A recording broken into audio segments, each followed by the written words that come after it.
Welcome to Fiction Audiobooks. If you enjoy the content, like and subscribing would be greatly appreciated. If you have any recommendations for novels, comment below.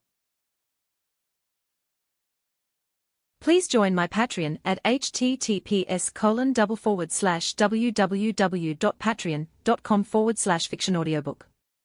Chapter 439, The Path Ahead. The ever-distant utopia, the scabbard even more powerful than the holy sword itself, could protect its wielder from all forms of attack, grant immunity to the passage of time, and nullify magical assaults. One could even say that the scabbard itself embodied the very concept of magic. This was a supreme rule of the world. As the current bearer of the sword of victory and oaths, guided by a faint, ineffable sensation, Thea could vaguely hear the scabbard's call, but the distance lay far beyond her comprehension. It was not on Earth, not among the stars, not in any plane dependent on the material world, and not even upon the timeline itself. Thea shook her head and drew her thoughts back. She could not yet fully wield the sword's power, yearning for the scabbard now was far too unrealistic. Big Sister Morgan, what's this? While Thea was still contemplating her future path, she saw the blonde woman struggling to drag 3 stone slabs out of the void. This is the reward the main body left for the one who passed the trial, the blonde said, wiping sweat from a forehead that didn't actually perspire, her explanation vague. Thea froze slightly and glanced at the sword in her hand. Then what was that just now? That was the Lady of the Lake's test. You didn't seriously think the main body would reward you with a warrior's weapon, did you? We're mages, of course the reward is mage-related. The blonde replied, wearing an unmistakable "you're actually this dumb" expression. Thea had no interest in arguing about warriors versus mages. The meaning of the holy sword far transcended such mundane classifications. This clone looked mature and elegant, very much the aloof older sister type, but in reality her mental maturity wasn't even on par with Damien's. Going along with her was always safer, that was the only lesson Thea had truly learned from dealing with unruly kids over the past 2 years. The dark gray stone slabs were extremely heavy. 2 emitted a faint white glow, while the third was wreathed in a thin black aura. Thea gently placed her hand on one of the glowing white slabs. Its surface was perfectly smooth, but when she extended her mental power inside, she discovered an immense reservoir of knowledge contained within. Morgan Le Fay had likely foreseen the problem of language barriers across generations. Just as Thea had read the minds of the natives outside, Morgan bypassed spoken and written language altogether, imprinting her spells and insights directly into the slabs via mental transmission. Huh. Even Thea, normally composed, couldn't help but let out a quiet exclamation upon closer inspection. This mage, famed for black magic and necromancy, had left behind an enormous body of medical spells. Much of the knowledge aligned closely with modern medicine, though fully absorbing it would take an immense amount of time. Both white glowing slabs contained medical knowledge, while the final black slab recorded necromancy and dark magic. These teachings were far more valuable than Sargon's memories, fundamentally compensating for Thea's lack of deep theoretical grounding, exactly what she needed most at this stage. Big Sister Morgan, just how far did your main body ultimately go? Can sheer accumulation of magical power really lead to the pinnacle?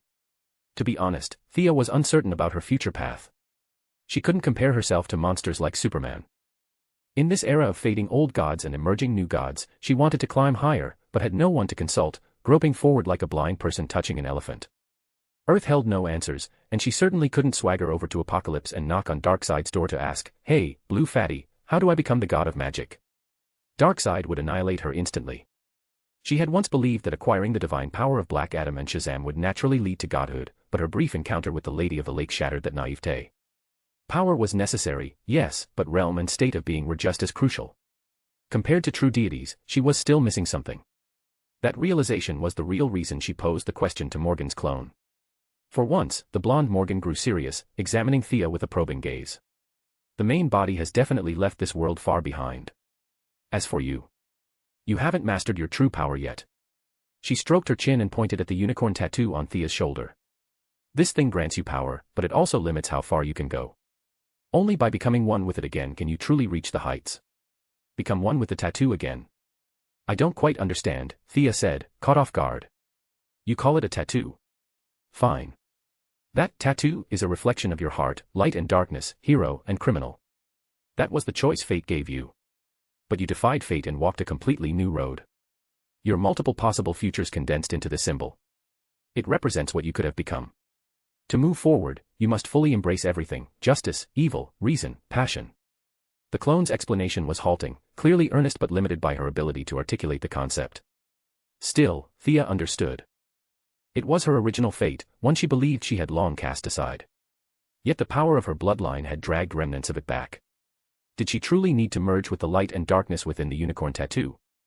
The act itself would be simple, but if her personality changed afterward, would she still be herself? Is there a way to merge while keeping my current personality intact? This genuinely stumped the clone. She frowned thoughtfully. Maybe if you elevate your mental power to an extreme level, you could peel away some of the negative effects. Mental power. Thea was well acquainted with it, from martial perception in her early days to the refined mental strength she wielded now. Thanks to her transmigrator fusion, this had always been one of her strongest attributes. Yet mental power barely improved through routine training. It required special environments, special locations, dedicated cultivation. All right, I've told you everything I know. I'm going to sleep. Come play with me again sometime. Big Sister Morgan waved hurriedly. Thea's vision blurred, and she found herself standing outside the temple. The moon hung high overhead, its gentle light spilling across the ground. Estimating the time, she had arrived near dusk. She hadn't spent long searching the ruins, most of the time had been consumed by Morgan's 99 questions.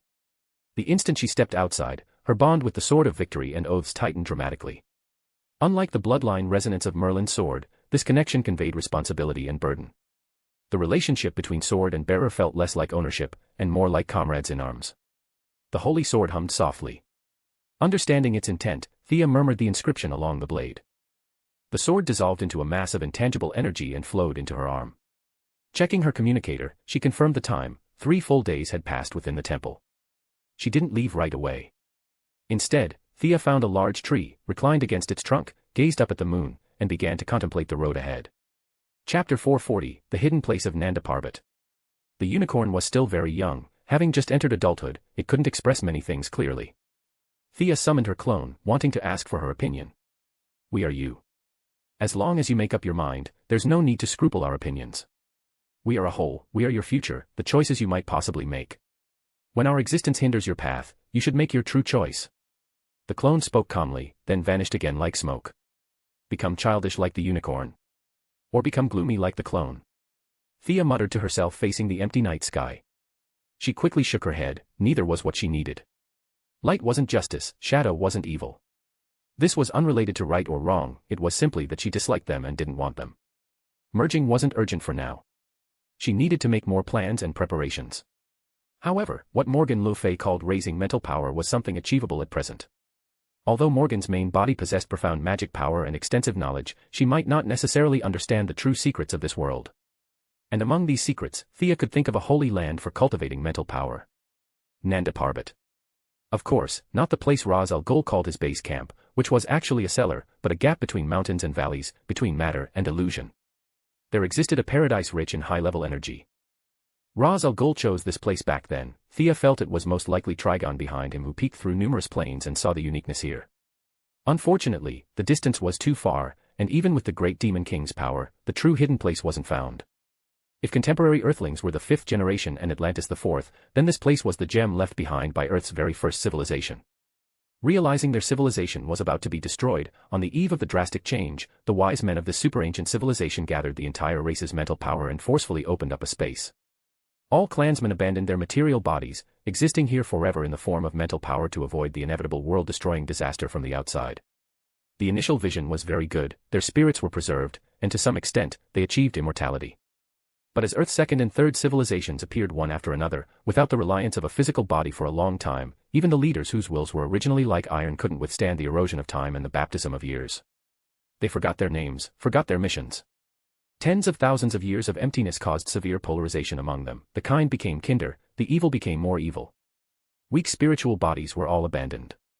Many strong ones walked out of the spiritual space, some helped the new civilization's humans build homes, while others deeply hated these people for replacing their status, stirring up trouble and committing all kinds of evil. They all forgot that the other side used to be their own clansmen, relatives, and friends. The result of attacking each other was total destruction. Time brought great changes to the world, civilized societies rose and fell continuously, followed by a new cycle. Their weak clansmen from back then remained in that eternal spiritual space. Their past glory was scarcely recorded even in the classics of the gods who claimed to be all-knowing. They were thoroughly forgotten, both materially and spiritually. When the batch of deities including Zeus fell into slumber and humanity entered the 5th era, many devout tantric monks, bishops, and imams experienced a surge in mental power before death and vaguely saw that place. From the few words they left behind, contemporary humans named this place Paradise Lost, Heaven, Pure Land, and the like. Of course, this was heaven as defined and recognized by secular religions, not the heaven that truly exists. Thea arranged her own affairs and came to this region alone. She wanted to find the entrance to Paradise Lost. After the Forever Evil event, the evil of the world would converge with the spiritual bodies here to form a new evil god, which would later be purified by Boston Brand. However, that was a matter for much later and wasn't worth Thea's worry. Without alerting Talia and others in Nanda Parbat, dressed for a long journey, she bypassed the League of Assassins base camp and walked alone into these deep mountains. The civilized world was thrown behind her, surrounding her were towering rocks. Let alone people, even animals were rarely seen here.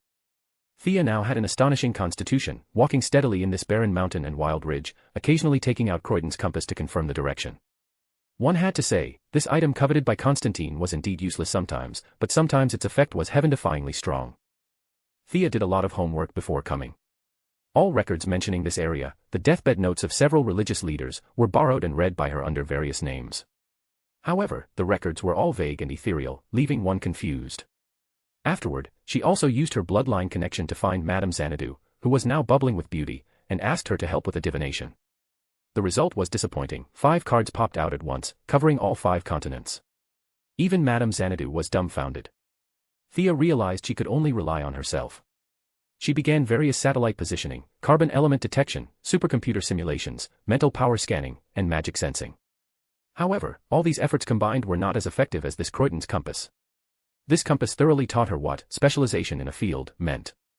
A magic item that could catch the eye of DC World's most notoriously lucky bastard Constantine was truly not just blowing hot air. Following her instructions, the compass searched for the place with the richest mental power. Initially, it suffered some interference, and afterward, it would occasionally deviate in direction, but generally speaking, it was gradually approaching. Thea didn't fly, she was afraid of missing some key locations. Since this matter couldn't be delegated to others, she could only follow the compass's hit and miss guidance, walking deep and shallow in this primitive mountain forest. On the 3rd day into the mountains, she had walked through most of this mountain range but gained nothing. On the 15th day, having gone back to handle some affairs and confirmed several times, she realized she had walked past the target entrance earlier. She could only continue searching in the opposite direction. On the 19th day, Diana also accompanied her to search. Wonder Woman was also very helpless, her lasso of truth couldn't very well lasso a big mountain to ask, right? She had strength but couldn't use it, she wanted to ask but didn't know whom to ask. The two found an empty field, with the sky as their curtain and the ground as their mat, and conducted a cordial and friendly spar. The refreshed Thea sent Diana away. On the 25th day, she finally found a clue. The place she was currently in was unremarkable. There were no myriad rays of morning light, nor was there purple energy coiling around. Except for 2 big rocks on the ground, there was nothing. However, this was the strange place. Thea's memory was excellent, in just over 20 days, she had already walked past this coordinate point 3 times. One must know her route was recorded by Gideon. She had walked the entire mountainous area twice without any blind spots. Following the compass instructions along the way, there were 7 or 8 places she had walked past twice, but the same location, walked past 3 times consecutively, only here. Chapter 441, The Guardian of the Hidden Place. Thea took out the compass and paced around the area. The needle swung south, then north. When she reached a certain point, it spun wildly like a windmill. This is the place. She sat down on the spot. More than 20 days of searching had left her thoroughly exhausted. Her physical stamina was still abundant, but mentally she was inevitably fatigued. She needed to recover a little and face any possible sudden situations in a relatively good state. There's nothing in the sky, so it must be underground. Thea did not simply close her eyes to rest. In the original timeline, Nick Necro had recklessly meddled and been tricked by that fake book of magic, causing a series of changes in Nanda Parbat. Only then did Paradise Lost extend a single tendril from the spiritual world. Now, with nothing having happened, this small world had remained hidden for tens of thousands of years, evading the scrutiny of innumerable true gods. Its ability to conceal itself was indeed exceptional. Thea first used several detection methods from Sargon and Morgan Le Fay to probe the spatial structure here. The results were encouraging. Several spells indicated that directly beneath her feet there was indeed a layered structure, faint, but unmistakable. Next, she began searching for the entrance. Activating the Eye of Horus at full power, her vision extended extremely far, almost as if she could see Mars, yet she saw nothing at all. This proved that the entrance was not in the sky. She turned to continue scanning the ground, but after penetrating only 2 layers of rock, her vision could go no further. It encountered an invisible energy barrier and was immediately absorbed. Underground. Thea was overjoyed. After nearly a month of constant effort, the moment of revelation had finally arrived. She took out the dead king's scepter. This staff was capable of sinking continents. Even in Thea's hands, despite not being Atlantean, with less than a tenth of its original power remaining, opening a hole was still no problem. The scepter lightly touched the ground, and she felt the tremor of the earth veins beneath. This Atlantean artifact revealed to her that there was a cavern among the rocks below. Without hesitation, Thea flew into midair, gripped the scepter in reverse with both hands, aimed its tip at the ground, and struck down with full force. Rumble. The power of the blow was nothing short of earth-shattering. Violent tremors spread for several miles. Countless rocks collapsed, large numbers of trees were toppled, and wild beasts throughout the mountains fled from their lairs. Even the League of Assassins base on the outer edge of the mountains was affected. Talia thought an earthquake had struck and hurriedly led her people out of the cave, scanning the surroundings in alarm. Thea had no time to care about them. She stared at the massive hole she had blasted open and couldn't help baring her teeth. The power was excessive. The hole was over 30 meters in diameter and so deep that its bottom could not be seen. Even a professional drilling team with the hardest drill bits would need at least half a year to accomplish something like this. Thea now found herself completely unclear about the true function of this scepter. Against enemies, it was merely adequate, but against the Earth itself, it was devastatingly effective. Just how much must the dead king have hated Atlantis back then, to turn a water aspect artifact into such a terrifying excavation tool? Setting aside her internal grumbling, once the dust settled, Thea flew down along the opening. After descending for only half a minute, cool gusts of wind rushed toward her. The air was fresh and comfortable, with hardly any stale odor. When she reached the bottom, countless alabaster formations came into view, stalactites, stalagmites, stone pillars, and towers, pure and elegant, like white snow. It seems this place has been sealed off by mountain rock for a very long time. Thea surveyed her surroundings. Aside from the skylight she had just created, there were no other passages nearby. She reached out and touched a nearby stalagmite. It was not a natural formation, but something condensed from mental energy. Suppressing her excitement, she knew the entrance was close. The scenery within the cavern was breathtaking. The deeper she went, the more mental energy condensed alabaster appeared. Grand and magnificent sights that would normally be rare were commonplace here. Thea ignored the scenery and the profound silence around her, advancing with steady, resolute steps. There were many narrow paths within the cave, winding and twisting. The strength of the alabaster along the way guided her direction. Judging by the energy fluctuations, the closer she drew to the entrance, the stronger it became. She finally stopped before a petrified dragon statue nearly 40 meters tall. The statue was lifelike. The dragon, or dragon-like creature, had two heads. Its body was not as slender as those depicted in spellbooks, but stocky, with a high-ridged back. It also had two tails, both quite short. The enormous statue completely blocked all passages beyond it. Thea looked at it and called out loudly, "The entrance is behind you, right? I'm not a bad person. Can you let me in? Did you hear me? You're not already dead, are you? If you don't move, don't blame me for being rude. I know you're still alive." After shouting for quite a while with no response, Thea tightened her grip on the dead king's scepter and assumed an attacking stance. The dragon realized it could no longer hide. The weathered crystalline layer covering its surface was rapidly absorbed. In less than half a minute, its true form was revealed. It shifted slightly and exhaled a burst of mist. A dragon without a physical body. Thea had assumed it was a true dragon, but once its real form appeared, she realized she had been mistaken. This was a completely different form of life, not a natural being at all. To put it imprecisely, it was more like a dragon composed purely of mental energy. "You cannot enter. You have not received authorization." The dragon had no vocal organs and communicated instead through telepathy. "Human, withdraw. I know you are not a bad person, and I do not wish to become your enemy. I have a reason I must go inside." After spending a month on this, Thea had no intention of being stopped here. "No. Please, I must enter." "No." Thea exhausted every polite argument she could think of, but the guardian remained rigid and refused to let her pass. The guardian's strength was not particularly great. To Thea, it felt similar to the enchantress she had encountered before, abundant mental power, but a rigid form that required enormous mental energy just to maintain movement. Its actual combat strength could not even reach 30%. Against this kind of incorporeal opponent, in the past she would have had no choice but to rely on massive reserves of magic and fight a prolonged battle of attrition. Now, things were different. Grinning, she took out Excalibur. This fantasy-type holy sword was an aggregation of countless wills and had long reached the pinnacle of spirit influencing reality. It could be said to be the ultimate nemesis of all spiritual beings. "Hey, take a look at this sword of mine." "Ah. The two-headed dragon's spiritual form flickered violently the instant the holy sword appeared. Although it had never seen this blade before, it instantly understood its nature. This sword could casually destroy dozens of beings composed purely of mental energy like itself. Against physical enemies, it might be manageable, but against an incorporeal entity like it, the threat was absolute. The dragon panicked. Chapter 442, The Door Key. However, this dragon was extremely resolute. It knew perfectly well that the sword in Thea's hand could kill it without any difficulty, yet it still fulfilled its duty, blocking the entrance without retreating even half a step, watching her nervously. Miss Thea found herself in a dilemma. Excalibur was incomparably powerful, but its limitations were equally significant. The psychic dragon before her was loyal to its duty, and the sword itself had no intention of harming such a being. If Thea were to forcefully wield it, a barrier would form between her and the sword. A poor initial impression between wielder and blade would be difficult to repair later. From another perspective, this dragon was not only a guardian but also a guide. Without it, Thea would never be able to reach that illusory world. Sensing that she made no further move, the psychic dragon quietly let out a sigh of relief. It did not fear death, but neither would it seek it.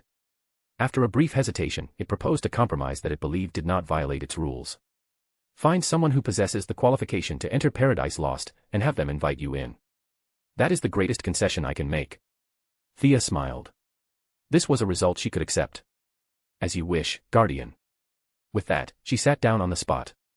For anyone else, such a condition would be nearly impossible. With 6 billion people on Earth, determining who qualified and who did not would be like searching for a needle in a haystack. But Thea knew exactly who qualified. Many years ago, there had been a little boy who entered Paradise Lost in a dream. The reason was unknown, the purpose was unknown. He believed it had merely been a joyful dream, unaware that it was a real world, one composed entirely of psychic energy. That boy was none other than Deadman, Boston Brand, who had little direct contact with Thea, yet regarded her as a god on a spiritual level. The psychic dragon was puzzled as to why Thea remained seated instead of searching the world for a qualified individual. Was she staging some kind of silent protest? However, it was not impatient. Nor did it hurry to revert to stone. It simply lay there as well. Competing in patience. It had spent countless billions of years alone, patience was the one thing it lacked least. Yet in less than 10 minutes, it was stunned. Deadman, dressed in his bright red bodysuit, floated in. At a glance, the Guardian knew that this strange existence indeed possessed the qualification to enter Paradise Lost. Excluding the infinitesimal chance of coincidence, it was obvious he had been summoned. At present, the conflict between Hal Jordan and Sinestro had grown increasingly sharp. As Hal's friend and Sinestro's nominal subordinate, Deadman had been staying on Earth during this period, idling about and causing trouble wherever he went. "Boss, your place is really hard to find." Deadman hovered in midair. Though he complained aloud, he was secretly alert, staring at the psychic dragon and wondering if he would need to fight this huge creature later. After a moment of silence, the dragon spoke. "Human king who bears the holy sword, I will honor the agreement and guide you into Paradise Lost. However, your physical body cannot enter. That world is composed entirely of psychic energy." Thea was pleased. Human king who bears the holy sword, the dragon certainly knew how to speak. She had known from the beginning that her physical body could not enter. This minor problem was something the holy sword could resolve. A sword formed from the collective will and imagination of countless beings naturally possessed functions as numerous as the stars. Gripping the hilt forged from starstone, Thea briefly communicated with the blade. A surge of power flowed back from it, fantasy made manifest, capable of turning the impossible into reality. Her body gradually dimmed. The form once composed of matter transformed entirely into spirit, returning from reality to void, heroic spirit manifestation. This was one of the sword's abilities, allowing its wielder to freely shift between the material and the immaterial, without side effects or time limits. Already possessing formidable psychic power, Thea now received further reinforcement from her transformed body. Her spirit form swelled to over 3 meters in height, taking some time to stabilize before returning to normal proportions. The holy sword in her grasp shone with a dazzling radiance. Sword and wielder resonated with each other, the blade granting power to the heroic spirit, and the heroic spirit feeding new emotion back into the blade. In the eyes of Deadman and the psychic dragon, Thea now shone like a moving sun. Only she herself knew that her true psychic potential, affected by the unicorn clone, had not yet reached its upper limit. Her current purity and brilliance were gifts bestowed by the sword. Only by expanding her total psychic capacity, absorbing her other 2 same origin clones, and discarding their personality traits could she ultimately complete the concept of the true self. Seeing this transformation, the psychic dragon had no further excuses. With a sigh, it turned around. "Get on my back. I will take you inside." "Ah, where exactly are we going?" "I still have a date tonight." Deadman muttered as he drifted onto the dragon's back, turning to ask Thea. Miss Thea could only explain her objective in brief. Wait, are you saying I've been here before? Deadman pointed at the rapidly rotating passageways around them. Though already incorporeal, he clutched the dragon's neck tightly, glancing around in disbelief. Yes, Boston Brand. You were once a visitor here, at a time you have already forgotten, the dragon replied kindly. This is a rift between universes, time, and space. No matter how long you remain inside, only a single night will pass in the outside world. Under my guidance, you will be safe. Thea sat silently on the dragon's back. The surrounding corridors emitted a hypnotic red glow. With just a casual glance, she saw countless people and events, war and plague, celebration and harvest, unfolding before her eyes. Even with her current mental capacity, processing so much information at once was exhausting. Endless corridors and endless universes spun past. She closed her eyes, focusing instead on communing with the holy sword she had drawn into herself. The dragon offered no further explanation. It was clearly a creature of few words. The remainder of the journey was filled only with Deadman's constant shouting. That two-story house over there looks like my place in Gotham. Hey, aren't you a dragon? Why are you spinning while flying? How much longer until we arrive? You're not planning to fly forever, are you? Even though I'm already dead. You're spinning too fast. I think I'm the first dead man in history to throw up his spiritual stomach. A vein twitched on Thea's forehead. Shut up, dead man. Even so, it wasn't entirely his fault. The dragon was flipping and rolling through countless passageways like an acrobat. At first, Thea maintained a dignified, upright posture, but eventually even she could no longer endure it. She wrapped an arm around the dragon's other neck, watching as it carried them deeper into the passage. Chapter 443, Mental Power Cultivation. Time in this place seemed to fall into eternity, as if it had lost all meaning. Thea was like a traveler sinking into a quagmire, clinging to the giant dragon's neck while watching it perform death-defying aerial maneuvers. Deadman, who had been shouting non-stop earlier, was now completely unable to speak. Only the dragon continued charging toward the end of the passage, as if gleefully running wild. Thea felt certain the creature was taking revenge on her for frightening it with the holy sword. Otherwise, with a passage 100 meters wide, was there really any need to spiral forward like this? At this point, there was nothing she could do but hope the path would end sooner rather than later. After enduring who knew how long, her heroic spirit form sensed itself passing through a resilient barrier. The fiery red corridor was instantly replaced by a dazzling golden light. Finally here. Although Miss Thea no longer had a physical body, she still took 2 deep breaths. This journey had truly been exhausting. I'll send you this far. I hope you enjoy your time here. The dragon's tone was casual, but the smug way its 2 heads and 4 eyes rolled made it obvious how pleased it was with itself. With that, it turned and flew off in the opposite direction. Only after the dragon left did Thea have time to examine the space. As far as her vision reached, there were at least tens of thousands of kilometers of land. One could easily imagine the terrifying power of those who had originally carved out this place. Now, however, the entire region was covered in mountain ranges and dense vegetation. Through gaps in the canopy, traces of ancient architecture could be seen scattered throughout. The departure of many supreme existences had given this small world a chance to breathe. Without beings constantly siphoning off the world's origin every moment, the descendants they left behind lived relatively well. That said, this realm had been forcibly created in the first place. Without those powerful beings to guard it, the backlash of the world's own consciousness continued to push these remnants back step by step. Wherever Thea looked, signs of civilization could only be found in a valley about a mile to the west. In this world formed entirely from mental power, that place resembled a paradise. The brilliant radiance there was dazzling even to Thea's eyes. What one breathed here was not oxygen, but color. What one perceived was not sound through ears, but resonance through the soul. A very comfortable place. Thea stretched slightly. Not only did she feel at ease, but the holy sword within her also transmitted waves of joyful feedback. The energy distribution in this mental world was remarkably uniform. Cultivation efficiency was the same everywhere. Thea had no intention of interacting with the remnants here, she had not forgotten her purpose. Sitting cross-legged, she began meditating using a method recorded in Sargon's memories. Boss, you. Deadman, whose mental power was far inferior to Thea's, finally recovered at this point. Seeing her sit down to meditate, he was completely confused. What about me? Am I done here? Can I leave now? Boston Brand, welcome home. A blue-skinned old man suddenly appeared to the left of them. Thea's eyebrows twitched slightly. Sensing no hostility, she gathered her thoughts and continued focusing inward. The old man behaved as if Thea were not even there, speaking only to Deadman. I've seen you before, in my dreams. Dead man, who had been dragged here as a door key, finally recalled something. He stared at the old man in surprise. When you were 5 years old, you were beaten by parents who loved alcohol more than they loved you. You prayed for someone to take you away from that home. It was we who heard your call back then. Your memories may have forgotten this place, but your heart has not. Come, my friend, I'll show you around. The blue-skinned old man extended a hand kindly. Thea gave a small nod, and only then did Dead man follow the old man toward the other side. Once they were gone, Thea devoted her full attention to herself. She was no stranger to mental power training. Whether it was learning from Lady Shiva during her days as a martial artist, studying on her own after obtaining Constantine's spellbook, or more recently drawing from Sargon's memories and Morgan Le Fay's spell tablets, Thea had long since developed a cultivation method uniquely suited to herself. Mental power differed from magical power. It sounded mysterious, but in truth, all intelligent beings possessed it, only in differing amounts.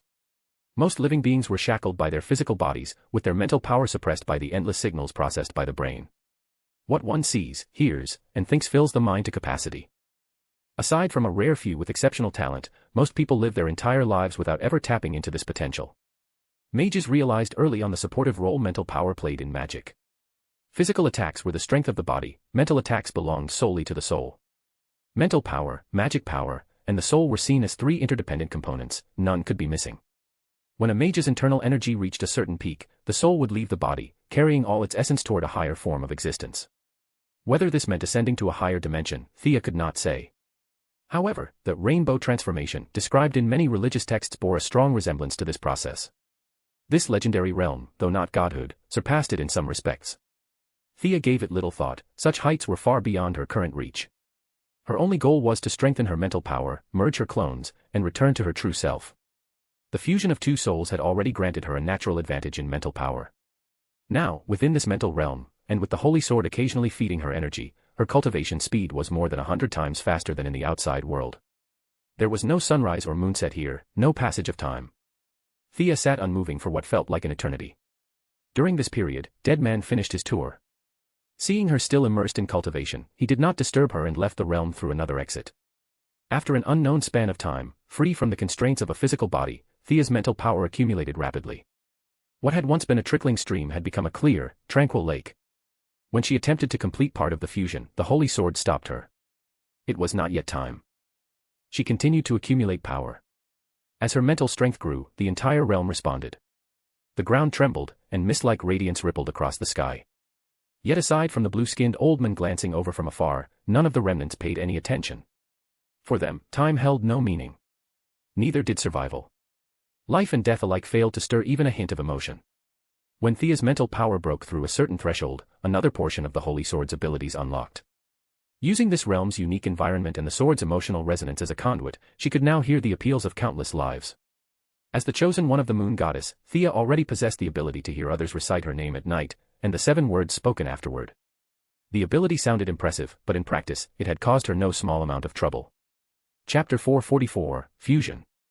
It was fine when she was unknown, but once her name became widely known, the flood of junk information became unbearably annoying. Young, beautiful, talented, and wealthy, so many advantages gathered in one person made it impossible not to become the subject of discussion. Unfortunately, her ability only functioned at night. People sincerely praising her in the dead of night were rare. Most of the time, in some hidden corner, one or several lewd men would chant her name while indulging in crude fantasies, or worse. This troubled her for a long time. These people did not deserve death, nor did they have any real connection to her. At most, they were taking verbal advantage. She couldn't exactly shoot them dead from afar, could she? As her fame grew, the number of such people increased. She could not lose her mind and go on a killing spree, so in the end she deliberately allocated part of her mental power to block the receiving function of her senses. Kryptonians also deliberately suppressed their superhearing to avoid information overload. The reasons differed, but the goal was the same. Miss Thea could only choose to block it. Now, using the holy sword as a medium, she could almost hear the calls and prayers of all living beings. When she tried to shut the channel unilaterally, the sword stopped her, as if encouraging her to listen to what those people were saying. Are you sure? Thea had to withdraw from deep meditation. Meditating amid tens of millions, hundreds of millions, of voices was something she simply could not do. Few people could. The message conveyed by the holy sword was warm, like that of a close elder or friend. It was not forcing her, only encouraging her to try. Fine. I'll try. Her surging mental power put her in an exceptionally good state. In an instant, she could generate tens of thousands of thoughts, not chaotic noise, but orderly, structured ideas. Her mind functioned like a supercomputer, performing countless calculations every second. She had the confidence to take on a high-difficulty challenge. Acting as a human terminal, she began receiving information from all living beings. At first, the Holy Sword opened only a small channel. Seeing that she handled it with ease, it gradually increased the inflow. I wonder if Alice will agree to go on a date with me.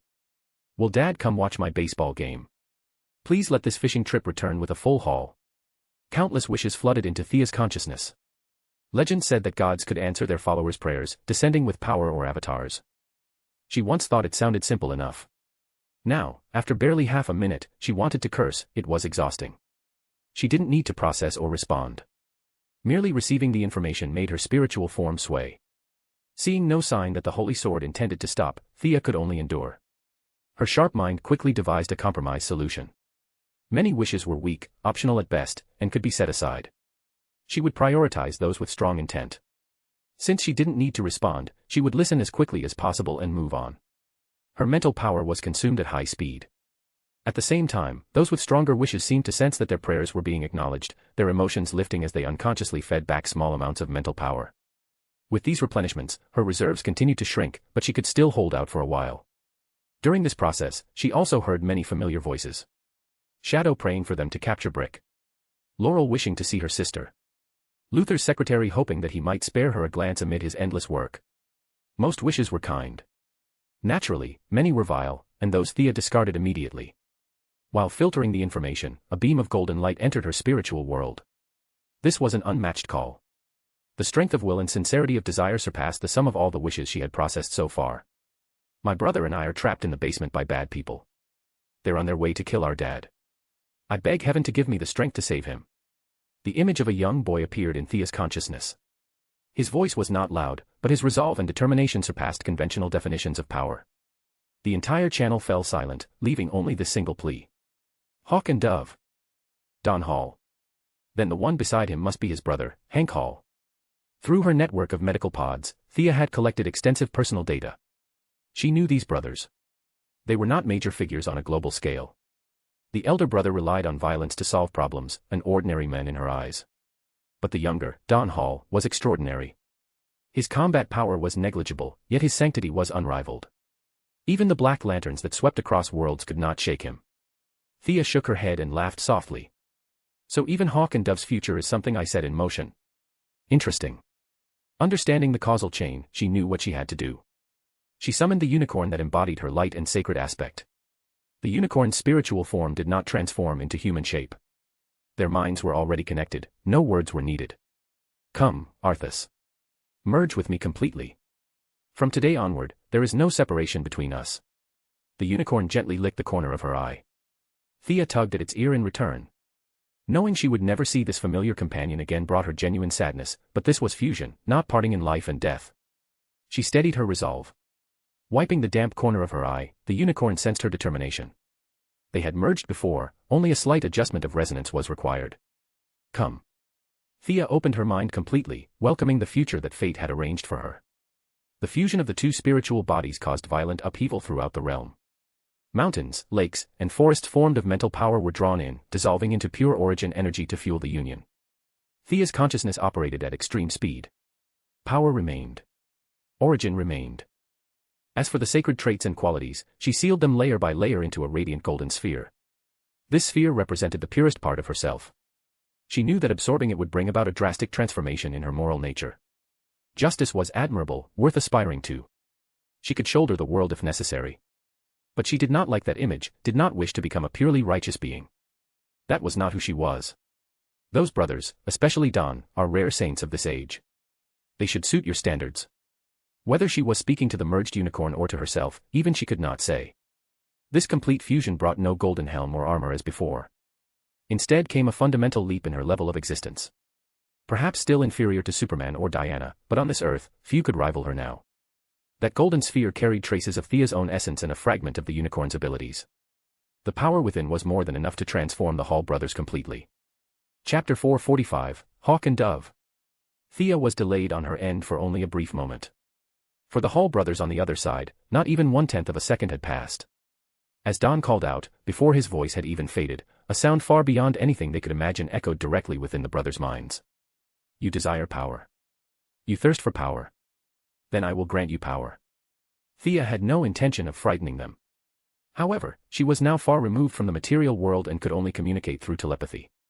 What she overlooked was that the two before her were merely ordinary teenagers, while she herself was free of physical constraints and her mental power had surged 100-fold. The disparity between their respective levels was utterly beyond comparison. Seeing both brothers frozen in shock, Thea decided the moment was right. From the other side of the channel, she cast the golden sphere forward. Guided by her will, it split cleanly into two parts and merged into the brothers' bodies. Hank Hall, following his own wishes, received the greater share of raw power. Don Hall, meanwhile, received the heart of justice and sanctity contained within. His already lofty essence was elevated to a level that left even Thea astonished. This was not a matter of 1 + 1 = 2, it was a qualitative transformation of belief itself. The soul of the boy named Don Hall radiated golden light. Even without testing, Thea could tell that he was nearly immune to soul magic and dark magic. He was simply too pure. Apart from a few nameless existences that could not be mentioned, no one could tamper with his soul. Both brothers gained the flight ability of an adult unicorn, as well as physical attributes surpassing those of ordinary humans. The elder brother received more power, the younger received more virtue. When you face danger, call upon Hawk and Dove to awaken the power within you. Go and do what you must do. Time flowed at vastly different rates between the two realms. On one side it rushed forward, on the other it stood still. Thea had to devote all her strength to resisting temporal erosion on this end. With great difficulty, she explained the basics of their abilities and then unilaterally severed the connection. Noble qualities were not wasted, and power was entrusted to those who needed it. What happened to the brothers afterward, whether they lived or died, was no longer her concern. They were neither family nor friends nor subordinates. Thea quickly put them out of her mind. The fusion with the clone that embodied her darker side took far longer. That clone's personality was sharper, more distinctive, and far more singular. Stripping away its essence required tremendous effort.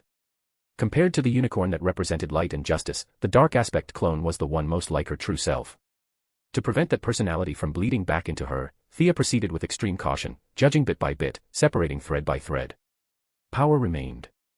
Attributes remained. The gloomy disposition was cut away. Yet several attempts at condensation ended in failure. The entanglement between the clone's magic and her own was too deep. Condensing it the same way she had with the unicorn was simply impossible. The courage to let go. After the third failure, Thea rested a hand on the holy sword. She knew it was time to make another decision. The holy sword swept down. Vast amounts of magic, wrapped around the clone's personality and abilities, were forcibly severed from her being.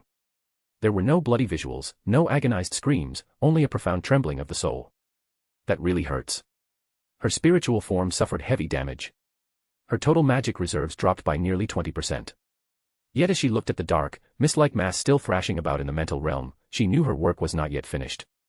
If left alone, this fog-like entity would continue to grow, eventually devouring the entire space. After that, it would almost certainly condense into a humanoid form and return to the material world for melodramatic revenge. Neither she nor the holy sword would allow such a thing to happen. Thea halted her mental cultivation and focused entirely on dealing with the mist. It could not be bestowed upon a human the way the unicorn had been, it contained far too many negative emotions.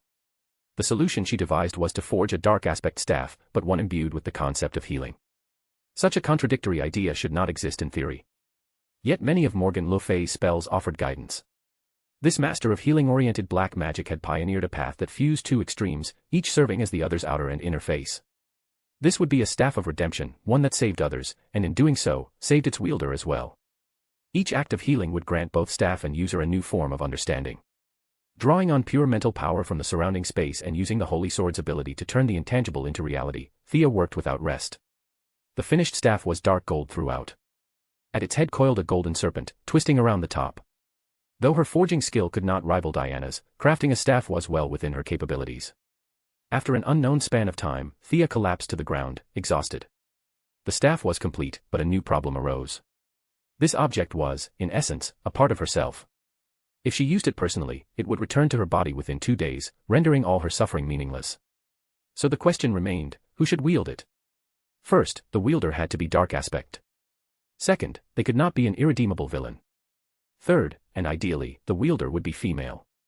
Using the Holy Sword, Thea reopened the mental channel and listened to the wishes of countless beings, searching painstakingly like an old mentor for the right candidate.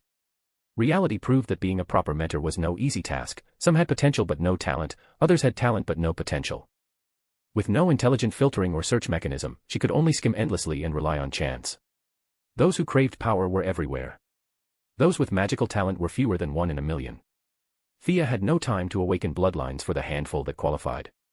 With no success among them, she turned her attention toward beings from lesser planes. Heaven and hell were off the table, neither would value a strange staff that used dark attributes to heal. That left only intelligent beings from interstitial realms. As her awareness brushed past a small plane lower than the material world but higher than hell, one creature caught her attention. It had 3 heads and 6 legs, snake-like hair covering its heads, 6 crimson eyes, and a body of dark gray. Compared to the many monsters born of malice in that realm, this one was small and emaciated. Though its body was likewise formed of malice, Thea, now possessed of vastly amplified mental power, detected a faint, almost imperceptible trace of light within it. That, perhaps, was why it was so small and weak. Are you willing to help others? Are you willing to heal this world? Her question echoed directly within the creature's mind. The monster panicked, roaring wildly in an attempt to drive away the unseen presence. Doesn't understand telepathy. Thea sighed. She could not play the role of the kindly old mentor any longer. Fine, then. She simply threw the staff to it. Chapter 446, Nightmare Nurse. Just as the staff was about to leave her hand, Thea realized that she had to sever all ties with it completely. From this moment on, the staff would be the staff, and she would be herself. It was best if the two never had anything to do with each other again. I am Asclepius, the god of medicine. There is light within you that you yourself have yet to realize. You are worthy of redemption. I give this staff to you, save yourself, and I hope you will also save this world. She did not leave her own name, nor did she mention Diana, the moon goddess, or anyone connected to her. Instead, she borrowed the title of the healing god from Greek mythology. In Thea's impression, this son of Apollo, the god of light, had never truly appeared in the world. A snake-entwined staff used to heal the living was precisely his iconic image. She was impersonating his name, but this was for a good cause, surely he wouldn't mind. On the other side, the snake-haired monster trembled as it stared at the staff lying before it. Its 3 heads searched in every direction, yet found nothing unusual. Finally, gathering its courage, it reached out and grasped the staff. Heal this world, and heal yourself. Awaken from the abyssal nightmare. From today onward, your name is Nightmare Nurse. Influenced by the residual magic lingering within the staff, the creature's illusory body began to contract. A hazy female silhouette slowly took shape. Leaving behind only that baffling declaration, Thea unilaterally severed the connection. Just like the hawk and dove brothers, this being was not her subordinate. Whether she lived or died in the future had nothing to do with Thea. How far she would go depended entirely on herself. Although her magic reserves had suffered significant losses, her mental power had instead grown substantially. Thea bared her teeth slightly. She was no longer the naive novice of the past. Such growth could only mean that her post-fusion physical body had improved dramatically, feeding power back into her spiritual self. There was no need to continue training mental power. Her primary goal had already been achieved. It was time to return to the material world and adapt to her new body. I apologize for the disturbance. I will take my leave now. The blue-skinned elder who had guided Deadman had been observing from afar. Only when Thea finally stopped stirring things up did the old man stroll over at an unhurried pace. She thanked him politely. The old man smiled kindly. You are welcome here as well. From now on, this place is also your home. Even Thea, shameless as she often was, felt genuinely embarrassed. She had absorbed at least 1/10 of this world's remaining mental power. And yet they harbored no resentment, on the contrary, they even welcomed her return. It left her feeling genuinely ashamed. Wanting to give something back, she hesitated. Money was useless here, they were all spiritual entities. Gems couldn't be brought in either. As she pondered, her gaze fell upon their lifeless city. An idea struck her, she would give them something to pass the time. Modern entertainment was meaningless to them. Instead, Thea shaped living forms directly from mental power, using the holy sword to grant vitality. She created a large number of small animals. What made her pause was that the very first creature she unconsciously formed was a unicorn. A wave of melancholy rose in her chest. She quickly steadied herself and went on to create pandas, raccoons, huskies, small animals that looked endearingly foolish. I hope these creatures can bring you joy. Before leaving, she saw several residents timidly staring at the animals, soon followed by bursts of astonished exclamations. She did not linger. Following the elder's guidance, she exited the world from one side. This time, there was no acrobatic flight from a two-headed dragon. Almost the instant she stepped forward, her body reappeared outside. North side of Nanda Parbat, I think. She was thoroughly familiar with the mountain. A glance at her surroundings was enough to confirm her location. Dispelling her heroic spirit state and returning to a physical body would certainly trigger anomalies. Thea quickly left the area and entered a nearby cave.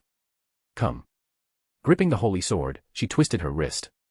7-colored radiance flooded the cave as her body, composed purely of mental power, rapidly disintegrated. More than half of that power began transforming into a different form of existence. Ugh. The transformation had only reached its midpoint when she felt an explosive surge of strength, surpassing her previous peak. As her body continued to solidify, that power kept rising. Only a short time passed outside, but within the radiance Thea felt as though an entire day had gone by. Panting, she stood and tested her movements. A casual punch blasted a hole into the cave wall. A slightly heavy step left a deep crater beneath her foot. The benefits of immense mental power soon followed. Her control over her body was nothing short of perfect. Starting from basic punches and kicks, she familiarized herself rapidly. Within 5 minutes, she had fully adapted. The loss of magic power was greater than expected. That single cut had removed nearly 30% of her reserves. In exchange, her physical attributes had doubled. This world lacked a clear power ranking system, but using her own understanding, Thea divided it roughly into tiers. Diana served as a benchmark, her strength clearly lay at the level of a high-tier demigod. Before merging with her clones, Thea had only just entered the demigod realm. Now, even ignoring magic and judging purely by physical strength, she qualified as a mid-tier demigod. If she factored in equipment and spells, the gap between her and Diana had become extremely small. For a long time, she hadn't understood why. She had absorbed fragments of divine power from Horus, Isis, Ares, and Artemis. By all logic, she should have been terrifyingly strong. Yet in direct combat without magic, she was consistently suppressed by Diana. Only now did she understand. Her power had always been fragmented. The current her, whole and unified, was her true strength. This was the level she should have possessed all along. During heroic spirit transformation, she could still wear her spatial ring, though she couldn't retrieve items from it. Her clothes, however, had turned to ash. Now restored to a physical body, she was naturally unclothed. A glance downward confirmed she had grown another centimeter taller. Effects like cleansing the marrow were absent. After all, her prior physical foundation had already far surpassed that of ordinary humans. Just as she was about to conclude there were no other changes, her gaze fixed on her shoulder. Her brown-black hair was noticeably shorter, and now a brilliant gold. Taking out a small mirror, she found her light green eyes had deepened to a rich emerald. She touched the top of her head and sighed in relief. Her hair remained smooth, no bizarre, chosen one crown or strange mutation. She was still herself. Before the thought could fade, a surge from her bloodline made her stiffen in surprise. With the disappearance of the unicorn tattoo, the true talent that had long been suppressed within her, had finally awakened. Chapter 447, The Scale of Order. A dazzling spectrum of colors unfolded before her eyes.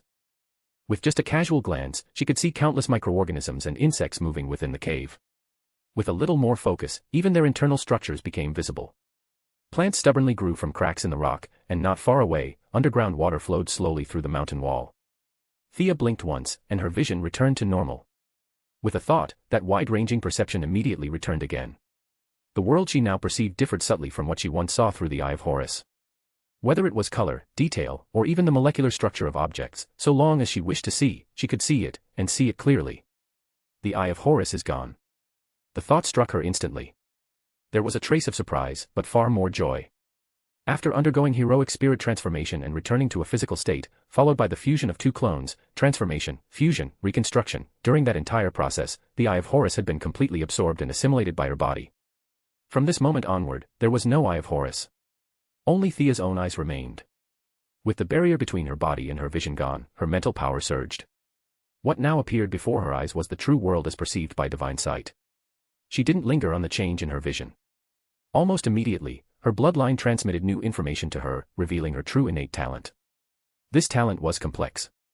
It was nothing like Damien or Malcolm's straightforward power amplification, nor was it comparable to her former unicorn tattoo. This ability had already begun touching the level of rules. The Scale of Order. That was the name of her new talent. According to the bloodline description, a completely golden scale would be erected within her mental world. One side represented order, the other chaos. An astonishing number of factors could influence the balance. Thea skimmed through them with her mental power, hundreds of listed entries, praise and slander, construction and destruction, fairness and bias, even concepts such as orderliness and disorder. All of these could affect the scale's judgment. When order outweighed chaos, the scale would generate something called willpower. The applications of this willpower were nearly limitless, altering reality, distorting space, turning the unreal into reality, stopping time, and more. However, the more defiant the effect, the greater the willpower consumed. The willpower generated when order prevailed would accumulate within the scale. Once she extracted it, the scale would return to equilibrium and begin a new cycle of judgment. If chaos outweighed order, she would gain nothing. There would be no punishment, but no reward either. She would simply have to work to add weight back to the side of order. So troublesome. The first thought that flashed through Thea's mind was whether she should buy up major news outlets and have them praise her nonstop. Had her group already transitioned from construction to high-tech R&D, and now it was supposed to enter the media industry as well? That leap was a bit much. Buying all mainstream global media was clearly unrealistic. The existing political systems ensured press freedom, journalists routinely criticized the very people who paid them, and some even took pride in it. Certain countries' media were outright impossible to acquire, and even if she did, they certainly wouldn't praise her. As for outlets like Al Jazeera, completely out of the question. That idea was nothing more than a pleasant fantasy. She focused on the scale for a moment. Many people cursed her, but just as many praised her. For example, the vast numbers benefiting from her medical pods. Across streets and neighborhoods, Queen Group's medical pods were spreading nationwide.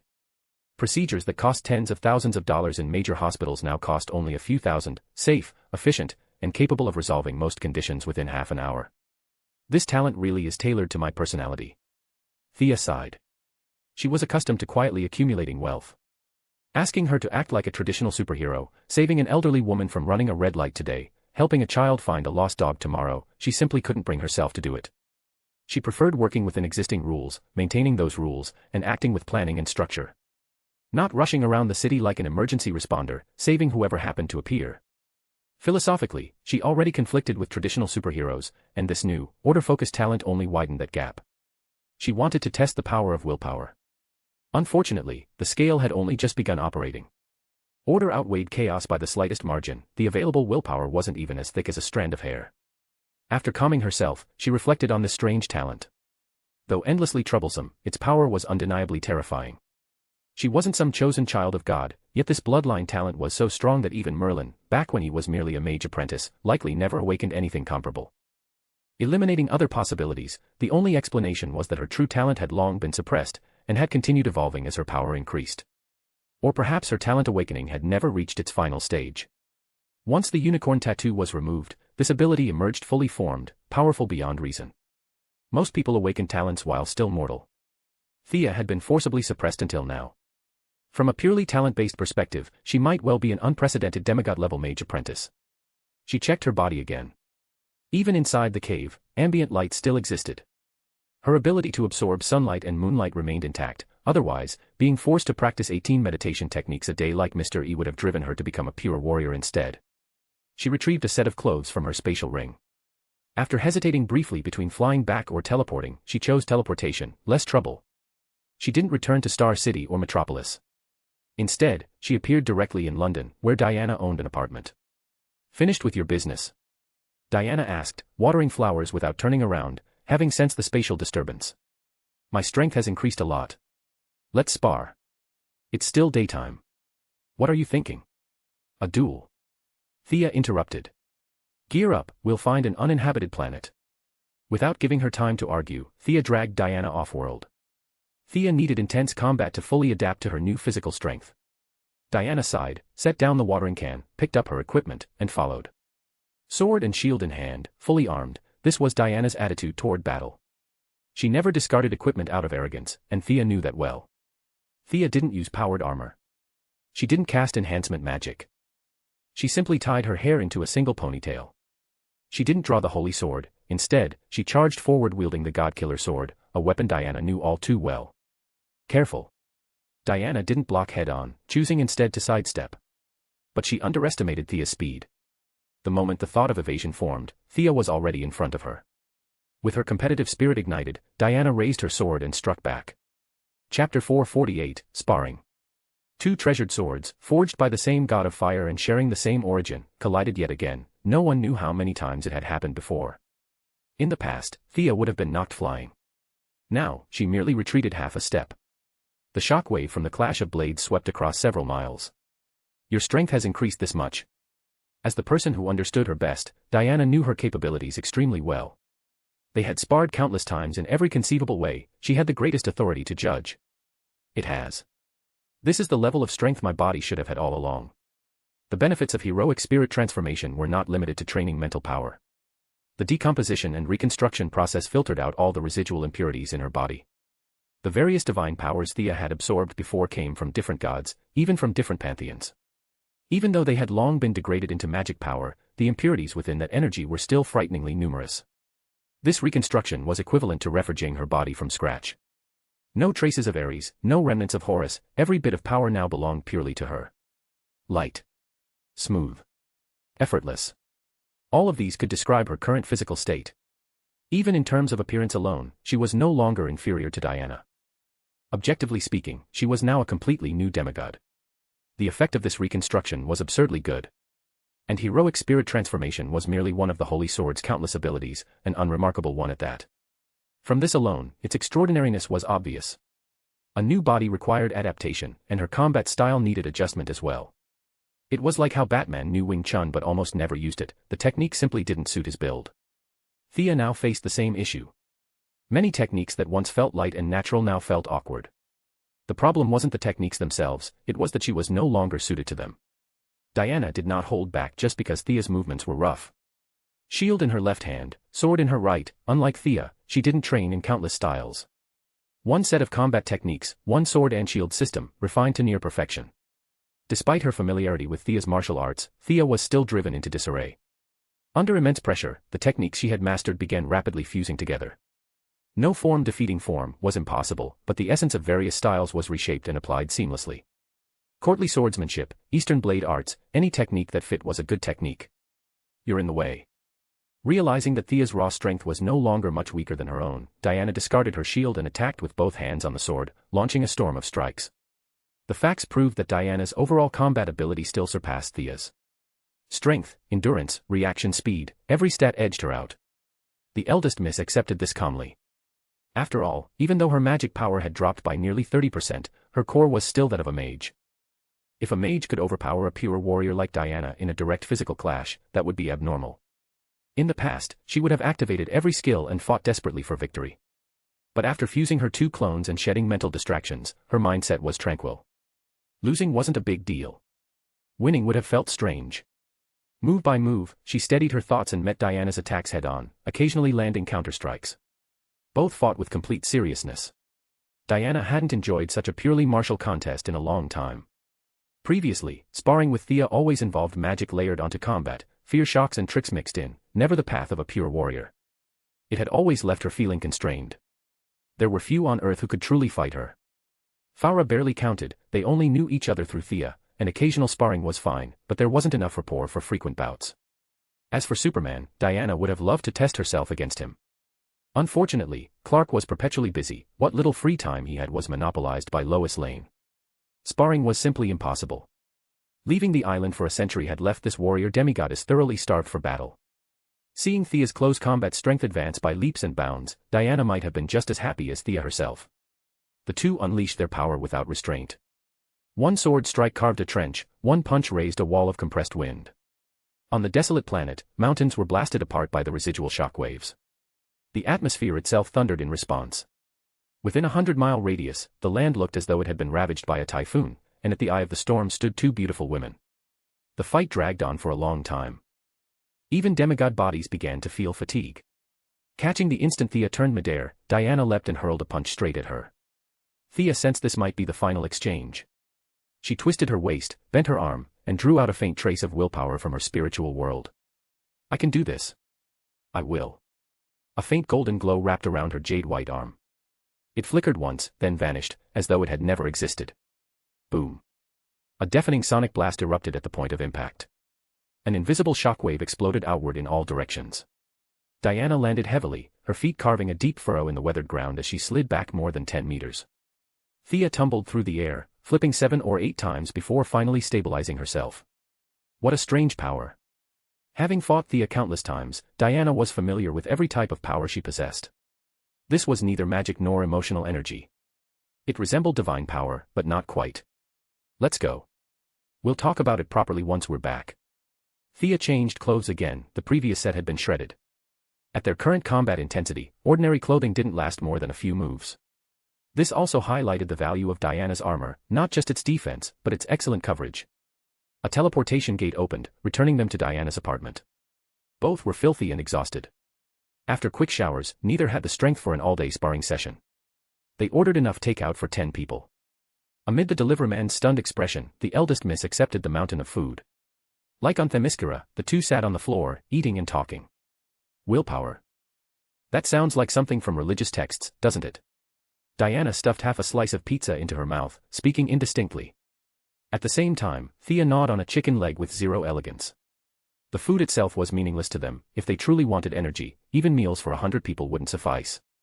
This was simply indulgence. Willpower is just the name I gave it. The actual mechanism is like this. Thea explained the ability in detail, hoping Diana could offer some insight. While she wasn't on the level of Batman or Luther, Diana was still blessed with Athena's wisdom. Her intelligence was formidable, even if she preferred solving problems with her fists. Chapter 449, Sudden Upheaval on the Island. As a warrior born among the Amazons, Diana had not understood etiquette at first either. However, after living in human society for more than 100 years, even the dullest person would have learned something. She wiped the grease from her hands and began counting on her fingers as she tried to think of solutions for Thea. I can think of several ways to gain public approval. First, eliminate gender discrimination. I've been working on that for more than 10 years. If you took over, the effect wouldn't be much better. Diana had truly poured her heart into this issue. Thea had no better ideas either and simply nodded.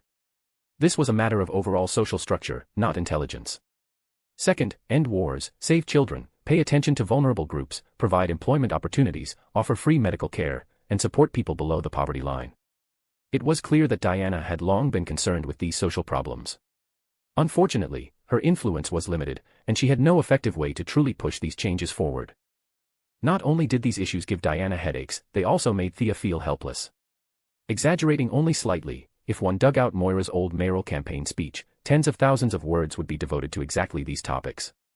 Every politician promised voters countless things, yet reality always remained unchanged. Problems that countless altruistic politicians in high positions had failed to solve over thousands of years of human history were not something two demigods could fix either. Thea thought for a moment.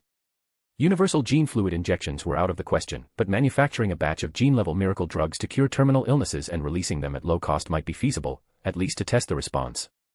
I think, HM. Just as she was about to speak, a sudden sense of palpitations interrupted her. Somewhere extremely far away, something had happened. Diana's level was high, but as a pure warrior her sensitivity to spatial anomalies was still inferior to Thea's. Seeing Thea stop mid-sentence, Diana carefully sensed her surroundings, but felt nothing. It feels like, our world just tore open a hole somewhere, Thea said quietly. She had set up many contingency measures in secret. She didn't know which one had been triggered, but instinct told her this was a major event. The two women wasted no time speaking further and flew straight out of the atmosphere. Thea gazed into the far distance. At the same time, in the middle of the Atlantic Ocean, on a small island within the Azores archipelago. The island, once filled with indigenous-style buildings, was now packed with people. The renowned archaeologist Daniel Evans, having received mysterious financial backing, had stolen Arthur Curry's trident several years ahead of the original timeline. Leading a large group of media reporters, he intended to open the so-called Gate of Atlantis. What the reporters recorded was not a glorious ancient civilization nor priceless relics. Instead, the refined middle-aged man opened a passage sealed for tens of thousands of years. From within poured countless colossal beings once jointly sealed away by the Atlanteans and the Greek gods. Cameras were knocked over. Several reporters standing too close were torn apart on the spot. The rest turned and fled, but this was an island. There was nowhere to run. The giant beings ignored the stunned Dr. Evans. This was not mercy, it was mockery. Seeing this scene, Thea silently let out a breath. Fortunately, she had sensed the breach in the barrier between realms. Otherwise, the casualties would have been far worse. The mysterious funding Evans had received was transferred under her orders by the Court of Owls. Her original goal had been to release the Greek hero Heracles, who was trapped beyond the passage, in order to obtain sufficient Earth aspect divine power and complete her magic circulation system. Although Evans was the one who stole the trident, and the giant beings were the ones who tempted him into opening the gate, as far as the scale of order was concerned, Thea herself was still a major participant. Chaos had gained another heavy weight, bringing the balance dangerously close to even. That alone made her wince. She signaled Diana to equip herself. Hesitating briefly, Thea also pulled up a hood. This was not yet the time to stand openly before the global media. The two teleported directly to the island. From the moment the gate was opened to their arrival, less than 30 seconds had passed. Yet the situation had already deteriorated completely. The giant beings treated humans like toys, tearing dozens apart at will. The stench of blood filled the air. "Stop!" Thea shouted. Their sudden appearance went unnoticed by most civilians, who were already paralyzed with terror.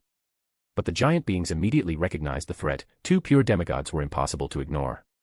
Of course, when the eldest miss shouted stop, she had no intention of stopping at all. Charging in without a word felt impolite, she simply wanted to announce herself. These giant beings embodied chaos itself. Killing one carried more weight than saving 100 ordinary humans. At the same time, the holy sword surged with intense battle intent. Thea made her decision instantly. Today, she would use these corrupted descendants of giants as the opening act for the holy sword's return to glory. She reverse-gripped the holy sword with both hands, leapt over 10 meters into the air, and drove the blade, overflowing with 7-colored radiance, straight into a winged, crimson-skinned monster with a massive, fanged maw in the center of its torso. Confusion still flickered in the eyes embedded in its shoulders. "Didn't you just shout, stop?" Its protest never left its throat. The holy sword purified it completely. Before the remaining enemies could react, Thea cut down 2 more winged giants. Diana, perfectly in sync after countless battles together, showed no hesitation. She cleaved through a multicolored, semi-invisible creature as easily as cutting vegetables. Despicable surface demigods. Kill them. The leader of the giants was a female creature with a serpentine lower body, dark green skin, long hair, 2 wings, and 4 arms. Their race had never been numerous. Over 1,000 existed when they were sealed 10,000 years ago. Fewer than 50 remained now, and 4 had already fallen in moments. Enraged, the serpent woman's blood-red eyes released visible psychic shockwaves. Dr. Evans, standing too close, was sent flying. "Humph, psychic blast." Thea scoffed. This was a trick she had used countless times herself. Against fodder, it looked impressive, waves of enemies collapsing like harvested wheat. Against opponents of the same level, it was nearly useless. Both she and Diana possessed extremely high mental resistance. Unless psychic power was focused into a single point, wide area dispersion barely caused damage. Realizing the serpent woman lacked real combat experience, Thea veered away instead of engaging her directly and clashed with a purple, vine-like monster whose entire body was covered in mouths. It burrowed through the ground repeatedly, forcing her to spend extra effort. She cast a soil-hardening spell to halt its movement, then sliced it into 3 segments with the holy sword. Still unsatisfied, she stabbed it twice more, only leaving once it had completely turned to ash. Then, she moved on to the next target. Chapter 450, Bitter Battle with the Giant Spawn. Surround them. Overwhelm them with numbers. The snake-bodied woman was clearly poor at close combat. She kept her distance, issuing commands while intermittently unleashing psychic blasts, sonic shocks, and charm spells. As several powerful monsters abandoned their pursuit of civilians and converged from across the island, the pressure on Thea and Diana increased steadily. Neither complained. Thea felt this disaster was partly her responsibility and bore it without resentment. Diana, on the other hand, believed eliminating these creatures was simply her duty. Relying on refined martial skill, divine equipment, and tight coordination, the 2 women maneuvered among dozens of enemies. They prioritized targets that could fly or turn invisible, eliminating those first before dealing with the thick-skinned brutes left behind. Careful. Thea kicked Jimmy Olsen out of harm's way. Today, the Daily Planet had sent this photographer-turned-reporter. His luck was abysmal. Lois Lane, the habitual trouble magnet, and Clark Kent were chasing another major story, and the newsroom hadn't expected Dr. Evans to stir up anything significant, so they dispatched the intern to the Azores instead. Jimmy lived up to his reputation as someone often associated with Superman. His luck was absurdly good. Most civilians on the island were dead, yet he was still alive and right on the front line. Worse, he never forgot his job, raising his camera and snapping photos non-stop. The shutter clicks drew enemy attention, and Thea's. Seeing a creature spew a sheet of acid rain, she abandoned her current target and sent Jimmy flying with a kick. Get farther away. When he tried to ask questions, Thea used a mage's hand to yank him clear. She glanced around and also pulled Daniel Evans, who was clutching the trident and trying to help, over to Jimmy. If he wanted an interview, he could interview the culprit. With the distractions gone, the fight bogged down. Thea and Diana could no longer maneuver freely. The enemies used massive bodies to choke off movement. Fear-based effects barely worked on these chaotic, evil beings. After jointly killing a seaweed-like monster that drained vitality, the 2 finally stood back to back, panting. They hadn't recovered fully from their earlier clash. Now locked in a brutal fight, they could muster only about 60% of their usual strength. Hold on. I think reinforcements are coming, Thea said, severing a monster's arm. I can hold. Diana snapped a foe in with her lasso and skewered it. Stop. Another roar came from the shore. The monsters ignored it. Twice in under 10 minutes. We're not falling for that again. They pressed the assault. What's going on? Give me back my trident. Arthur Curry arrived like a god descending, having swum an unimaginable distance. No one paid him any mind. Confused, he noticed Evans holding the trident nearby. Knowing he'd caused a catastrophe, Evans threw it back. Arthur, I'm sorry. Kill me if you want, but help those two. They can't hold much longer. Arthur tried to see through the triple-ringed encirclement. Without flight, he craned his neck from the perimeter, glimpsing only fragments, flying limbs and shattered bodies. No one noticed him. Arthur. Get in here. Thea's supervision spotted him. He wasn't Superman tier, but he was a heavy hitter. Hearing her, Arthur relaxed. He knew the women's strength and judged they weren't about to collapse. Charging blindly would only get him killed. Reading the battlefield, he saw their priority, flyers and speedsters, and acted accordingly. Lightning danced along the trident as he struck a winged foe. Moments later, Mara arrived. With ocean on all sides, her hydrokinesis peaked, countless water and ice projectiles rained down. The four achieved decisive kills, but injuries mounted. Thea had already discarded her hood, golden hair streaming. In a siege, it blocked vision. Despite every trick she had, her right hand was injured, she switched to left-hand swordplay. These creatures, descendants of giants and manifestations of Gaia's malignant will, boasted astonishing magic and psychic resistance, plus brutal physical power. They had few exploitable weaknesses. Many of Thea's usual tools were ineffective, she had to grind them down. Without her recent fusion boosting physical power, this would have been far worse. Diana fared no better. A purple, tree-like enemy fired corrosive barbs that punched a bloody hole through her thigh. Even her demigod body hadn't regenerated fully, she fought with a limp. If only we hadn't gone all out earlier. Thea grimaced. Since abandoning Merlin's blade, her luck felt off. At full condition, this wouldn't be so grueling. Use willpower. She had personally slain 7 or 8 giant spawn. The scale of order approved, even after offsetting her covert support of Evans, enough willpower remained. Restore our stamina and wounds. An obscure white light flared unseen.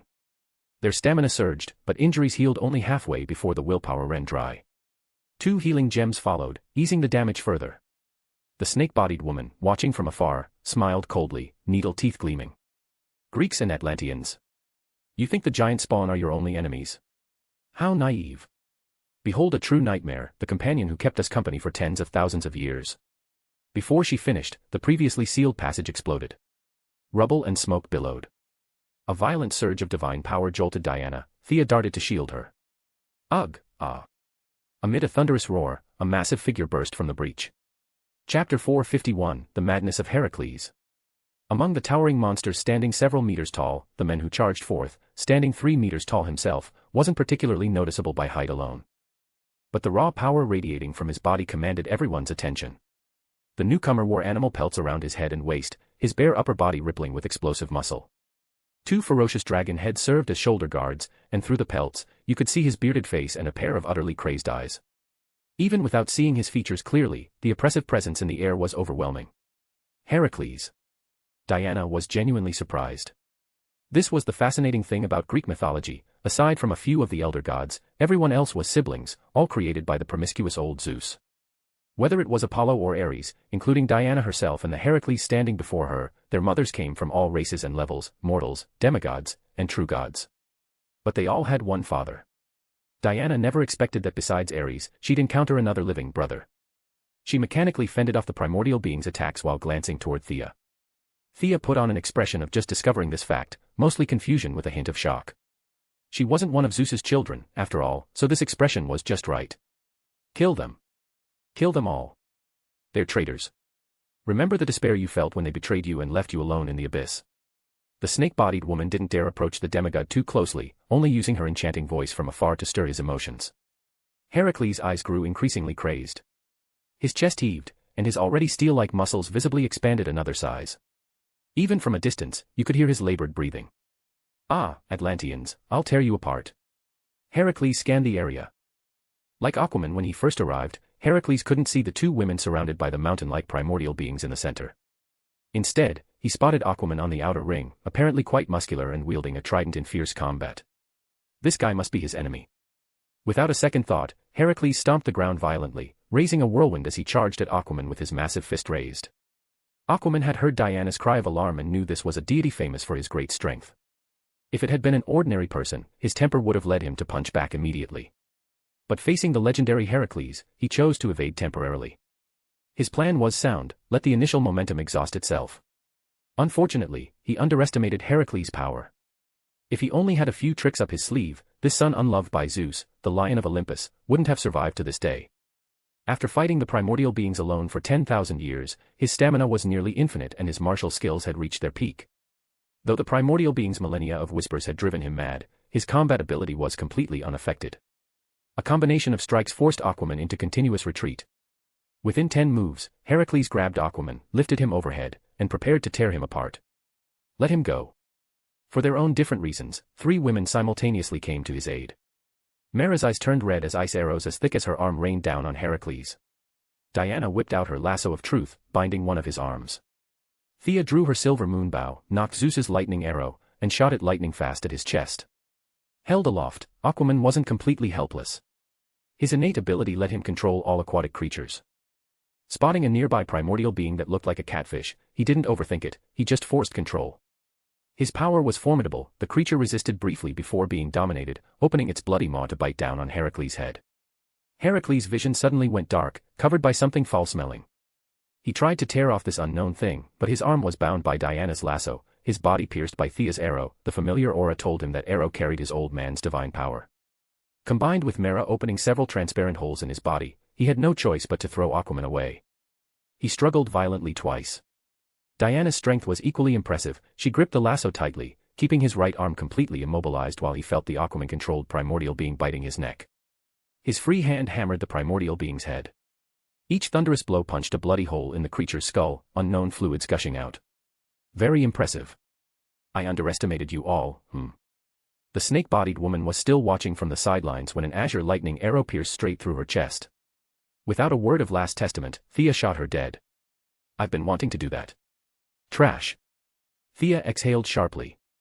In the midst of battle, she'd fired 2 arrows. The one aimed at Heracles was just an ordinary arrow, but the one targeting the snake woman was a true lightning arrow infused with magic. No matter how high their magic resistance, they couldn't ignore Thea's strongest strike. Moreover, this woman was only skilled in enchantment, her personal strength was pathetically weak. The arrow blew a huge hole in her chest, and she collapsed to the ground with eyes full of unwillingness.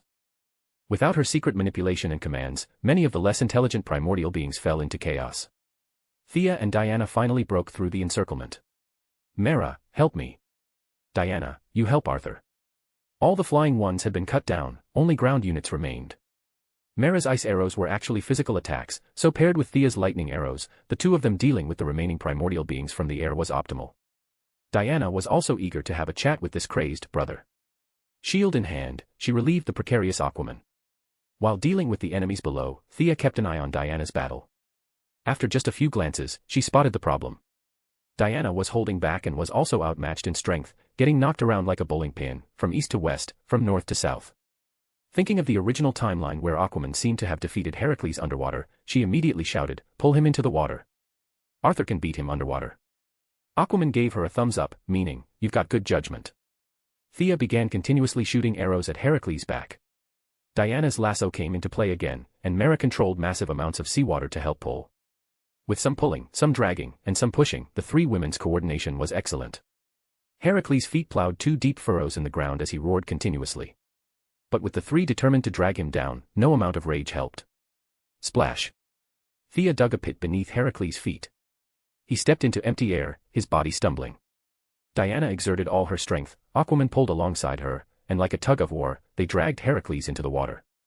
"Leave this to me, you help them too," Thea said to Mera. The couple's combat power underwater was incalculable. Thea was too lazy to go down, these land-based targets were hers to handle, both glorious and generating wish power. This arrangement was most suitable. Chapter 452, Underwater Battle. Mera surveyed the battlefield. Only enemies that couldn't fly remained, and her ice arrow's lethality against these thick-skinned monsters was limited. She nodded. "Be careful. With that, she leaped up with a graceful diving motion and plunged into the deep sea to help Aquaman. Even through the heavy seawater, Thea could see how intense the battle below was. Aquaman, nearly invincible in water, engaged Heracles while Diana could only provide support. With Mera joining the underwater fight, Diana found herself with nothing to do. Diana wasn't worried about the Aquaman couple killing Heracles. She swam to the surface and came to help Thea eliminate the monsters on the island. Without Heracles causing chaos and the Snake Woman's control, these primordial beings that only knew destruction were no match for the well-coordinated pair. When Diana used the lasso, Thea used her holy sword. When Diana used sword and shield, Thea used her bow. The two switched between close combat and ranged attack seamlessly. Every few dozen seconds, another monster fell. As their numbers dwindled, the pressure on the two women eased. Thea invoked wish power once more, restoring some of their stamina and healing their wounds. Finally, they slaughtered all these ancient remnants. Giant waves still churned in the distant seawater, showing that subduing the Lion of Olympus wasn't simple even for the Aquaman couple underwater. But Thea wasn't worried about them. As long as there was seawater, their recovery ability was nearly infinite. Unless facing someone who could one-shot them, few could defeat Aquaman underwater. Besides, setting aside Thea's support funding for Dr. Evans's research, the root cause of this incident was Aquaman carelessly discarding his trident, allowing someone to exploit it. This trouble was fated for the couple. Thea had merely advanced the timeline slightly. The scene was a mess. Thea had initially purified the monsters, but then discovered purification consumed some of her stamina. She quickly shut off the purification function. Now the island's central area was littered with monsters they'd cut down. These monsters were bizarre and diverse, no two alike. Some bled, some oozed purple sludge, and some turned to stone upon death. "You're the one from Queen Consolidated." Jimmy Olsen, who'd been hiding not far from the battlefield with Dr. Evans, heard the commotion die down. The two gathered their courage to investigate. His eyesight was good, he immediately recognized Thea, who'd removed her hood. "You've got the wrong person." Thea was finishing off the monsters and answered without thinking. Her hair had turned golden now and her features had matured somewhat. Jimmy Olsen, still shaken, wasn't entirely certain. At the same time, he thought it exceeded his imagination that a billionaire would run to this godforsaken island to maintain world peace. Still, he planned to chat with his good friend Clark Kent about his brush with death today when he got back. The two women checked everything over. Thea simultaneously used her supervision to scan the island's vicinity, confirming no oversights remained before going underwater together to help the Aquaman couple. "We can handle him." Aquaman was unaware of Thea's behind-the-scenes maneuvering. He thought this trouble was entirely his fault. He was already grateful the two women had helped clear the island's monsters. If he didn't do something now, he'd be ashamed. The big guy in front of him, he'd take him down with his own strength. His strength naturally surged underwater. Now with some pressure, he gave it everything he had. Heracles wasn't incapable of water combat, but once off the ground, he was somewhat uncomfortable. With one's strength increasing and the other's decreasing, neither willing to concede, the two pummeled each other. Massive ocean currents were churned into vortices by their tremendous power. Fish and shrimp had long since fled. Mera's eyes glowed azure blue as her ability reached its peak, aquatic beasts formed from condensed seawater continuously pouncing at Heracles. Looking at the wildly raging Heracles, Diana asked Thea hesitantly, "Can his sanity be restored?" Thea had considered this before and prepared several contingency plans. Seeing him in person, she found it several times more complex than expected. Heracles himself was someone with iron willpower. Such people were hard to corrupt, but once their core beliefs crumbled, recovery was even harder. The snake woman she'd shot dead must have spent 10,000 years of erosion to gradually break down Heracles' mind. Even so, she could only drive him mad, not turn him into a puppet under her control. This showed just how tenacious his will was. "If we can subdue him, we can find the Martian Manhunter. He's one of the universe's strongest telepaths, see if he has a solution. If that doesn't work, we can try using my wish power to alter reality." Grodd's mental abilities were more about control, normal while controlled, still mad when released. The Martian Manhunter was the best choice now. Diana nodded silently, both refocusing on the battle. After half an hour of fighting, the Aquaman couple managed to defeat Heracles with difficulty. His body was harder than steel with top-tier recovery. Aquaman's trident left wound after wound on him, but he healed quickly. Killing him was impossible. Relying on infinite stamina, they exhausted Heracles' last bit of strength. Aquaman's elbow smashed into his face. The eyes full of madness and killing intent closed. This warrior who ruled the gods through strength finally passed out from exhaustion. Aquaman had heard the two women's earlier conversation and readily handed Heracles over to them. "Arthur, this is all my fault. Back on the island with the four carrying the multi-ton Heracles, Dr. Daniel Evans still wore an apologetic expression as he apologized to Aquaman. None of the four blamed him excessively. He wasn't a bad person, just too focused on his research and had his mind bewitched by the primordial beings. Returning to where the seal had been broken, originally placing the trident back would reseal it. But when Heracles emerged, he'd completely destroyed the barrier between worlds. The trident was now useless. The three could fight and kill, but sealing required Thea's expertise. They all looked at her. Thea didn't shirk responsibility and began studying it. The opposite side was an alternate dimension about the size of a town. Now that she'd cut down all the prisoners, the other side was empty. Sealing or not didn't really matter. But Thea still used her knowledge to redraw a sealing barrier on site. After the primordial being's 10,000-year occupation, even the air on that side was filled with madness and evil. If left unsealed, those energies entering this world would create more villains.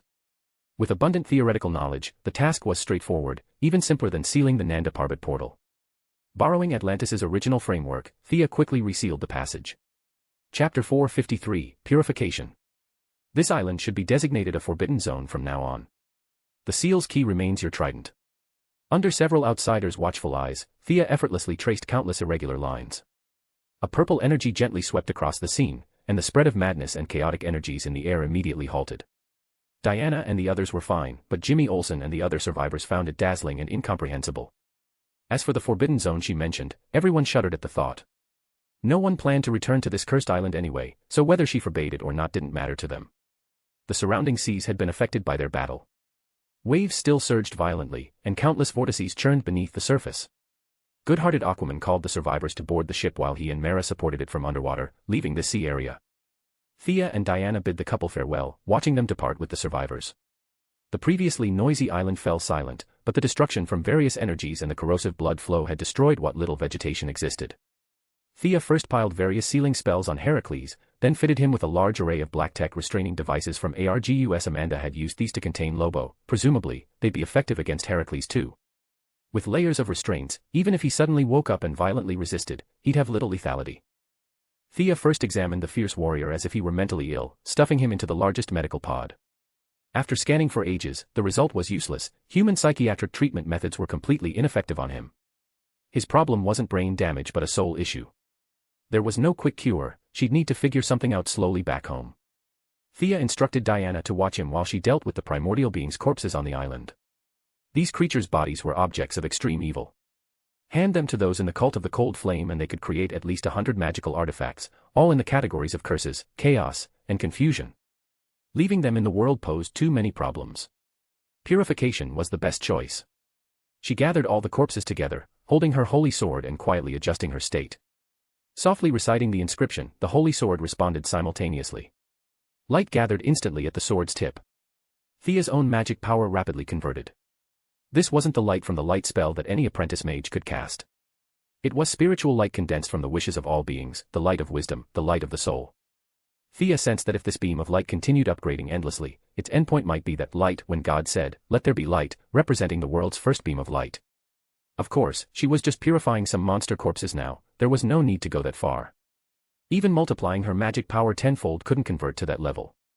Given Thea's current strength, she could make some waves on Earth, but in the eyes of truly powerful beings, she was barely stronger than a microorganism. She obediently withdrew part of her magic power. The entire island was shrouded in radiance. The survivors and Aquaman couple not far from the island also stopped, watching intently. Nuclear bomb. Jimmy Olsen snapped a couple photos with his camera, disappointed to find only white blankness in the lens, nothing visible. He could only ask Dr. Daniel Evans nearby. Though an archaeology PhD, he was still a PhD. Jimmy felt his day's experience was like filming a movie. The protagonists endured various hardships to escape alive, then the government dropped a nuke to destroy all evidence. No wonder he overthought it, these types of movies all followed this script. Evans, after years of archaeological work, had encountered various supernatural phenomena. His doctorate wasn't for show, he forced an explanation using his worldview. Definitely not a nuclear bomb. Maybe they're sinking the island into the sea, or burning the monsters' corpses. The doctor immediately deduced 5 or 6 possibilities, speaking with lingering fear. The other survivors also chattered with speculation. On the island, Thea didn't know she'd become their topic of debate. She only felt her intent for covert operations was completely blown. As her magic power flowed into the holy sword, a massive pillar of light formed on the island. A light column with a 1,000-meter radius shot straight into the clouds. The overflowing rays reflected across the entire North Atlantic. Forget satellites from various countries, people in nearby Portugal and Spain could probably see it with the naked eye. The seawater moved without wind. Countless fish surfaced, no mutual devouring, no conflict, just enjoying the rare peace. Seabirds called joyfully, and even the eagles that usually opposed Thea joined in. As the spirits of all things, humans also sensed something unusual. Many stopped in their tracks, asking passers-by if they heard Scottish bagpipes in the air. Several deep mountain monasteries rang their bells, and many devout church monasteries echoed with faint hymns. Media worldwide were alarmed. Several major religious organizations immediately claimed responsibility for the phenomenon. A Central Asian country's spiritual leader even spoke on the news channel for an hour and a half, presenting facts and reasoning just to prove one thing: he did this. Thea didn't know that before she'd even finished her work, a bunch of people were lining up to take credit. She had only one feeling: this holy sword was too flashy. Her total magic power, even reduced by 30%, far exceeded contemporary mages. Even so, with her restricting part of the sword's power, over half her current magic remained consumed. Sensing the light energy had accumulated sufficiently to purify those corpses with ease, Thea didn't exert force visibly. Holding the sword with both hands, she aimed the tip at the corpse pile's center. The light beam pierced like a needle popping a balloon. Space spread from the impact point in all directions. Everything covered by light energy rapidly disintegrated. The primordial beings' corpses melted like snow under boiling water before her eyes. Two primordial beings, whether they'd been playing dead or from conditioned reflex, twitched their legs. Unfortunately, the dissolution was too fast. Their struggles were meaningless, all were dissolved one by one, the light beam purifying the evil thoughts in their hearts and their bodies. Great masses of pure energy spilled from these ancient evil beings' bodies, dissipating into the air. Leaning on her holy sword, Thea sensitively felt the magic power in the air. Though still terribly thin, it was considerably richer than before. What's wrong? Are you hurt? Diana wasn't that sensitive. She thought Thea had been drained by the earlier light pillar. Thea hadn't time to answer when a rough voice came from nearby. Daughter of Zeus, your companion is fine. However, she purified those primordial beings, and the entire world will benefit. But trouble will follow as well. Hard to say if it's fortunate or unfortunate. The stubble-faced Heracles slowly sat up. You could see the restraints were still in effect, but his originally crazed eyes, though still somewhat cloudy, now held a glimmer of intelligent light. Chapter 454, Examination. You're lucid. You recognize me, right? Diana asked radiantly, delighted. But Heracles disappointed her. Her sword's light only temporarily restored part of my sanity. My soul bears too heavy a burden, recovery will be difficult. Once I leave here, I'll still be that crazed beast. Diana clenched her fists. Thea and I will cure you. Thea. She suddenly realized Thea had only said one word before falling silent, which was highly unusual. She quickly turned back to see Thea standing there with unfocused eyes, silent, as if she hadn't noticed Heracles regaining his sanity at all. Daughter of Zeus, don't disturb her. The primordial beings were products of the giants and Gaia's evil consciousness. She purified the evil consciousness, and Mother Earth Gaia is rewarding her. Heracles hadn't spoken in tens of thousands of years, his language skills were somewhat lacking. Still, Diana understood. Mother Earth Gaia. She was somewhat skeptical. This was Zeus's grandmother-level primordial deity, was she still alive? If Thea could hear Diana's thoughts now, she'd definitely answer, the traditional Earth Mother no longer exists in that sense. Equally versed in theology, she could even get a theology doctorate. Thea, as someone experiencing it firsthand, immediately realized she'd encountered Gaia. The form of manifestation was bizarre, between being and non-being, between existence and non-existence. At least at Thea's level, she couldn't comprehend the state at all. Calling it Gaia's consciousness wasn't accurate. From Thea's narrow perspective, she could only understand it as being one with Earth, now manifesting as a form of pan-consciousness.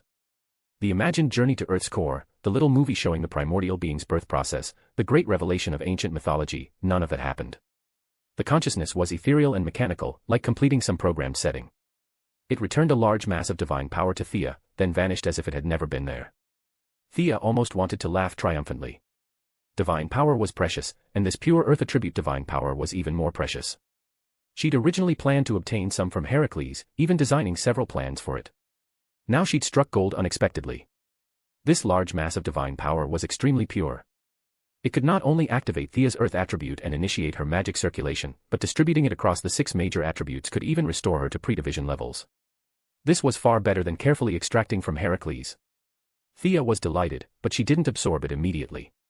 The Holy Sword's earlier commotion on this island was too big, they needed to leave at once. Ah. You're awake. Thea's consciousness returned to reality, also discovering Heracles' state. Diana quietly explained everything. Let's return to my place first. I have more equipment there. Thea directly teleported Diana and Heracles back to Metropolis. Just after leaving the island, Heracles' expression began to distort. His eyes bulged wide, teeth grinding audibly. Release part of your consciousness, I'll knock you out. The suffering Heracles nodded slightly. Thea used her maximum mental impact, releasing a mental storm in his mental world. The burly warrior didn't even grunt before passing out. No time to talk with Diana, Thea immediately began examining him.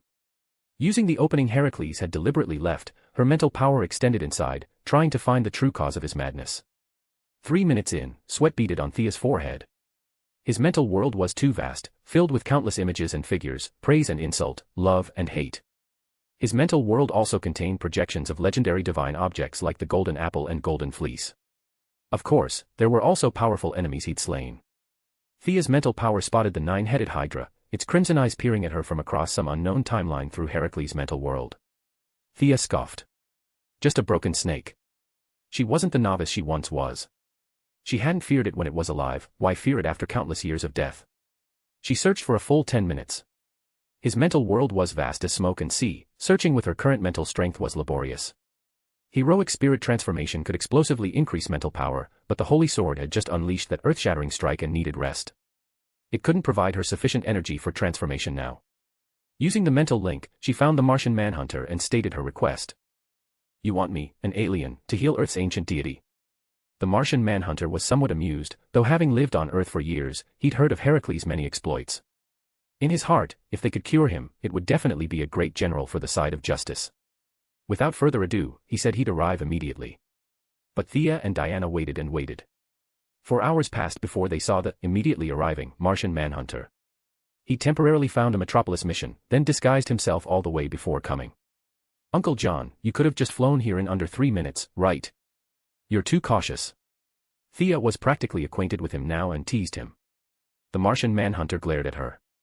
The Azores incident, that was you, wasn't it? What were you doing there? Thea boasted about her heroic deeds with some embellishment. Her heart was clear now, even Gaia acknowledged her achievement, proving she'd done well. The Martian Manhunter naturally found no fault. Realizing human scholars had caused this trouble themselves, he could only sigh. So strong. Seeing Heracles' height and weight, his body of iron muscle lying there, the formless aura made the Martian Manhunter somewhat moved. The Martian Manhunter, though skilled in telepathy, had strength rivaling Superman's. That he felt pressure showed Heracles' extraordinary nature. Thea explained everything she'd discovered.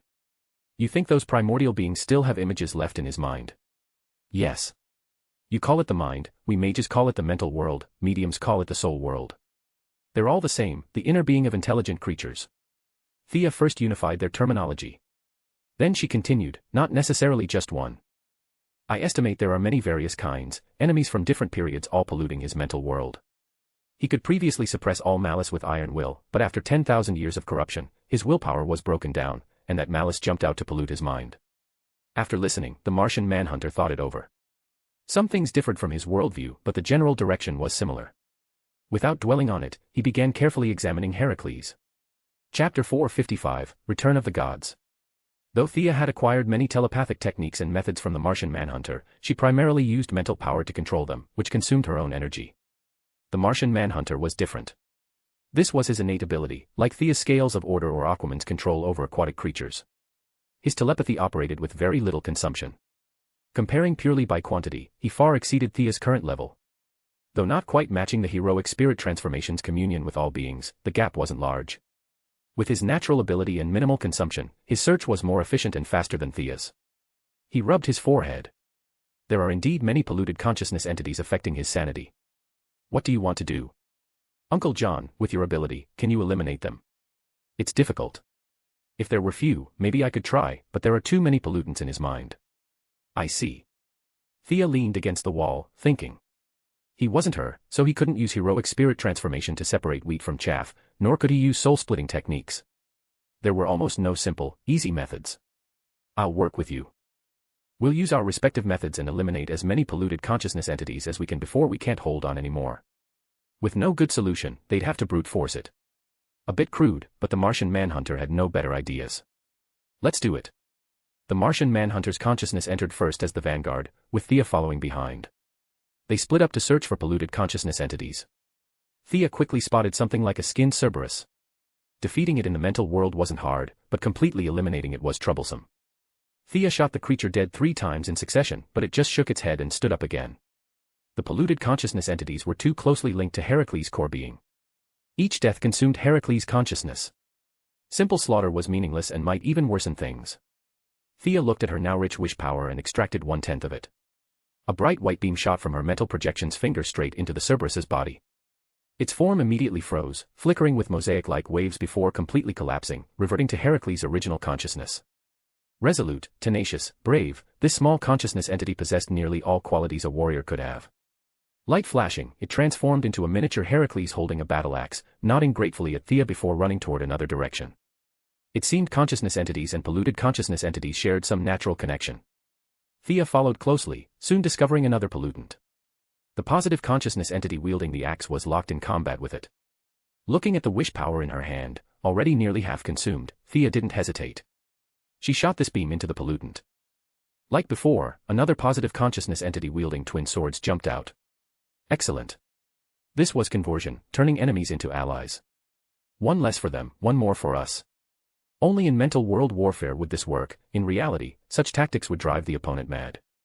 No longer concerned about wish power consumption, Thea directly converted 18 pollutants.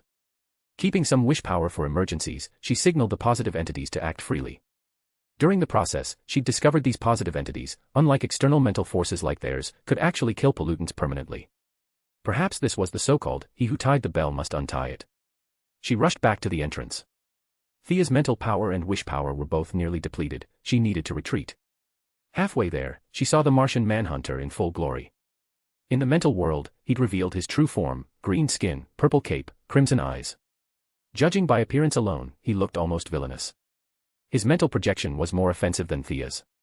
Realizing conventional methods couldn't kill the opponents, he chose a new approach. In this mental world, using his powerful talent and understanding, he'd forcibly carved out an even deeper mental space. Those polluted consciousness entities were all beaten half-dead and thrown inside. Best if they self-destructed, if not, at least they were temporarily isolated. This method was excellent. Thea's eyes lit up. Everyone truly had their own tricks. The Martian Manhunter was indeed a worthy master of telepathy. Heracles wasn't ordinary, he was a deity with iron-like tenacity. Being able to dig holes in his unyielding mind was an ability few could achieve. Mental battles were like tug-of-war, one side weakened, the other naturally rose. As polluted consciousness entities were continuously imprisoned, Heracles' core will finally responded. More positive will entities joined the battle. Thea, who'd been about to retreat, stayed to help. Time passed, a full half-hour. Even with his talent supporting him, the Martian Manhunter couldn't take it anymore. The enemies were simply too numerous. After firmly sealing the deep mental space, he called Thea to withdraw. "How are you both? Are you all right?" Diana, unable to help at all, anxiously asked, seeing them both somewhat fatigued. "Better than expected, thanks largely to Uncle John." Thea didn't claim credit. His help exceeded her expectations. The Martian Manhunter was truly exhausted. His mental abilities were strong, but recovery was slow. Unlike Thea, who had fear emotion as a foundation and could convert some any time to recover, he needed time to slowly recuperate. "Thank you for your help." Heracles had long since awakened from unconsciousness. His consciousness could now barely suppress the negative emotions. Complete recovery to normal would require several more treatments, but without provoking him, normal communication was no problem. After brief introductions, Heracles was quite polite when normal. Especially seeing these 3 weren't weak, Diana went without saying, Zeus's daughter couldn't be too bad. In his eyes, Thea was also formidable. Dropped into his era, she'd easily qualify as a demigod hero. The Martian Manhunter was what truly drew his attention. Heracles didn't know about his fire weakness. From his perspective, the Martian Manhunter was simply flawless, whether bodily strength or mental power, perfect to the extreme. Were these modern Earth people? What did you mean earlier about fortune and misfortune? Diana, seeing his restored lucidity, asked urgently. His words on the island had been vague, she'd wanted to ask for a while. Hearing this, Thea and the Martian Manhunter also turned their attention. Thea had been busy purifying earlier and truly didn't know they'd had a brief conversation. The primordial beings will return to Gaia, and the world's barriers became thin. This means the gods are about to return. Chapter 456, Crazy Sunday Update, recommend the next series. Quick update, today I'm editing nearly 300 chapters, a truly crazy Sunday, so I'm taking the day off and there won't be a new chapter. Important news, I'm planning to start translating one more series, since I'll have more free time next week. Honestly, I've been so busy lately that I haven't had time to hunt for good stories to read. The most recent thing I've been reading is the Marvel series I'm currently translating. So if you have any recommendations, please drop them below. I'd love to translate something new and read it together with you all. Thanks for your patience and support. Chapter 457, Chapter 456, The Prophecy. The gods are returning. All three of them felt a chill run down their spines. The Martian Manhunter, being an alien, only had a surface-level understanding of Earth's mythology, most of which Diana had taught him. Thea could sense the magical energy in the atmosphere slowly increasing. Though it was just a fleeting moment in Earth's long existence, when spread across billions of people, and considering how metahumans would start popping up left and right in the coming years, she was convinced this phenomenon was connected. Diana was simply shocked. Running into one divine sibling was a pleasant surprise, but if dozens started showing up, she'd lose her mind. Years of living in human society had broadened her perspective, and she no longer fully believed her mother Hippolyta's old claim that Ares was secretly manipulating every human war. But deeply ingrained beliefs weren't easy to shake. Her feelings toward her divine siblings were a complicated mix, 3 parts anticipation, 6 parts fear, and 1 part something she couldn't quite define. Haha. But don't worry too much, the lion-like man laughed heartily, suppressing the malice within him. He felt unusually relaxed now and couldn't help but chat a bit longer. Not all of them are interested in this world. Waking from their divine realms and gathering enough strength to come here takes time. His expression turned more serious. But there's an ancient prophecy, the firstborn of Zeus and Hera will climb to the father god's throne over the corpses of his siblings. This prophecy applies to all of Zeus's children. Amazon daughter, you're included in this prophecy. You should be careful. Heracles gave a self-mocking laugh. Zeus, that coward who loves his tricks, his father Cronus overthrew his grandfather, then Zeus overthrew Cronus. Now it's his turn to be overthrown. Haha. The mighty god showed no respect for his father, speaking of him like some random stranger. But this wasn't surprising, really.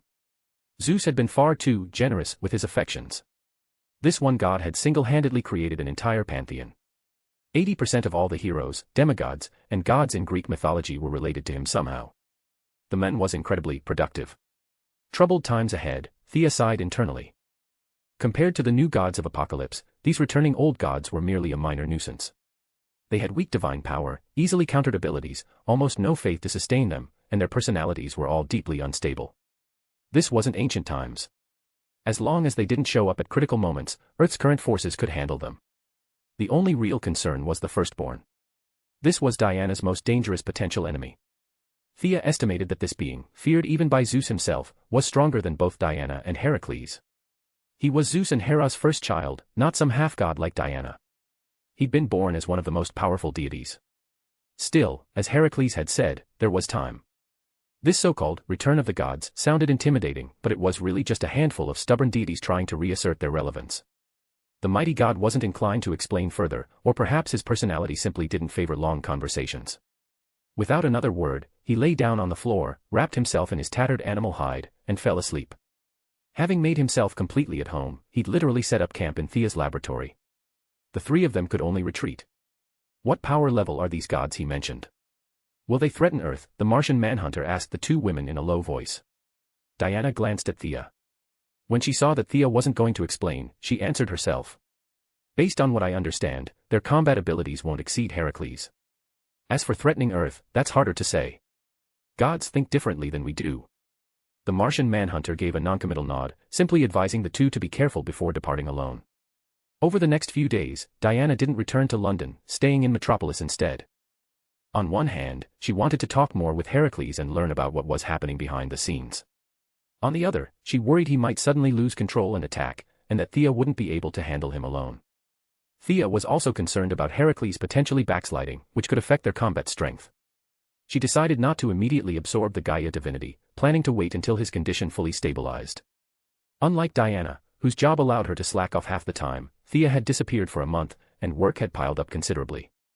In the past, she could send clones to attend boring banquets and meetings. Now her power had increased, but the clones were completely gone. She had no choice but to handle everything personally. At a banquet hall. Haha. Wearing a sapphire blue gown and silver heels, Thea covered her mouth with ladylike grace as she chatted with several female council members. The focus of conversation at recent gatherings had been the aurora over the Azores.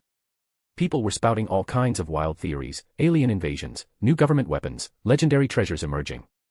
The variety of speculation was dazzling, even to Thea, who'd actually caused the whole thing.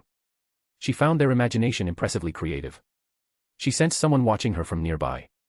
Turning slightly, she saw Amanda Waller standing not far away, trying to catch her eye. Smiling, Thea excused herself from the idle chatter and walked gracefully toward Amanda. Both women wore pleasant smiles until they reached a secluded area, where Thea dropped her refined demeanor. "What's up?" Amanda gave her a knowing look. Thea's face remained impassive, thick as a city wall. "The incident at the Azores, that was you, wasn't it?" "Yeah." Ever since the Excalibur had unleashed that world-shaking pillar of light, Thea hadn't bothered to hide it. After fighting for over half an hour, between the on-site reporters and various national satellites, footage was inevitable. As her power grew, she had fewer and fewer things to fear. "One of my scientists was conducting an experiment when you pulled your heroic stunt. Because of your actions, he's now become this." Amanda handed Thea a tablet showing a real-time feed. Thea stared at it for a long moment but couldn't see anything unusual. A high-end laboratory that looked completely dark. Seeing her confusion, Amanda explained. She'd been startled herself when she first learned the truth. In layman's terms, he's invisible. But according to our instruments, he's still in that room. His body has mutated, it now absorbs all light. The culprit, unsurprisingly, is the beam you fired. That's impossible. Nothing's impossible. Dr. Arthur Light loves studying all kinds of radiation, cosmic rays, you name it. When you were creating the globally noticed light pillar, he apparently captured a trace of it. Amanda said with some frustration. Chapter 458, Chapter 457, Dr. Light and the Electric Girl. Despite Amanda's confident explanation, Thea's face showed nothing but disbelief. "Are you kidding me? That was the purifying light from Excalibur, the sword of victory and oaths, the supreme holy sword of Celtic mythology. And now you're telling me some human scientist used technology to capture a trace of that light? This wasn't ordinary light in any traditional sense. This was the light of wisdom, the light of will. What kind of absurd technology could possibly capture something like that?" She'd originally planned to brush Amanda off, but now Thea's curiosity was genuinely piqued. Something this bizarre demanded investigation. Amanda needed Thea's knowledge to help her subordinate, and Thea wanted to see this extraordinary scientist for herself. The two quickly reached an agreement and headed to ARGUS headquarters. Waiting to greet them were Lila Michaels and a black man, Mist, a doctor covered in pale green mystical tattoos and wearing a bright red cape. He stood there like a sculpture, his expression solemn and humorless, not even acknowledging Amanda, his direct superior, much less Thea, a stranger.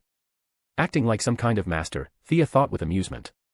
His supposed ability to reflect all magic was a joke to her. Any spell with real power would break through it. Still, he was ARGUS's problem, not hers, so she kept her opinions to herself. "It's here." Lila led them through a series of turns to a door. Pushing it open revealed a room even darker than before. "Can't see your hand in front of your face" was an understatement. Thea judged that his assimilation with light was accelerating for some unknown reason. Save me, this thing is consuming me." A middle-aged man's voice drifted from within, faint and ethereal, as if speaking from under a blanket. Thea quickly backed away.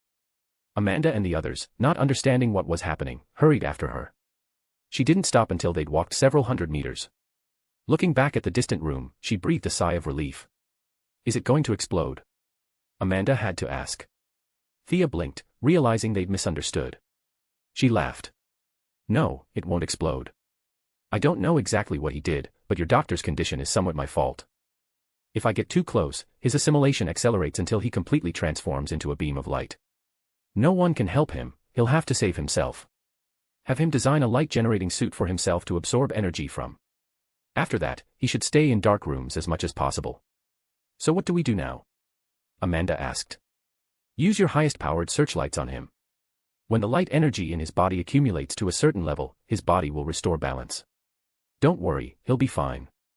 I've got to go," Thea said casually. On her way back, she kept marveling at how strange this was. The unlucky guy who'd absorbed the Excalibur's light was undoubtedly Dr. Light. Thea was genuinely curious about how he'd managed to collect such extraordinary radiation. Was this another sign of Heracles' great age arriving? Realizing her purification mission had triggered a chain reaction of consequences, Thea suspected the ArrowVerse incident wasn't isolated. Similar strange events might be happening elsewhere to other people, things she hadn't noticed. Sitting in her office, she instructed her AI. Compile all the unusual incidents from the past few days. Gideon searched quickly, rapidly collecting hospital records, traffic reports, forum posts, news articles, and rumors. Thea scanned through them rapidly, dismissing irrelevant cases one by one. Then one piece of news caught her attention. 3 days ago, 2 hours after Thea's light pillar, meteorologists reported that North Atlantic currents had been disturbed. The previously calm ocean surface had accumulated energy, which transformed into a torrential downpour when it reached the eastern U.S. coast. A thunderstorm struck Metropolis. A well-known radio host, Leslie Willis, had stubbornly insisted on taking a helicopter for live coverage that day. The violent storm destroyed the helicopter. In that critical moment, Superman intervened and saved her. Unfortunately, her luck was terrible. After Superman pulled her from the aircraft and landed on the ground, lightning struck Superman. He reacted quickly, within a tenth of a second, he pushed her away. But he hadn't noticed the power line at their feet. The lightning from above traveled through the cable and struck the host anyway. Clark, being struck by lightning, was completely fine, no blood, no dimensional travel, nothing. But Leslie Willis didn't have his constitution. The shock rendered her unconscious, and she was pronounced dead shortly after arriving at the hospital. Heh. Thea shook her head with a bitter smile. She'd truly become a butterfly this time. One flap of her wings at the Azores, and here in America, a thunderstorm. Her instincts told her this woman wasn't dead. She'd had no vital signs at the time, but her body was simply readjusting itself. ArrowVerse had Dr. Light under tight watch, making him difficult to approach. But this woman? No such problems. With some careful training, she'd make an excellent subordinate, someone who could control and absorb electricity on a massive scale. Thea picked up her phone and instructed Deathstroke to retrieve the woman's body. Half an hour later, Thea saw her target. The condition was pretty bad. Her entire body was carbonized, with tattered clothes barely clinging to her. Her hair had turned completely white. The people handling the corpse hadn't been careful, just a cursory wipe. From what remained, you could barely tell this had been a woman. This person has special qualities. Though she looks thoroughly dead. I've watched her show, it was pretty good. Shame. Deathstroke leaned against the table. Thea had watched this woman's show too. To attract attention and cater to the market, Leslie Willis had made a career of creatively insulting Superman. Many people, like Thea, secretly watched. She suspected Batman watched too, and Lex Luthor was a devoted daily viewer. While ordinary citizens were hard to track, this woman had earned herself a place in the minds of both superheroes and villains. From society's perspective, this woman was vulgar and mercenary, willing to do anything to advance her career. She definitely wasn't a good person in the traditional sense. But if you thought about it, you could understand her desperation. Coming alone to a cutthroat place like Metropolis to make money and build a career, with no credentials or work history, who would hire her? After weighing her options, she'd chosen radio hosting. Next came choosing her angle. The show needed a hook. Her specialty was mocking and ridiculing others. But who could she ridicule? Thea. Luthor. Half an hour later, she'd be stuffed in a sack at the bottom of a river. She couldn't afford to insult the powerful. But Superman, equally famous yet unable to retaliate, fit perfectly. The show was an instant hit. Willis had found her golden ticket and couldn't stop riding that wave, until today. Chapter 459, Chapter 458, The Electric Girl Needs Re-Education. Thea's supervision could see inside the body. Her circulatory system had been completely destroyed by rampaging electrical currents. Her organs were mostly carbonized, with only faint movements between her heart and lungs, residual electricity assimilating with her body. But this process was excruciatingly slow. Theoretically, in 17 or 18 years, she'd be able to come back to life. Of course, that was assuming her body wasn't buried or deliberately destroyed. Given that she was alone in the world, with no one to care for her, and had been tossed into a morgue, following her original trajectory, there was no way she'd survive. This woman was similar to Poison Ivy, both had undergone irreversible life-form transformations due to foreign substances entering their bodies. The difference was that Ivy had too much vitality, while this woman had too little. Hook her up to 4 nutrition. Maximum output, Thea told Deathstroke. 3 thick needles pierced her severely damaged skin. Various nutrients flooded into her nearly desiccated body. 10 minutes later, Thea watched a layer of electricity wrap around the woman's heart, which began to beat faintly. What abilities does she have that caught your attention? Deathstroke asked thoughtfully. She can control and absorb electricity. When her body stores enough electrical charge, her explosive power and speed will increase dramatically. She can fire electrical shockwaves and move at high speeds between charged objects. Thea outlined several points she'd thought of in the short term. Oh, sounds impressive. But there's definitely a weakness, right? Obviously. She got this power suddenly, her mentality will be completely unbalanced. The other thing is she's extremely vulnerable to water. She could easily wipe out a fully armed army division, but she could also be defeated by a group of kindergartners with water guns.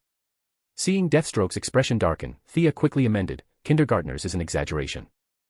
But firefighters could definitely take her down. And you still plan to recruit her? Thea didn't answer immediately. Livewire had equally pronounced strengths and weaknesses. You didn't need some genius scientist to figure out how to counter her, anyone with a few years of education could do it. But her advantages couldn't be ignored either. Modern cities were packed with electrical equipment that would provide her with enormous energy. Her mobility and destructive power were unmatched. After thinking it over, Thea said, with proper training, she'll be a valuable asset. Oh, and she'll probably need some attitude adjustment. I can't stay here long.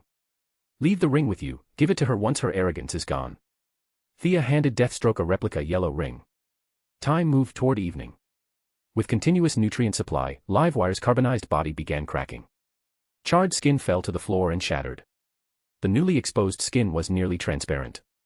Where blood vessels should have been, electrical currents now flowed. Where am I? Livewire sat up groggily. She first clenched her fists, watching the electricity dance across her palms in a daze. Then she became alert and examined her surroundings. Various intimidating instruments. In the distance, dozens of fully armed men standing at attention. Some organization's base. That was her first thought. I'm an experimental subject who's been modified. It wasn't a strange conclusion, American movies were full of these exact plots. Her thoughts naturally ran in that direction. Ms. Leslie Willis, do you remember what happened before? I saved you. Otherwise, you'd be lying in a morgue right now. Thea noticed her eyes were unfocused, but she wasn't screaming like a lunatic, which was a good sign. Who are you? Livewire's gaze automatically skipped over the 2-meter-tall, bear-like Deathstroke. Not because he wasn't intimidating, the man was a walking nightmare, standing there with twin swords and a stern face, the kind who'd normally terrify any sane person. But today, Livewire's attention was drawn to Thea. Unlike Diana's heroic classical beauty, Thea, having entered mid-demigod status, embodied modern aesthetics more closely. Combined with her extensive knowledge, her overall presence had reached another level. Even other women rarely felt jealousy when looking at her. In public, Thea usually used magic to slightly alter her features, making her appearance less stunning. But in her own base, she saw no need to disguise herself, showing her true face. You recognize me, don't you? The details were different, but the overall appearance remained. And with Livewire's enhanced body granting improved vision and hearing, recognition wasn't difficult. She asked uncertainly, You're that billionaire? Did you bring me here? You rich people are all the same, not one decent person among you. Her tone had started normally enough, but then something set her off. Her voice turned shrill, and the lights in the base began flickering with her agitation. What do we do? She seems to hate rich people, Deathstroke said cheerfully, clearly enjoying the show. He wasn't worried about her attacking, his agility and strength now exceeded human limits. Combined with his masterful combat skills, superior physical condition, and vast battle experience, he feared no metahuman, let alone this newbie who didn't know her limits. Thea remained unfazed. Livewire's class resentment existed, but more importantly, the electricity was affecting her emotions. She couldn't control herself. I am a god. The more Livewire thought about it, the angrier she became. What little rationality she had was replaced by rampaging electrical currents. Her eyes rolled back white, and her entire body levitated. The electrical power in the base began converging on her frantically. Several guards seemed ready to rush in, but Deathstroke waved them back. Thea was exasperated. Unlike Dr. Light, a middle-aged man with a wife, children, a happy family, and a comfortable middle-class income, this host was struggling. She'd endured all kinds of contempt in life. Without proper guidance, she'd definitely become a villain. Blue light flashed between Thea's fingers. Water shield. A water-blue membrane covered Livewire's body. Violent electrical sparks erupted. The former host's majestic floating form couldn't be maintained. She fell to the ground like a dead fish, trembling violently. She'd short-circuited. Why won't you just listen? I told you, I'm here to help you. Think about what happened to you before. Without me, you'd be dead. Thea crouched beside her, speaking unhurriedly. Livewire wasn't sure if this was true or false, but her current powerlessness was undeniable. With the rampaging electricity gone, her naturally cautious personality resurfaced.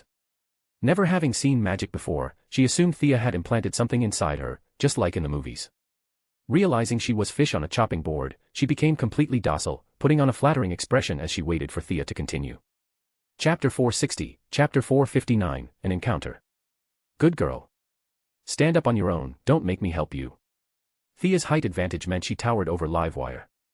She stroked the woman's hair like petting a cat. Livewire's whole body tingled with numbness. She'd completely forgotten about proclaiming herself a god a minute ago. Like a quail, trembling slightly, she obediently stood up. Thea waved her right hand. A simple water-drawing spell absorbed all the residual moisture from Livewire's skin. Witnessing such an unnatural phenomenon up close, despite the electricity resuming its flow through her body, Leslie Willis didn't dare make any sudden moves. Good. Control your temper. What I'm telling you is this, you're not some deity, just a lucky person who got fortunate. Without my help, you'd still be in the morgue.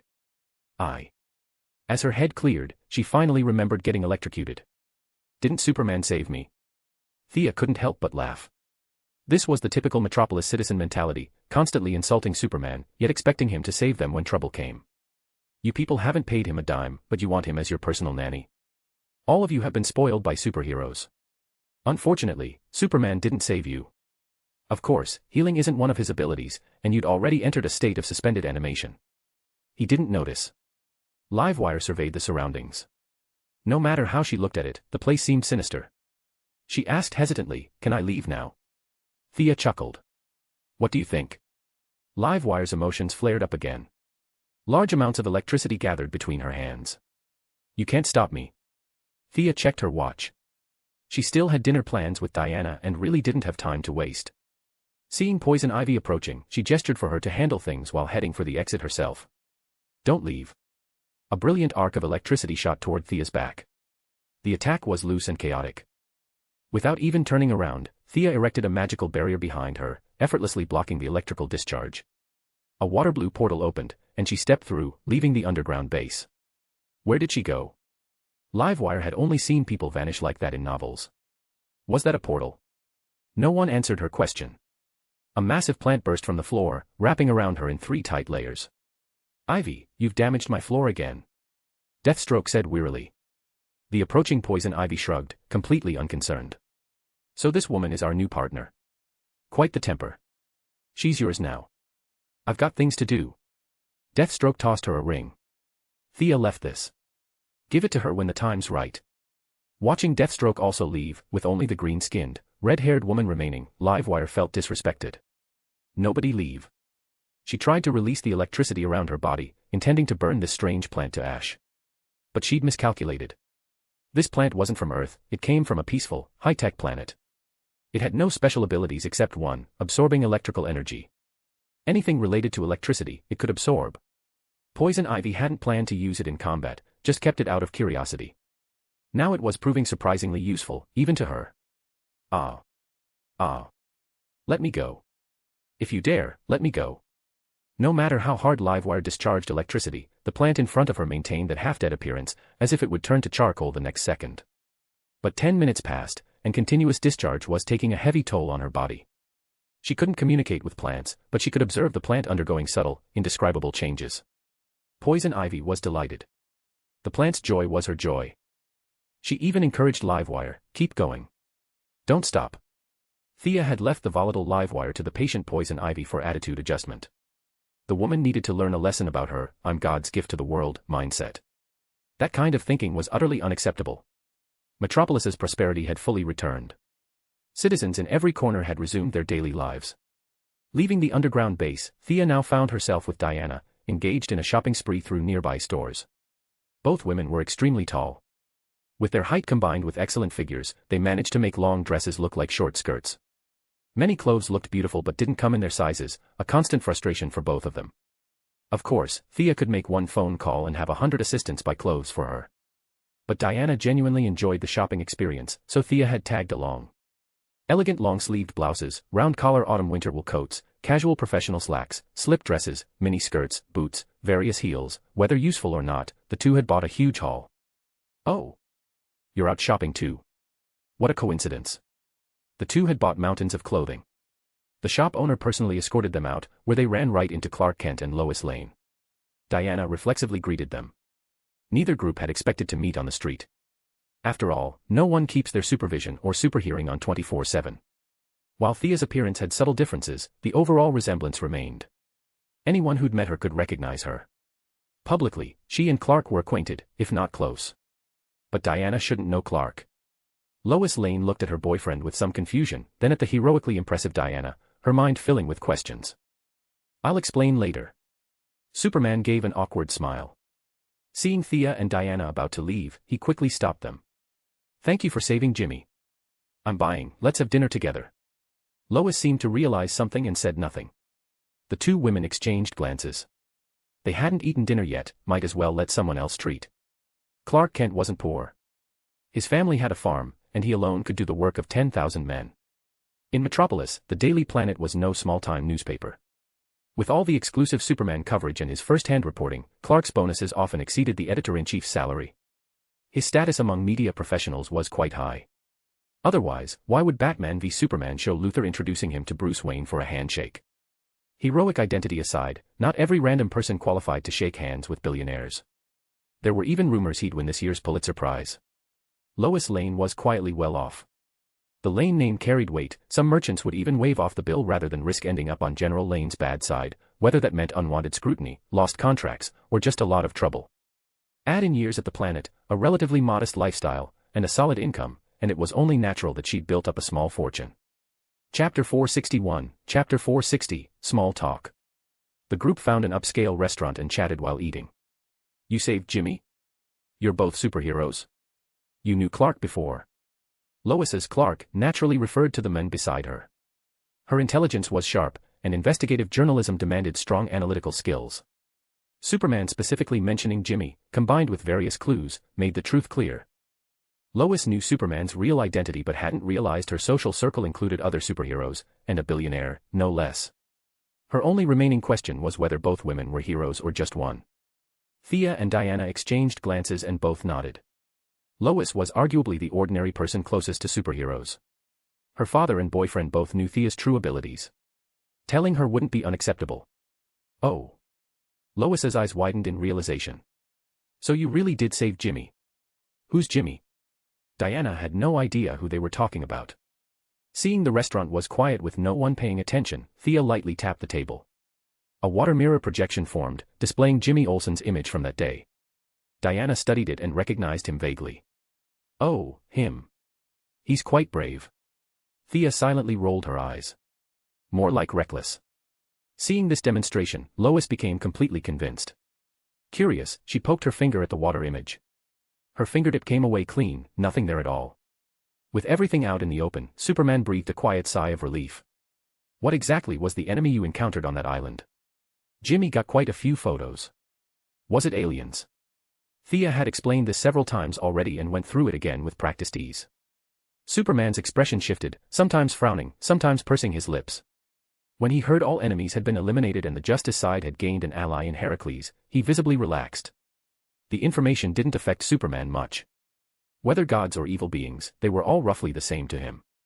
But for Lois, these revelations were worldview-shattering.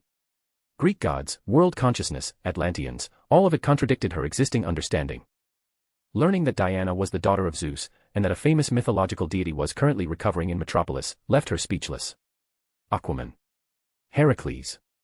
Superman grew excited at these names. Unlike the Martian manhunter who'd lived for centuries, by Kryptonian age standards, Superman was still young. His competitive nature was inevitable, though he knew suggesting a fight right now would be inappropriate. He forcibly restrained himself.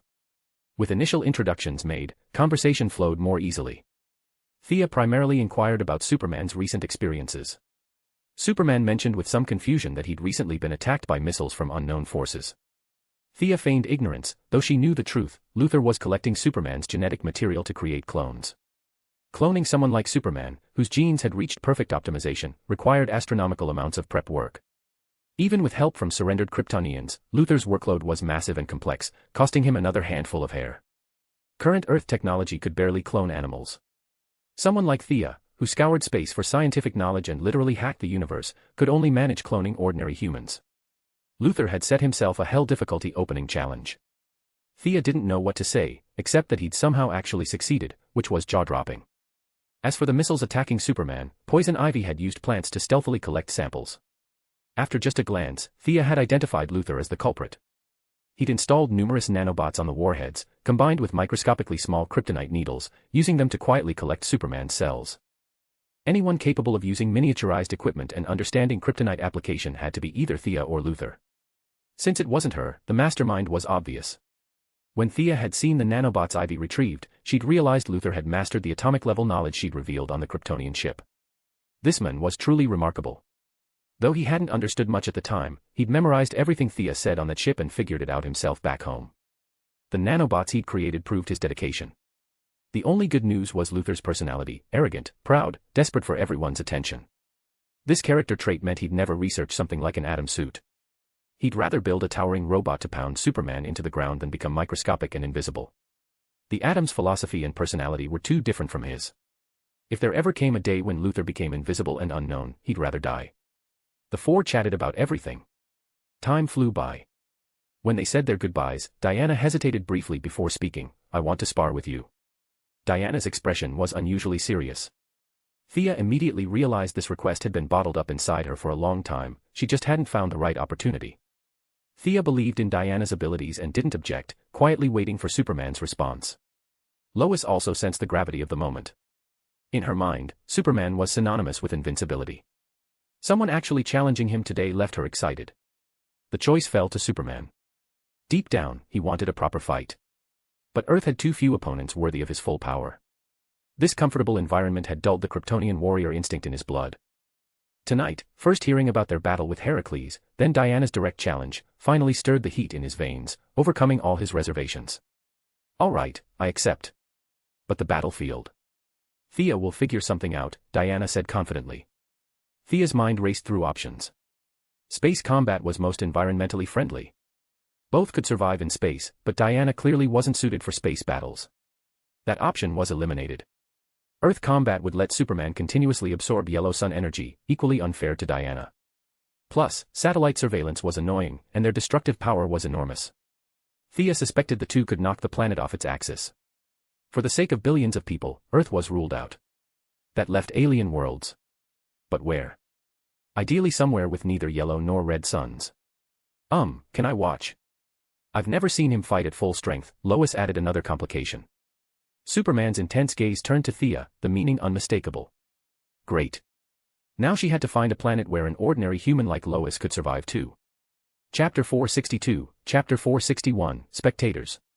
After much deliberation and searching through the Lantern Ring database, Thea finally found a desolate planet. It orbited far from any star and showed no signs of life. Even if the two fighters knocked the planet off its axis, no harm done. Most importantly, it had oxygen, suitable for Lois, the ordinary human who couldn't resist watching the excitement. After explaining her discovery to the group, Superman and Diana naturally agreed. They'd been itching for this fight for a while, the only problem had been finding a suitable battlefield. Go to an alien planet? How? Lois's worldview was barely holding together. She asked her question urgently. Don't worry, there's oxygen there. Though the lighting is poor, and it's genuinely cold. Thea gestured for everyone to move to a more secluded location. The distance was considerable, so the teleportation prep would take longer. Calculating distance, spatial positioning, establishing connection channels, reinforcing with magical power, stabilizing spatial turbulence. This long-distance teleportation was far more complicated than traveling within Earth. Thea even pulled out her staff. A magic circle covered in purple patterns gradually appeared on the ground. Though she couldn't understand what it was, the well-educated Lois still sensed the complex geometric beauty within it. Oh, should you all change clothes? You should wear your combat suits, and Lois needs winter gear. Thea was halfway through drawing the circle when she remembered this detail. All three nodded. Thea opened 2 portals for them, everyone going home to change. She told them to hurry while the portals remained open, then continued working on the ultra-long-range teleportation. Lois crossed the portal anxiously. Her first experience with spatial displacement startled her. When she recovered, she found herself already home. Touching her familiar furniture, real and unmistakable, she turned to look at the blue glowing portal behind her. What kind of ability is that? Do you have it too? She grabbed Superman, who was finding winter clothes for her, her face tense with questions. The honest boy shook his head, indicating he lacked this ability. Seeing his girlfriend wanting to dig deeper, he could only explain, Thea's abilities are mystical in nature. Different from mine. That tall woman isn't your match, right? Superman didn't dare answer carelessly. He thought seriously. We've never fought. I don't know. She's a very powerful warrior. You won't get hurt, will you? If it's that dangerous, maybe we shouldn't. I don't think I'll lose. This fight is necessary. I'm a warrior too. The Superman who normally indulged his girlfriend in everything now spoke with absolute certainty. Lois understood his personality and wouldn't try to dissuade him further. Hearing her boyfriend say he wouldn't lose, most of her worry disappeared. With concern gone, her reporter's gossipy curiosity emerged. She touched her chin thoughtfully. What's the relationship between those two women? Superman wasn't that gossipy. Based on his knowledge of Kryptonian data, Kryptonians were born through genetic matching. Male-female relationships were perfectly normal, nothing surprising about it. He changed into his blue suit and red cape at maximum speed, then bundled Lois into a down jacket. The two hurriedly crossed back through the portal. The moment he stepped through, his gaze was riveted. Diana had changed from her linen-colored skirt. Her hair flowed loose, and she wore her iconic Greek-style armor, carrying sword and shield, wearing her guardian bracelets, quietly waiting for them.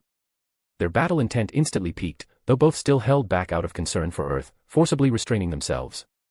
All right, everyone in. The abandoned planet, using universal cosmic naming conventions, is called Alara. It's 5 light-years from Earth, 24 light-years from Krypton. Thea had finished drawing the teleportation array. Unlike the blue light gates she casually opened on Earth, this portal was entirely purple. Just maintaining the channel consumed 20% of her magical power. After carefully checking everything and confirming it was safe, she stepped through first. Diana followed immediately. Superman comfortingly held Lois's hand as they entered too. The superhuman individuals felt nothing unusual, but ordinary Lois suffered terribly. It felt like being thrown into a washing machine. Her body remained unharmed, but her brain seemed violently flung out by centrifugal force. She couldn't tell if it was dizziness or pain, only that her steps felt unsteady, similar to being drunk. Fortunately, Thea's magical skill far exceeded what it had been initially. The dizziness came fast but cleared quickly. Shaking her head, Lois began surveying her surroundings. This was a dark planet. Thick cloud cover allowed only a few rays of light through gaps to reach the ground. No vegetation was visible to the naked eye. The horizon seemed shrouded in sand and grit.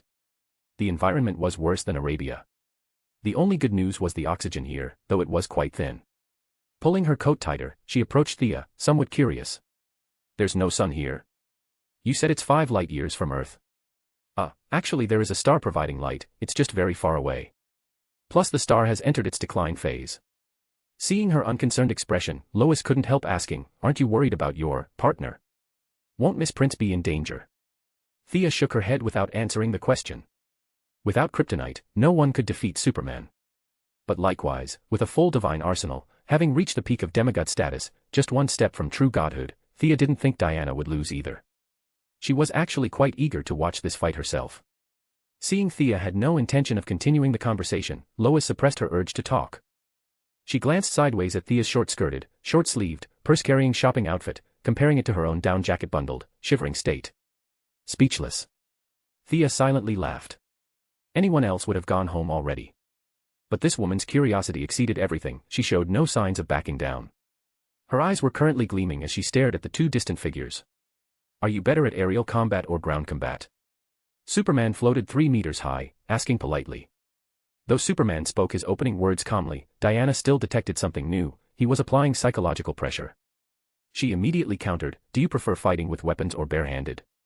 Then let's fight according to our respective strengths. Realizing she wouldn't engage him in aerial combat, Superman felt slightly disappointed. As for weapons, this world had no sword of Superman.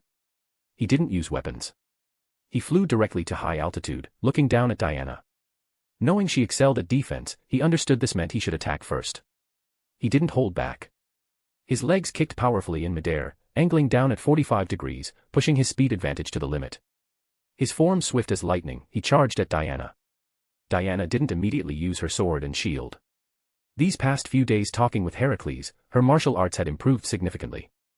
In Thea's words, she'd begun to grasp the concept of counterattacking after defense. Seeing Superman's charge now, her mind remained perfectly calm, rapidly judging his several attack points. Just as the two were about to collide, she sidestepped, dodging the first wave of impact. Chapter 463, Chapter 462, Diana vs. Superman. Before Superman could halt his momentum, Diana extended both hands, grabbed his red cape, and used her full strength. Feet, knees, legs, waist, and arms all exerted force simultaneously.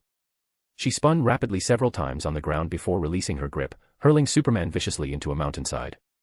Boom. The tremendous impact caused half the mountain to collapse directly. Rocks flew everywhere, and intense tremors transmitted through the ground. Even Thea and Lois, several miles away, felt the obvious shaking. "Will Clark be all right?" Lois asked nervously. Thea had supervision and was watching intently. Only now did she realize that Lois, craning her neck, actually couldn't see anything. Using magical power to control the earth beneath her feet to fly into midair, she also cast a farsight spell on Lois.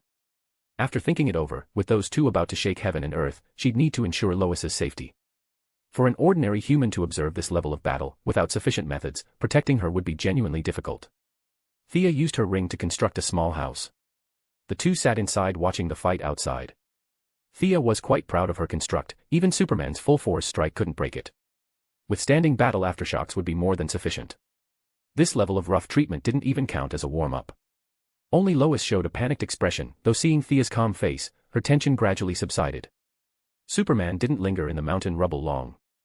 He directly punched through the surrounding rocks, flew up, and fired heat vision at Diana from a distance. With several miles between them, the heat vision wasn't fast enough to catch her off guard. Diana sidestepped 2 paces. The heat vision struck the ground, instantly vaporizing the hard black soil.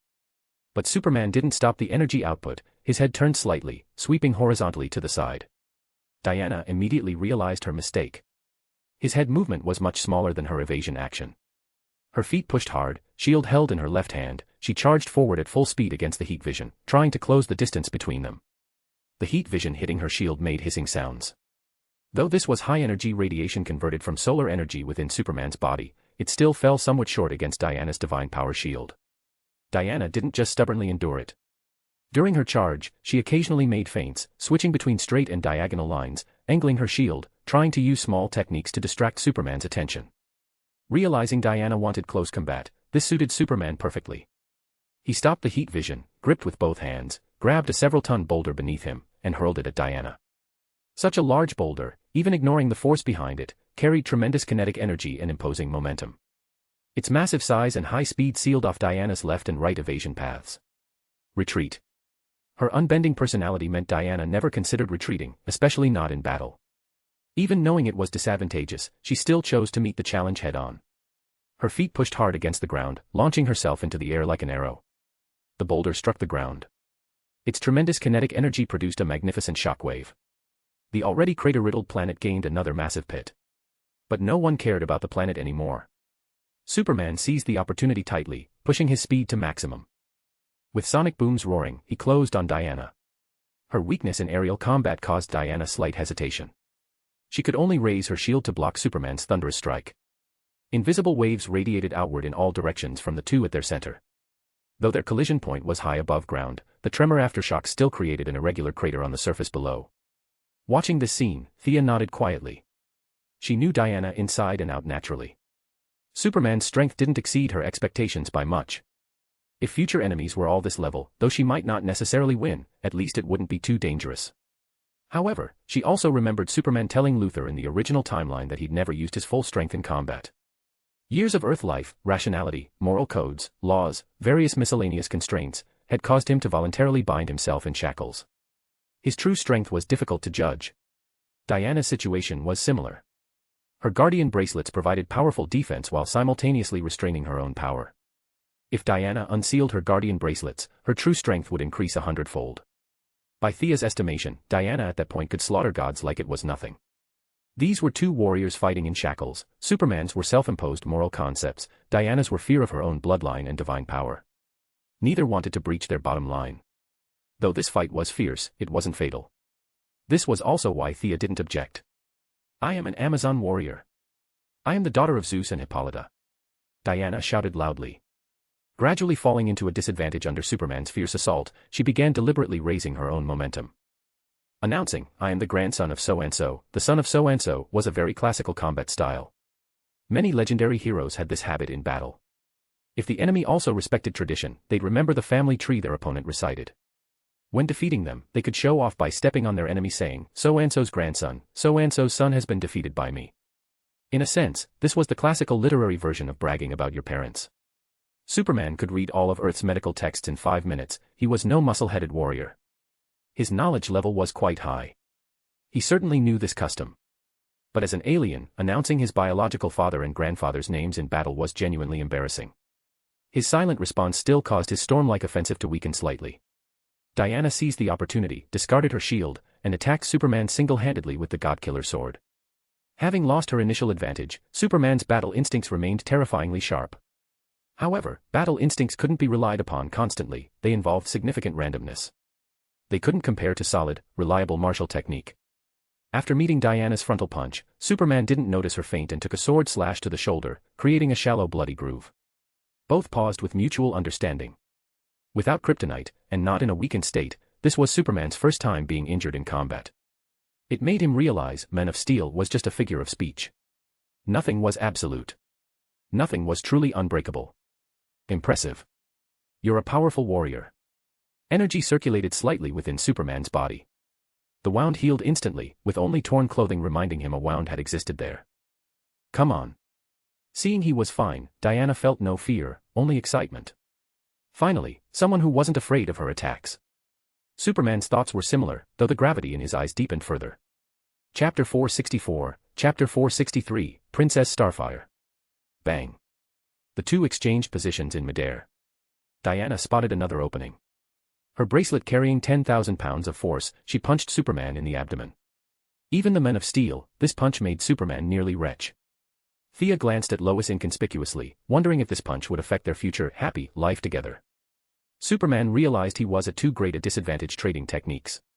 He instantly changed his attack rhythm, beginning to leverage his powerful physical capabilities. No longer pursuing any particular technique, he used pure strength to drive speed, his fists raining down on Diana like drops in a storm. As he grew serious and his punch frequency increased, the yellow solar energy absorbed within his body naturally overflowed somewhat during operation. On this dim planet, viewed from a distance, he looked like a gradually heating, glowing sun, brighter and brighter, as if a wheel of fire was rising from the horizon. Diana likewise refused to show weakness. Discarding the Godkiller sword, her guardian bracelet sensed her fighting spirit. Though not unsealed, endless divine power began flooding her body. She lacked the blazing heat of the sun, possessing only the conviction of protection. Silver light flickered across her body's surface before sinking within. She charged at Superman. One radiated brilliant light, each punch carrying tremendous power. The other resembled a bright moon in the sky, supreme defense, yet capable of deadly counterattacks within. After fighting in the air for less than a minute, they both descended to the ground. Aerial combat didn't suit this attack style. Whenever Superman threw several punches, Diana need only fly back dozens of centimeters to make his efforts useless. The same applied to Diana's attacks. It truly violated the purpose of sparring. Entering ground combat finally allowed Diana's martial arts to reach their full potential. Each of her attacks carried waves of cold light, clear yet hazy. In a short time, Superman took 2 punches and a kick. What a shame, Thea sighed. Shame about what? Though Thea had cast farsight on Lois, she was still watching in dazzled confusion, a complete layperson who truly couldn't see anything. Thea's spontaneous comment came from thinking Diana's abandonment of the divine sword to compete in hand-to-hand with Superman was unwise. However, she also knew that giving up the shield and then the sword was the natural consequence. For Diana, wielding a single-handed sword wasn't as good as fighting bare-handed. In the future, Hephaestus would forge 2 single-handed swords for her. Perhaps dual-wielding was her true path. Thea, can you do things at this level too? Are you also a deity? Lois watched the 2 occasionally carve trenches in the ground or bore holes in mountains, asking with lingering fear. Thea laughed it off. This question was too amateurish, how should she answer? Boasting that she was a demigod seemed too showy and unnecessary. I'm just an ordinary Earth person. Can't compare to them. Ha. Lois rolled her eyes where Thea couldn't see. Ordinary person? Yeah, right. I'm the ordinary Earth person here. Especially as Superman and Diana's battle moved farther away, and Thea could only control the construct beneath them to follow, it confirmed Lois's thoughts, of these 4 people, only she was ordinary. As the 2 combatants employed greater energy, their destruction of the planet began showing. Superman had used supervision early in the battle to scan around. This planet had no intelligent life, even microorganisms were rare. He destroyed things with zero psychological burden. Diana even less so. As long as they weren't Earth humans, whether alien life died had nothing to do with her. Even if the planet was destroyed, everyone could return home, fighting without any concerns whatsoever. Ha! Diana gripped hard with both hands, tore up an entire section of ground, and hurled it at Superman. This crude combat style perfectly suited Superman's intentions. He raised his right fist and leaped up, directly punching through the projectile. Not to be outdone, he scanned left and right. Suddenly his eyes brightened. He flew to the side, gripped with both hands, and tore a mountain section dozens of meters high, weighing hundreds of tons, from the ground. When he raised it overhead intending to throw it, he suddenly noticed something. His eyes involuntarily looked into the distance. Diana reacted quickly, realizing something had changed, and stopped attacking. Seeing Superman holding a mountain like a great ape, Thea was about to laugh when she noticed their changed expressions and sensed something wrong. Switching to supervision, she looked in Superman's direction of concern. When searching out to 1,500 kilometers, Thea finally discovered the anomaly. 2 alien spacecraft had landed on the surface one after another. The first had essentially crashed, fugitives. The second was unmistakably pursuers. Bringing Lois down to ground level, the trouble magnet still didn't know what was happening, looking nervously at the superhumans. What is it? Diana could see very far, 1,500 li was within her capability, though she'd need to fly to high altitude. Thea truthfully explained what she'd seen to the 2 women. Lois became more certain that capitalists never spoke a word of truth. Your Earth people can see 1,500 kilometers away. Superman somewhat regretfully set down the mountain. Holding it continuously was quite tiring. What now? Or rather, should they mind this business? Did they say anything? You can hear them, right? Thea asked Superman. As the only male present, Superman listened seriously, then said somewhat helplessly, I can hear them, but I don't understand their language. What a hassle. Thea exhaled deeply. Even coming to an abandoned planet to watch a show, they encountered such melodramatic events. This indirectly proved just how thick the protagonist aura was on Superman and Diana. If she were here alone, she'd pat her butt and leave directly.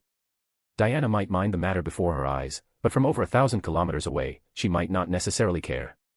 Unfortunately, this group included the Superman couple. Both were busybodies, the type who couldn't sleep if they didn't mind other people's business. Thea could only bite the bullet and get involved. Glancing at the 30-plus people front and back, all wielding technological weapons, she couldn't immediately assess their combat capability. She could understand several mainstream alien languages, and if that failed, she could translate through the ring. The only limitation was her hearing wasn't that powerful. Softly chanting an incantation, she released one of Morgan Le Fay's true simulations, immediately followed by a water mirror projection, reflecting the people's movements and voices in a mirror for real-time translation. She watched as the group behind chased the one in front. The pursuers occasionally shouted. The one in front was wrapped tightly, their clothes seemed to contain lead. She couldn't see what kind of person it was at all. Thea listened for a while, then smiled bitterly. Couldn't understand. She could only pull out the ring. Concentrating to listen for a bit, she finally told the others, the one in front is a princess from Tamarin, called Coriandar.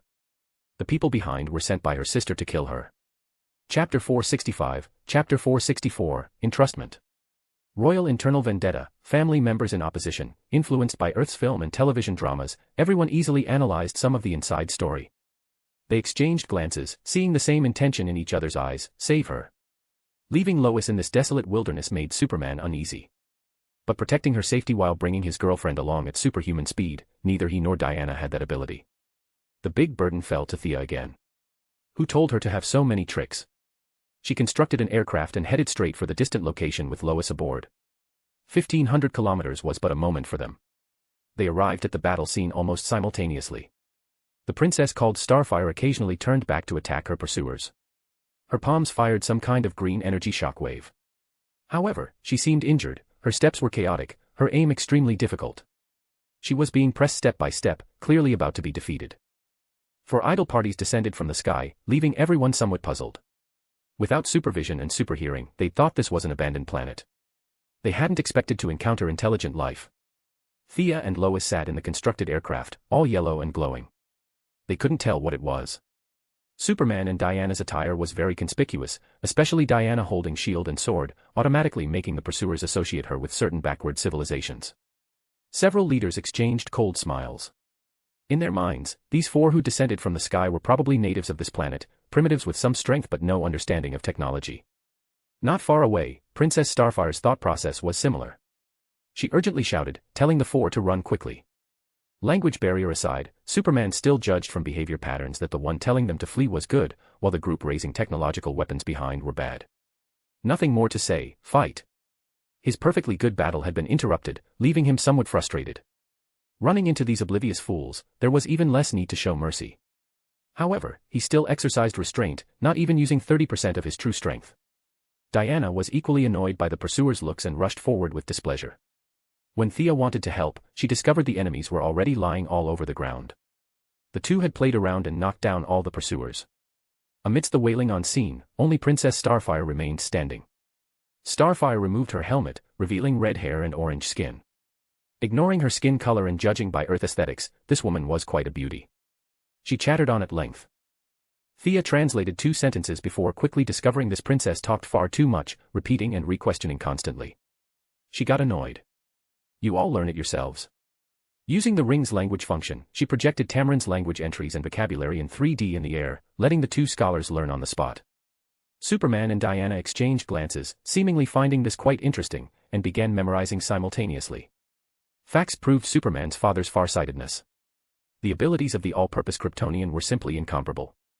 Even compared to specialized Kryptonian scholars, none learned as fast as he did. Tamarin language, considerably harder than Earth languages, Superman mastered it fluently in under 30 seconds. Diana relied on Athena's blessing of wisdom, not that she was Athena herself. Though she studied with full effort, she was still over 2 minutes slower than Superman. Though slower, mastering an alien language in 2 minutes still made Lois's jaw drop. She felt the gap between herself and Clark was somewhat large. You don't also learn things super fast, do you? While Superman and Diana went to question Starfire, she quietly asked Thea. The current Thea was approachable, her whole being seemingly filled with hopeful light, completely different from the cold arrogance during interviews. 2 different people. Honestly, Lois found this version much easier to deal with. Vaguely understanding her meaning, Thea smiled lightly. I don't have such powerful learning ability. From undergraduate to PhD took me a full 5 years. Lois nodded quietly after hearing. Though 5 years from undergrad to PhD is also exaggerated. But it's still within my acceptable range. Superman didn't deliver finishing blows to the grounded enemies. Starfire was also a typical justice-oriented person, equally unwilling to kill her own people. After Superman invited her to temporarily stay on Earth, she thought it over and agreed. With the fight interrupted, no one felt like continuing. Thea directly opened a portal home. After simply helping Princess Starfire settle into lodgings, everyone said their goodbyes. Something on your mind? Diana asked quietly after everyone had left. A bit. Someone I don't know whether to call friend or enemy left me a message. I need to help him out. Thea's expression was somewhat gloomy.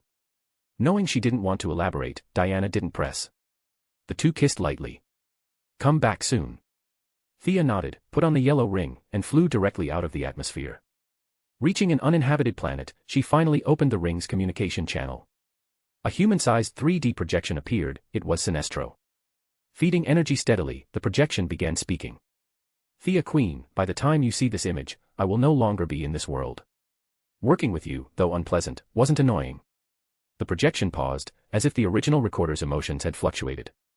I don't know who will strike me down, the Guardians, Hal Jordan, or someone from the Yellow Lantern Corps. Everything is unknown.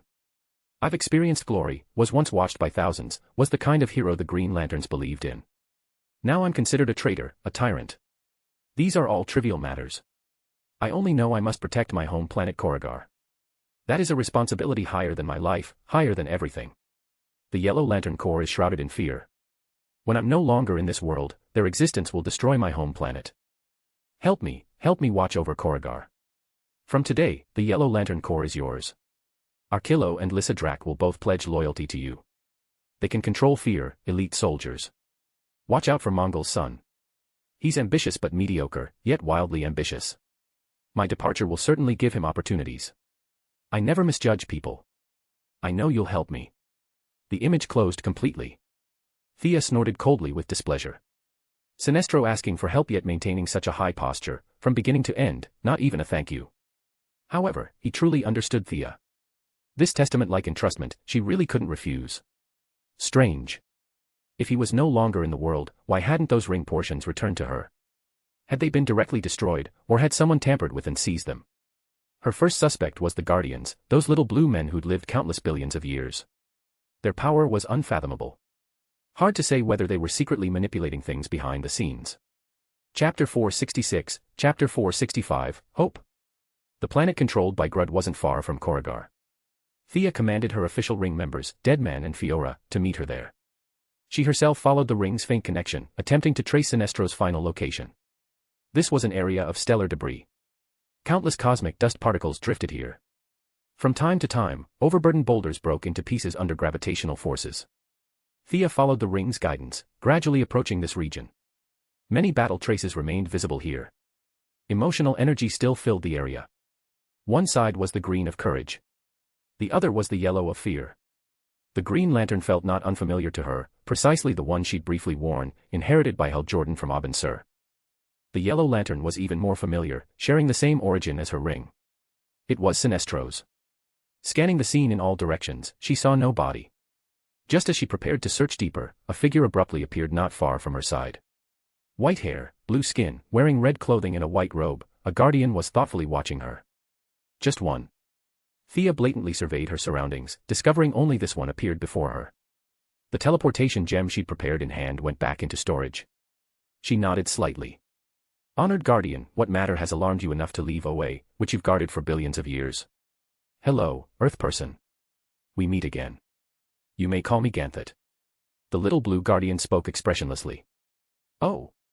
Him? Ganthet could be said to be the only guardian who still possessed emotion. Perhaps it was his inherently kind nature, or perhaps because the ring of the original Lantern Voltum was sealed within his body, preventing his emotions from being completely erased. He was arguably the only remaining guardian one could deal with. Thea followed advice like flowing water. Ganthet-sama, is there anything I can help with? Back on OA, she couldn't gauge their depths. Now as a demigod, she finally had some understanding of these beings' strength. Strong. Truly powerful. Just using barely perceptible mental power to sweep past the edge of his body, it was easily deflected by an indescribable great force.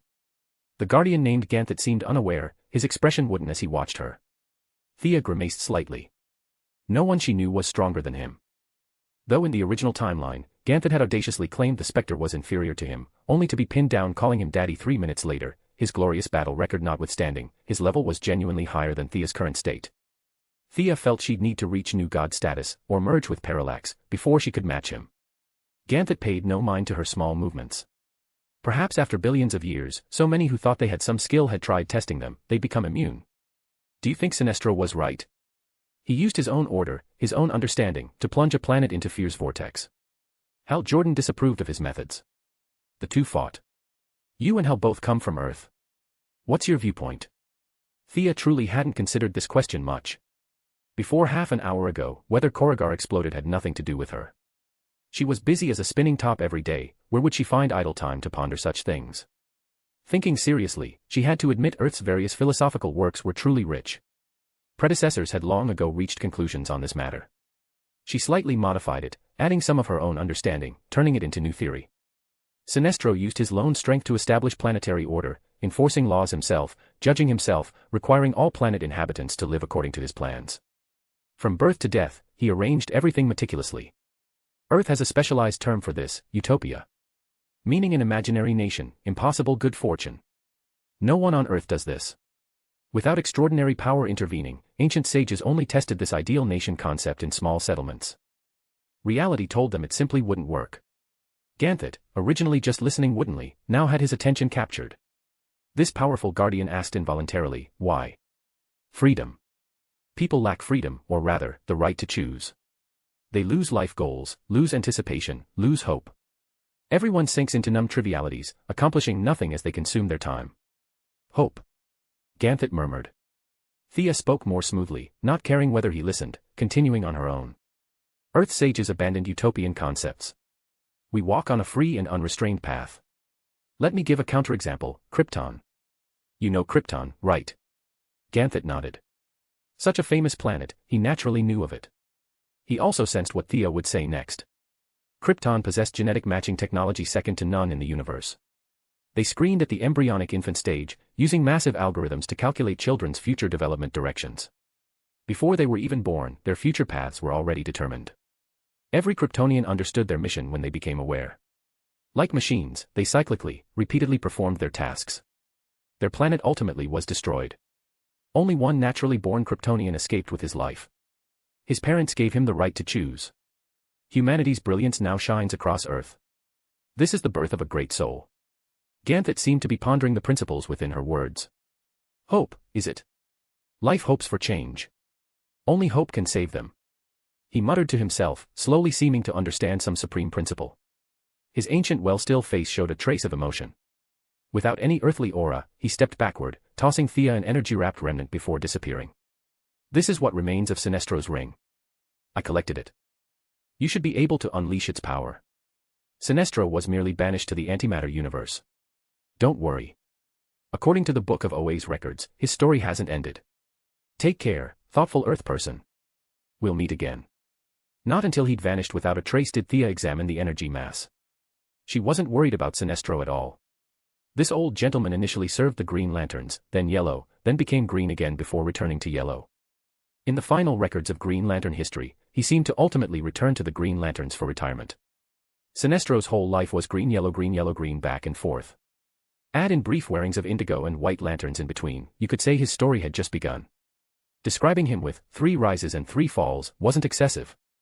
Ganthet kept opening and closing with hope. Was this a sign he'd go establish the Blue Lanterns? Thea hunched her shoulders. Heaven and Earth bear witness, she'd truly been spouting random things off the top of her head. No special purpose at all. Chapter 467, Chapter 466, merging 2 into 1. The Guardians, who'd lived for hundreds of millions of years, didn't understand intelligent life's thinking. They forcibly imposed their own thought patterns on the universe. 70% of major cosmic events could be attributed to these little blue men meddling according to their own ideas. Day couldn't understand night. Different life levels meant different perspectives and heights. Thea couldn't figure out what she'd said that resonated so strongly with Ganthet. This world's timeline was already chaotic enough. Now with her constant interference added in, who knew how it would develop? Future problems for the future. The ring remnants in her hand urgently needed processing. Finding a cave on a nearby planet, she began careful examination. The more she looked, the more her heart ached.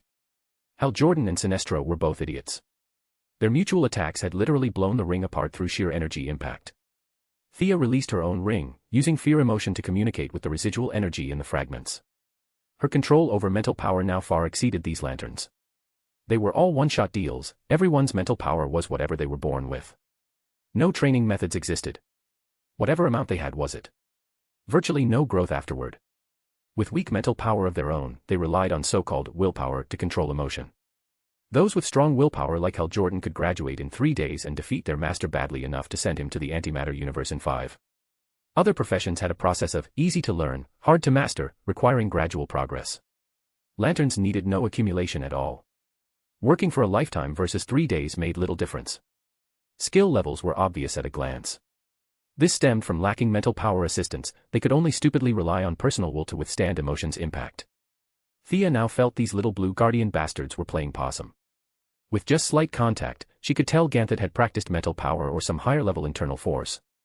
They knew mental power would help lanterns but deliberately pretended ignorance, watching lanterns use personal will to grind against universal will. The results spoke for themselves. Even iron-willed people like Sinestro and Hal Jordan had been forced to die and live and die repeatedly, obvious proof. Though thinking from their position wasn't incomprehensible. Thea also held things back when acting. Just not this excessively. They weren't holding back one hand, more like 7 or 8. Communication between ring and remnants wasn't smooth. The 2 rings had been separated too long. The remnants hadn't really recognized Thea originally. Now it needed an even more added. Unfortunately for them, Thea wasn't a regular lantern, not one of those ordinary people who became helpless without their rings. She directly activated demon magic to melt and refine it. Some residual wills could submit happily or submit unhappily, choice was theirs. If she couldn't handle Ganthet, that was one thing. If she couldn't handle a single ring after all these years of effort, that would be pathetic. She mixed in a trace of faith power. The ring remnants completely couldn't withstand it. Yellow particles continuously flew into her ring. The originally pale yellow ring's color gradually deepened. Weak resistance got suppressed by force. Strong resistance got converted by faith power. The fusion speed steadily accelerated. During the merger, Thea tried imprinting her mental mark within. The ring barely resisted before accepting ownership. With this mark, her control deepened several levels. Even if Sinestro jumped out now shouting until his throat was hoarse, the ring wouldn't acknowledge him. Want a yellow ring? Forge a new one himself. After 4 hours of effort, all remnants were absorbed. The color depth exceeded what Sinestro had wielded. The ring emanated a sunrise-like golden yellow. Thea immediately closed her eyes to sense it. Constructs, protective shields, high-speed flight, wormholes, all basic functions present. Her original ring's functions, phase shift, spatial warping, teleportation, Kryptonian charging, all preserved. The fear installation ability that had originally been split half and half between them was complete again. Though this ability she'd long been able to cast through spells anyway. For her current self, it meant little. Energy twin, environmental playback, invisibility, light refraction, cellular regeneration, energy absorption, and other functions were also acquired one by one. The energy twin function's explanation wasn't clear. She tested it on site. The ring would release an energy duplicate her size at a designated location. While the duplicate existed, the main body remained still. The duplicate could move at extremely high speed. After canceling emotion support, the duplicate returned to the main body, transferring learned knowledge to the ring bearer. Seems like a learning ability. Thea didn't see how useful this duplicate was. It couldn't speak, was entirely yellow glowing, anyone could tell it was fake. The only benefit was it could go to many dangerous places. The main body stayed outside while the duplicate ignored all traps, high speed moving inside to memorize things, then regardless of life or death bringing knowledge back to the main body. 2 rings remerging, many functions she'd once envied were now useless. Thea wasn't used to wearing it every time she needed something. Casual spellcasting was far more convenient and quick than the ring. Sigh, I'm already this strong. Recalling initial experiences felt like yesterday. For ordinary people, the ring was ascending to heaven in one step. For her, merely icing on the cake. The ring's emotion amplification function was still affected by the previous shattering. Thea's original ring could amplify emotion to 150 times. Now with 2 rings merged, emotion amplification hadn't even broken 240 times, a full 30% less than her estimate. Checking the time, Deadman and the others had probably already arrived. Thea didn't delay. She tested the new ring's wormhole. Faster and more stable. Full-speed flight could exceed light speed. This world's first yellow ring truly lived up to its reputation. This power and speed were genuinely intoxicating. Thea herself couldn't fly this fast. And this was just the incomplete first yellow ring. Like the first lantern, not distinguishing between 7 colored lights, directly obtaining the universe's first ring gathering all primal emotions, power instantly elevated beyond true god to the peak. Casually modifying history, altering reality showed emotion energy's impact on personal will was simply crushing. Thea didn't want to become emotion's slave. However, she also didn't avoid eating for fear of choking. The ring was just a tool to her. If not for automatically changing into that slightly embarrassing tight suit every time she wore it, she might use it more often. Now. Optional at best. Arriving at Grud's planet, Deadman, Fiora, and Grud, 3 official Yellow Lantern Corps members, were all waiting for her. Thea briefly explained the situation. Considering Sinestro's later period massively recruiting soldiers to counter 3,600 sectors Green Lanterns, Corrigar's Yellow Lantern Corps currently had at least over 1,000 people. Over 1,000 temporary workers who hadn't been confirmed by the Book of Parallax. Chapter 468, Chapter 467, Preparing to Attack. 1 against 1,000 sounded mighty and imposing, great visual impact, strong imagery. However, unless strength differences reached heaven and earth apart, best not try it. History had countless examples of powerhouses, Darkseid, Thanos, and the like, all self-assured in their prowess, getting forcibly defeated by 40 Justicide companions and ground into the dirt. The precedent wasn't far. Though Thea looked down on those Yellow Lantern rabble, if hundreds or thousands swarmed her, she genuinely might not win. Unity is strength. This phrase applied in 99.9% of situations. Frontal assault was somewhat unrealistic. Corrigar's civilization level wasn't low. Though not matching Krypton's level 8 civilization, it could reach level 6 or above. Unlike Earth, like a marketplace where various aliens came and went as they pleased, Corrigar had defensive systems. Grud's place had decent population but civilization level only slightly above indigenous. Space warships were out of the question. Fiora had previously gathered some neutral mercenaries across the universe. She had several warships on hand. However, mercenaries' character was unpredictable. They might work for favorable battles, but with such enemy-friendly numerical disparity, direct defection was possible. Enemy had numbers and intact defensive facilities. Allies had few people and needed to attack.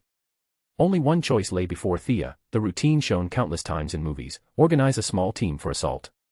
She ordered Fiora to bring those Earth people over. They couldn't fight in space, but ground combat abilities were off the charts. She began contacting Sinestro supporters inside Corrigar. The more collaborators, the better. First she sought Lissa Drac, who supposedly had some precognitive ability. Unfortunately, ring communication never connected. Another person Sinestro mentioned, Archilo, she knew him too. A tall, burly blue-skinned alien, the Yellow Lantern Corps' recruit trainer. Archilo had once visited Earth alone to gain Thea's recognition.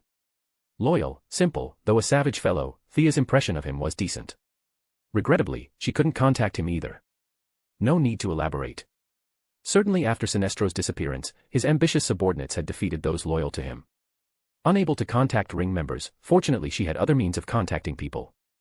Arsona, can you hear me? Farsight spell, combined with supervision, imaging spell, plus the ring's light refraction and projection functions. Spell, metahuman ability, and ring, 3 capabilities integrated together, beginning cross-light-year communication. Who? The purple alien woman on screen looked somewhat surprised, staring at the water curtain that suddenly appeared, asking tentatively. Thank heavens you're alive. I'm Thea, remember? I'm Sinestro's. Thea thought for ages about her relationship with Sinestro. Almost none. I'm Sinestro's colleague. We met once. Really couldn't think of a good term. Thea could only gloss over it vaguely. The purple alien woman nodded calmly. I have a deep impression of you. Sinestro complained many times you split away his supreme authority. Thea nearly coughed up blood. Just knew Sinestro said nothing good about her behind her back. Though this woman wasn't a ring member, she was Corrigar Defense Force's supreme commander. Also Sinestro's new red, no, purple, confidant after his wife's death. The two had definitely discussed her after doing indescribable things. That's why this woman had such a deep impression. Any impression beat no impression. How's Corrigar's current situation? Sinestro left me a message. Is there anywhere you need my help? Purple-skinned Arsona spoke stiffly. Corrigar doesn't need another dictatorial tyrant. Sinestro betrayed his people, betrayed me. Corrigar needs no lanterns, green or yellow. We need none. Finishing, she threw something weapon-like at the water curtain. However, this was completely useless. The water curtain Thea made was formless and incorporeal. Unless she unilaterally cancelled it, others had no method. Arsona threw things for a while, vented anger for a bit, then looked at the curtain with grave expression. What do you actually want? I want to fulfill a promise. Or rather, help Sinestro resolve his Yellow Lantern Corps issue and liberate Corrigar. And afterward? Afterward. Thea thought. Unqualified ring members get rings stripped, go back where they came from. I take the rest away. Future Earth was the universe's center. Planets like Corrigar, except for Sinestro treating it like treasure, nobody cared about. This answer exceeded Arsona's expectations. She was a decisive woman. What do you need me to do? Help me find a hidden room. I need to bring my team and teleport directly to Corrigar. Assault tactics, decapitation strategy. As the planet's highest military commander, Arsona immediately thought of several terms. She didn't know Thea's numbers were few and power thin, unilaterally assuming the other side didn't plan large-scale raids. This suited her perfectly. Agreed. She answered readily. Before ending communication, Thea instructed her, collect current core intelligence. We'll meet soon. Finishing, she began arranging long-distance teleportation arrays. The ring's foundation had greatly increased, no need to abandon it. She also worried Arsona might be detrimental to her side. The teleportation array reinforced simultaneously with magical power and emotion energy. Long duration, stable channel, without specific countermeasures, even nuclear bombs couldn't destroy it. Earth's group arrived quickly. The somewhat awkward Livewire still wore her imitation ring. Suggestion spells continuously influenced her. Deathstroke and Poison Ivy were fine. Papa Midnight, this was his first time on an alien planet. Especially seeing many primitive natives carrying round Grud to meet with them, he was even more surprised. This guy was also a companion. Fiora stood alone at Thea's side, watching her create the teleportation array. Deathstroke and Papa Midnight, both men were half-black, half-white origins, had common ground. Later Grud also joined their conversation. On another side, Deadman was boasting to Poison Ivy and Livewire. Behind them, each brought some personnel. Fiora's recruited alien subordinates. Grud's mind-controlled native warriors. Deathstroke also brought over 100 elite soldiers and his daughter Rose Wilson, an equally skilled fighter. Another person who caught Thea's attention was a metahuman Deathstroke recruited who could control soil and rock, Terra, though too young to be used as main force. For her subordinates, she had no excessive thoughts. Those she valued were capable strongmen.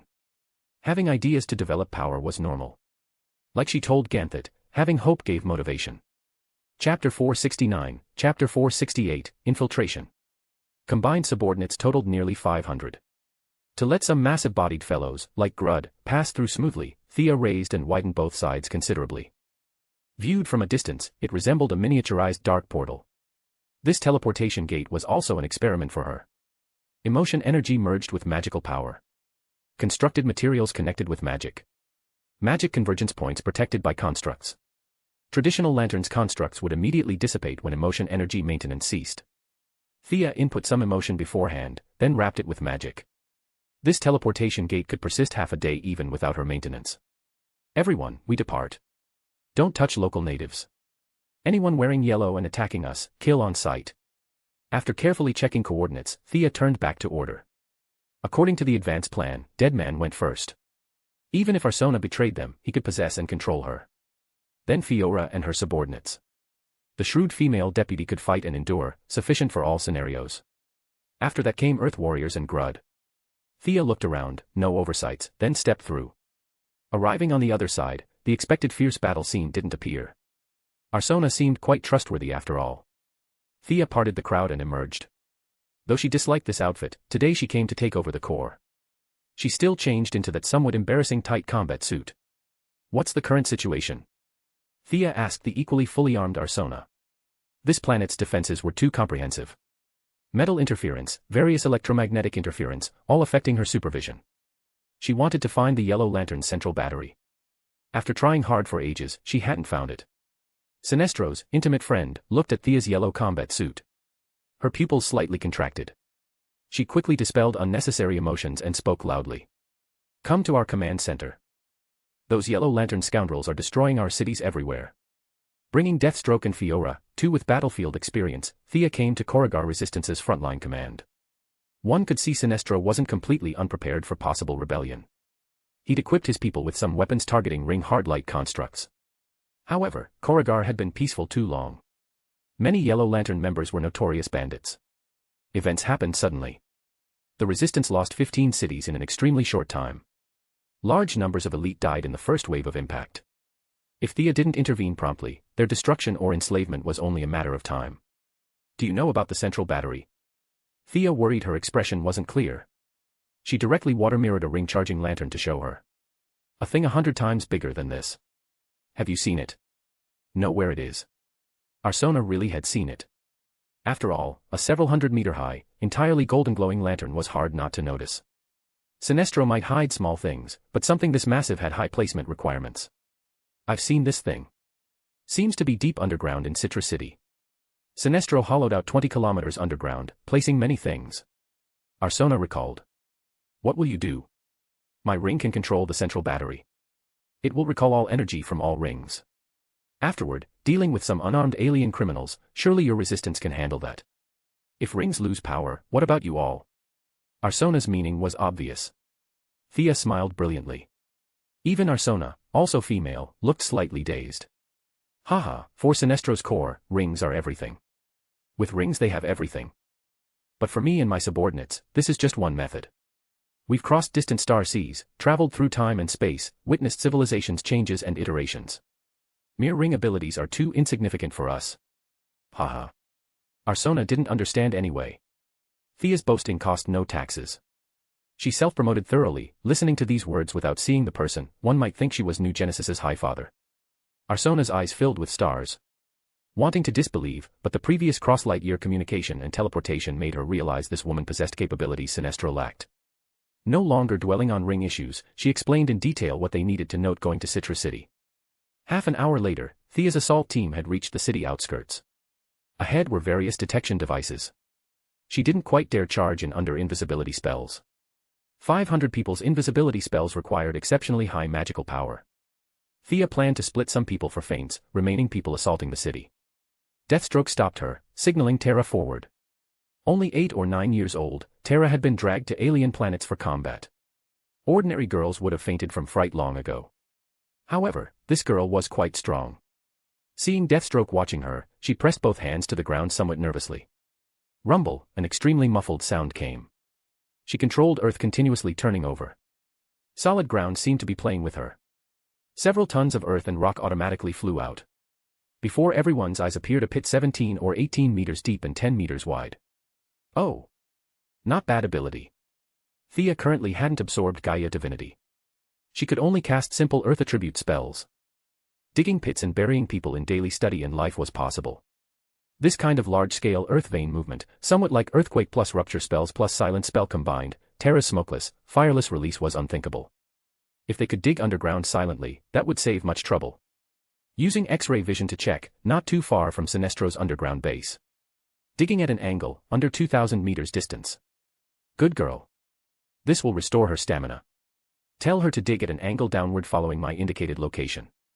This little girl was too young, not worth her expending effort.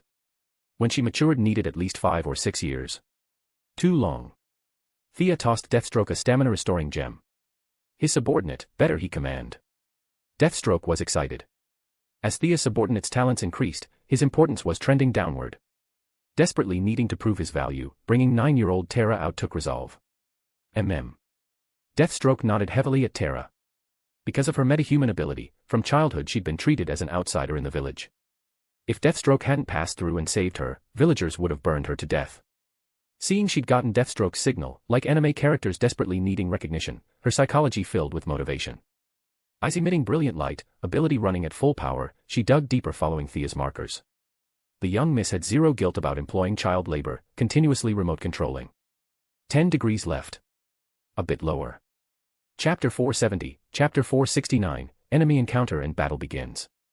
After 10 minutes of the underage girl's struggle, she'd opened a passageway 1,000 meters deep and 10 meters wide. Terra's ability consumed mental and physical power. Stamina had technological drugs supplementing. Mentally, Thea helped unlock part of her mental power. Considering her young age, she didn't force growth, just slightly improved it a bit. First checking the tunnel bottom, discovering no traps, only then did Thea lead this 500-person super-large tomb-raiding team into the underground palace. No, Sinestro's Batcave.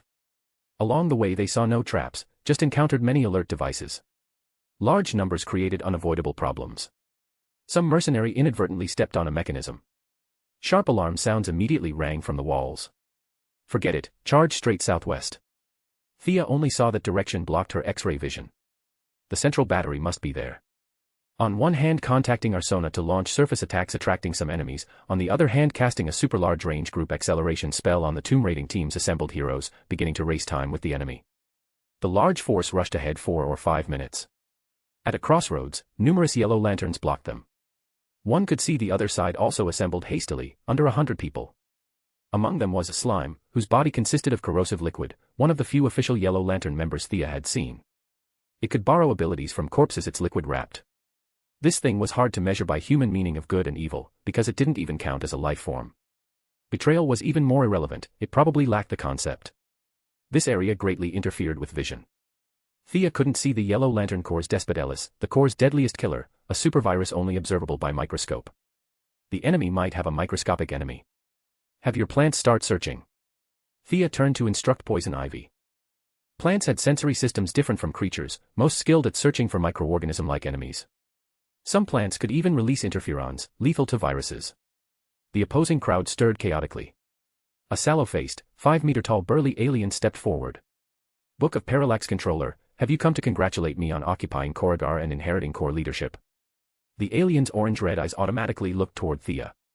Who are you? Thea pretended ignorance while understanding perfectly. She recognized this massive fellow at a glance, Little Mongol, or Mongol 2. His father, Old Mongol, had invaded Earth's coast city in Thea's memory. But in this timeline, whether brain-damaged or off medication, Old Mongol had led his supposedly universe-conquering army in a mighty charge to attack OA. Ganthet one-on-one couldn't defeat the Spectre, but this didn't mean the Guardian Little Blue Men were weak. Rather, the Spectre, God's spirit of vengeance, was too strong. Moreover, OA had not just Ganthet.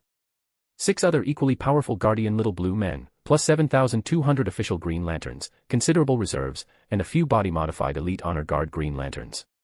Such formidable power, mysteriously confident Mongol crashed straight into it. This wasn't the post-Blackest Night Green Lantern Corps led by Hal Jordan with only a handful of members. Greeting him was the Green Lantern Corps at full strength. The green ocean covering entire OA directly pulverized his invincible army. Also shattered to pieces, his 1,000-forged body that could trade blows with Superman. Over 10,000 people beating him alone resulted in his head entering OA's trophy room. Sinestro had taken in his son, the fellow now standing before Thea. This one had to admit his genes, physique, genuinely gifted. Others wore one ring. He probably felt the effect insufficient. Same attribute temporary rings, wore a full 4. Normal people needed strong willpower for one ring. Like Thea initially wearing different colored rings required different emotions, still different from this fellow wearing 4. Sinestro, Hal Jordan, all iron-willed people. When had they ever worn 2 same-colored rings? Simply unnecessary. Emotion output per unit time was fixed for each person.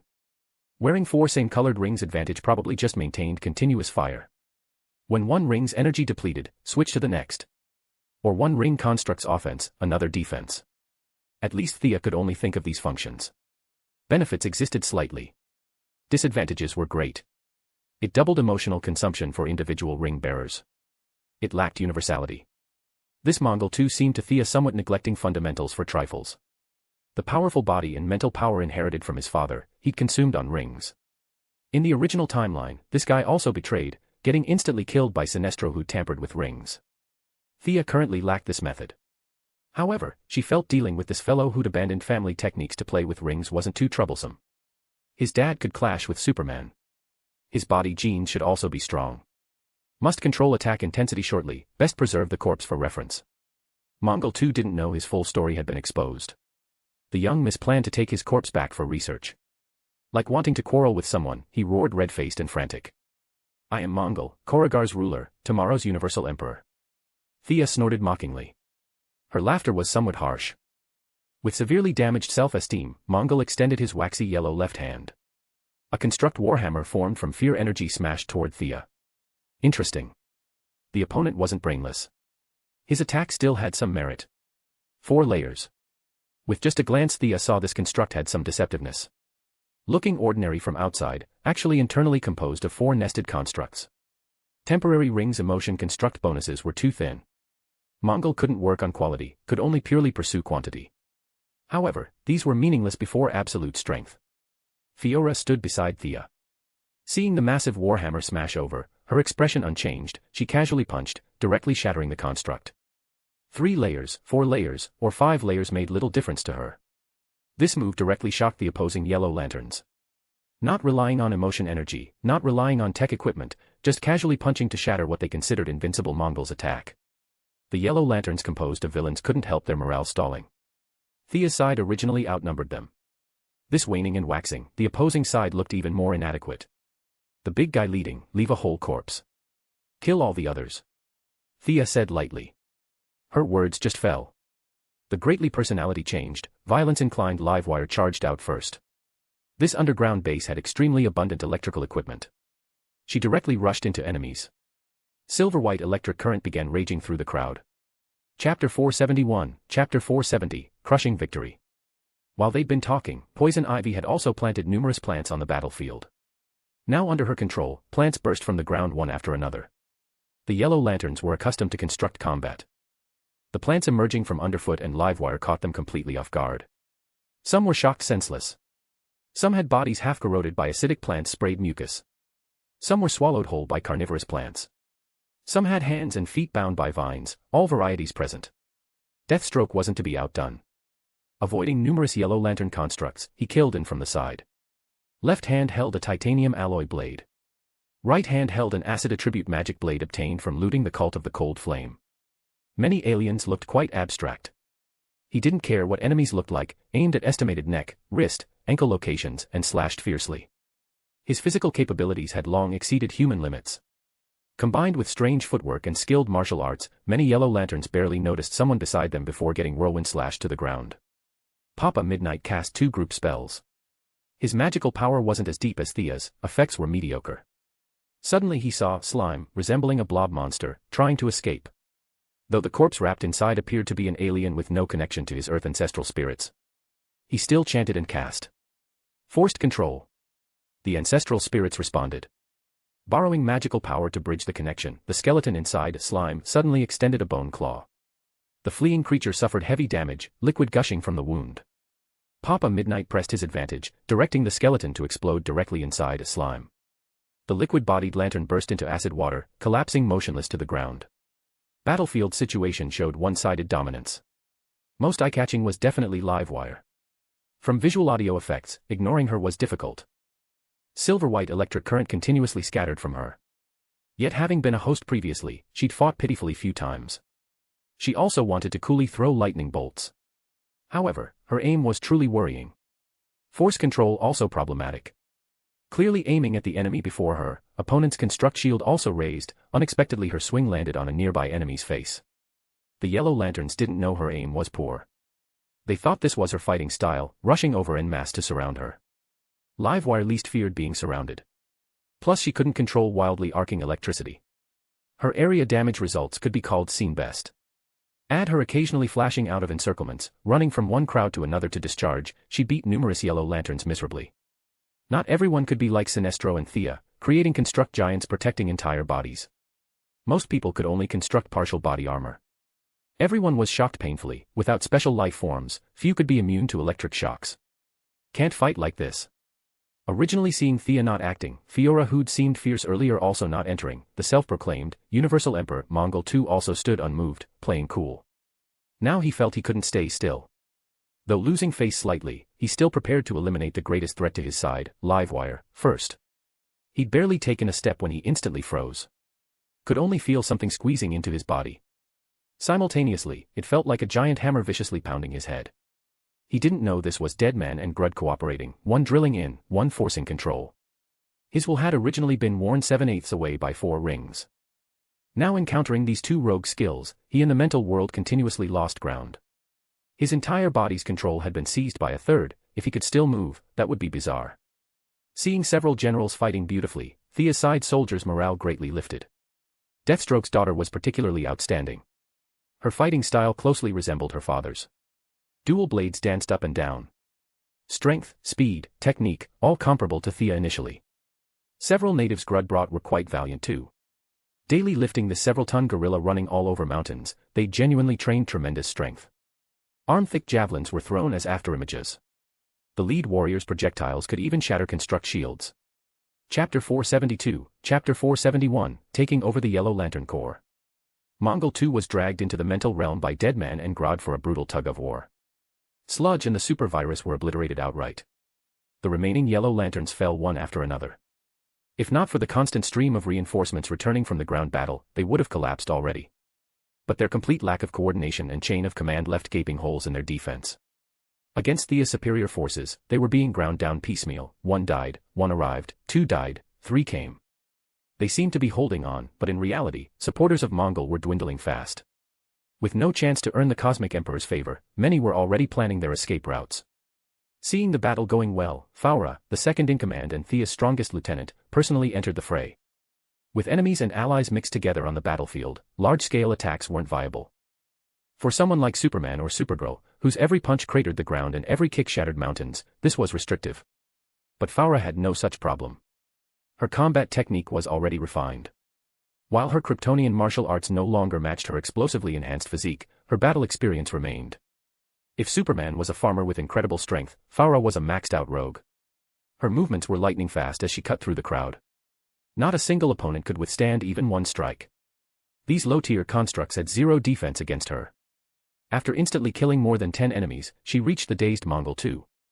She signaled to Deadman and Grod in the distance. Both, ape included, simultaneously released their control. Mongol 2 was still dizzy, unable to comprehend what was happening.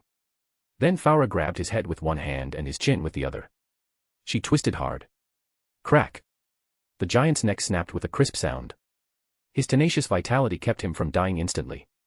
His lips moved slightly, as if trying to say something, but with his vocal cords and windpipe destroyed, he couldn't manage a single word. The ring on his finger still flickered weakly. But as his life force drained away, so did his willpower. His vision blurred. Vaguely, he saw himself becoming Cosmic Emperor. He died in that delusion. In a fair fight, Mongol 2 wouldn't have lost to Faura by much. But reality was cruel. He was completely locked down by their coordinated assault from start to finish. He couldn't display even a fraction of his power before being killed. Thea was quite satisfied with her subordinates' teamwork. They'd worked together seamlessly to take down the enemy boss without her needing to lift a finger. This man was a warrior. He deserves a proper burial, Thea said, securing Mongol's body. Saying she'd dissect and study the enemy in front of her subordinates would be inappropriate. A small white lie. The remaining yellow lanterns saw their new boss had fallen. Their fighting spirit evaporated. Some immediately conjured flight constructs and scattered in all directions. Others surrendered outright, waiting to be taken in. Thea had no moral hang-ups about this. Her forces already included plenty of bad people, she accepted everyone, good or evil, and would sort them out gradually later. She didn't chase the escapees. Once she took control of the central power battery and recalled all ring energy, those runners were in for a brutal reckoning. The lucky ones might fall from mid-flight.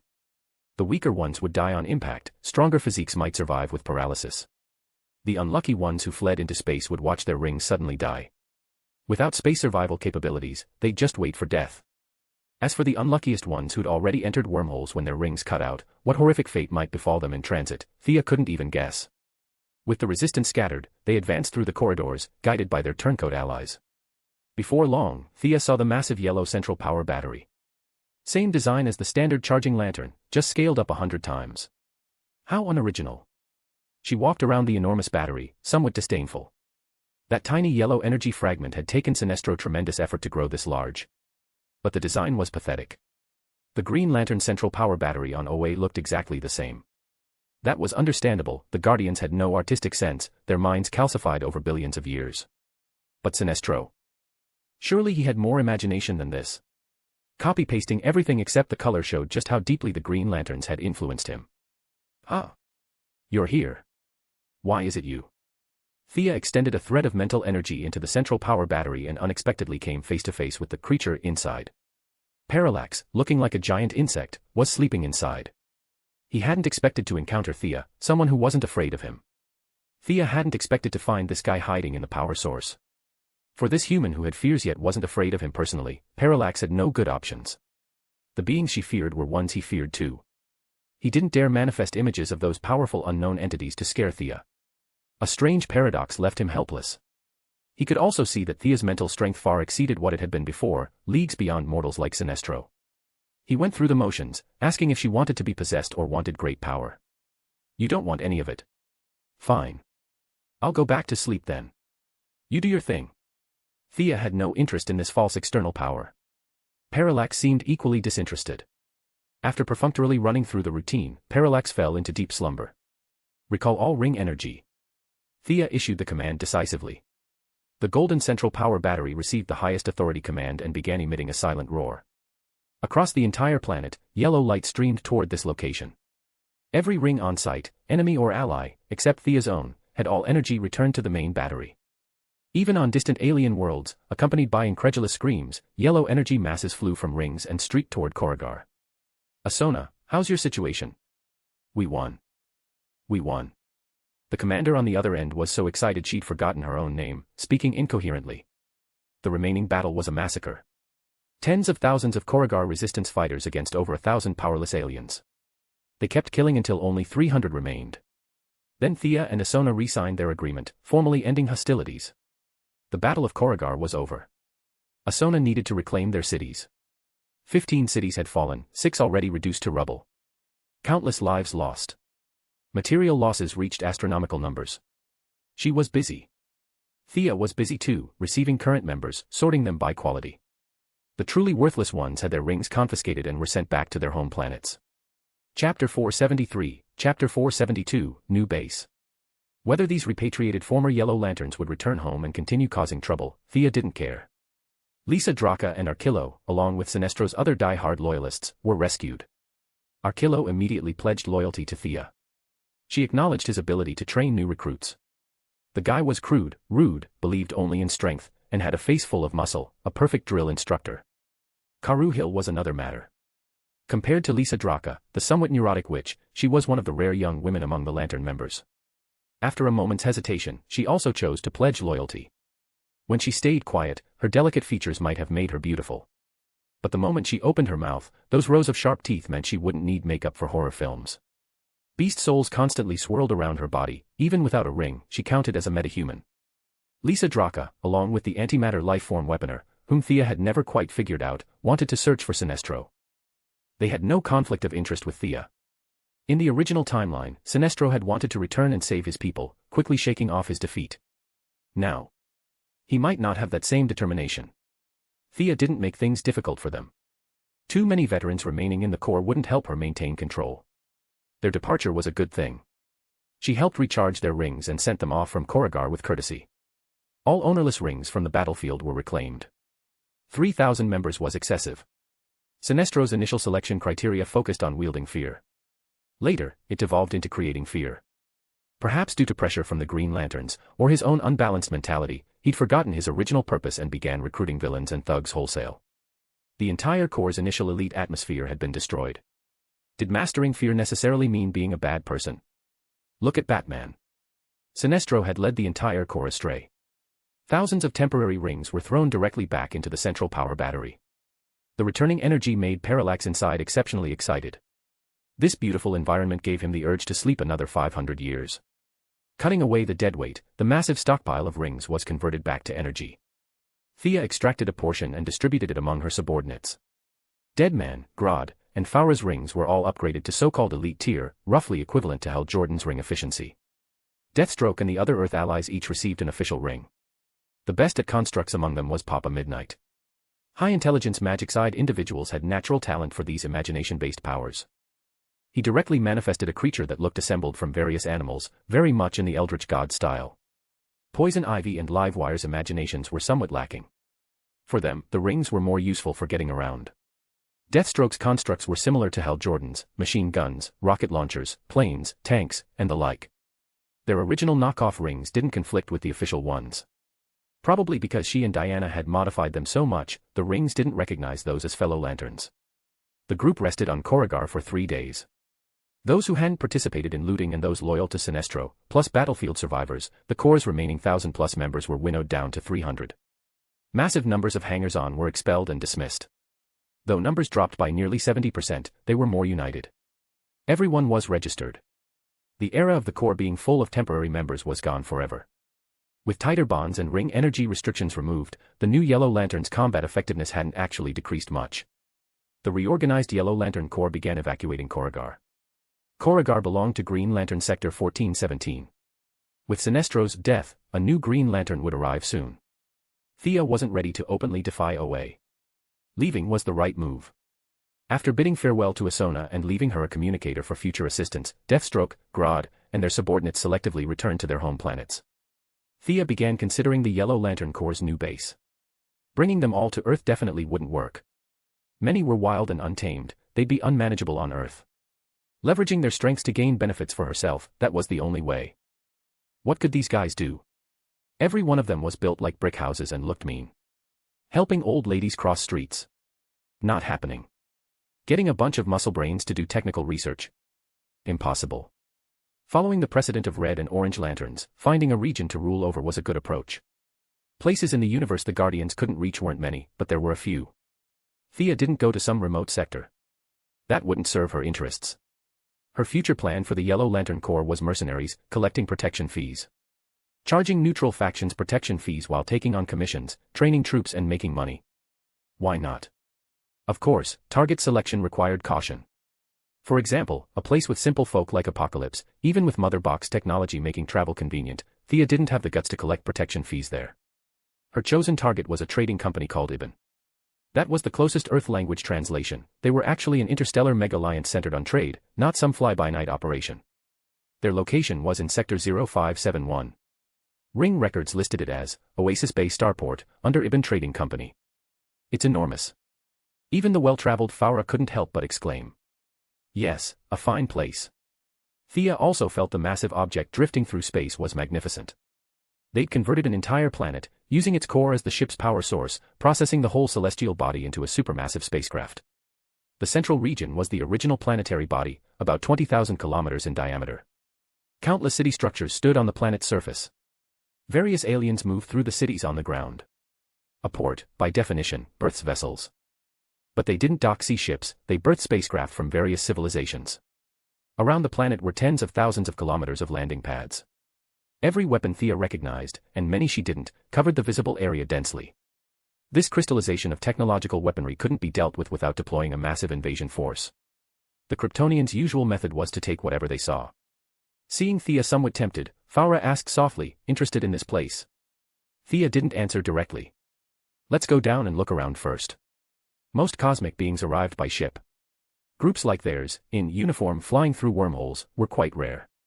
The port director was well-traveled. He definitely knew about the Green Lantern Corps. This yellow-uniformed group he'd never seen, but maintaining a non-confrontational attitude, he still expressed welcome. Welcome, distant travelers. I am the Ibn Company's full ambassador to Oasis Bay Starport. An alien creature not much bigger than a squirrel sat on a flying device, approaching them. His tone was friendly, though the two dense rows of robots standing behind him didn't look very friendly. Chapter 474, Chapter 473, New Arrangements and Absorbing Divine Power. Of course Thea couldn't say, we originally came to collect protection fees, but now seeing your ship is excellent and imposing, it has a connection with me, I'm planning to seize it through trickery and cunning, then use it as our base. She put on a harmless act and chatted with the squirrel-like ambassador for a bit. Realizing they could communicate and that the squirrel wouldn't violate the port's neutral principles, she relaxed. Tens of thousands of aliens passed through daily, some good-tempered, some bad. He had no time for meddling. After cordially explaining neutral zone protocols, he left with his people. The guards all seemed to be robots. Probably controlled by a master computer. Faura constantly communicated with Thea through the rings. No rush. Let's get our people embedded first. Grodd. Thea threw a banana, hitting the gawking gorilla on the head. Learn their organizational structure. Start controlling from the bottom up. Be careful, no slip-ups. Have Deadman assist you. Deathstroke, you take. Thea assessed Poison Ivy, Papa Midnight, and Livewire. All three would have diminished combat effectiveness in space. Especially Poison Ivy, away from plants and walking through space, she was already sweating after just this short time. You take Livewire and the Yellow Lantern Corps to develop connections here. Poison Ivy comes back to Earth with me. Midnight. I'd like to stay and look around. Continue my old trade, run a small bar, gather intel from both sides of the law. Plus there's plenty of magical equipment to scavenge here. Papa Midnight spoke up first. He'd reassembled the self-destructed corpse retrieved from Sludge's body. The not-so-famous voodoo practitioner insisted that alien corpse could respond to his necromancy, very valuable for research. Thea considered briefly. Not impossible. Her subordinates all had rings now, returning to Earth was easy. Earth's magical community had been set back 30 years by her actions. Keeping Midnight on Earth really had no use. Fine. We have plenty of cosmic currency. For purchasing land, facilities, all expenses go through Faura. Both General Zod before and Sinestro this time were wealthy. Thea had looted all their collections. Even by cosmic standards, she wasn't poor. She'd gradually consolidate the entire core under her control. The process required both intimidation and inducement. Once they occupied this lucrative port and commercial alliance, loyalty and cohesion would naturally follow. Investigate their master computer thoroughly. Brainiac's threat still looms, they won't develop true AI, at most pseudo-AI. Later we'll manufacture some robot rebellion. We help solve the problem, then take over completely. Her inner circle knew about Gideon. They all nodded silently. Everyone split up to act. They weren't toddlers, they didn't need Thea holding their hands. The Earth contingent shed their initial fear, discovering these aliens weren't such a big deal after all. Thea wandered around. Calling it a port was misleading, it was actually a planet. Her supervision swept everywhere. Few residents here. Those moving between cities were all star hunters, bandits, mercenaries of various types. No food production, no mechanical manufacturing. Everything ran on currency. She looked around. No high-tech R&D facilities as she'd hoped. Slightly disappointed. She left messages for everyone, then returned to Earth with Poison Ivy. Thea first returned to Metropolis to find Diana. She learned Hercules had undergone another treatment session. His own willpower could now kill the filth consciousness. But they'd stopped treatment slightly early. According to what he told Martian Manhunter, he wanted to overcome his inner demons through his own strength. Did your business go smoothly? Too smoothly. Thea hadn't needed to lift a finger the entire battle. They still hadn't found the supervirus's corpse. Even using Cloydon's compass yielded nothing. Maybe the compass didn't know what a virus was either. 3 days away from base had yielded substantial gains. 300+ fighters of wavering loyalty, Mongol, and Sludge's corpses, plus plenty of Sinestro's private stash.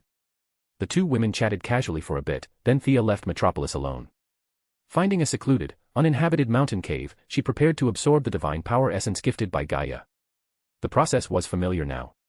She was already skilled at the sequence for altering her magical power structure. First, simply suppress her 5 existing attributes, letting her body's instinct resonate with the divine power essence. If once didn't work, try twice. If twice didn't work, try 3 times. Thea was confident in her aptitude. In a sense, as holder of Excalibur, she also represented the will of all living beings. This united strength of countless hearts would subtly help increase her success rate. Sure enough, after only 3 attempts, her body merged with the divine power. Thea examined carefully, it was exactly the earth attribute magical power she urgently needed. Earth, fire, water, wind, light, and dark, 6 attributes began forming a small cycle within her body. All remaining Gaia divine power was completely absorbed and converted to magical power. The internal circulation began perpetually operating. Thanks to the purity and density of Gaia's divine power, her overall magical power level rapidly increased. Midway, she drew Excalibur and underwent heroic spirit transformation. Her body scattered and reassembled. During this process, she expelled considerable residue from Gaia's divine power. Thea's method was simple and brutal: downgrade divine power to magical power, then decompose and reassemble. Anything unsuitable for her body, good or bad, was discarded. 2 days later, she finally completed this magical power absorption. Carefully sensing the robust yet resilient magical power within, this wasn't an external object like the ring. The power in her body now was her own purest magical power. Perhaps some powerful being could alter reality at a higher level and strip away her power, but those entities were still far away from her. Thea had done the best she believed possible. Seems like more than expected. She casually cast several spells. Casting with all 6 elements now had no restrictions. Magical power recovery and consumption both decreased by 30%. This was the benefit of having all 6 attributes complete. Her magical power had now recovered to pre-avatar separation levels. The previous issue of her body being stronger than her magic was resolved. Magic returned to first place on her ability list. This pleased her greatly. Otherwise, being a mage who constantly threw punches would be genuinely awkward. Increased magical power only ensured her future path and potential. Current combat effectiveness hadn't fundamentally changed. She needed more magical or divine power. Setting aside whether she could win fights, the gods' attributes were somewhat one-dimensional, not her best choice. Black Adam and Shazam, these two had always been her unwavering targets. Both were among the rare individuals with balanced attributes. Obtaining either one's power would give Thea confidence to elevate her strength to the demigod peak. Chapter 475, Chapter 474, The Future and New Medicine. The path after demigod was new god. As long as one obtained that source, anyone at the demigod level could ascend to new god status. Being at demigod peak wasn't mandatory. Thea had never encountered a new god. She didn't know the difference between ascending as a peak demigod versus an ordinary one. She could only rely on conventional thinking. Perhaps peak ascension led to higher future achievements. How to obtain this source had troubled her for a long time. If she didn't want to grovel before the High Father and Darkseid on New Genesis and Apocalypse, begging cutely for adoption, then she could only search for wild source. Zeus had searched for thousands of years without finding any. Thea's luck couldn't possibly be that miraculous. That left her with one choice: find the source behind the source wall. Initially, she'd considered mastering all 7 emotions, evolving into a white lantern, and entering the source wall. Behind the wall lay the reservoir of emotional energy for the entire universe, the life equation, and many sources that Thea imagined hanging like apples on trees. This method was both dangerous and uncontrollable. Kyle Rayner became the white lantern and could enter, could she? Kyle went in and lost his memory. Whether something inside was influencing him, no one knew. Whether what came out was even the same person was questionable. Thea lacked adventurous spirit. If there was even a 10% chance of failure, she'd be cautious and then more cautious. Fortunately, another method appeared soon after. Using Excalibur and her new talent, she could communicate with all living beings through the sword. Offering enormous collective willpower might change the rules and draw the source out from behind the wall. This method seemed far safer than ramming her head into the wall. Of course, the prerequisite was Thea doing massive amounts of order-related deeds. Hoping to lure out the source with praise from 100 or so people was impossible. By her own calculations, activities like Superman helping people in need might count as 1 unit of willpower. Accumulating at this level would require at least 1 billion units to possibly draw out the source. A long and arduous road ahead. Not just willpower, Black Adam and Shazam still had no leads. She'd already made numerous clones of the brat Billy Batson. Enough to organize a wrestling team. But the old Shazam's custody transfer still needed a few years. He lived in a subspace pocket. If he didn't come out, others couldn't get in. Billy the Brat was easy to handle. When the time came, gag him, Have the clone with the most similar voice shout, Shazam, to receive the power, then gift it to Thea. That's right, direct gifting. No ritual, no sacrifice. Safe, fast, with zero complications afterward. Black Adam was far more troublesome. Thea only remembered that in the original timeline, he'd been sealed somewhere in the Middle East. The famous archaeologist Dr. Savannah found his seal location and released him. Finding the seal location would solve everything. Black Adam's strength was decent but not untouchable. Set up traps beforehand, wait for him to emerge, gang up on him, knock him out, extract blood, clone him, then get back on track. The key problem was she couldn't find it despite searching everywhere. Thea hadn't just planted informants in Dr. Savannah's expedition team, several major expeditions near the Middle East all had her people. Yet after spending countless time and money, she hadn't found anything. Everything seemed to tell her, the time isn't right. She needed to continue being patient. Returning to Metropolis, she immediately began preparatory work for doing good deeds. Facing the dazzling array of difficult and rare diseases on the market, a cure-all. Not only didn't she have one, even if she did, she wouldn't release it immediately. Thea selected 2 diseases with large patient populations to begin initial R&D, a myotrophic lateral sclerosis, a motor neuron disease where patients typically survived only 2 to 5 years. Not a single cure existed. Additionally, she chose spontaneous interstitial pneumonia. Patients lived only 6 months. The sole treatment was lung transplant, with pathetically low success rates. Leveraging her deep expertise in genetics, leading her corporation's scientists, she researched for half a month. Both new drugs entered clinical trials. Compared to Luther's side where cutting-edge technology abounded, merely developing 2 specialized drugs wouldn't raise suspicion. But sometimes, speak of the devil. She'd only left the lab 2 days when Luther came knocking. Seeing him dismiss his entourage, Thea asked leisurely, "What's up?" Both were in Metropolis but maintained a mutual avoidance policy. This was the first time she'd seen Luther since the Kryptonian incident. This man who wanted to pull Superman off his pedestal seemed emotionally agitated today, quite different from his usual composed demeanor. "You developed a specialized drug for ALS, correct?" Thea had considered many possibilities, but hadn't expected him to bring up the specialized drug. The clinical trials had already begun. Those who needed to know basically knew. She'd need to rely on these drugs to treat patients going forward. Nothing to hide. Thea nodded, openly acknowledging it. "Can I see the current clinical reports?" "This urgent?" Thea couldn't quite figure it out. Direct theft of trade secrets. She didn't consider it. Both corporations were massive. The market for 1 or 2 specialized drugs was insignificant to them both. Sure. Thea pulled a thick report from her desk and handed it to him. He could definitely understand it, she had no doubt about that. Luther indeed could understand. He'd also gone far down the cloning path. Genetics wasn't difficult for him. But Thea had the entire universe and all Kryptonian knowledge backing her. Self-study would inevitably have blind spots he hadn't noticed. The first few pages of disease introduction he read quickly. The later sections on treatment process and results received careful attention. Thea busied herself with her own work. Luther could look all he wanted, but expecting her to serve him tea would be absurd. The room fell extremely quiet. Only the scratching of Thea's pen and the rustling of Luther turning pages remained. "My sister has this disease too." After finishing the report, Luther exhaled deeply, speaking as if to himself. Lena Luther. Thea was somewhat surprised. That very well-behaved little girl still held proxy shares in her new corporation. She just hadn't seen her in a long while.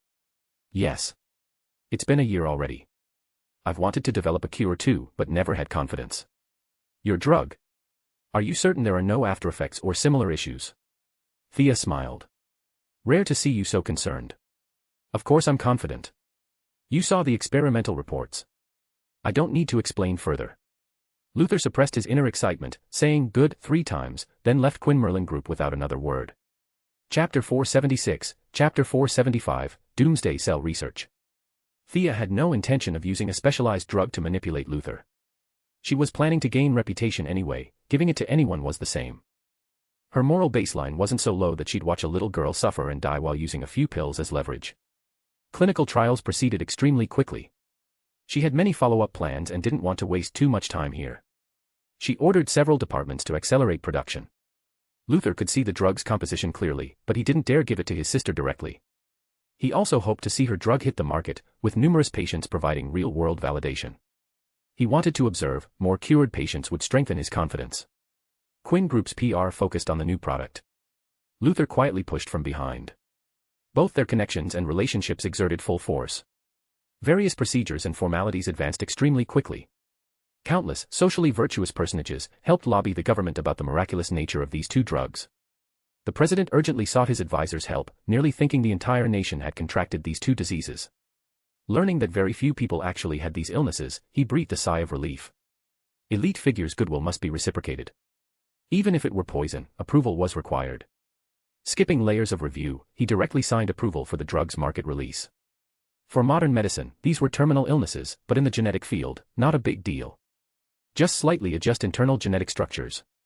Within a week of Thea's drugs hitting the market, these two painful diseases were downgraded from terminal to common cold level. Watching countless patients cured with no aftereffects or complications, Luther also bought a pile of medicine for his sister. 3 days later, the girl who'd been confined to a wheelchair regained basic mobility. 5 days later, completely normal. The little girl Lena Luther didn't have her brother's reservations. She personally visited to express thanks. The two politely complimented each other briefly. Factional opposition meant they wouldn't discuss much. However, from Lena's few words, Thea still discerned that Luther's doomsday research had made progress. Supergirl's uncle-in-law, old comrade Non, and those 3 Kryptonian elite, unsurprisingly, Luther had already killed them. Simple Kryptonians scheming against Earthlings resulted in them contributing their bodies and all knowledge. This gift delivered to his doorstep took Luther considerable time to digest. Now the seed was planted. What remained was watering and waiting. With Kryptonian corpses and cobbled-together genetic technology, independently researching the remaining doomsday genes wasn't difficult. After all, this was originally a super bioweapon developed by Kryptonian scientists using themselves as the foundation. Bioweapons' characteristic was wide transmissibility. Structurally not too difficult. With Luther's intellect, brief research would reveal the enormous potential breeding in Kryptonian cells. This timeline lacked the pseudo-AI from Kryptonian ships to remind him. He likely wouldn't know the name Doomsday, but just knowing this bioweapon could harm Superman was sufficient. Unlike the movie, the military was now also intensively researching Kryptonian genetics. They lacked Luther's high intelligence but had geographical advantage. General Zod's ship had broken into 3 sections back then. They'd gathered all the wreckage. Various reverse engineering, back deduction, plus the ship's remaining scraps of data. With manpower and resources, they'd also achieved preliminary results. What surprised Thea more was that the military had forcibly conscripted the mad scientist Professor Evo. Under spare-no-expense conditions, they'd initiated Project Amazo. Massive human and material resources were poured into this project. They were playing with fire on an unprecedented scale. Thea could stop Luther's side, but the military was more troublesome. These people wouldn't stop until they saw disaster firsthand. Only letting them witness Doomsday's power would extinguish their delusions. Thea's plan was to watch Doomsday wreak havoc, then emerge to clean up the mess. This matter wasn't her scheme nor her support. From every angle, she had no connection to Doomsday. The scales of order would only commend her for heroically stepping forward at the critical moment, not censure her. But she wasn't just sitting around waiting. Some basic preparation work still needed doing. She'd collected plenty of kryptonite early on. Enough to forge several weapons with ease. However, she didn't completely trust her memories either. Reality had changed too much. Acting on fixed thinking would cause big problems. She began cautiously researching Doomsday cells. She'd studied them intermittently several times before. Regarding Doomsday, this DC world's equivalent of a Saint Seiya where the same move couldn't work twice, she was extremely puzzled. Doomsday could later tank Darkseid's Omega beams, and Omega beams represented the source. Doomsday's body could evolve infinitely. Each time it was killed, upon resurrection it would be immune to the previous lethal damage. This ability wasn't inherent to its main body but provided by constant cellular evolution. Thea's research showed each of its cells was actually a micro-individual. Doomsday was more like a collective consciousness. Its body relied on special energy to pile all cells together, forming the powerful individual the world saw. Looking at cells individually, did this thing have a soul? From a one-sided view, it shouldn't have a traditional soul. But the group consciousness formed by numerous cell consciousnesses was chaotically disordered. This made it immune to most control magic in the world. Thea attempted to replicate several cells. She found they fused quickly but devoured each other, evolving. The madness revealed made her somewhat fearful.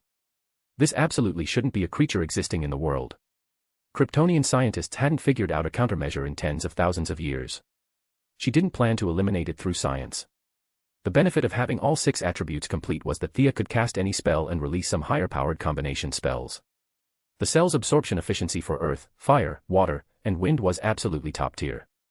It loathed light. It also disliked dark attributes.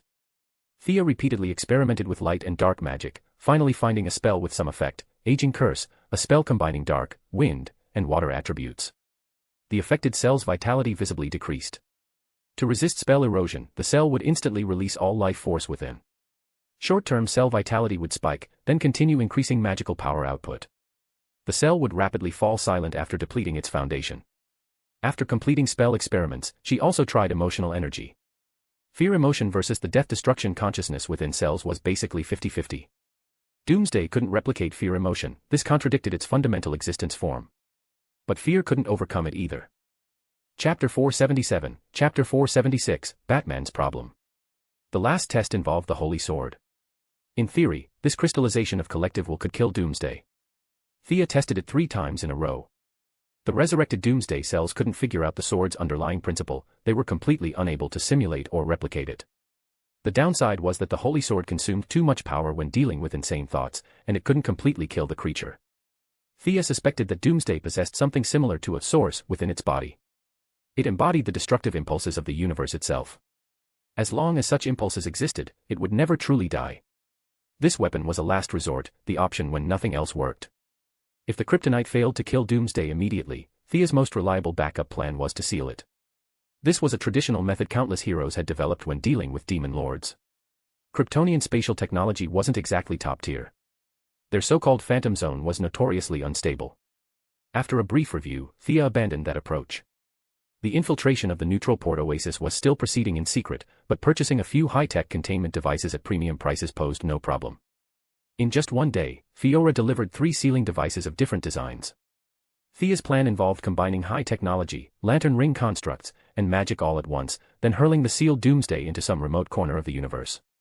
The source wall would have been an excellent choice, but she feared triggering other complications.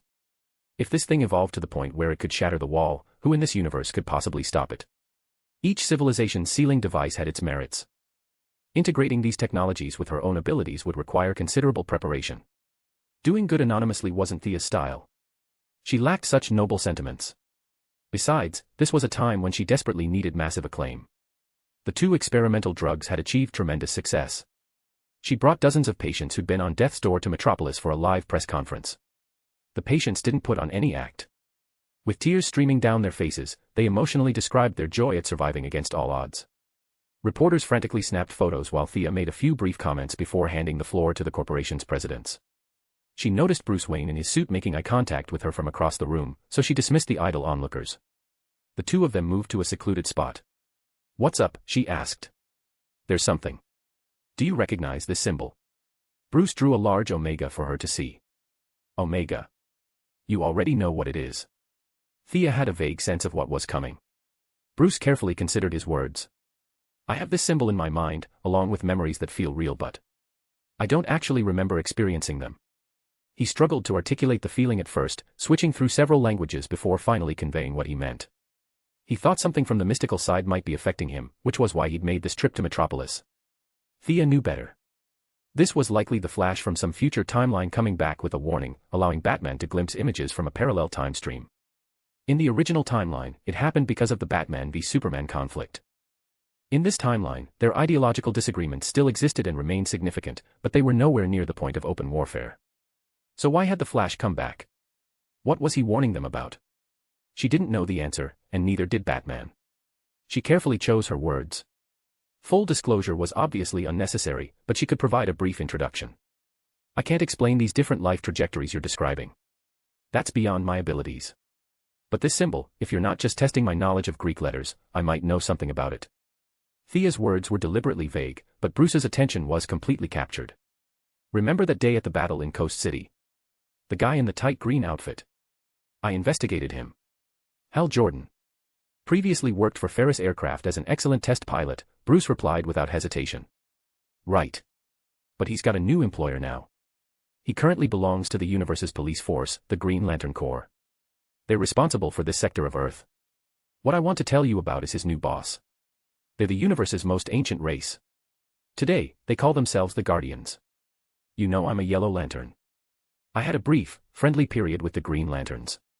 Bruce wanted to protest that he didn't know any of this, but since this involved secret knowledge, casually dropping phrases like, entire universe, and ancient race, which sounded incredibly significant. His detective instincts kicked in. He listened with full attention and nodded reluctantly. According to the Guardian's records, before them, beyond this world, there was a group who called themselves the New Gods. They lived in a place unreachable and inaccessible to us. Due to differences in ideology, personality, aspirations, and so on, the New Gods split into two factions. One side was the righteous High Father, the other the evil dark side. Actually, Thea didn't want to use such simplistic good versus evil divisions, but she couldn't reveal too many details. A place unreachable and inaccessible, if she seemed too familiar with it, Bruce would ask questions she'd rather not answer. She could only use a second-hand tone to distinguish between High Father and Dark Side. Bruce had his own values and found her crude division of good and evil somewhat arbitrary, but considering Thea was likely recounting ancient records, he said nothing. The Omega symbol you described represents the evil monarch Darkseid. Thea spread her hands, indicating that was all she knew. Bruce nodded. Thea's explanation was vague, but at least his confusion had been addressed. If asked what connection he had to Darkseid, he would say none whatsoever. Two completely unrelated individuals, or beings, Bruce guarding his own small territory, Darkseid spreading evil across the universe. These matters were completely disconnected. Without the later Darkseid war, Thea would have shared his thinking.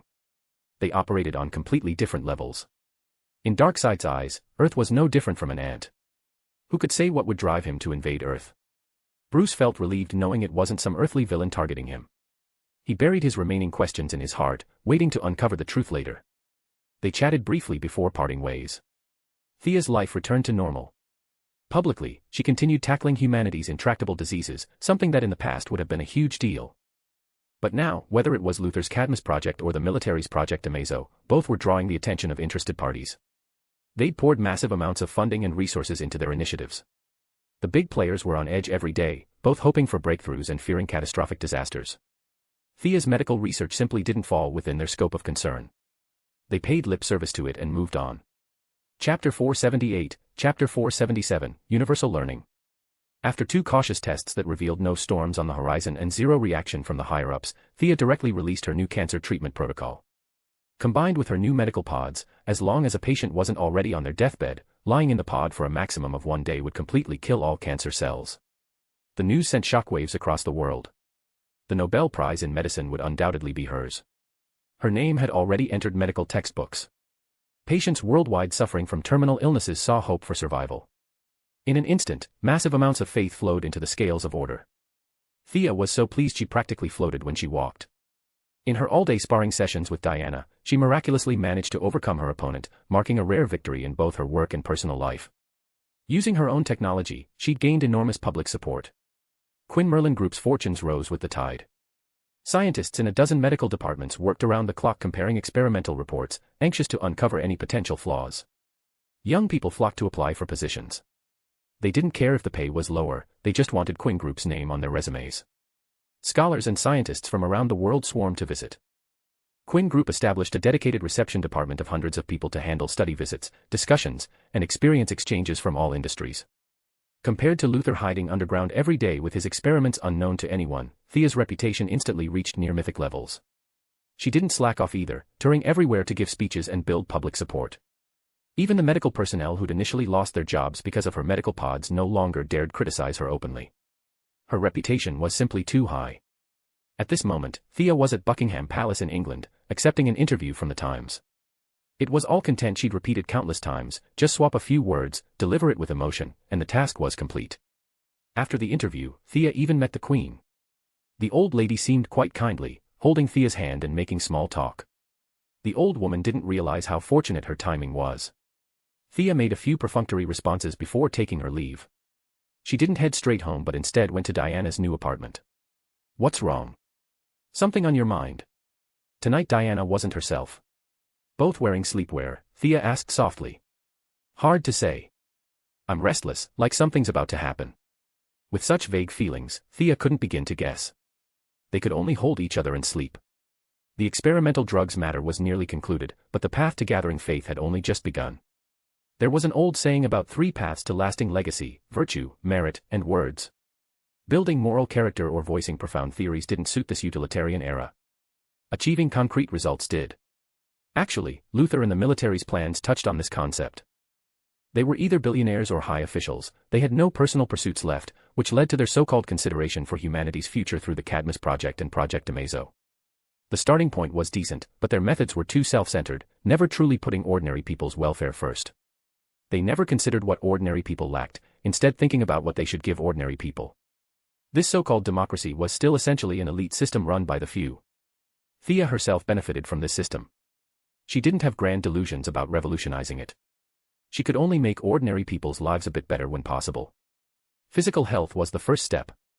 Cultural transmission was the second. Earth's ordinary people were too backward. They didn't care about darkside. Many refused to believe aliens truly existed, stubbornly following their own life trajectories, working, studying, living. This was the current state of ordinary people. Thea hoped that through her efforts, she could change some ordinary people's attitudes. Aliens weren't all evil like in movies. Many alien technologies were quite convenient and should be introduced.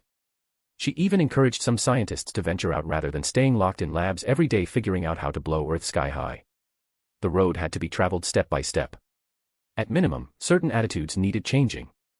Otherwise, if she alone pulled from the front while ordinary people remained indifferent, it would be exhausting. You couldn't drive a car to work in the morning and ride a maglev train home at night. Technological leaps weren't that fast, people needed time to adapt.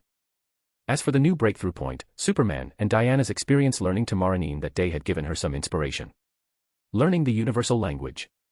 General Lane and the others had just taken their seats at the Alien Affairs Committee when Thea dropped a bombshell, asking them to convene and discuss. This meeting was important.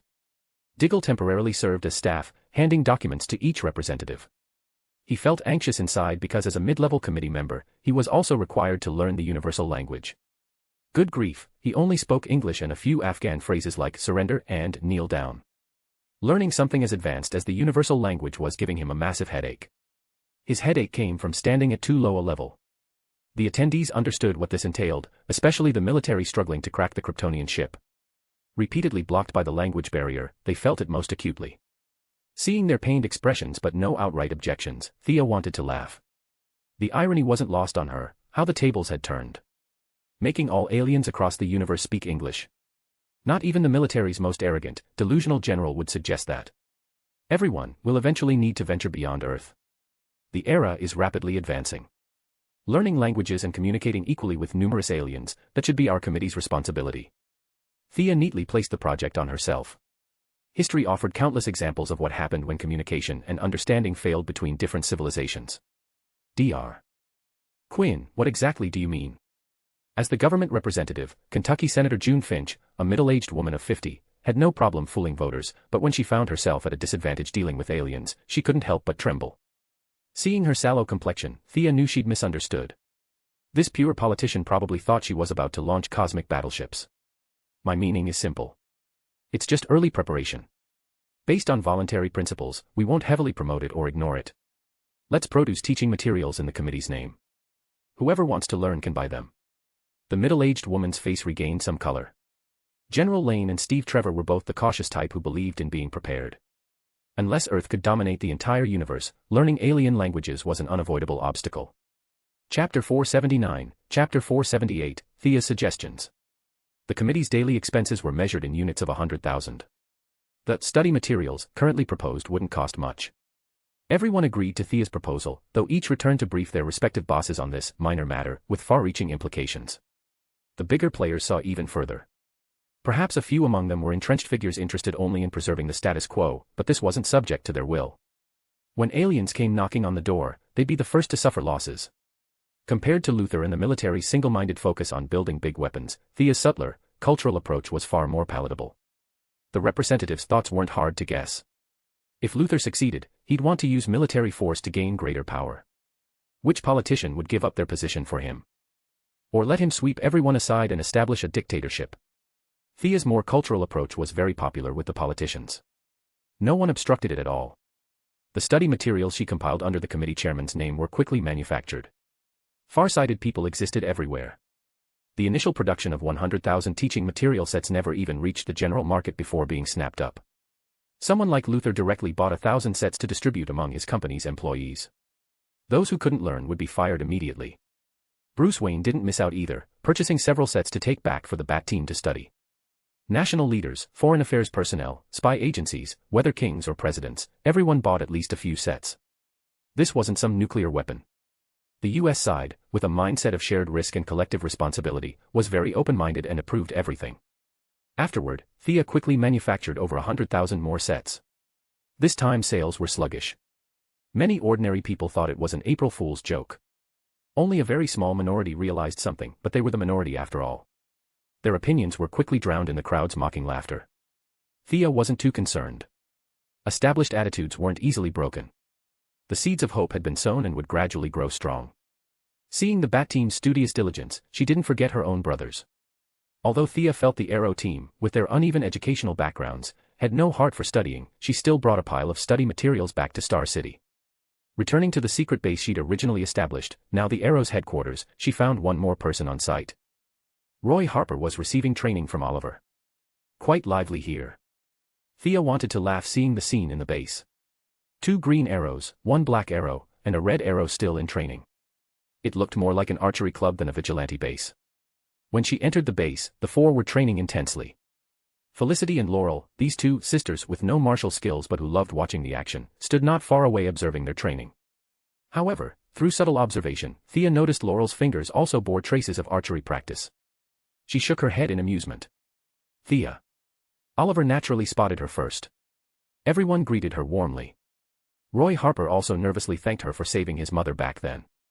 When she handed the study materials to everyone, their expressions shifted uncomfortably. Felicity, Laurel, and Shadow were all college graduates. The pressure wasn't too great for them. Each seriously flipped through the materials. Oliver, Tommy, and Roy Harper all looked uncomfortable. The first 2 hadn't studied properly, the latter's family couldn't afford schooling. All 3 had terrible foundations. Even though Thea had written very accessibly, they still looked pained. Thea believed they could all learn it. Oliver and Tommy's bodies had been transformed by divine blood and genetic serum. Their learning abilities now surpassed ordinary smart people. With dedication, learning would come easily. They briefly discussed recent events. Thea learned that through Laurel and Barbara's introductions, Oliver had met Batman. They shared similar beliefs and experiences. Plus with Thea's connection, Batman, as a veteran superhero, had shared much of his own journey with Green Arrow. Green Arrow, who'd been wavering all along, finally committed to the no-killing principle. After seeing how Batman trained his protégés, he'd also gotten the idea of cultivating assistants. Subsequently, the brave and resilient Roy Harper entered his sight. After gaining the team's consent, he began training the young men. Under the archery club's persistent attacks, Star City security had improved. Oliver had even defeated Deadshot in single combat, capturing him and handing him over to Amanda Waller when she arrived. Following their series of victories, Star City's underworld forces were forced into dormancy. Leaving the Green Arrow team, Thea went to see Moira. Her mother had already entered the 2nd year of her 2nd term as Star City mayor. Mother and daughter chatted affectionately for a bit. Regarding her daughter, Moira had long since let go, she simply flew too far and too high. Do you think my next step should be Congress or the White House? Moira thoroughly enjoyed wielding power. She knew Thea now had tremendous influence. She wanted to hear her daughter's opinion. If Moira had asked this question a few years ago, Thea would definitely have told her to stay put in Star City. The outside world was too dangerous. But now, with broadened horizons and surging personal strength, threats were rapidly decreasing. There were definitely still many stronger than her, but she wasn't too worried anymore. Her whole perspective had shifted. So she answered Moira decisively, President. Run for the presidency. What was the point of being a senator? Though presidential power was also quite limited, it carried prestige. Ordinary citizens basically knew who the president was. Ask them who their state senator was, most people wouldn't be able to answer. Moira's personal qualifications were strong. After 2 mayoral terms in Star City ended, her political achievements would dazzle many. Plus she was female, the first female president in U.S. history. That was incredibly attention-grabbing. Female affinity would be a crucial asset when uniting humanity for the space age. When humanity cautiously stepped into space, they'd need a relatable figure, not some iron-fisted authoritarian, that would be suicide. Moira's background and identity, plus Thea's connections, gave her a high probability of election. If a mere businessman like Luther could run for election, her mother definitely could too. Seeing Thea's firm encouragement to run for the White House, Moira was very tempted. She didn't have any sense of dedication, she just felt this was a crucial step in realizing her life's value. Now with her daughter's support, thoughts instantly surfaced about which allies to court and with whom to make interest exchanges. Thea had encouraged her mother to become president, so naturally she'd already factored defensive measures into her considerations. Chapter 480, Chapter 479, Making a TV Program. Moira's physical condition was quite good now. In pure strength, those bodyguards couldn't match her. However, she didn't know how to apply it. Occasionally doing aerobics for 3 days then slacking off for 2 was her version of exercise. Thea taught her a few moves but quickly realized her mother had zero combat awareness. Even if she could run faster than bullets, she'd never think to subdue a gunman. Outrunning bullets was, of course, unrealistic. The genetic optimization serum wasn't that powerful. But her physical qualities were real. Without awareness, she still possessed heightened dynamic vision and reflexive muscle responses. Considering that becoming president was still 2 years away, and those years were relatively safe, Thea didn't make too many arrangements. She only created 2 magic gems. One was defensive magic that could block direct attacks from grenades and rockets. The other was teleportation magic. Setting the coordinate point required some thought. If Moira were attacked, neither the Queen Mansion nor her mayor's office would necessarily be safe. Thea could only set the coordinates to her own laboratory in Metropolis. This place was completely controlled by Gideon. Without several hundred people with modern weapons, it couldn't be breached. The teleportation gem reminded her that her side still had many ordinary people. Even Oliver, with the best skills, relying on excellent combat talent and physical qualities, able to dodge when opponents raised guns, would still be overwhelmed if faced with sustained submachine gun fire. The rest of the team had even less chance. After saying goodbye to Moira, Thea circled around and returned to the Arrow headquarters. She explained her thinking to everyone. According to their individual preferences, she made each person a teleportation gem. Even Roy Harper received one. The young man was a bit bewildered by such a fantastical item suddenly appearing in the real world, but he accepted it anyway. "I'll give you 2. Thea looked at Felicity. This former hacker lady with no physical prowess whatsoever loved rushing into dangerous places. The team dynamics here were different than they could have been. Oliver, Tommy, Laurel, and Shadow had family, friendship, and romance all tangled together. Outsiders found it dizzying just watching. No one wanted to wade into that mess. In this timeline, Felicity and Oliver's relationship could only be described as ordinary. Although she'd stayed in Star City rather than going to Metropolis to care for her mother nearby, the few times she'd helped were out of respect for Laurel, her sister. She remained with the Arrow team more as a team member's family helping out. Given her tendency to take reckless risks, Thea had also given her genetic optimization serum. But she and Moira were the same type, not suited for combat. Giving her a new god physique would be useless. After making several gems on the spot and teaching them usage methods, Thea instructed them to study the universal language properly before leaving Star City. With teleportation gems for friends and family, naturally Diana wouldn't be forgotten. Although Thea didn't think anyone could beat Diana to the point of helplessness now, what should be prepared still needed preparing. Diana's thoughts matched her expectations. If even she needed to flee, what hope would Earth have? Still, modest and courteous as always, she accepted the teleportation gem. As Thea's actions intensified, more and more people beyond just Metropolis became aware that aliens truly existed. Modern society had few fools. Especially after seeing the official response wasn't denial but tacit acceptance, many citizens felt urgency. Thea's compiled study materials finally caused a sensation. Large numbers of citizens, following herd mentality, began frantically buying them. However, she soon discovered pessimistic voices appearing on small forums and social media sites. Aliens are invincible. Earthlings are weaklings. Various opinions proliferated. The reaction had swung too far the other way. Watching the faith on the scales of order shrink by a small section, Thea felt even more keenly how hard public sentiment was to grasp. What to do? Increase publicity. Telling ordinary people about guardians or new gods was nonsense. Plus Thea couldn't personally step forward to speak. She couldn't explain to ordinary people how she knew this information. So having an alien speak became necessary. Princess Starfire, whom she'd encountered earlier, was a perfect candidate. First, she was a righteous character who wouldn't do anything extreme even if harshly criticized. Second, appearance. Ignoring her green eyes, she was absolutely a great beauty. Actually, once you got used to them, green eyes weren't unacceptable. When Thea initially went to take over the Yellow Lantern Corps, she only remembered entrusting Superman to arrange Starfire's accommodations. She'd have to ask Superman for the specific location. She activated supervision and found Superman at a fire scene. Princess Starfire, huh? Facing Thea's question, Superman scratched his head. What? Did something happen to her? No. But I asked the Martian Manhunter to look after her. Superman's words were vague. Thea was momentarily baffled. Under her persistent questioning, Superman couldn't explain properly. She went to find the Martian Manhunter next and learned that Lois at Superman's home had gotten jealous. To avoid family conflict, Superman could only pass the beautiful Princess Starfire to the Martian Manhunter. After getting the address, Thea arrived at Starfire's apartment. Just as she was about to knock, the door opened from inside.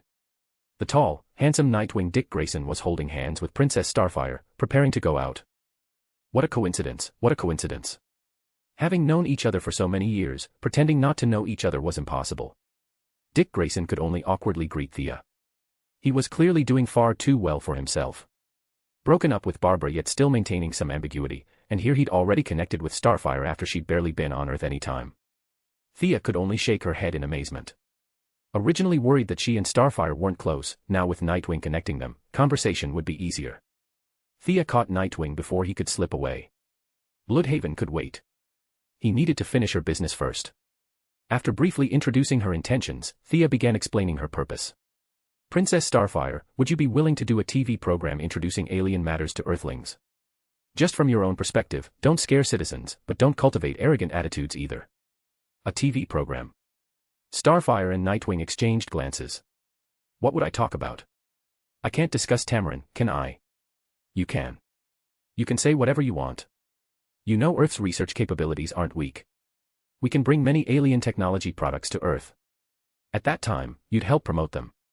However, when the program first airs, there will probably be some negative comments. You need to be psychologically prepared.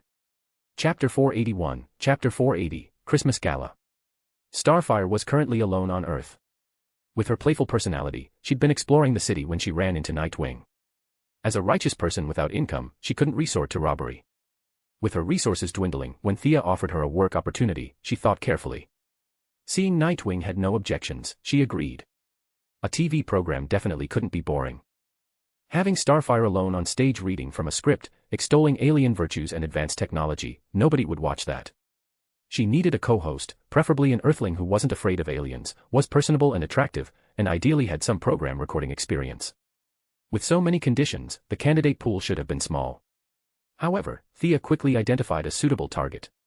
She summoned former anchor Livewire back to Earth. You want me to do a program again? Livewire looked utterly defeated. Initially it had been to make a living. Now that she'd become so capable, she still had to do this. Yes, she had to.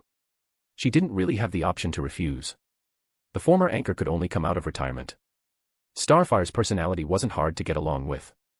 Although Livewire was still somewhat disgruntled, returning to the program recording scene gave her a surreal feeling. Money paved the way for everything. The first episode aired smoothly. Starfire didn't need to tell Earthlings how vast the universe was. She just focused on describing her own environment, humanities and sciences. The experienced Livewire asked timely questions. Their first collaboration went reasonably well. After the program aired, the response wasn't enthusiastic, but Starfire's attractive appearance and sincere voice still earned some praise. The backlash Thea had expected never really materialized. This gave her more confidence in subsequent plans. Aside from Luthor being somewhat dissatisfied that Livewire no longer mocked Superman, overall things were quite harmonious. Control of Eben Trading Company was proceeding intensely. One of their 15 decision-makers had been secretly controlled by Grodd. Next would be controlling their main computer, triggering a robot rebellion. The Yellow Lantern Corps would step in at the critical moment to restore order. Starting with military forces, they'd gradually erode this neutral cosmic business alliance, then develop their influence while feeding technology back to Earth. The neutral camp, this was the entry point Thea had prepared for Earth's future expansion beyond the solar system. Having determined her future development direction, Moira's enthusiasm soared. To extensively build connections, she decided to host a grand Christmas gala in the city government's name. Her children naturally all attended. Diana, who'd been feeling ominous premonitions, was also dragged along by Thea.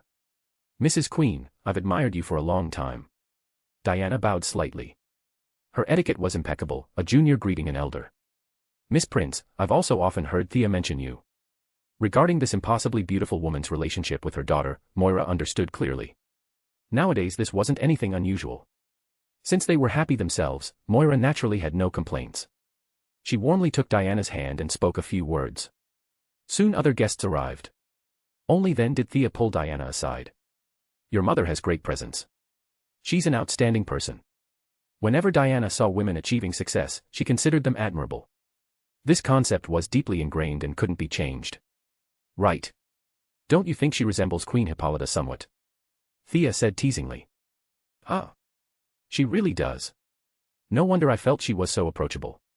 Diana seriously recalled, then nodded solemnly, making Thea laugh. These women in power all had similar basic qualities.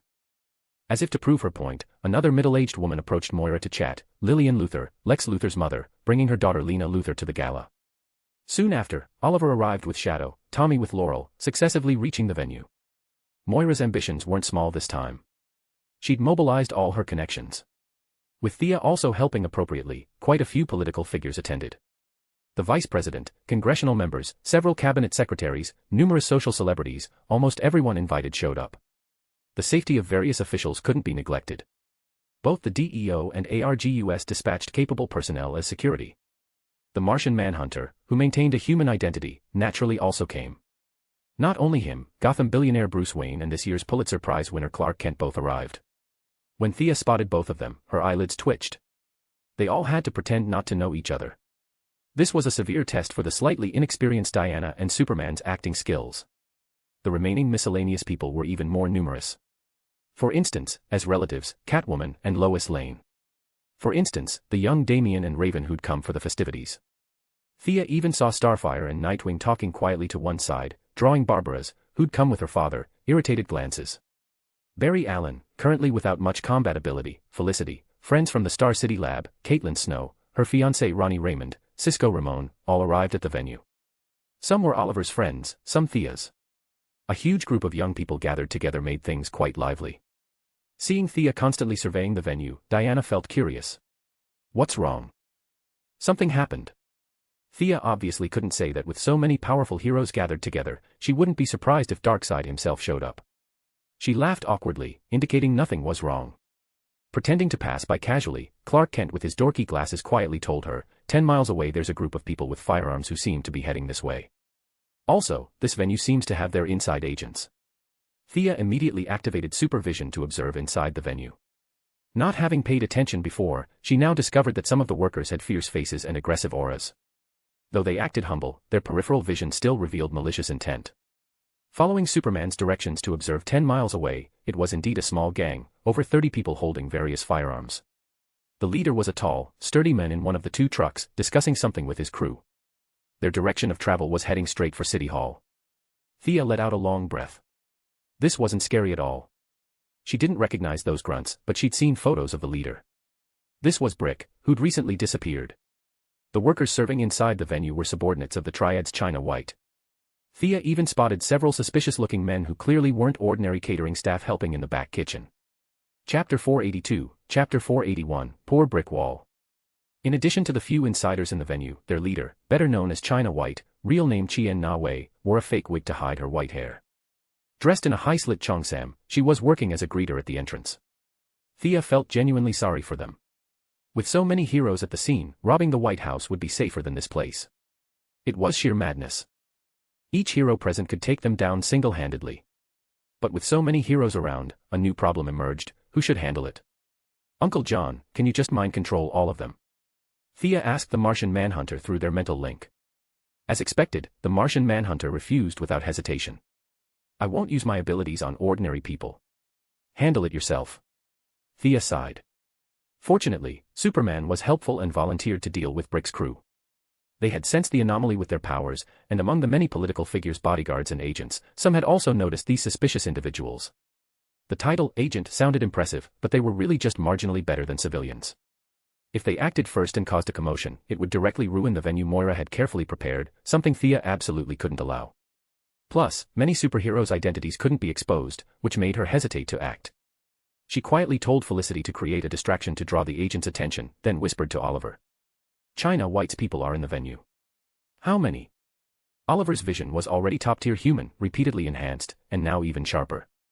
At Thea's warning, he immediately surveyed the scene and indeed spotted several suspicious details. 5.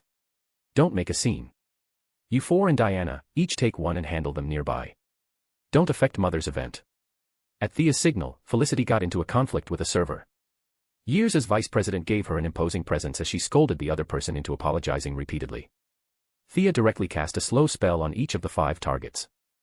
With time tight and unable to make large casting gestures, she reduced the spell's power to the minimum, just enough to daze them briefly. But that was sufficient. They split up. 4 more enemies were in the kitchen, which Thea entrusted to Batman's team. Watching Batman and his crew pretend to go to the restroom while heading toward the kitchen with Nightwing, Barbara, and Catwoman, Thea went after her own target. Her face almost frozen from smiling, China White, disguised as a greeter, was about to catch her breath when she saw one of tonight's targets, Thea Queen, walk past her. While calculating how much they could ransom from this kidnapping, she noticed Thea casually glance at her. Fear surged into her heart instantly. Her unfortunate childhood, everyone's contempt, her youth drifting between gangs, constantly pledging loyalty to new bosses, constant betrayals, struggling to reach today, all of it seemed to shift between illusion and reality. Her past experiences felt like a dream. She walked through her life again, but subtle changes plunged her into despair. She was no longer some triad leader but a beggar waiting to die on the streets, huddling under a bridge in the biting wind, waiting for charity from kind souls. This isn't real. This isn't real, she whispered, though the sound was too soft even for herself to hear. Decent willpower, Thea noted. Many ordinary heroes or villains had stronger wills than power users, that was the difference between gaining power suddenly versus gradually. But it was meaningless now. She was currently using supervision combined with fear emotion in a new application. The illusion was based on an ancient dream parable, though her version twisted pleasant dreams into nightmares, each worse than the last. China White quickly entered her third nightmare. Her consciousness remained trapped in fabricated memories while her subconscious was terrified. She could no longer tell if her former glory had ever existed. Incomparable fear grew rapidly in her heart. Finally, after the 6th nightmare, her will shattered. Her eyes glazed over, her legs gave out, and she collapsed backward. For her, it felt like a long time. In reality, barely a second had passed. As she fell, Thea, who had just walked past, caught her directly. She might be feeling faint. I'll help her rest somewhere, Thea explained to the other greeters' curious looks. No one suspected anything. This was the Metropolis hero, Nobel Prize winner in medicine, superbillionaire, she had no reason to lie to them. Unaware of the truth, they all thought Thea was compassionate and a truly good person, watching her carry China White away with admiring gazes. As she made her move, everyone in the banquet hall also acted. No one feared these nameless thugs in actual combat, but avoiding attention required preparation. Oops, sorry, stepped on your foot. My hand slipped, is your clothing okay? Various improvised excuses pulled the enemies, already dazed from the slow spell with foggy minds, out of the hall, then knocked them out and tied them up. Batman and Superman were equally swift. To avoid exposing the heroes' identities, everyone chose to simply knock the enemies unconscious. The banquet was ongoing. They couldn't leave for too long, and 40+ people tied together would be too easily discovered. Thea directly tied them all together and threw them through a portal. The other side was Oliver's hideout. Acting like nothing happened, they returned to the banquet to eat and drink. The 40+ troublemakers were as if they'd never existed. The Christmas banquet was a huge success. Moira was beaming. There were plenty of smart people, many subtly expressed support for her potential mayoral run. Excited, she drank quite a bit. After the banquet ended, Thea sent her home before heading to Oliver's place to check the interrogation results. Superman and Batman didn't get involved in Star City affairs. Diana had gone home early. Only Oliver's Green Arrow team remained. Finding his enemies had inexplicably gift-wrapped themselves for Christmas delivery, Oliver was rather exasperated. With everyone captured, letting them go was impossible, but he wanted to know their objective tonight. Had his true identity been exposed, or was it something else? However, the minions knew nothing. No amount of intimidation worked. The leaders, Brick and China White, were in deep unconsciousness. There was no way to question them. When Thea arrived, the fully armed and masked Green Arrow team was splashing water on China White's face. She didn't look at the poor woman experiencing her new yellow millet dream, but instead turned to the muscular Brick. This powered triad member apparently wasn't too bright. Thea had watched his battle with Superman from afar. The guy had actually brazenly asked Superman to punch him once, testing his endurance, supposedly. Faced with such a sincere request, Superman was surprised but didn't refuse, using about 10% power to lightly tap him. Then the guy became the sorry sight before Thea's eyes. Chapter 483, Chapter 482, Farce Ends, New Beginning. The chest of his dark jacket was torn apart. The guy had a huge fist print on his chest. His powers were slowly repairing his body, but the injury was too severe. Recovering to perfect condition would take considerable time. On the other side, China White with her rolled-back eyes was entirely Thea's handiwork. Lost in continuous nightmares, she didn't know which were a real past and which were illusions, struggling through self-denial until completely losing consciousness. In simple terms, the mental overload had shut her down. Withdrawing the fear emotion she'd planted, China White's self-awareness immediately noticed something wrong. Experiences one had lived through would leave deep impressions, every detail genuine. This formed a stark contrast with the false, hollow nightmares. She wasn't some street beggar, not some tragic woman. She was the triad leader. China White's consciousness instantly reclaimed her body. Though she was extremely weak, her head foggy, she still tried to stand up to defend against enemy attacks. Who's there? Like someone with a high fever, she shakily stood up, struggling to open one eye. Seeing green arrows bow aimed at her, her heart sank. What were you planning at City Hall? Oliver, wearing a voice modulator, pulled his bowstring tighter and demanded sharply. I was going to City Hall. Why would I do that? China White's memories were currently jumbled. After quite a while, she finally sorted things out. Just seeing her companions tied up like dumplings around her confirmed the operation had failed, but where exactly had it gone wrong? She'd never imagined there had been a whole bunch of superheroes at City Hall. She just felt she'd lost unfairly. Having climbed from the bottom, she'd always believed in learning from defeat, lose today, come back stronger tomorrow. That had always been her fighting creed. But today's operation was utterly baffling. To say the Green Arrow team before her had defeated her, she wouldn't believe it in a million years. They'd been going back and forth for half a year. If they had the means to capture her silently, could she have survived until today? Still, a wise person doesn't fight when outnumbered. She understood these principles too well.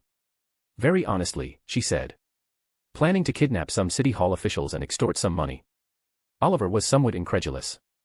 You mustered all your courage to challenge every superhero in the world for just a little money. His tone carried a hint of doubt. That's all. China White looked at him blankly, her mind racing to analyze the information in Oliver's words. But before she could think it through, a blur of white crossed her vision, and she fainted again. Thea had knocked her out.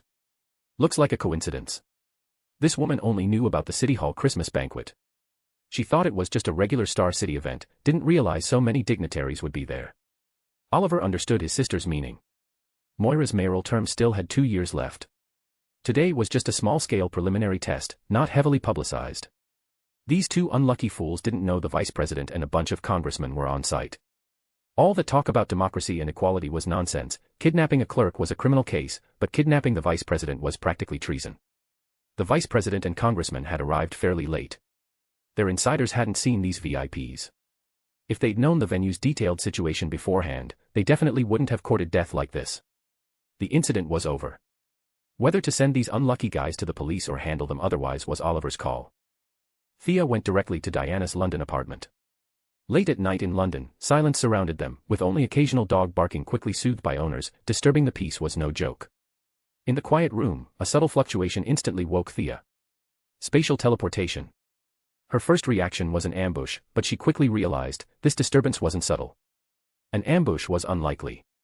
With her skills, very few on Earth could beat her now, and with Diana beside her, even if Superman turned evil and attacked, she wouldn't be afraid. Diana reacted just as quickly. Both sat up simultaneously, watching the uninvited guest alertly. The transparent teleportation ripple dispersed. A young woman stumbled out, short blonde hair, wearing a shirt, shorts, and flip-flops, clutching a key tightly. She looked around nervously, then seemed to sense something and looked toward the bedside. Four brilliant eyes stared at her. Hi, Diana. The young woman didn't know Thea. She just felt this woman's gaze was too sharp, as if trying to see through to her internal organs. Kind of absurd, how could human eyes see internal organs? The sudden arrival in an unfamiliar environment made her extremely nervous, but fortunately she quickly spotted a familiar face. She knew Diana. Zola. Why are you in my house? I remember you went back to your hometown. Diana indeed knew this girl. She was very caring and had worked at her foundation for a while. I was at my farm in Virginia, you know. But just now a strange blue-skinned person came saying he'd protect me, then we were attacked. He gave me the key, and I ended up here. The woman named Zola incoherently recounted the events. As for why she was telling Diana, she didn't know, it just came out naturally. She's my employee, or former employee. I think I should help her, Diana explained to Thea. What could Thea say? She could only chuckle wryly. This woman who'd suddenly appeared had an identity even she herself didn't know. She was Athena's mortal avatar. Yet Thea checked repeatedly and saw not even the slightest trace of divine power. She was completely ordinary. Her physical features weren't obvious now, but in a while, she'd discover she was pregnant. The official story would claim Zeus had sired another child. But Thea knew the truth was far stranger. The king of gods was staging an elaborate scheme to evade his eldest son, and the child would be Zeus himself, reborn. A desperate play for survival and transformation. Thea's gaze kept scanning the young woman. Nothing, just an ordinary person, at least until the divine will descended. Completely flawless. As for the blue-skinned person she mentioned, that should be Hermes, the Greek god of speed and thieves. Though he seemed upright, he had ulterior motives too. Seeing Diana seemed inclined to get involved, Thea could only accompany her. Soon she'd reunite with Ares and accidentally kill the war god in battle. Thea had to prevent this. Chapter 484, Chapter 483, Hermes. Diana killing Ares would make her the war god, a trap Thea had to prevent. 5,000 years ago, that might have been an honor. But right now, with old gods falling and new gods rising, becoming an old god would be a curse, not a blessing. The woman named Zola watched them changing clothes. In the dim night, she felt Thea's features looked somewhat familiar, though she wasn't certain. Especially after seeing the two women's intimate relationship, she didn't want to speak up even more. "How do we go?" Diana asked. "I think this key can take me back," Zola quickly interjected. Thea glanced at it. An exquisite magical artifact with no traps. She nodded to Diana. All three teleported away. The moment they arrived, two arrows shot at them from front and back. Thwack, thwack, two muffled sounds. Thea and Diana each reached out and caught an arrow, using the League of Assassins' famous arrow-catching technique. Though the demon's head wouldn't stand a chance against either woman now, his martial arts were worthy of praise. Some technical skills were useful anytime. As the person closest to Thea, Diana's martial arts had naturally been influenced. Facing the oncoming arrows, both chose the League of Assassins' catching method. They casually tossed the arrows to the ground. Zola fearfully stepped back while the two women fearlessly watched enemies emerge from the shadows. Click-clack, the sound of hard objects striking the ground. Two horses with powerful torsos and long limbs walked out, each carrying a mounted archer. But when they reached the moonlight, all three could finally see clearly, these weren't knights at all. They were centaurs. Where a horse's head should have been, there was instead a human torso. The upper body was covered in mud and blood, the human head crushed like a watermelon, twisted beyond recognition. Their eyes were blood red, their voices somewhere between human wailing and horse neighing. These aren't natural creatures. They look like some kind of magical construct, Thea said with disgust. She vaguely remembered some plot details. These two guys were sent by Hera, queen of the gods. The notoriously jealous queen naturally wanted to kill the pregnant Zola. Regarding these old gods who only focused on their own little plots, Thea really didn't want to get involved in their mess. Their circle was too chaotic, like a family drama, they deserved extinction. But Diana couldn't escape. In Hippolyta's words, this was her inherent responsibility. Though unwilling, Thea could only reluctantly jump in. A complete desecration of life, Diana said, carefully examining the centaurs. Their aura was full of madness and savagery. These things clearly couldn't be saved. One each. Thea asked calmly. They exchanged a glance and understood each other. Diana struck first, throwing her shield to knock away an arrow, then leapt up and slashed her sword toward the neck. Thea wasn't as imposing. These two centaurs just looked fierce. Combined with magic that had awakened their full potential, they were fearless, but their real strength was nothing special. Lacking good armor, Thea wasn't fully equipped like Diana. She'd just changed into regular clothes before coming. With her diverse methods, she didn't really want to melee the filthy centaurs. Her jade-white left hand opened. A chain formed from lightning roared out, whipping toward the centaur's head.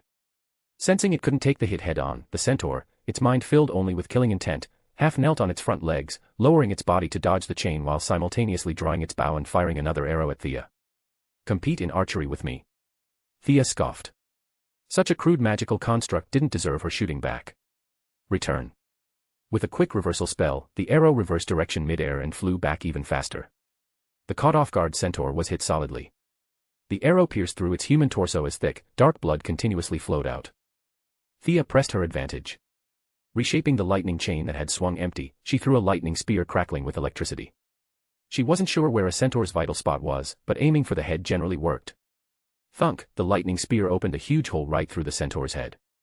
The centaur swayed like a drunk, spinning in place before collapsing. Its limbs twitched a few times, then it completely lost signs of life. Only then did Thea look toward the other side. Diana was equally fast. 3 moves later, catching an opening, she dodged an attack with a sidestep, leapt up, her body tracing a beautiful arc through the air. With a wrist flick, she severed the centaur's huge, twisted head. They finished the battle almost simultaneously.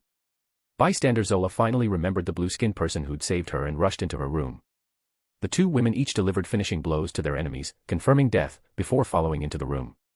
Entering, the first thing that caught their eyes was someone lying on the floor, entirely azure blue, dressed in tattered rags like a beggar. The most eye-catching feature was that where feet should be, he had a pair of bird talons. This was Hermes, though the god renowned across realms for speed wasn't in great condition. A crudely made spear, same style as the equipment on the two centaurs outside, had pierced his body. The god of speed lay on his back, breathing faintly. Pretty convincing act. To make this family drama run smoothly, this one's really putting in effort, Thea thought privately. She casually examined him twice and could tell he was genuinely injured, and seriously. This Hermes was much weaker than she'd initially imagined. The two centaurs at the door, while formidable, depended on comparison.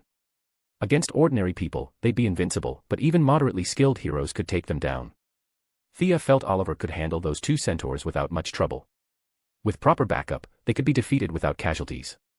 Two modified centaurs, such weak opponents, had nearly killed the Greek god of speed and thieves. It was hard to believe.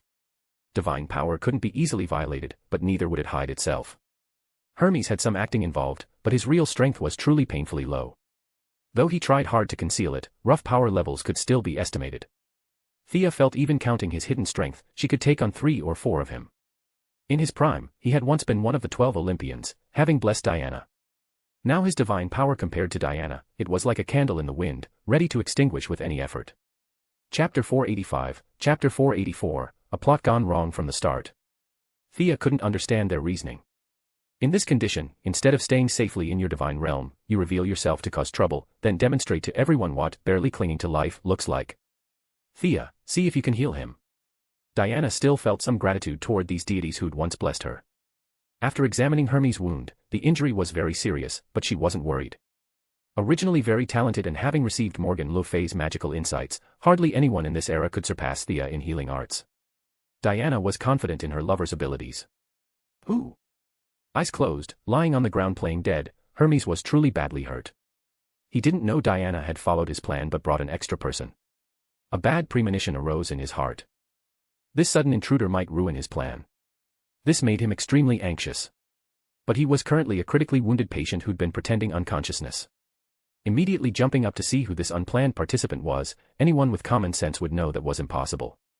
Anyone would realize he was faking. And he didn't have the strength to jump up now anyway. While his mind raced, he still had to maintain an unconscious appearance. This truly tested his acting skills. Incredibly anxious inside but having to suppress his consciousness deep in his mind, if his body showed even a hint of trembling, Diana would realize he was playing dead. After all, she had Athena's blessing and wasn't easily fooled. Then he heard a clear female voice respond to Diana, followed by warm magical power wrapping around his wound. Hermes realized his martyrdom act was wasted. The plan had undergone huge changes right from the start. Diana had a healing demigod companion. Who was this person? Unlike Heracles, who'd been trapped in the giant's lair but hadn't experienced the twilight, these gods hiding in divine realms were different. Their connection to the mortal world had been slowly eroding their power for millennia, a form of slow self-destruction. Finally waking from slumber to find Zeus gone, several desperate deities had crafted this scheme. Compared to their prime, their power had plummeted. Hermes sensed his time running short, an invisible blade at his throat.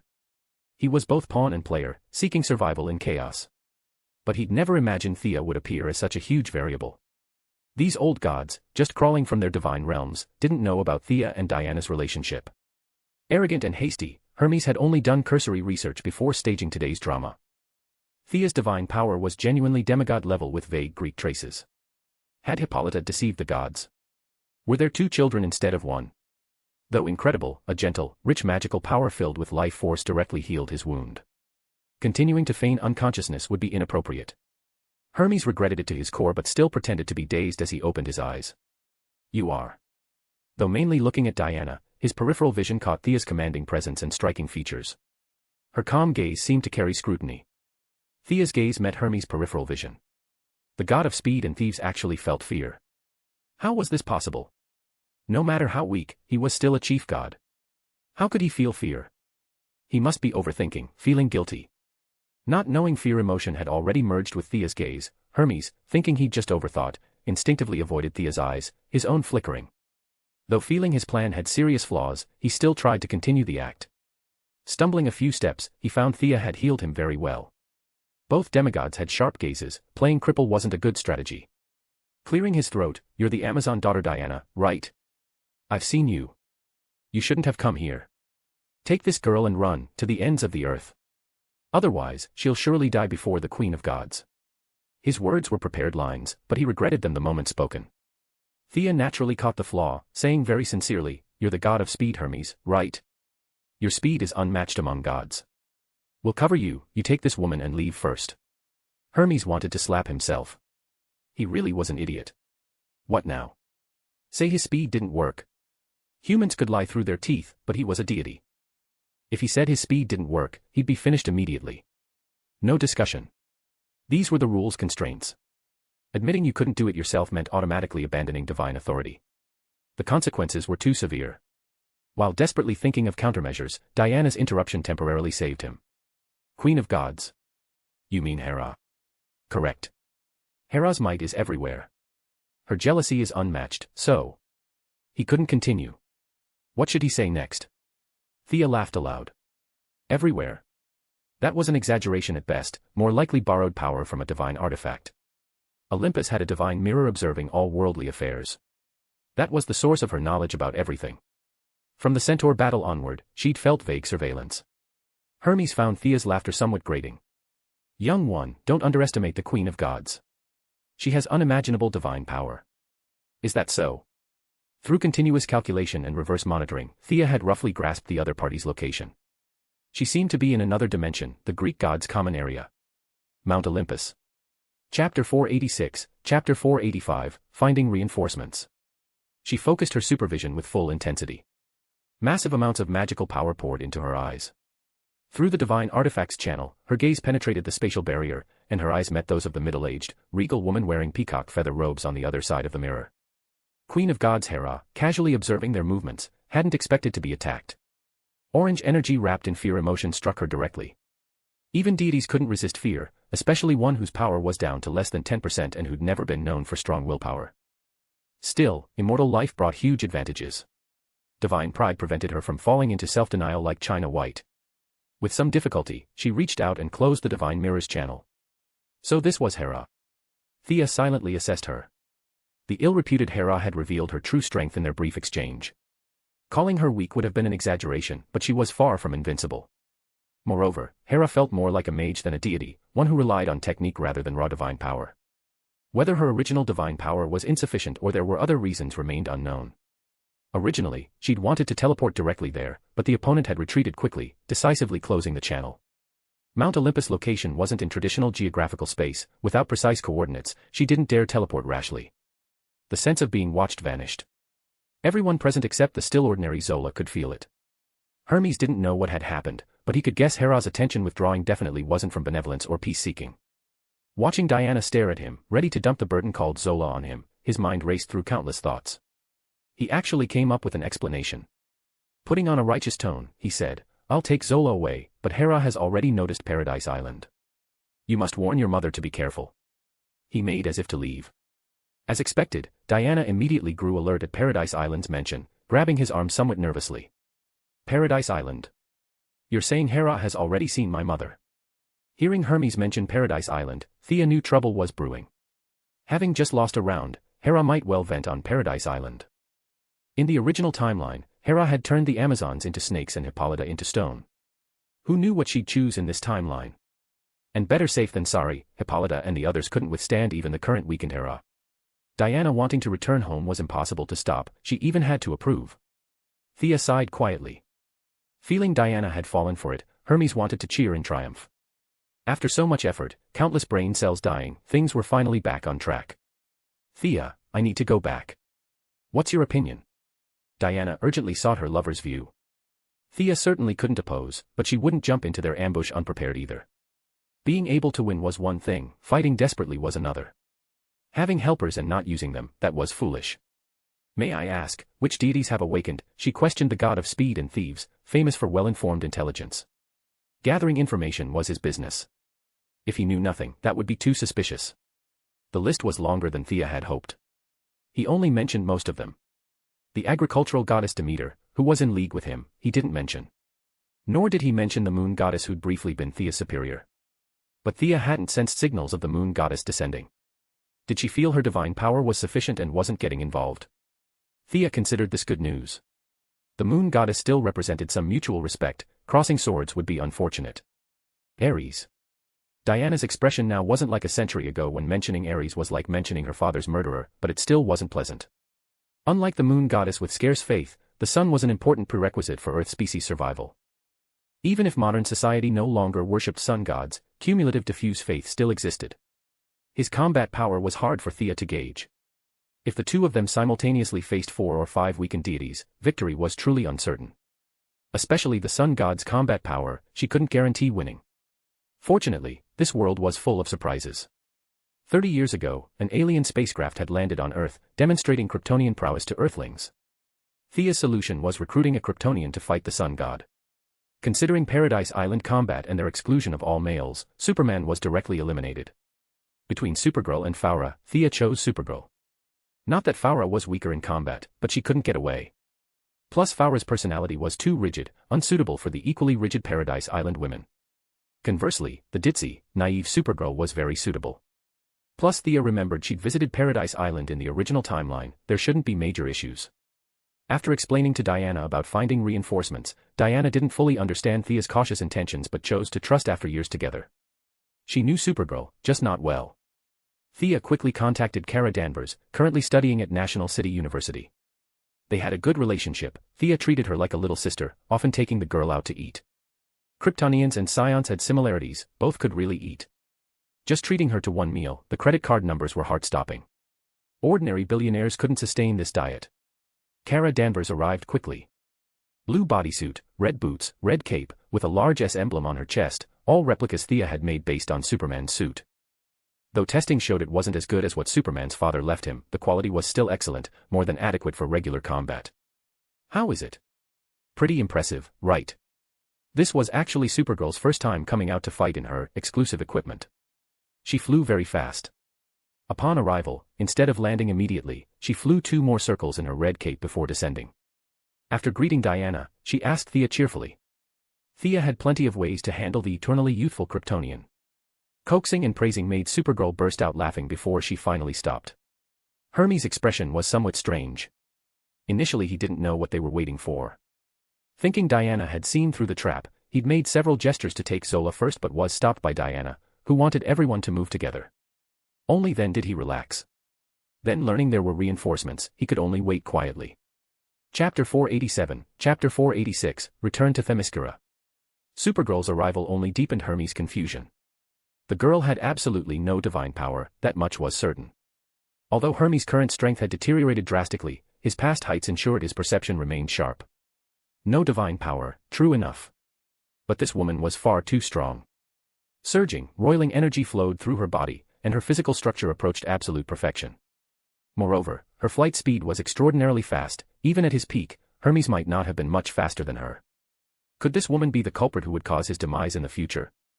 Hermes felt certain this entire plan had gone wrong from the very beginning. One mishap after another kept piling up. Thea paid no attention to his scheming, speaking quietly with Diana instead. Whatever lies ahead, we have the power to crush through it. First, let's return to Themyscira. Learning they were going to Diana's homeland, Supergirl was beside herself with excitement. When she heard they might encounter enemies, she grew even happier. Fiora had already awakened the Kryptonian battle instinct in her bloodline. She kept clenching her fists in anticipation. This display made Hermes' heart sink even further. He didn't know about Kryptonians. All he could think was, were modern mortals all this powerful now? Where's the fear of the divine that they're supposed to have? He had to continue his deception, maintaining the role of loyal servant. With righteous indignation, he thumped his chest and guaranteed he would watch over Zola and the child in her belly without leaving their side for even a moment. Supergirl had discovered the child with her X-ray vision by accident. Hermes, who'd been planning to keep the pregnancy as his trump card, was beyond words. If he didn't have only a year left to live, he'd have retreated to the divine realm to play dead right then and there. Compared to Diana and Thea, both at least demigods, and Thea possibly carrying Zeus' bloodline in Hermes' eyes, who was Kara Danvers? In his perception, she showed zero divine energy. Yet this, ordinary person's, performance was simply too impressive. Feeling like anything he said or did would expose him, Hermes started trying to fade into the background. Unfortunately, Thea had healed his injuries, making it impossible to act convincing. If Diana weren't so worried about Themyscira's situation, she might have actually noticed something was wrong. However, Thea had no intention of exposing him now. Killing him would gain her nothing. The god was dirt poor, nothing but rags on his back. Only his staff was worth anything, a teleportation rod that could ignore space and time. But that item was too closely bound to him, similar to Diana's protective silver bracelets, almost like a soul-bound item. Thea gave it a brief glance and stopped paying attention. Decades ago, Diana had returned to the island once, but the conversation with Hippolyta clearly hadn't gone well. Most likely there was some command like, "Don't return to the island except for major emergencies." Now, whether or not the island faced a crisis, she had a legitimate reason to go back. With Thea at her side, there was no need to trek back on foot. The two women pressed their foreheads together as Diana transmitted a complex set of coordinates to Thea. These coordinates were extremely intricate. As a pure warrior, Diana couldn't understand them herself, and she couldn't help but admire her mother's foresight. Thea's thoughts ran along similar lines. She'd asked about Themyscira once, long ago. When Diana had been evasive, Thea knew Hippolyta had taken precautions against her, issuing a gag order ahead of time. That old woman still treated Thea as an outsider. All that talk about being one of the Amazons was hollow. If not for the fact that she was Diana's mother, Thea would have felt nothing at all. Hermes, busy playing invisible, noticed Supergirl's large eyes staring at him. He forced an awkward smile. "Are you an alien?" Supergirl pointed at the bird talons where Hermes' feet should have been. Poor ancient god, how would he know anything about Earthlings versus aliens? His normally sharp mind was complete mush right now. He couldn't admit to it, but he couldn't deny it either. All he could do was smile foolishly in response. Something's clearly off about him. Supergirl wrinkled her cute brow, studying him with confusion. She looked at him with some sympathy and patted his shoulder encouragingly. So much strength. Supergirl's power control was far inferior to Superman's. Those two pats nearly gave Hermes internal injuries. He decided he couldn't stay with this group any longer. He had to leave, now. He pulled out his staff, ready to volunteer his services. But before he could say a word, he watched Thea swiftly and elegantly draw a pinpoint teleportation circle right there on the spot. With Diana's coordinates in hand, and both locations on Earth, she quickly completed the portal. After a brief inspection, she stepped through. Supergirl had already witnessed Thea teleport many times. She strode confidently through the portal as well. "Hurry up," Diana called to the remaining two before entering. Zola had no idea where they were taking her or what role she played in all this. But Thea, Diana, and Supergirl all seemed kind. Compared to Hermes' beggar-like appearance, the three women seemed more trustworthy. She mimicked their movements and passed through the teleportation gate. Hermes wanted to cry but had no tears. What kind of situation is this? He could tell Diana didn't take him seriously at all, and by extension wouldn't trust him either. Still, he had to keep playing this role. He seethed inwardly, "You'll regret this soon enough." Wiping the vicious expression from his face, he resumed his weakling act and followed through the portal. The moment he passed through, he heard his potential mortal enemy, Supergirl, exclaiming loudly about how warm this beach was, how beautiful that mountain looked, and so on. Diana beamed at the praise. Who doesn't love hearing compliments about their homeland? Already fond of Supergirl, she now explained things to her in even greater detail, how she'd climbed that mountain as a child, how Antiope had trained her in combat on this beach years ago. They weren't even far from where Steve Trevor had crash-landed all those years back. Diana gave a brief account of that great battle. However, after about 10 minutes, she gradually fell silent, exchanging a glance with Thea. "Mother should know I've returned to the island. Why haven't they appeared yet?" Thea was equally puzzled. "The anti-magic barrier here is still functioning. My supervision doesn't work, and Kara's probably won't either. Let's search with our eyes." The three of them immediately took flight, each scanning a different direction. Kara, whose luck had always been decent, spotted the target first. "Southwest, near the coast, there are many people there." Diana's heart filled with worry. Without time to notify the two bystanders on the ground, she flew ahead. "Keep up." Thea waved to the two on the ground and chased after Kara. Can you fly?" Zola asked nervously, her worldview already in tatters.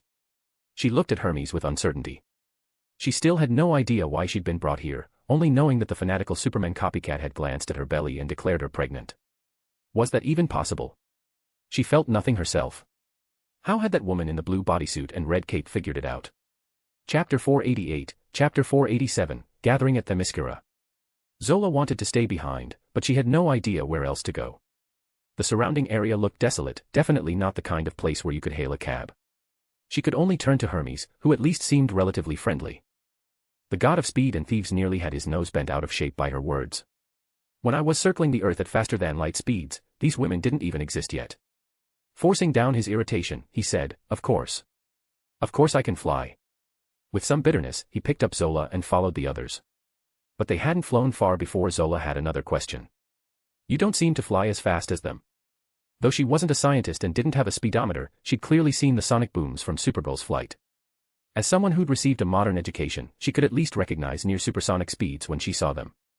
In contrast, Hermes carrying her was both slow and unstable, like comparing a wooden biplane to a fifth-generation fighter jet.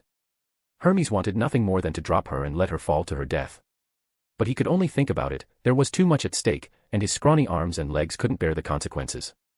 When Zola pestered him with the question twice more, he had no choice but to answer. Admitting inferiority to others, especially in his domain of speed, would mean instant death without question.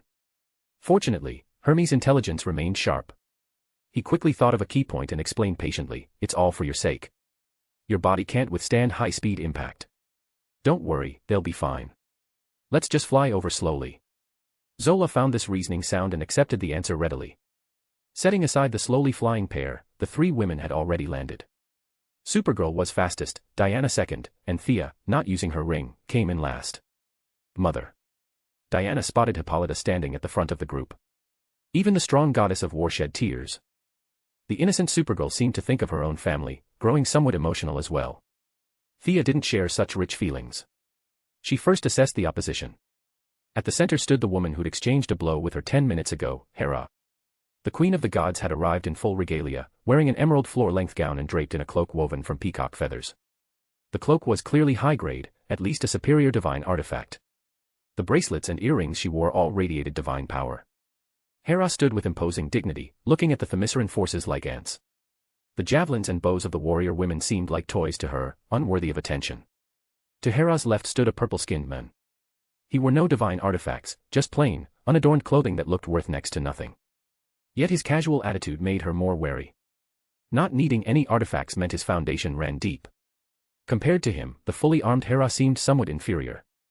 This man was undoubtedly Apollo, the sun god. The woman to Hera's right was quite interesting.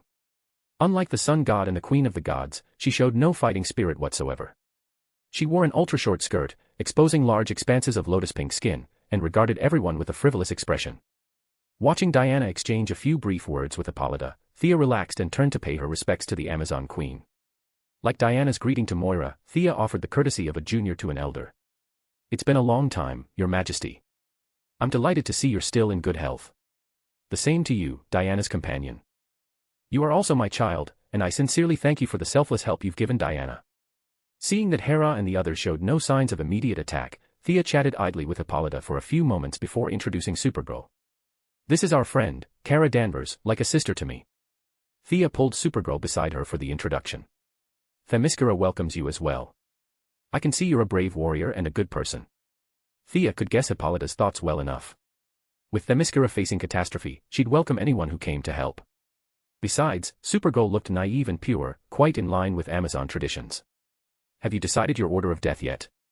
Hades is waiting for you. Hera spoke first with overbearing arrogance.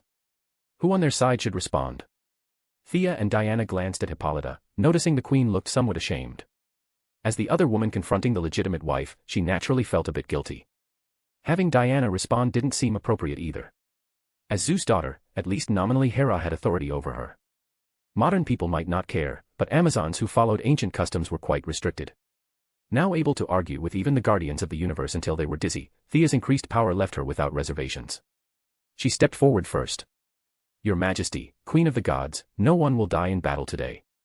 I'm absolutely certain of that. Her words drew Hera's attention away from Diana. After a brief scan, Hera recognized her. Wasn't this the one who'd fought her 10 minutes ago? The encounter had been too rushed. Hera hadn't even seen whether her opponent was male or female. Now she could finally examine her properly. Definitely a demigod, without question. But which pantheon this demigod belonged to, Hera couldn't quite tell. She seemed to have traces of the Greek pantheon, but also hints of the Egyptian pantheon, or perhaps another divine system entirely. For the moment, Hera couldn't make a determination. Thea's multiple ascensions to heroic spirit had thoroughly purified and converted all her divine powers. Without tracing back to the source, her origins were impossible to discern. She could be said to be traveling light now, like a newly born demigod. Even Hera, who commanded the powers of many gods, couldn't see through her background. Still, the arrogant Hera gave her a sidelong glance. You can't save them. Even with that Amazon, it won't make a difference. Of the two demigods, Hera at least acknowledged them with a look. Supergirl on the other side was magnificently ignored. How about we fight outside the island? There's not enough room here to really let loose. Thea genuinely disliked Themyscira's environment. The moment she'd entered, half her magic had been sealed again. Though her physical abilities remained, she didn't know if the island's restrictions had loosened or if Hera had tampered with them.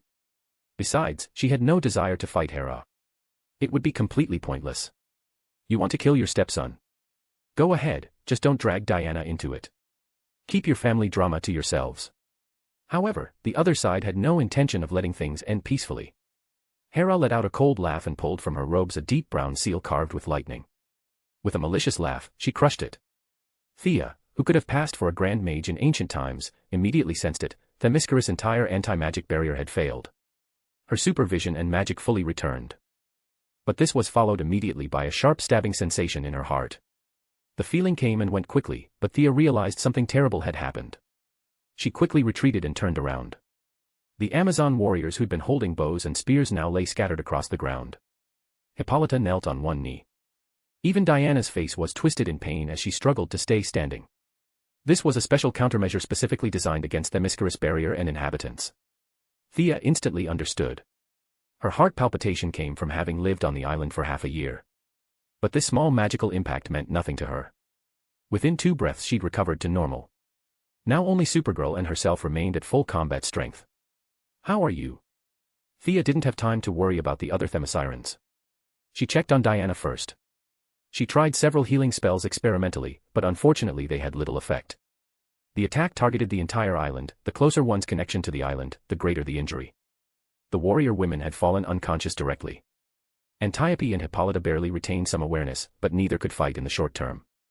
Under Thea's continuous healing and expenditure of some willpower, Diana's condition stabilized somewhat.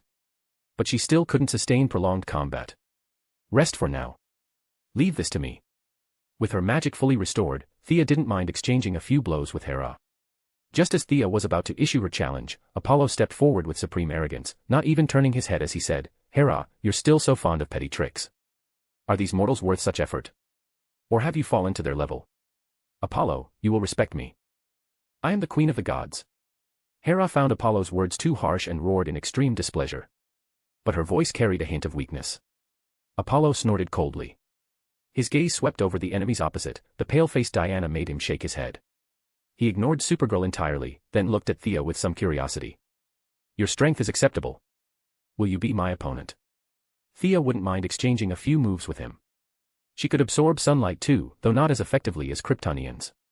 But if she faced Apollo, the magic-skilled Hera would naturally be left to Supergirl. That was hardly an optimal strategy. Thea returned his cold smile. First beat my little sister, then we'll talk. Kara, teach him a lesson. Huh. Not only was Apollo surprised, Supergirl herself looked astonished. That purple-skinned guy across from them looked incredibly cocky. Could I really? Don't worry, he's no match for you. Seeing Supergirl's bitter expression, Thea quickly encouraged her. Then, without giving her time to react, she pushed her forward. Apart from the day Parallax had attacked Coast City and the axe-wielding brute's assault, this could be considered Supergirl's third proper battle. She clenched both fists. Her modest chest rose and fell slightly with deep breaths. After enduring Fiora's rigorous training, Supergirl's combat finally showed some form. No longer using unrefined, instinct-driven combat, she adopted a balanced offensive-defensive stance, waiting for the enemy to attack first. Ha. Supergirl's slightly nervous appearance drew waves of mocking laughter from Apollo. Laughing while pointing at her, he said, "A child. They actually sent a child to be my opponent. Watch your attack power. She's just a mortal, killing her is fine. The rest are mine. I want to deal with them personally," Hera said viciously. Apollo shook his head, looking at the nervous Supergirl, whose eyes had gone a bit blank, with some pity. What value did such an opponent have in proving he could inherit the throne of the God King? Utterly boring. He'd thought coming to Themyscira would bring a great battle, but Hera had opened with a killing move. He couldn't demonstrate the sun god's might at all. This frustrated Apollo greatly. Casually throwing a sphere of scorching light at Supergirl, in Apollo's experience no mortal could withstand his attack. He turned back with waning interest. But after 2 steps, he noticed something wrong and stopped abruptly, whipping around. The dust cleared. Supergirl still maintained her previous posture. Apollo's attack had been too fast, she hadn't even reacted before being hit square on. Yet the seemingly fierce move hadn't injured Supergirl. Insensitive as she was to her own energy, she only vaguely felt she'd gained some kind of benefit. But how was this possible? The purple-skinned guy's attack had looked so powerful, yet why hadn't it hurt her? With so little combat experience, Supergirl never thought about the sunlight connection. If it had been Superman or Fiora, they would have understood immediately. She lacked combat experience, but Apollo on the opposite side had plenty. He didn't know about Kryptonians, though. Watching Supergirl's cautious, guarded appearance, the usually intelligent Apollo was completely baffled. Battle-hardened as he was certain he'd hit his target. Yet seeing his opponent completely unharmed wasn't fake either. What's going on here? Unable to figure it out, he fired another shot. This time Apollo was somewhat serious. Bending slightly and curling his arm in a charging motion, he suddenly thrust his right hand up. A deep yellow energy beam filled with massive amounts of light and heat surged toward Supergirl with overwhelming momentum. This time it wasn't a sneak attack. Supergirl managed to react. Based on past combat experience, she should either counter with heat vision or dodge. But her combat instincts told her she didn't need to counter, just tank it. Perfectly safe, actually beneficial to her body. A total power-up. Already quite simple-minded, Supergirl was thoroughly confused. But relying on combat instinct was the House of L family tradition. Without thinking, she closed her eyes and charged straight into the energy beam. Boom, a massive sound. Apollo watched as Supergirl, aside from her disheveled appearance, once again emerged completely unharmed.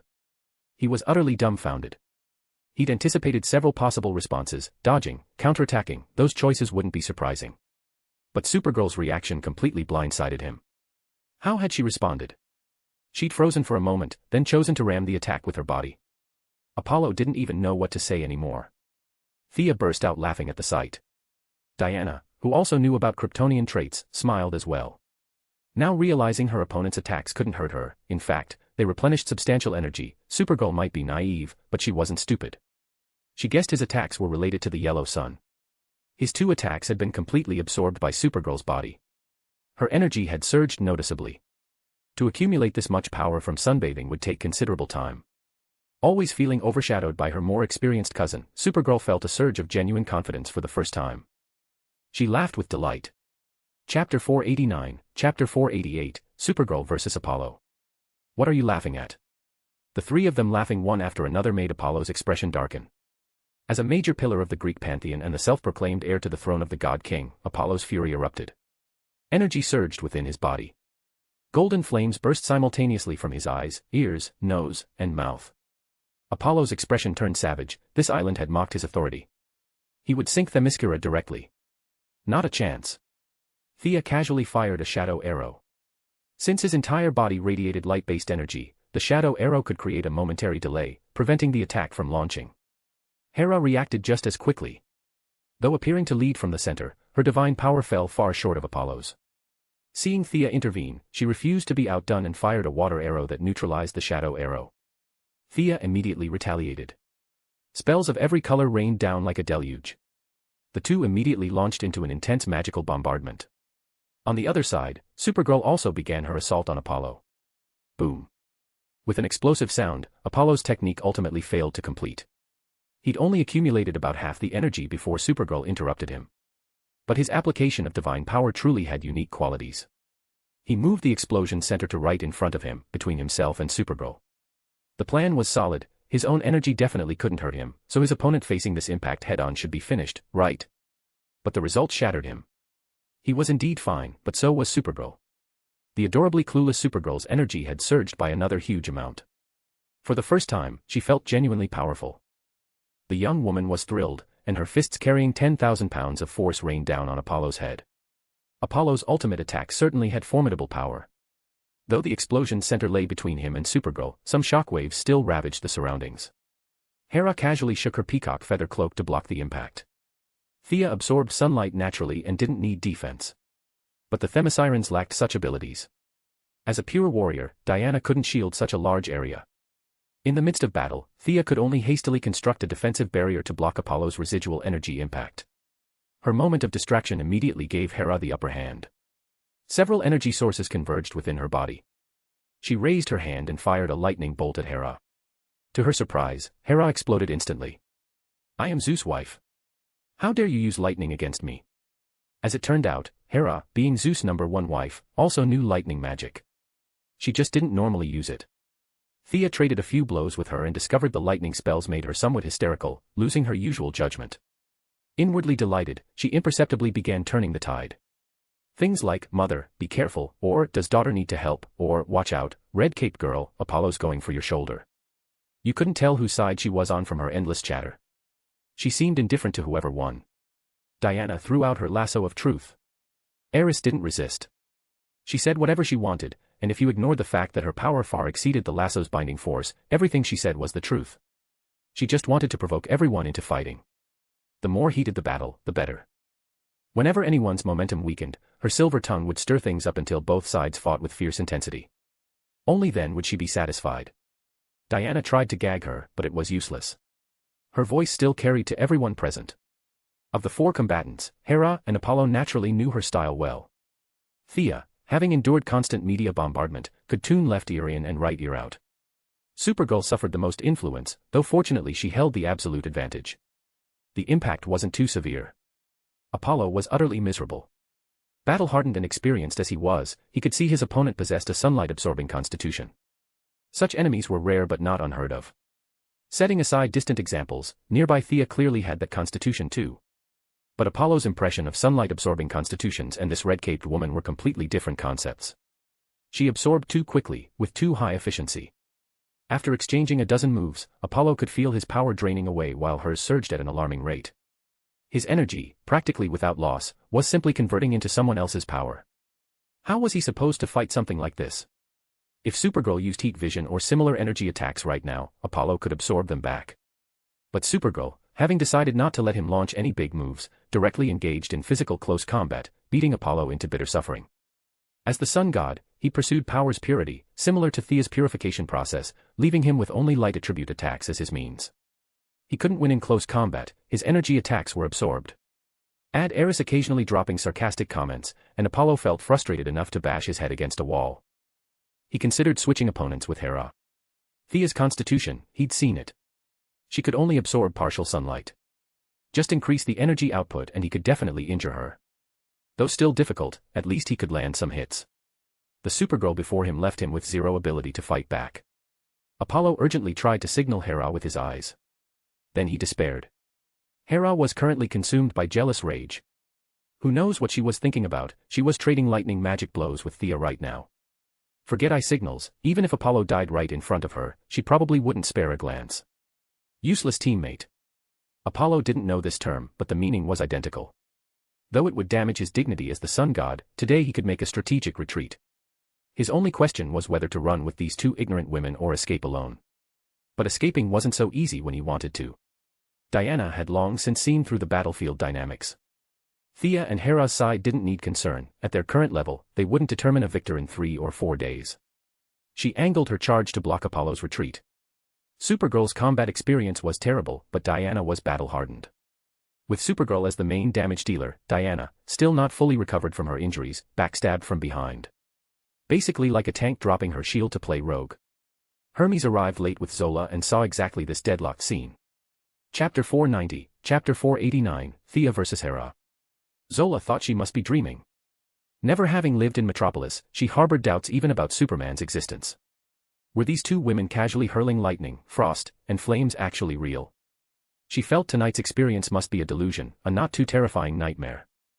These people had dragged her here for no apparent reason, mainly because this was her dream, which was why she could be here in the first place. As Zola entertained wild thoughts, Hermes paid no attention to her mental state. As long as the person stayed alive, that was enough. The plan had changed too drastically. His earlier intention to befriend Diana through Zola had long since died. He turned to look at the other battle and nearly popped his eyeballs out. Supergirl and Diana had Apollo pinned to the ground and were beating him senseless. This is the sun god who's fought for tens of thousands of years and now ambitiously seeks to inherit the throne of the god king. Hermes' power had dropped catastrophically, but his perception remained sharp. He could see Diana was injured, her true strength not even 50%. The one thrashing Apollo senseless was that red-caped girl. Is this really a modern mortal? Her speed drew even his attention. Not to mention her strength, just look at Apollo getting pummeled with his head in his hands. Could this young-looking girl be about to commit deicide? Then obtain his speed god divinity and directly ascend to the throne of the god king? Hermes' head was splitting from overthinking. Just then, Supergirl's powerful punch struck Apollo square in the chest.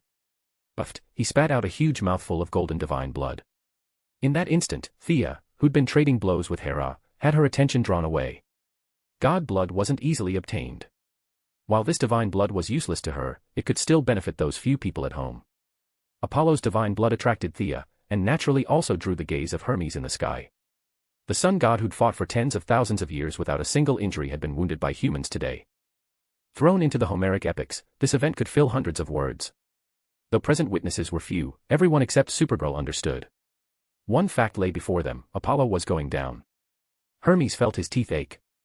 Apollo had been spreading rumors all over that Zeus' firstborn would kill one of them and then ascend to the throne of the god king.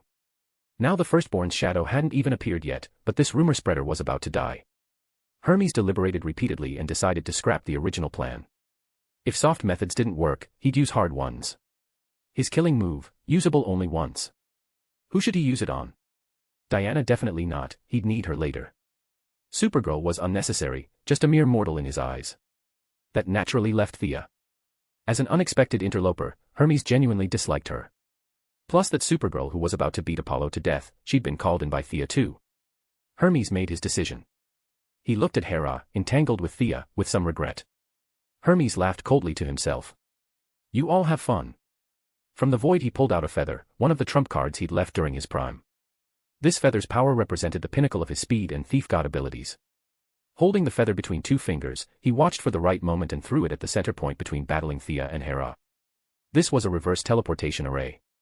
The principle wasn't complex: the feather stuck in the ground would swap the earth with the underworld. Anyone on that patch of ground would naturally enter the realm of the dead. Hermes originally intended to swap only Thea, but remembering Hades' instructions, he felt no guilt about including Hera in the circle. Once he made his move, his previous disguise would be completely blown. He no longer hesitated. Sneering inwardly, "You'll regret this soon." Wiping the vicious expression from his face and resuming his weakling appearance, he followed through the portal. The feather drifted like a gentle breeze, falling vertically and stabbing into the center of Thea and Hera's battlefield. Since he hadn't aimed at the two fighters but at the ground, neither sensed anything. When the teleportation began activating, Thea jolted with alarm. "What is this?" "Hermes, you dare!" Hera shrieked, but the teleportation activated extremely fast. Both were a step too late. Within a 100-meter radius, the Earth and both women were instantly swapped to the other side. Thea only heard Diana's cry before the teleportation began. Seeing Hera wrap herself tightly in her peacock cloak, Thea also pulled out her ring and manifested a large house to duck into. She'd never seen such a bizarre technique. Hera hesitated for a moment. Wrapping herself in a cloak and crouching on the ground wasn't exactly elegant. Seeing Thea hadn't closed the door, she awkwardly squeezed inside too. What technique did Hermes just use? While maintaining the construct against the spatial turbulence, Thea asked. Though they'd been fighting fiercely just 10 seconds ago, the young woman was extremely practical and immediately began turning enemy into ally. The constantly posturing Hera said quite haughtily, "That rat only knows these two tricks of teleportation. He's used this technique before, it should be an underworld swap." The underworld. Hades' place. Hera's face looked terrible. She nodded, then observed this golden manifested cottage. "This definitely isn't magic, but what is it?" Somewhat awkwardly, she asked, "How long can you maintain this thing?" Thea smiled. With her ring capable of 200-fold emotional amplification and her control over the Yellow Lantern's central power source, as long as fear existed in the universe, she could maintain this low-intensity expenditure indefinitely. But there was no need to tell Hera the truth. She chose her words carefully, deflecting vaguely, "Should last a while." "Your expression looks quite poor, do you have a grudge with Hades?" Thea adopted a humble posture, her tone gentle and curious as she slowly drew information out. Hera felt this opponent from 10 seconds ago wasn't so hateful after all. Most crucially, she could tell Thea had no connection to Zeus, at least no blood connection. This softened Hera's attitude considerably. Though still arrogant, she'd answer 2 out of 3 questions, letting Thea roughly grasp the situation. As Thea listened, a picture began to form. Hera wasn't quite the monster the legends made her out to be. She'd been utterly faithful to Zeus, but Zeus was a philanderer, a complete scumbag who'd repeatedly thrown her devotion back in her face. That would drive anyone to occasional hysteria. Even so, Hera had never betrayed their vows. She and Zeus had only 2 sons and 3 daughters together. All the rest of the Greek pantheon's massive roster. Illegitimate children. Including Diana. Facing dozens of bastards her husband had sired, day after day, even the strongest woman would crack eventually. The patriarchal society had ignored her faithful love and forcibly branded her as jealous. Zeus the philanderer received universal praise, while Hera, who'd only tried to protect what was hers, was condemned as worthless. Too proud to explain herself, she'd only grown more maligned with each failed attempt to set the record straight. Looking at Hera now, wrapped in her peacock cloak with that complex expression, Thea felt an unexpected flicker of sympathy. Chapter 491, Chapter 490, The Queen of the Gods, Hera. Thea chose her words carefully as she spoke with Hera. The Queen of the Gods opened up somewhat, revealing she wasn't quite the monster the legends made her out to be. Hera had been utterly faithful to Zeus. She and the King of the Gods had only 5 children together, 2 sons and 3 daughters. The rest of the Greek pantheon's sprawling roster. All Zeus' illegitimate offspring. Among them was Wonder Woman, Diana Prince, Zeus' daughter with the Amazon Queen Hippolyta. Day after day, Hera had to face the dozens of bastards her husband had sired. Even the strongest woman would break under that. The patriarchal society had ignored her devoted faithfulness and forcibly labeled her jealous. The philandering Zeus received universal praise, while Hera, who carefully protected her own love, was condemned as worthless instead. Too proud to bother explaining, she only grew more maligned with each attempt. Now, observing Hera wrapped in her peacock cloak with that complex expression, countless thoughts raced through Thea's mind. Actually, Hera isn't a bad person, well, God. Just very proud and dedicated to love. For the sake of that love, she'd done many things, some justifiable, others excessive. Despite herself, Thea felt a flicker of sympathy she hadn't expected. Facing such a scumbag husband, the Queen of the Gods had held on for tens of thousands of years without going completely insane. That in itself was remarkable. Of course, sympathy was one thing. Thea had no intention of playing therapist. You have marital problems. I'm not here to fix divine marriages. Still, basic courtesy cost nothing. She offered some generic comfort, and Hera, perhaps touched by the rare empathy, grew slightly more talkative. This swap to the underworld, it's Hermes' doing, yes. But behind it stands Hades. Hera's expression darkened. My dear brother-in-law has always coveted my husband's throne. I suspect he put Hermes up to this. Hades wants to be god-king. Thea's interest piqued. Divine realm politics, now this was getting dangerous. Hades has always believed he deserves Zeus' position. When they divided the world, Hades received the underworld while Zeus took the sky. Hades has nursed that grudge for eons. Hera's voice carried ages of weariness. And now, with Zeus absent. She trailed off, but Thea caught the implication. Zeus is missing. That's news. Your husband is gone. Hera's single word carried weight. Vanished without a trace. 4 months now. Her knuckles whitened on the peacock cloak. Which is why Apollo and the others are scrambling for succession. Why Hades makes his move now. Well, that explains the chaos, Thea thought. A divine power vacuum would naturally trigger a succession crisis. The manifested house suddenly shuddered. The spatial turbulence was intensifying. We're arriving, Hera observed. The underworld. Thea reinforced the construct. Any advice for not dying immediately upon arrival? For the first time, Hera's lips quirked in something almost resembling a smile. Don't drink the water. Don't eat the food. Don't accept any gifts from Hades. Sounds like visiting sketchy relatives during the holidays. Hera actually laughed, a short, sharp sound, but genuine. An apt comparison, mortal. Thea. My name is Thea Queen. She extended her hand. Hera looked at the offered hand for a long moment. Ancient gods didn't exactly shake hands. But something in Thea's direct gaze and matter-of-fact tone made the Queen of the Gods reach out. Her grip was cool, firm, and carried the weight of millennia. Hera. Though you already knew that. Pleasure to make your acquaintance under less combative circumstances. Indeed. Hera released her hand. I suppose we should prepare. Hades won't be pleased to see me. As for you. She studied Thea appraisingly. You're an unknown variable. That might work in our favor. The shuddering intensified. Golden light from Thea's construct blazed brighter, pushing back against encroaching darkness. Through the translucent walls, shapes began emerging from shadow. Not the earthly landscape they'd left behind, but something else entirely. Rivers of dark water. Twisted trees with silver leaves. And in the distance, a massive palace carved from black stone, crowned with pale fire. The underworld, Hera confirmed unnecessarily. Thea's construct touched down. The moment it made contact with the ground, she felt it, a pull, like invisible hands trying to drain her energy, her warmth, her very life force. "Lovely place you've got here," she muttered, reinforcing the barrier. "Hades' realm. The dead don't need warmth." Hera's expression had gone cold and regal again. The brief moment of almost friendship vanished behind divine aloofness. "Stay close to me. You may be powerful for a mortal, but here, in his domain, Hades is nearly invincible." "Nearly. There are always exceptions." Hera's eyes gleamed. "And you, Thea Queen, seem to specialize in being exceptional." The construct's door materialized. Beyond it lay the underworld proper, dark, ancient, and filled with the whispers of countless dead. Somewhere in that darkness, Hades waited. And Hermes, having betrayed them, likely stood at his side. Thea checked her ring's charge. Still full.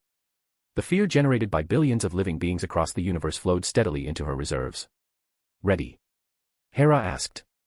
"As I'll ever be." Thea stepped toward the door. "Let's go crash Hades' party." "That's the spirit." For just an instant, Hera's expression showed approval. Then it vanished, replaced by icy determination. "Follow my lead. Let me handle the diplomacy initially. Hades and I have history." Don't all divine families, Thea thought, but kept to herself. Together, the demigod and the goddess stepped out of the protective construct and into the realm of the dead. The temperature dropped immediately. Not physically cold, this went deeper, seeping into bones and spirit. Above them, instead of sky, stretched an endless cavern ceiling lost in shadow. The rivers, 5 of them, Thea counted, carved through the landscape like dark veins. And approaching from the direction of the Black Palace came a procession. At its head walked a figure shrouded in darkness. Even from this distance, the air around him felt heavy, oppressive, like the weight of countless graves pressing down. Hades, lord of the underworld. Beside him, looking considerably less confident than before, walked Hermes. The god of speed's expression when he spotted both Hera and Thea alive and standing together was priceless. "Yeah, we survived, you treacherous bastard," Thea thought with dark satisfaction. The procession drew closer, but the shadows seemed to cling to Hades' form, making it hard to see details. Only when he stopped at a respectful distance did the darkness around him settle enough for them to make out his silhouette. When he spoke, his voice carried the weight of eons and the chill of the grave. "Sister." "How unexpected." His gaze shifted to Thea. "And you've brought a guest." "How delightful." The word delightful held absolutely no delight whatsoever. Hera drew herself up to her full height, every inch the queen of the gods. "Hades. We need to talk." The lord of the underworld's form shifted slightly in the gloom. When he smiled, it wasn't a pleasant expression. "Oh, I quite agree, dear sister. I quite agree. This, Thea realized, is going to be complicated." Chapter 492, Chapter 491, First Steps into the Underworld. When it came to Hera's situation, Thea had to admit, even the most hateful people usually had their reasons. And Hera's fall from grace. That was mostly on Zeus and his complete inability to keep it in his pants. You didn't even need to put yourself in her shoes. Replace Hera with any rational, clear-headed woman in the same situation, and they'd have done 10 times worse, maybe even 100 times worse. That sympathy flickered again, but it lasted exactly as long as it took for Thea to remember where they were. The underworld. In front of them stood its owner. As Hades stepped closer, the shadows that had clung to him during his approach finally peeled away, revealing his true form in the gray light of the underworld. Thea blinked. Then blinked again. She'd expected imposing. Maybe terrifying. At minimum, dignified. What she got was a joke. Less than 5 feet tall, Hades stood in mismatched red and black clothes that looked like they'd been designed by someone who'd never seen color theory. But the real showstopper was his head. Like a birthday cake perched on top of his body, 7 or 8 candles stuck directly into his crown, or maybe his skull, it was hard to tell. Sticky wax dripped down what should have been a face. No hair. No eyes. Just the mouth area showing any trace of features. This hideous appearance, and he wanted to marry Hera. Diana. Thea was already preparing her ultimate move, ready to give this bastard something fierce in a moment. She remembered someone commenting that all these old gods had been turned into emos. It was absolutely true. The goddesses were at least acceptable, still looking human. But Hades before her eyes was simply a joke. Hera's expression remained icy and unreadable, though Thea caught the tiniest flicker of disgust cross her features. As for Hermes hovering half a step behind his employer, he was trying very hard to look like a loyal messenger and failing spectacularly. His eyes kept flicking between Hera and the ring on Thea's hand, as if praying neither would notice him. Thea kept her posture casual, hands in her red windbreaker pockets, black boots planted steady. The lantern ring stayed on, but she made no show of it. She also tested the space around her with a thin thread of will, just to confirm a suspicion. Blocked. Not by a wall, not by distance, but by rules. The underworld's spatial layers felt like stacked iron sheets. Teleportation here wasn't impossible, just expensive, slow, and easy to interrupt. So that was the game. Drag us here, lock the door, then negotiate from a throne. How elegant, Hades. As for the whole God-King situation, Hera was in a pretty absurd position. Thea suspected this so-called God-King throne was just a trap set by that stallion Zeus, but either way, if any of the remaining Greek gods wanted to claim it, they needed Hera's approval. The younger generation had to make certain exchanges of interest to gain her approval. For example, even the incredibly arrogant Apollo was willing to serve as muscle for this very reason. As Zeus's brothers, Poseidon and Hades didn't need such trouble, they planned to simply marry Hera.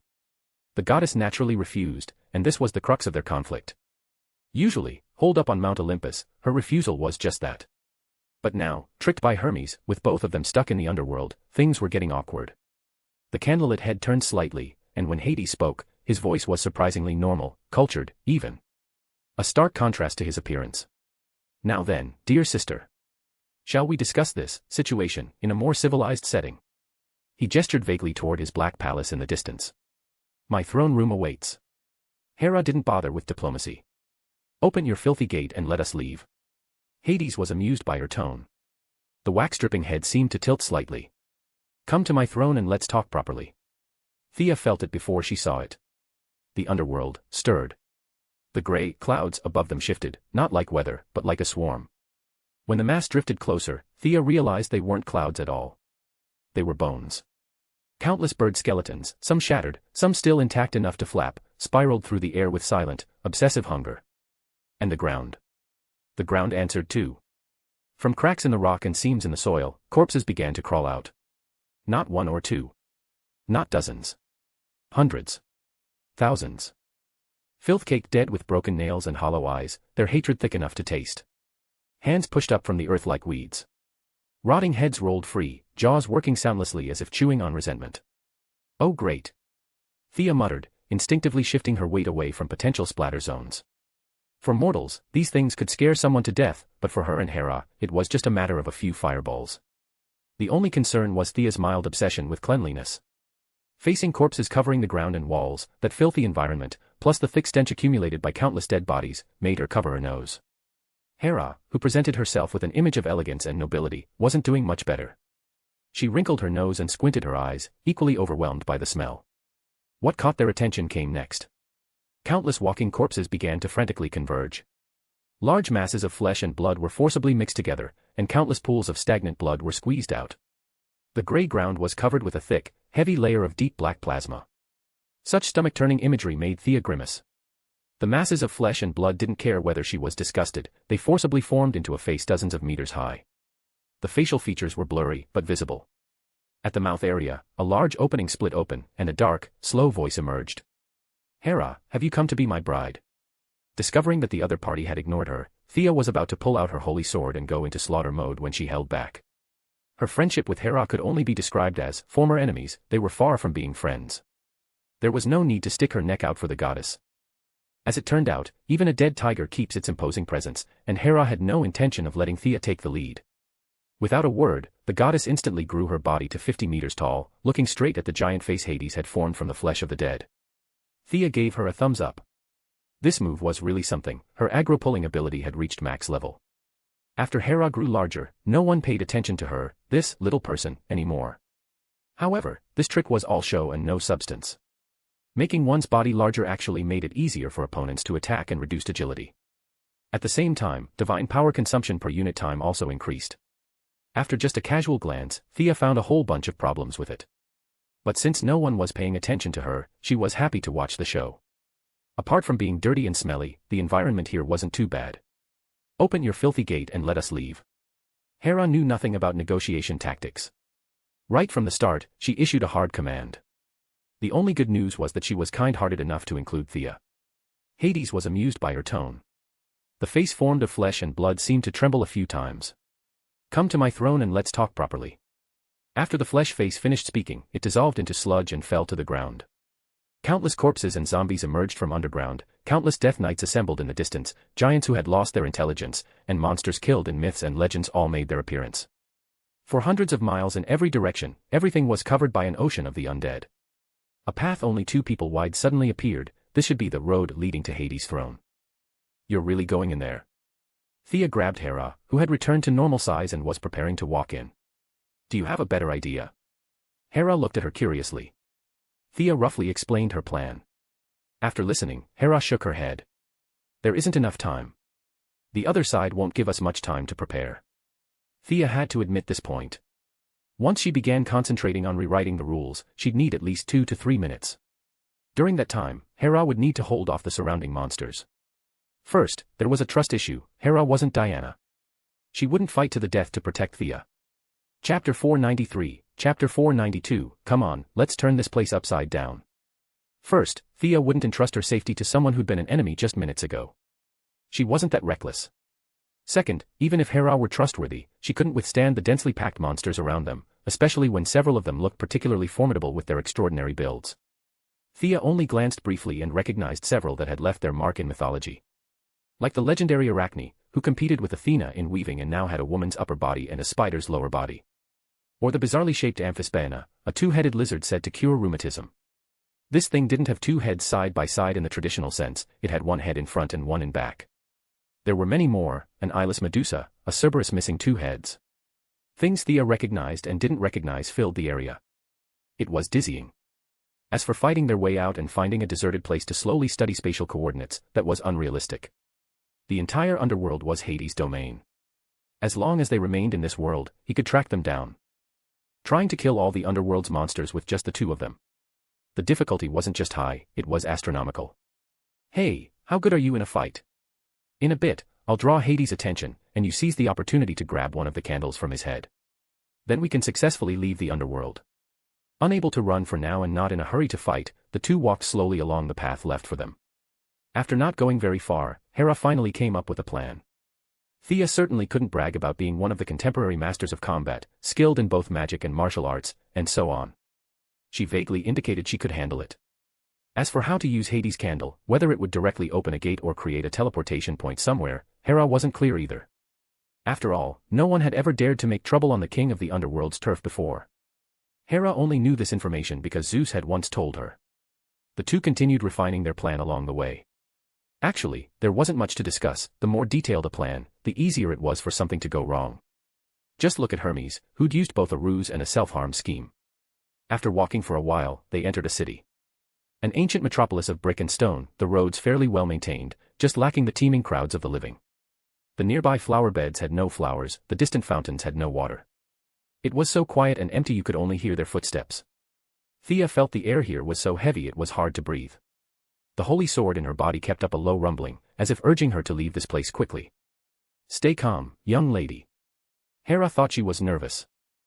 Thea said nothing, working hard to suppress the holy sword, keeping it from jumping out on its own. That was her current task. The holy sword absolutely loathed this place. Thea could only coax it, keeping it from leaping out to slaughter everything in sight. Though the journey was long, it had an end. Shortly after entering the city, a squadron of black-armored knights came to escort, or perhaps monitor, them deeper inside. At the city's very center, Thea finally met the renowned Hades. She felt somewhat disappointed. Not one of these old gods was pleasing to the eye. She remembered someone commenting that all these old gods had been turned into emos. It was absolutely true. The goddesses were at least acceptable, still looking human. But Hades before her eyes was simply a joke. Less than 5 feet tall, wearing mismatched red and black clothes. Of course, the most eye-catching feature was his gleaming head. Like a birthday cake perched on top, 7 or 8 candles stuck in his crown, sticky wax dripping down his face. No hair, no eyes, only the mouth area still showing any trace of features. This hideous appearance, and he wanted to marry Hera. Diana. Thea was already preparing her ultimate move, ready to give this bastard something fierce in a moment. When Hades saw the 2 arrive, like some country's third-in-line fat leader, he clapped his hands twice in an extremely fake manner. Several ghostly hags who wouldn't need makeup to star in horror movies magically appeared, each holding a wedding dress in their arms, apparently for Hera to choose from. In the distance, 2 honor guard processions approached. Leading the drummers were members of the same tribe as the young cow Thea was quite friendly with, 2 male minotaurs over 9 feet tall. Behind the minotaurs stood many humans holding various musical instruments. They should all be those talented singers and dancers from the Greek era, now fallen into Hades' hands after death. Hades naturally wasn't unprepared. His armies were assembled in the far distance. In his view, Hera was meat on the chopping block, ready to be carved up at will. As for Thea, who was that? The old king of the underworld indicated he'd never even heard of her. Put on your new clothes and become my bride. This is your destiny, Hera. To celebrate my obtaining the throne of God King, I'll let you keep some things. Is that your handmaid beside you? You can keep her. Hades, with a massive candlelight on his head, couldn't show clear expressions. After a brief moment of thought, as if the other party was just an ant and everything was under his control, he decided both their fates. Thea's appearance made him look twice. First point, the king of the underworld didn't recognize this woman, meaning she was a nobody. Second, Thea's appearance and figure, leaning toward modern aesthetics, looked just average in Hades' eyes. This was the difference between ancient and modern beauty standards. Nowadays, Thea and Diana's appearances were hard to distinguish in terms of superiority. Modern people generally found Thea slightly more pleasing to the eye. But the same appearance in Hades' eyes made him think Diana was more beautiful. Someone like Thea would at most be a handmaid to him. Thea wasn't furious about being called a handmaid at this moment. Upon seeing Hades, the holy sword had been continuously transmitting one message: go up and cut him down. She was about to lose control. Sweat beaded on Thea's forehead. This deepened Hades' satisfaction. The other party was trembling in fear before his supreme divine might. This meant the king of the underworld's power was still quite sufficient. Though he had some vague sense of unease, Hades believed the unease should come from whatever trump card Hera held. As Zeus's divine consort, it was perfectly normal for her to be clutching a few ultimate weapons. Hades kept using words to probe Hera, even trying to anger her, just to see what other cards she had up her sleeve. The little follower beside Hera was automatically ignored by him. Being the boss for so many years, Hades had no habit of investigating others' energy. In his fixed perception, aside from Zeus, no one was stronger than him. Even Poseidon was a line below him. Now you wanted him to investigate Hera's handmaid. Wasn't that a joke? Seeing Hera remain silent, Hades felt she probably had no more tricks. He ordered the hags to hand over the clothes. He was in a hurry. Take this and go change quickly. One hag pulled out a tattered dress and contemptuously handed it to Thea. She had no idea she'd just nearly poked a hole in the sky. Get lost, you ants. She could hold back no longer. Chapter 494, Chapter 493, Complete Chaos in the Underworld. The moment the hag's bony hand was about to touch Thea's shoulder, a dazzling, radiant brilliance shot into the sky. The gray-toned world suddenly gained a splash of color, something the dead once possessed, the power of emotion, the light of life once bloomed. The underworld's oppressive environment, operating for tens of thousands of years, suddenly gained some vitality. Many souls who'd been lost for millennia recalled distant memories. Their cloudy eyes shed tears, and their dead bodies seemed to be injected with vitality once again. This process was extremely brief, but its significance would be extremely profound. Unable to hold back any longer, Thea finally drew the holy sword. This top-tier divine artifact symbolizing the will of all living beings, the sword's very aftershocks vaporized the hag who'd been the catalyst. She went all in. Gripping the sword in one hand, she sprinted a few steps to reach the dumbstruck Hades. You bastard. I've been waiting for this. Without waiting for a response, her right hand slashed horizontally. The holy sword sensed her intent. Learning it was about to slay the king of the underworld, even if just an avatar, the sword was thrilled beyond measure. Seven-colored light flashed continuously. The coordination between person and sword reached seamless perfection. Hades' head, smeared with wax, was horizontally sliced off. Hades shouldn't have gone down this easily. If the two fought fairly, who would win was still uncertain. But his attention had been drawn away by the entire underworld's upheaval. He didn't care about countless walking corpses, but the powerful corpses he'd carefully collected all showed signs of losing control. Like Arachne, skilled at weaving webs, the moment her self-awareness returned, she broke free from Hades' control. Realizing she couldn't escape the underworld immediately, she directly activated her innate ability to weave a small world and it inside. Rebellions erupted one after another. The stronger the being, the stronger their will. Given even the slightest opportunity, they could unleash astonishing energy. Hades hadn't encountered anything like this in hundreds of millions of years. Caught completely off guard, he wielded the power of death. Supposedly, no one could defeat him in the underworld, this was limited by the rules. Naturally, Thea couldn't defeat him in the underworld either. But everything had exceptions. A hero couldn't beat the Demon King, but could seal him. Thea didn't need to defeat Hades.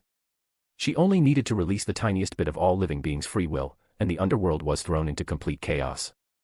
Especially since Hades had a bit of a collector's habit, he'd gathered many corpses of powerful figures from past and present to awaken in the underworld and serve him. These people in life weren't necessarily much weaker than him, and some were even stronger. Like the corpse he used as a throne, none other than Cronus, the father of Zeus, Poseidon, and Hades. This was Gaia's own son, the second-generation god-king of the Greek pantheon. Until Zeus overthrew him, he'd been the undisputed leader of the divine system. The sword of victory and oaths also awakened his self-will. Combined with Thea slaying Hades' avatar, this ancient god-king finally awakened from chaos. Hundreds of millions of years of loneliness left him momentarily confused about where he was. As the biological son of Mother Earth Gaia, he wasn't some evil spawn born from a mixture of wills like the giant aberrations. Cronus's ability to control the earth was genuine. This god-king didn't care whether the underworld counted as earth or not, he directly began absorbing power from the earth to replenish his long-dried body. Thea really hadn't recognized this giant for who he was. Earlier he'd just been a throne, barely looking human-shaped. How was she supposed to know who he was? Never mind her, even Diana might not recognize him. They were juniors too far removed from the second-generation god-king. However, though Thea didn't recognize him, Hera certainly did. That's right, Hera was also his daughter. The relationships in the Greek pantheon were just that messy. The skeletal figure before her was her own father. Oh my god. Let's get out of here. The noblewoman who usually valued grace over comfort and would walk rather than run was finally panicking. She grabbed Thea's hand, ready to flee. The thing was, Cronus wasn't exactly a good guy either. The paranoid tyrant, worried his children would overthrow him, swallowed them one by one after they were born. Only when Zeus rose to power and overthrew him were his siblings finally rescued. This traumatic memory wasn't exactly pleasant for Hera. She didn't want to stay even one more minute. Thea plucked a candle from Hades' head, looking thoughtful. Since she'd already cut off his head, taking a few more candles, surely old man Hades wouldn't mind, right? With a flick of her wrist, she pocketed all 7 or 8 candles. The moment the candles touched her hand, she received information. Zeus was right, these things could indeed help her return to the original timeline. She just needed a quiet location to recite some prayer praising Hades. Hey, do you know this prayer? Having just cut off her enemy's head, then turning to praise him, Thea had no problem doing this. But Hera's face wasn't that thick. She gave Thea an odd look. No need for prayers. Using the candles, I can go directly to my Mount Olympus. Worried Thea might misunderstand, she added, after that, you can go back on your own. Mount Olympus it was. Anything was better than the current environment. Countless undead spirits rushed toward them. Hades returned once more, his blood-red face covering the sky again. Now he was too furious to speak. He also understood the characteristics of his candles. On one hand, he controlled the low-intelligence corpses to attack them, giving them no time to breathe. On the other hand, he spent energy suppressing the self-awareness of the stronger beings. If there were fewer enemies, he might have succeeded. After all, he still controlled the divine authority over death. Unfortunately, there were too many enemies, he couldn't control them all. Never mind others, just take the second-generation god King Cronus.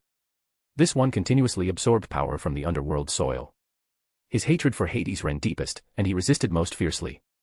Though his true consciousness hadn't even recovered 1%, his powerful divine force already began surging through the underworld, forcing Hades to devote more than 30% of his power to suppressing him. Hades struggled desperately. Thea and Hera cooperated well at this moment. The two carved out a bloody path. The benefits of being skilled in both magic and combat showed here. Teaming with Diana, she could play the mage. With Hera, she could guest star as a warrior. She used magic power to form a thin membrane around her body to block the blood plasma splashing everywhere. The sword of victory and oaths could trigger purification effects even when cutting down ordinary corpses. As for whether they reincarnated or rested eternally after purification, she didn't care. Initially, controlled corpses desperately attacked them. Slowly, the situation changed. Many conscious corpses pushed their way to the two women's side and automatically separated them from the outer ring of corpses.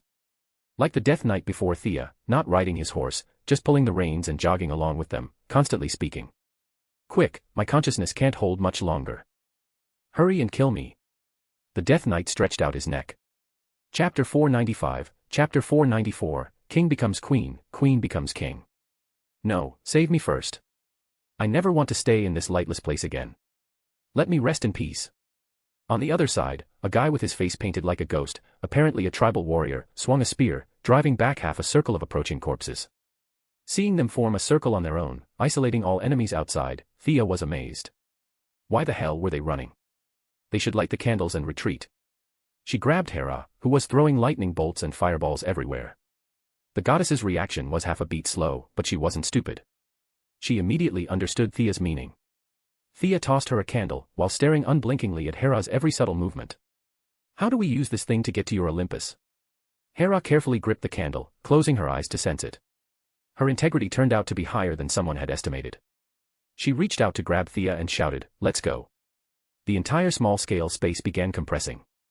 Strange energy flashed, and the two were swept into a spatial passage. The surrounding warriors waiting for death were initially stunned. Actions spoke louder than words. There were quite a few smart people. Immediately, one warrior leaped in. The rest, whether they understood what this meant or not, followed suit. The situation was already rock bottom, it couldn't get any worse. Even some monsters in the distance who'd regained self-awareness saw the change here. Arachne, the half-woman half-spider hiding in her pocket dimension, shot countless threads from her body, stuck them to 7 or 8 Death Knights jumping into the vortex, and used their momentum to pull herself in as well. The remaining monsters were either too far away or lacked such methods. At the last moment before the vortex passage closed, a chimera with a lion's head, goat's body, and serpent's tail frantically squeezed through. The king of the underworld's candle experienced not the slightest turbulence. Opening on one end, emerging from the other, Thea hadn't yet reacted when she found herself in a place of brilliant stars. Towering peaks stood in the distance, waves of divine might impacting her mind. Thea had no time for sightseeing. Her supervision let her see plenty. At least she knew it definitely wasn't just her and Hera who teleported, there was a long string of hitchhikers behind them. She yanked aside Hera, whose reactions were always half a beat slow. People came clattering out of the passage, black-armored knights, tribal warriors with messy face paint, and finally Arachne and the chimera tumbling out. "I'm alive again. Haha, I feel the wind again." The undead rejoiced. This outcome was one level better than the eternal sleep they'd expected. After all, a bad life beat a good death. Many people stripped off their pitch-black armor. The bodies once covered in rotting flesh regained their vitality. Strong, powerful hearts resumed beating. Through sheer coincidence, they'd crossed the gate of life and death, exploited a loophole, and returned to the land of the living. Ah, Mount Olympus, usually a place where birds didn't shit and chickens didn't lay eggs, welcomed unprecedented cheering. "You, how dare you be so disrespectful?" Hera was furious. This was Mount Olympus. With Zeus away from home year-round, this was her domain. How could she tolerate savages howling here? Just as she was about to step forward and scold them, Thea stopped her, saying quietly, "Divine consort, hear me out." Hera couldn't ignore Thea's opinion now. The Holy Sword's overwhelming divine might had scared her badly earlier. The goddess hadn't expected this ultimate weapon of the Celtic pantheon to still exist in the world. Plus, they'd fought side by side, and had no fundamental conflicts. She also wanted to hear what Thea had to say. But Thea didn't discuss this group of resurrected people. Instead, she brought up a more fundamental issue. "Actually, I think you could inherit the position of God King." "Are you insane?" "Of course not. You're Zeus's closest person. Why can't you inherit the God King position? Why should it go to Apollo and the others?" Thea had been pondering this so-called God King position. It was a huge pit Zeus had dug, more devious than the ancient tale of 2 peaches killing 3 warriors. In the original timeline, Diana was isolated and alone. She came up with a method: expand the war, drag Poseidon and Hades into the vortex, and try to fish in troubled waters. Her bait was Hera, Poseidon by day, Hades by night. Diana seemed upright, but when she played dirty, she was actually quite clever. Now there was no need for such trouble. She didn't know about Poseidon, but Hades was thoroughly offended. To prevent retaliation from that side, Thea's solution was to prop up Hera. On one hand, resist the huge pit that was the God King throne. From now on, whatever Apollo, whatever eldest son, that would be Hera's business. Even if Zeus discovered it afterward, he wouldn't object. On the other hand, if Hera inherited the throne, she'd definitely need supporters. As long as Hippolyta was a political figure, she could certainly sacrifice some dignity to ease their fundamental conflict. With Paradise Island's barrier destroyed and the island's location exposed to the mortal world, the situation really wasn't good. Bringing all the Amazons to Mount Olympus would solve everything. Hera had prestige, Hippolyta had manpower. The two sides had a complete basis for cooperation. Hera stared at Thea in shock. "The God King has always been male. I've never thought of overstepping my bounds. Your words are too frightening. That's all in the past. Nowadays, humans have long achieved gender equality. What obstacles do you see for yourself regarding the God King position?" Thea felt there was hope and continued persuading. "What obstacles?" "Not a single damn obstacle. It was just a chair, and one Hera had looked at for tens of thousands of years. Apollo and the eldest son still faced the problem of fighting their way up Mount Olympus. Hera had no such problem, this was her home. Ambition exists in any intelligent being's heart. Hera had simply never thought of it before. For 10,000 years, she'd clutched that divine consort throne. She truly hadn't felt she had any hope of becoming God King. Various thoughts collided rapidly in her mind. What about the divine consort position? Thea looked at her with confusion. Zeus, of course. He's only missing, not dead. Your marriage still exists. Hera felt like she'd been struck by lightning. How did this perfectly logical relationship work out? I become God King, and Zeus becomes divine consort. Can't it work that way? Do the divine laws have rules against it? Thea asked back. From a rules perspective, the pantheon definitely had no such opposing clause. Never mind the Greek pantheon, even the Egyptian and Celtic pantheons had no such absurd opposing clauses. Once you become God King, you can make rules limiting Zeus from philandering. You could even issue a divine decree strictly forbidding him from leaving Mount Olympus. Thea didn't care where Zeus was at the moment or whether Hera could control him in the future. She randomly offered various suggestions. Chapter 496, Chapter 495, Planning. The more Hera listened, the brighter her eyes became. If she didn't have to maintain her dignified divine consort image, she'd be pounding her fist into her palm in excitement, shouting how brilliant this was. She hadn't thought of it before, but now, listening to Thea's analysis with her own small ambitions stirring, Hera suddenly realized, this vacant God King throne might be her only choice to win back her husband and restore her prestige. You truly have great wisdom, perhaps no less than Athena. What is your name? Hera asked solemnly. In modern social interaction, you'd certainly give your own name first, then chat. However, after dealing with these deities for a while, Thea had learned some inside information. Mortal lives were too brief. Even demigods, in the eyes of immortal gods, just lived a bit longer, not worth the effort to remember their names. Leaving one's name proved a special mark in their immortal existence. According to divine convention, this was a big deal for them. Thea stood straight, very much in accordance with Greek etiquette, and gave her name. Thea. Thea Queen. Hera nodded silently. Her wisdom was equally high, or rather, no deity who'd lived that long was truly stupid. Connecting the dots, she could guess Thea intended to use her as a shield against Hades. Cronus's era had already passed. No matter how glorious he was in life, he was already dead. As long as Hades spent some time, he could still pacify the underworld's chaos. Given the king of the underworld's vengeful nature, his next step definitely wouldn't be coming to apologize. However, Hera wasn't afraid of the king of the underworld. Especially with the other party viewing her as war spoils, that made Hera even more displeased. If she could teach this brother a lesson, the goddess didn't mind being used a little by Thea. Since they were opposing the king of the underworld, these resurrected people became her loyal pawns. Only Mount Olympus, only the god king, would shelter them, even after death. Hera knew once she took this step, there'd be no turning back. Thea didn't continue speaking, instead waiting for her to firm her resolve. Finally, Hera walked out, standing before the crowd still cheering. With full authority and divine presence, she presented her bearing as a goddess. The crowd gradually quieted. The following process was unremarkable. These escapees could all be called elites of their respective eras, and they weren't stupid. Realizing Hades would launch crazed retaliation, everyone instantly clung to Hera's coattails, declaring they'd live and die with Mount Olympus. She had muscle now. However, many of these people were built like tanks, not quite in line with Hera's aesthetics. Plus, to have the gods come witness her assumption of the god-king throne, she needed some ceremonial troops. These people were a bit lacking. At the critical moment, Thea jumped out to solve her problem, namely, recruiting the Amazons. Oh, so you worked so hard and went in such a big circle all for this. Hera drew out the sound, finally understanding Thea's true purpose in scheming for her. Thea just smiled awkwardly without much explanation. Fine. As long as the Amazons surrender to me, I can accept them. This wasn't because Hera was particularly generous. The key was Zeus had too many mistresses, way too many. If the goddess got angry at each one, she'd have died of rage long ago. Her original policy was to beat them one by one. As for her results, 2 words, ha. Among the 100+ mistresses, making an exception for Hippolyta alone wasn't a big deal. Hera thought clearly, as long as the other party submitted and let her vent, this matter was settled. Thea equally worried the 2 realms' time flow rates differed. On one hand, she feared Diana would worry. On the other hand, Paradise Island being exposed to the world would cause considerable trouble. She asked for the coordinates of the so-called mortal realm and hurriedly bid Hera farewell to rush back to Paradise Island. As for Hermes, the chief culprit, Neither woman even mentioned him. Everything went without saying. Next time, whoever saw that bastard should just kill him without bothering with talk.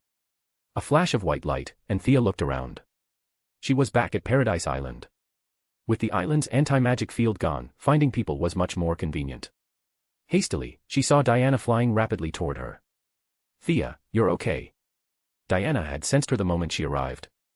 The two women embraced warmly. Diana checked her from head to toe before finally relaxing. "Where's that awful woman Hera?" Diana asked indignantly. Thea smiled bitterly, avoiding the awful woman topic. "How long was I gone? Where are Hermes and Apollo? What's the situation outside? Where's Queen Hippolyta? You were gone about 10 minutes. The enemies all ran away, though Eris was just here. I don't have contact methods for the outside. Did something happen out there?" Thea had to say Diana's thought process had never adjusted to normal frequency. Paradise Island's existence being known to the outside world, such a serious problem, and she hadn't even realized it. She immediately stopped hesitating and activated her moon goddess chosen talent, Eternal Night. This time, she needed it to block sight, especially satellite detection from various countries. "Quick, let's go see the queen." Thea had no time to explain. She grabbed Diana's hand and went to see Hippolyta. After spending a bit more time healing Hippolyta, once the queen regained consciousness, Thea described Paradise Island's current situation and the solution she'd discussed with Hera. Events developed exactly as she'd predicted. Politicians had frighteningly low integrity. Hippolyta had absolutely no problem bowing to Hera. She agreed very readily. "We have to bow to Hera." Diana was somewhat dissatisfied. However, both Hippolyta and Thea thought it was a good idea. This was equivalent to the Amazons returning to the Greek pantheon's big family. Under this premise, no matter how much personal objection she had, it was useless. The valiant warrior goddess could only pout in displeasure. "Don't heal me. Teleport me over now, and I'll surrender and apologize." Hippolyta thought one step deeper. To let Hera vent, she lowered her own position very much. Going to surrender with a weak body, surely that would make the other party happier. Thea also supported her awareness and directly teleported Hippolyta to Mount Olympus. What the two women said, she didn't know. Thea began constructing a passage between the two realms. Teleporting several thousand Amazon warriors required high standards. A temporary portal wasn't very stable. Under Eternal Night's cover, all the female warriors' recovery rates began increasing. Many had slowly awakened. Diana, Antiope, and Supergirl, who'd returned from unsuccessfully pursuing Apollo, began helping treat the wounded. Soon after, Hippolyta returned in high spirits. You could see she'd made Hera quite happy. The goddess had not only healed her injuries but also given her one of 3 leaves remaining from the tree that supposedly bore golden apples. This single leaf could heal all the Amazons. Chapter 497, Chapter 496, The Evacuation Begins. Watching the Amazons soak leaves in the spring water, one sip and their wounds healed completely, Thea was green with envy. This was what it meant to have deep pockets. Hera's countless years of collecting treasures meant that even a table leg or a handful of ash from the stove could serve as a magical artifact. She could casually dismantle something and forge a few divine weapons. From that perspective, Hades and Poseidon's eagerness to claim Hera as their wife wasn't just about status and reputation. Mount Olympus was filthy rich. And if you added Zeus's treasury to the equation, the wealth was staggering beyond belief. Seeing Hera heal all the Amazon sisters, Diana finally developed some goodwill toward the Queen of the Gods. "Listen, my sisters," Hippolyta commanded loudly. "Paradise Island's barrier has finally reached the end of its time. I have obtained Hera's forgiveness, and she has permitted us to enter the sacred Mount Olympus. Everyone, return and pack your belongings. We depart immediately." Thea had expected a lengthy speech to prepare them mentally, but nothing of the sort happened. That was the beauty of military discipline, the leader didn't need to explain, and no one below wasted words. At most, someone would acknowledge with a simple "okay" before doing exactly as ordered. The Amazons rushed back at full speed to gather their belongings. Must we truly abandon this island? Seeing Thea busy constructing the teleportation circle, Hippolyta felt reluctant about leaving Paradise Island after thousands of years. She sent Diana to ask the question. To her lover's question, Thea could only answer honestly. "First, we get everyone to safety. As for the island..." Diana looked at her expectantly. Thea paused her work. "We can't go to war with human governments over this island, right?" Diana nodded. She wouldn't storm into the White House with the God-Killer sword just to preserve some memories. She couldn't do that. Second, national borders are already established worldwide. If a large island suddenly appears in the Mediterranean, what would European nations do? What if America wants to build a military base here? What if Russia gets involved? The result would be war. Thea's expression was grave. Diana's face darkened. None of this was complicated, and she was no longer the naive girl who'd left the island. A century had taught her much. If war broke out because of her, she'd regret it for eternity. Is there no other way? To avoid human conflict, I think asking Aquaman and his wife for help to sink it to the ocean floor is the only option. Thea said this while thinking of something, but to tease Diana, she maintained a look of helplessness. The warrior goddess finally bit her lip. Then let it sink. Feeling she'd pushed enough, Thea continued. Magic definitely won't work. Not even ancient archmages could manage this, not without assistance from 100 formal mages and months of continuous effort to move an island this size. And that's without the complication of cross-dimensional movement. As for the gods, in their prime, perhaps 5 or 6 of the 12 Olympians working together, excluding the god king, could manage it. But in this era, you've already thought of a solution, haven't you? Diana had initially thought she was explaining the situation, but gradually sensed something off. She suddenly realized her lover had a way to solve this problem that even the gods couldn't handle. Problems that magic can't solve, we have science. Thea held up one finger triumphantly. I'll agree to anything you want, just tell me. Diana glanced around, confirming no one was paying attention, then whispered in code only the two of them understood. Atomization. Shrink the entire island, simple. Metropolis was once shrunk into a glass dome, so Paradise Island can be too. Then you can place it wherever you want. Thea calmly revealed the answer. Diana's lips parted in surprise as she made a vague, ah sound. She hadn't expected such a simple solution. The answer was so straightforward she wanted to punch Thea. If it's that easy, why did you bring up Aquaman, archmages, and the gods? Going off on tangents when you had a simple solution all along. With a stern face, Diana glared at her huffily. The young miss laughed until her shoulders shook. Honestly, Diana at this moment had a certain charm. If the timing weren't so inappropriate, Thea would've, well.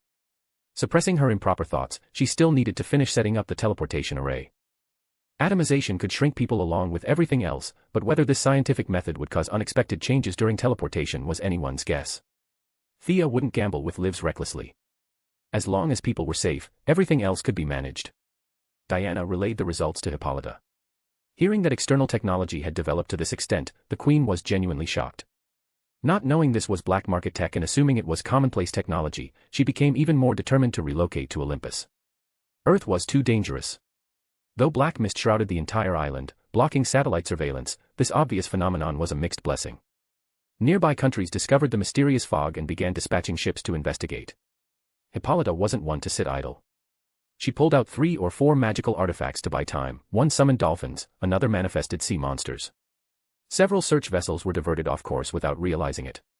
Half an hour later, the permanent cross-dimensional teleportation gate was complete. Still crude, but sufficient for transporting the physically robust Amazons. The Amazons, carrying their belongings in large and small bundles, crossed through the portal to their new homeland. Sister Thea, can I go see too? Supergirl, who'd helped considerably, asked ingratiatingly. Could Kara visit Olympus? Thea wasn't sure, but she could ask. When Hera received her message, she was watching playback through the divine mirror, reviewing scenes of Supergirl beating Apollo until he fled coughing blood. During the battle, she and Thea had been focused on their magical duel and hadn't paid much attention to Apollo's fight. This was truly pathetic. In Hera's distant memory, the last person to injure Apollo was the Egyptian pantheon's god king, Ra. Now that she intended to inherit the throne of god king, she naturally stood in competition with the ambitious Apollo. Hearing that Supergirl wanted to visit, Hera agreed without hesitation. As people moved back and forth through the portal, Thea joined the effort to block external investigators. A grand sorceress like her, fully committed to blocking ordinary people, required barely any effort. Supervision located targets, then a remote casting of a confounding charm solved everything. During the intervals, she wasn't idle. Atomization still required human setup and calculations. The island's sudden disappearance would certainly affect surrounding coastlines. Thea contacted Mera, who excelled at water manipulation. Chapter 498, Chapter 497, The God Armor. Aquaman and his wife owed her and Diana more than a few favors. Hearing they needed help, the couple arrived quickly. Crete will experience the greatest impact, followed by Egypt's ports and Cyprus. That's where I need your help. Thea showed them her calculations. Paradise Island was a magical island that slowly drifted through nearby waters. Its sudden disappearance would inevitably create shockwaves against surrounding coastal regions. Hearing they only needed to smooth out the seawater, both assured her it was easy. Whether using Aquaman's trident or Mera's hydrokinesis, the task was simple. Only after all the Amazons had evacuated did Thea begin setting up the atomization equipment. Brainiac's device was far too advanced, not just Earth scientists, but even she couldn't fully grasp the principles. However, Thea wasn't a pure scientist and didn't have the inclination to dig that deep into theory. She simply scanned and imaged it, copying the design to create a ray gun-like device. The exact composition of the ray particles was hard to estimate, so she relied on the atom's technology, positioning 5 ray emitters directly above the island. Only after Hippolyta and Antiope left the island for Mount Olympus did she and Diana take flight. Signaling Aquaman's couple to prepare, Thea activated the atomization device at low power. Watching the island slowly shrink, Diana, witnessing such advanced technology for the first time, marveled at the sight. Even the gods would struggle to accomplish this. Receiving confirmation from Aquaman that the waters were stabilizing, Thea increased the ray output. 5 minutes later, the entire Paradise Island had shrunk to the size of a birthday cake and was handed to Diana. She could place it anywhere she wished, for all Thea cared. Storing the atomization equipment and thanking Aquaman's couple for their assistance, Thea took Diana's hand and left the scene. Thea could tell Diana didn't want to place Paradise Island in Hera's domain, and she didn't insist. Later, when time permitted, they could slowly construct a super-large magical barrier and return it to its original location. Magic could accomplish these things too, it just required effort and time. Returning to her alien supervision and management committee, she pretended to be outraged and ordered a full investigation into the so-called Eastern Mediterranean fog incident. After making a brief appearance, she grabbed Diana and headed back to Mount Olympus. The grand drama was about to unfold, missing it would be such a shame. What did you do? Why do I feel the urgency in my heart has disappeared? Visiting Mount Olympus for the first time, Diana felt a peace she hadn't experienced in ages. She asked aloud. Just as expected. Thea suspected Hera's courageous undertaking of heavy responsibility had somehow shouldered many of Diana's destined burdens. In the upcoming events, Wonder Woman had shifted from key protagonist to a minor supporting character. As a half-god at the pinnacle, she would certainly sense these strange changes. Haha, isn't this a good thing? Come on, let's go meet Hera. She's not actually a bad person. Submitting to the Queen of the Gods wasn't shameful, and Diana, who was technically part of the pantheon, wouldn't childishly blow up at Hera. Their meeting, while not exactly warm, didn't end in violence either. Mount Olympus, which hadn't seen major activity in millennia, was exceptionally lively today. Wherever Hera went now, people bowed in respect. She was absolutely delighted, finally feeling acknowledged and respected. Seeing Diana bow her head, the generous Hera thought for a moment and decided her armor looked too plain. She gifted her a red cloak with gold trim, a clear gesture of goodwill. As for Thea, who'd helped her tremendously, Hera was equally generous.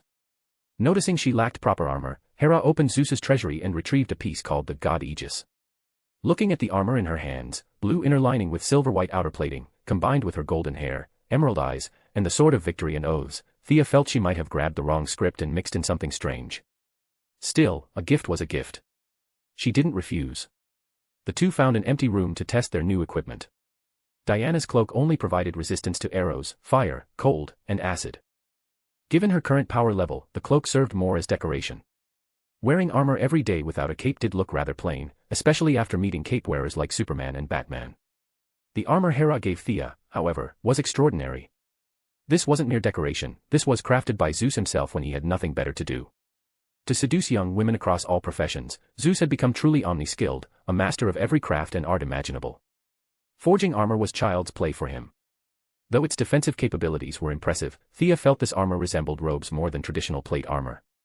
It could significantly enhance the wearer's lightning manipulation, provided they had that ability. Thea had no problem with this requirement. Previously, she'd needed to mix energies within her body, but now she could simply channel different magical energies into the armor, which would automatically convert them to lightning magic. Complete immunity to electricity, plus extremely high resistance to fire, cold, acid, and similar elements. It also provided moderate speed enhancement. Testing it nearby with Diana, the two women's speeds were now equal, Thea even slightly faster. Strength and endurance also received significant boosts. Most critically, this was female armor with a battle skirt. In all her years in this world, she'd seen plenty of divine artifacts, but armor was genuinely rare. Female armor was rarer than Kryptonians. Even Diana's armor had been custom-made. Finding another set was nearly impossible. Testing the various attribute enhancements, with the armor's amplification, Thea's power finally caught up to Diana's. She could barely be considered a pseudo-demigod of the higher tier. After confirming the flow of time between dimensions and learning Hera planned to host a gathering of the gods in 10 days, at which she would publicly declare her succession as God King, Thea naturally had no objections. Taking the overexcited Supergirl, the three returned to Earth. Sending Supergirl back to continue her studies with instructions to return in 10 days, Thea began sparring with Diana. To preserve Paradise Island, Diana had agreed to any request. Half reluctantly, she explored new territory with Thea. With the weight lifted from their hearts, both felt much lighter and enjoyed several blissful days. As for Zola, who'd been abducted by Hermes, Diana thought about it briefly before setting it aside. If the matter fell directly in front of her, she'd handle it. But with Hermes currently hiding in some unknown corner, even wanting to help was impossible. Having spent years with Thea, Diana had become far more pragmatic than in the original timeline. She and Zola were merely acquaintances, not even friends. Searching mountains and valleys for her wasn't something Diana could bring herself to do anymore. Chapter 499, Chapter 498, The Matter of Lois's Safety. Though the 10 days passed quickly, Thea still made time to handle a major matter. She convened a meeting in the Batcave, gathering several capable individuals. Thea and Diana, plus Superman, Martian Manhunter, and Batman, this loose circle already bore the shadow of the Justice League. Call it Justice League version 0.1. I've called you all here today for one thing. Thea got straight to the point without preamble. Considering realistic pressures and dangers, I plan to enhance Lois Lane. Her bombshell statement nearly made Superman choke on his water. Why would you do that? Batman naturally knew about Lois, having investigated Superman's entire ancestry. He just wanted to understand Thea's purpose. What purpose? Lois Lane's death directly triggered the Injustice storyline, Gods Among Us. Her influence on Superman was immense. Originally, Thea hadn't taken it seriously, but at Mount Olympus, she'd finally realized that resurrection artifacts were extraordinarily rare. Even Hera possessed only one or two. Considering their terrible relationship with Hades, death would now be extremely troublesome. Who knew how the Court of Owls had managed to resurrect Yao Fei back then? They'd repeated that exact procedure hundreds of times since, but not a single experiment succeeded. Moreover, without the Lazarus Pit now, even if someone became a vegetable, waking them would be nearly impossible. Yet Lois Lane had a death-seeking personality, frequenting dangerous locations with zero defensive capability. Who knew when God might glance away and she'd be gone? That was the genesis of Thea's proposal today. You're asking me why? Thea faced Batman's question directly, pointing at Superman without regard for his presence. I'm worried about him. If Lois dies, the moral boundaries in his heart might no longer restrain him. What then? Do we really want to use kryptonite against a noble friend? Batman's face remained expressionless. This was exactly what he thought. He just saw no need to voice it. Superman's expression also darkened. He didn't know what choice he'd make if that really happened. How do you plan to enhance her? Martian Manhunter naturally also knew Lois Lane, but usually avoided meddling in Superman's private affairs. Enhancement comes in several forms: genetics, magic, equipment. But you've misunderstood. I just want Lois to have self-defense capabilities, not to make her a superhero. What a joke! If Lois became a hero, she'd be in even more danger. She was already this reckless without powers. With abilities, wouldn't she go interview Darkseid? Though this involves me, I support it. Superman ultimately didn't know what choice he'd make, but prevention was always better than cure. Lois is a woman full of justice. She should possess self-defense capabilities. Diana also spoke up at the right moment. 3 votes in favor. Martian Manhunter and Batman couldn't think of any reason to oppose. Lois was undoubtedly a righteous person. Even Batman, whose suspicion bordered on paranoia, confirmed this. How to enhance her? Thea looked at Batman, who immediately waved his hands. My martial arts aren't suitable for her to learn. Actually, I meant having Batgirl or Black Canary train her a bit. Not to make her exceptionally strong, just enough to fight back somewhat. Also, Thea tossed Superman a teleportation gem. This is a teleportation gem I created. The destination is set to Supergirl's apartment. Lois's defense is too weak. I think we could combine our strengths to make her a suit of armor. Combining everyone's strength to forge armor, this idea naturally came from the Hellbat armor. But Lois didn't need to storm Apocalypse, so the functionality didn't need to be that powerful. Superman was absolutely certain this was an excellent idea. Everyone divided the work. Measuring her body and forging the outer shell using solar energy was Superman's task. Diana handled the enchantments. Batman installed various electronic components. Martian Manhunter installed the anti-mind control module in the helmet. Finally, Thea performed the atomization settings for easy carrying.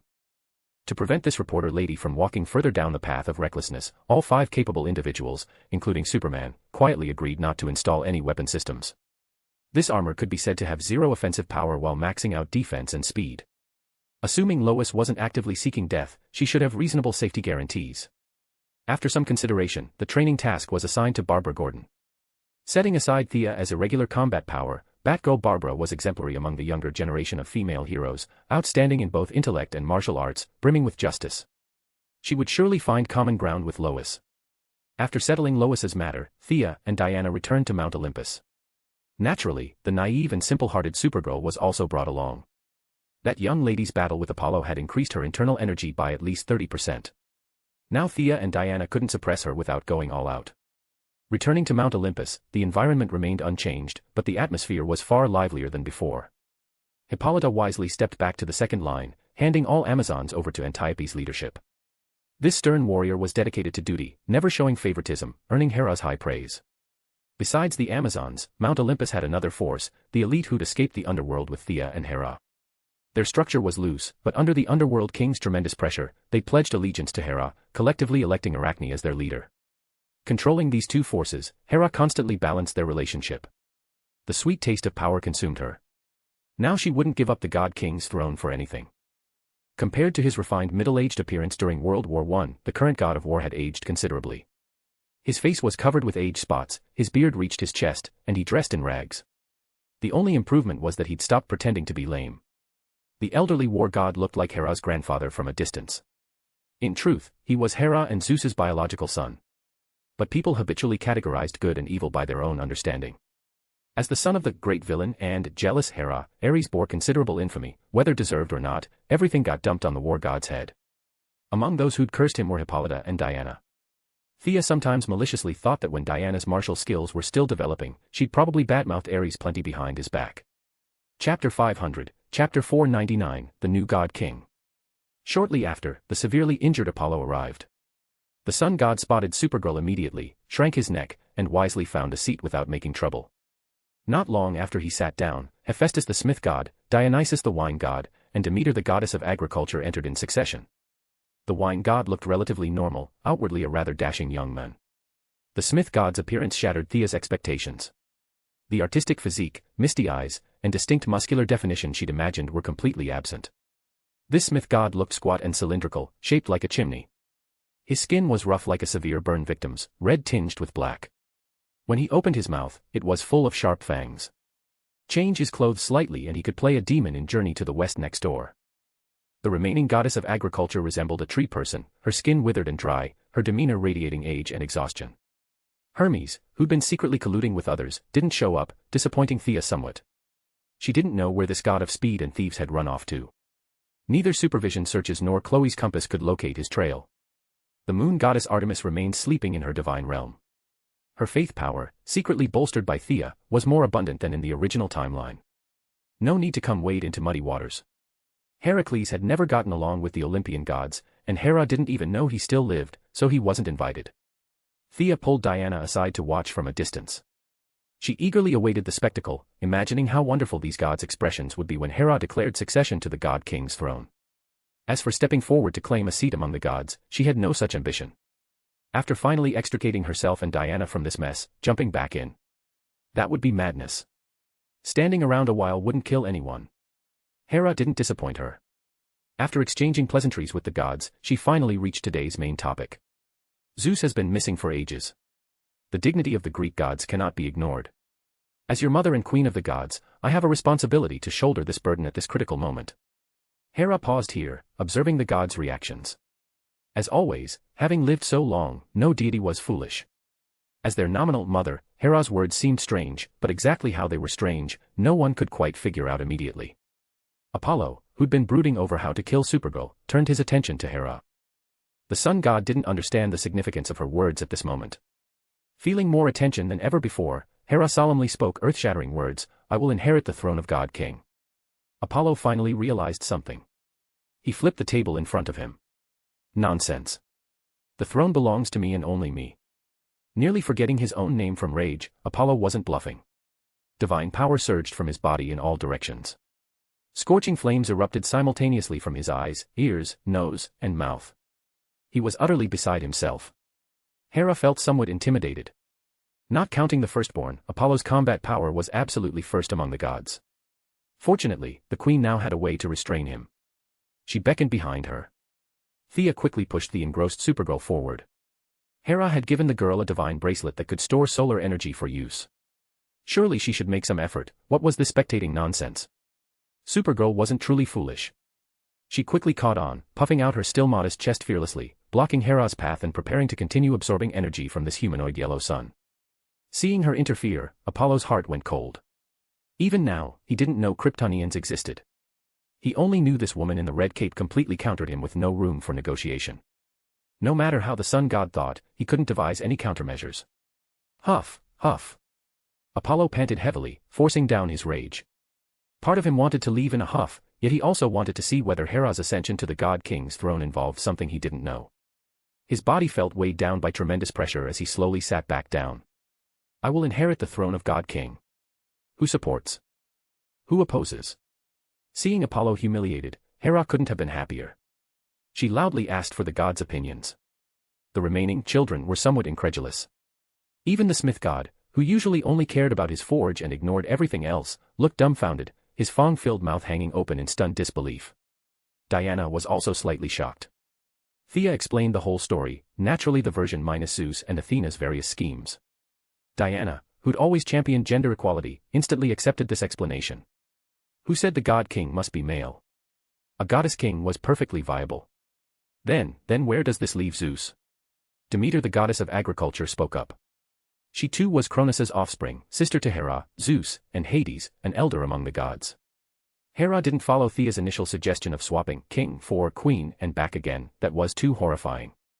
She chose the prudent approach, playing word games with Demeter. Everything she said was ambiguous, not a single honest word after lengthy explanations. The remaining deities fell silent.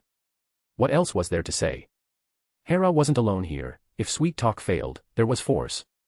Mount Olympus now had at least 1,000 of Hera's followers. These deities might possess higher life levels, but in pure combat power, they couldn't achieve one against 1,000 feats. Except for the overwhelmingly powerful sun god and the aged war god, the rest didn't have particularly strong domains. The smith, the winemaker, the farmer, how could they possibly defeat Hera and her followers? Everyone lowered their heads in silence, keeping quiet. Hera rejoiced. She immediately walked toward the high platform under everyone's gaze. The throne representing supreme authority seemed to await its new master. Hera didn't know if she'd be accepted, but the situation left no choice. Turning her back, lifting her peacock-feathered cloak, she sat down calmly. The expected resistance didn't occur, but the throne didn't welcome her either. What was happening? Just as Hera felt uncertain, changes did occur. Her diadem was replaced by a crown. Her previously empty hands now held a scepter symbolizing authority. The silent sky seemed to play some music, celebrating the birth of Olympus's new king. Chapter 501, Chapter 500, Central City's Opening Act. After a few brief sounds, the sky fell completely silent. Nothing more followed. This quiet. Both the gods and Hera had witnessed Zeus's majesty, truly heaven and earth changing color, sun and moon competing in brilliance. Why was the celestial response to Hera's succession so muted? If you said it was acknowledged. The commotion was too small, felt somewhat fake. If you said it wasn't acknowledged.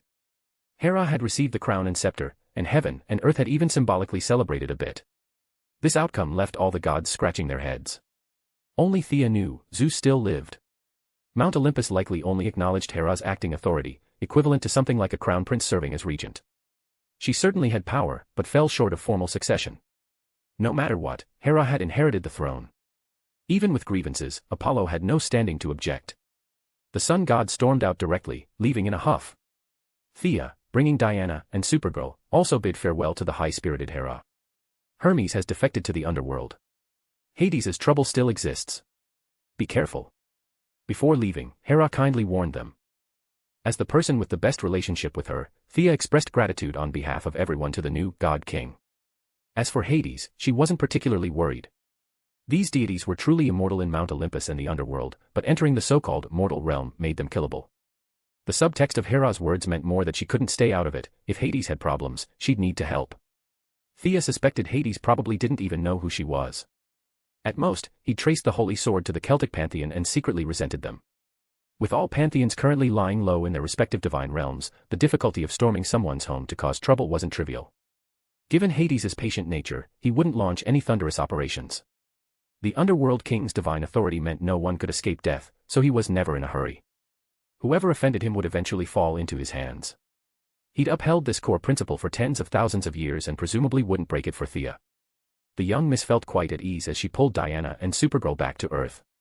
After seeing Supergirl off to continue her studies, she and Diana went home to deepen their relationship. Zola and Zeus's backup copy in her belly, who knew how long before that would be born, had nothing to do with Thea. As for the firstborn, that was even more Hera's problem. If the firstborn had any brains, he wouldn't challenge Hera when she possessed every advantage.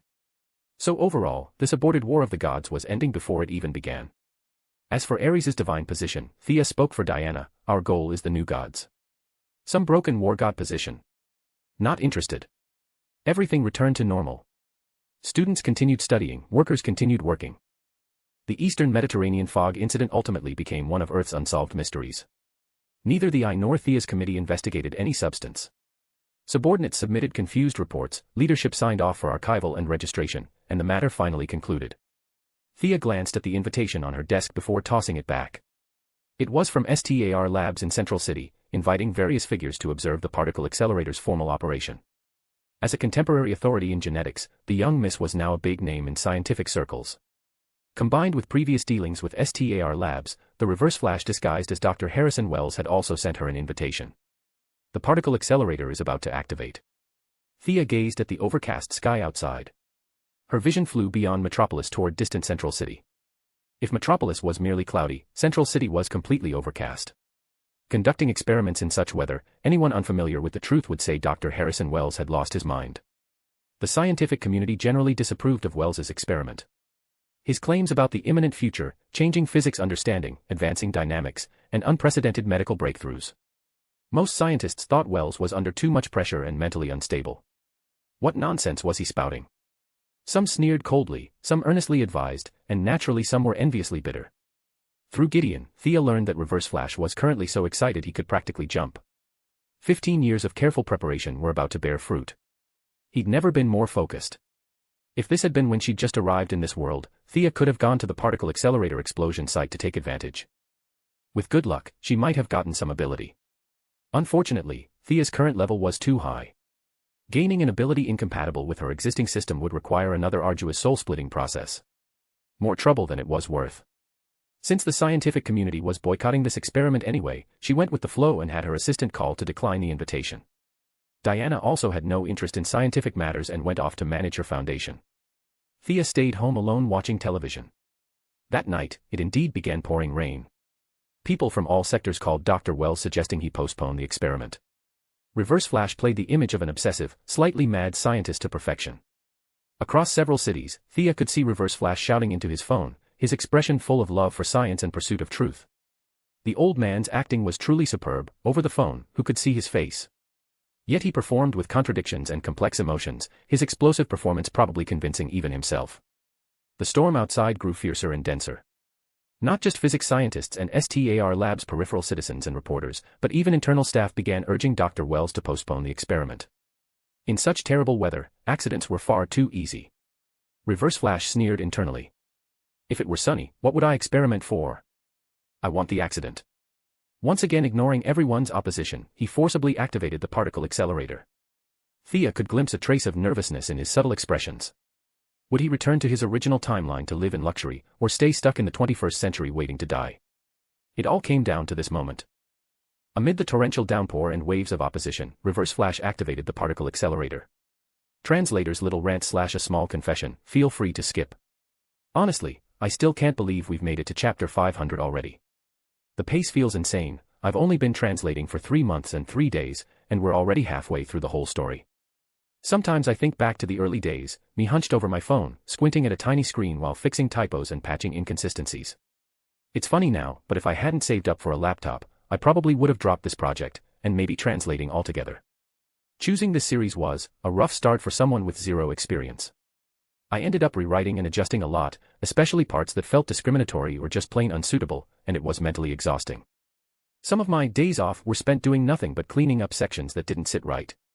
On top of that, I'm a speed reader by habit. When I edit, I sometimes skim the same way, so I miss details that others catch.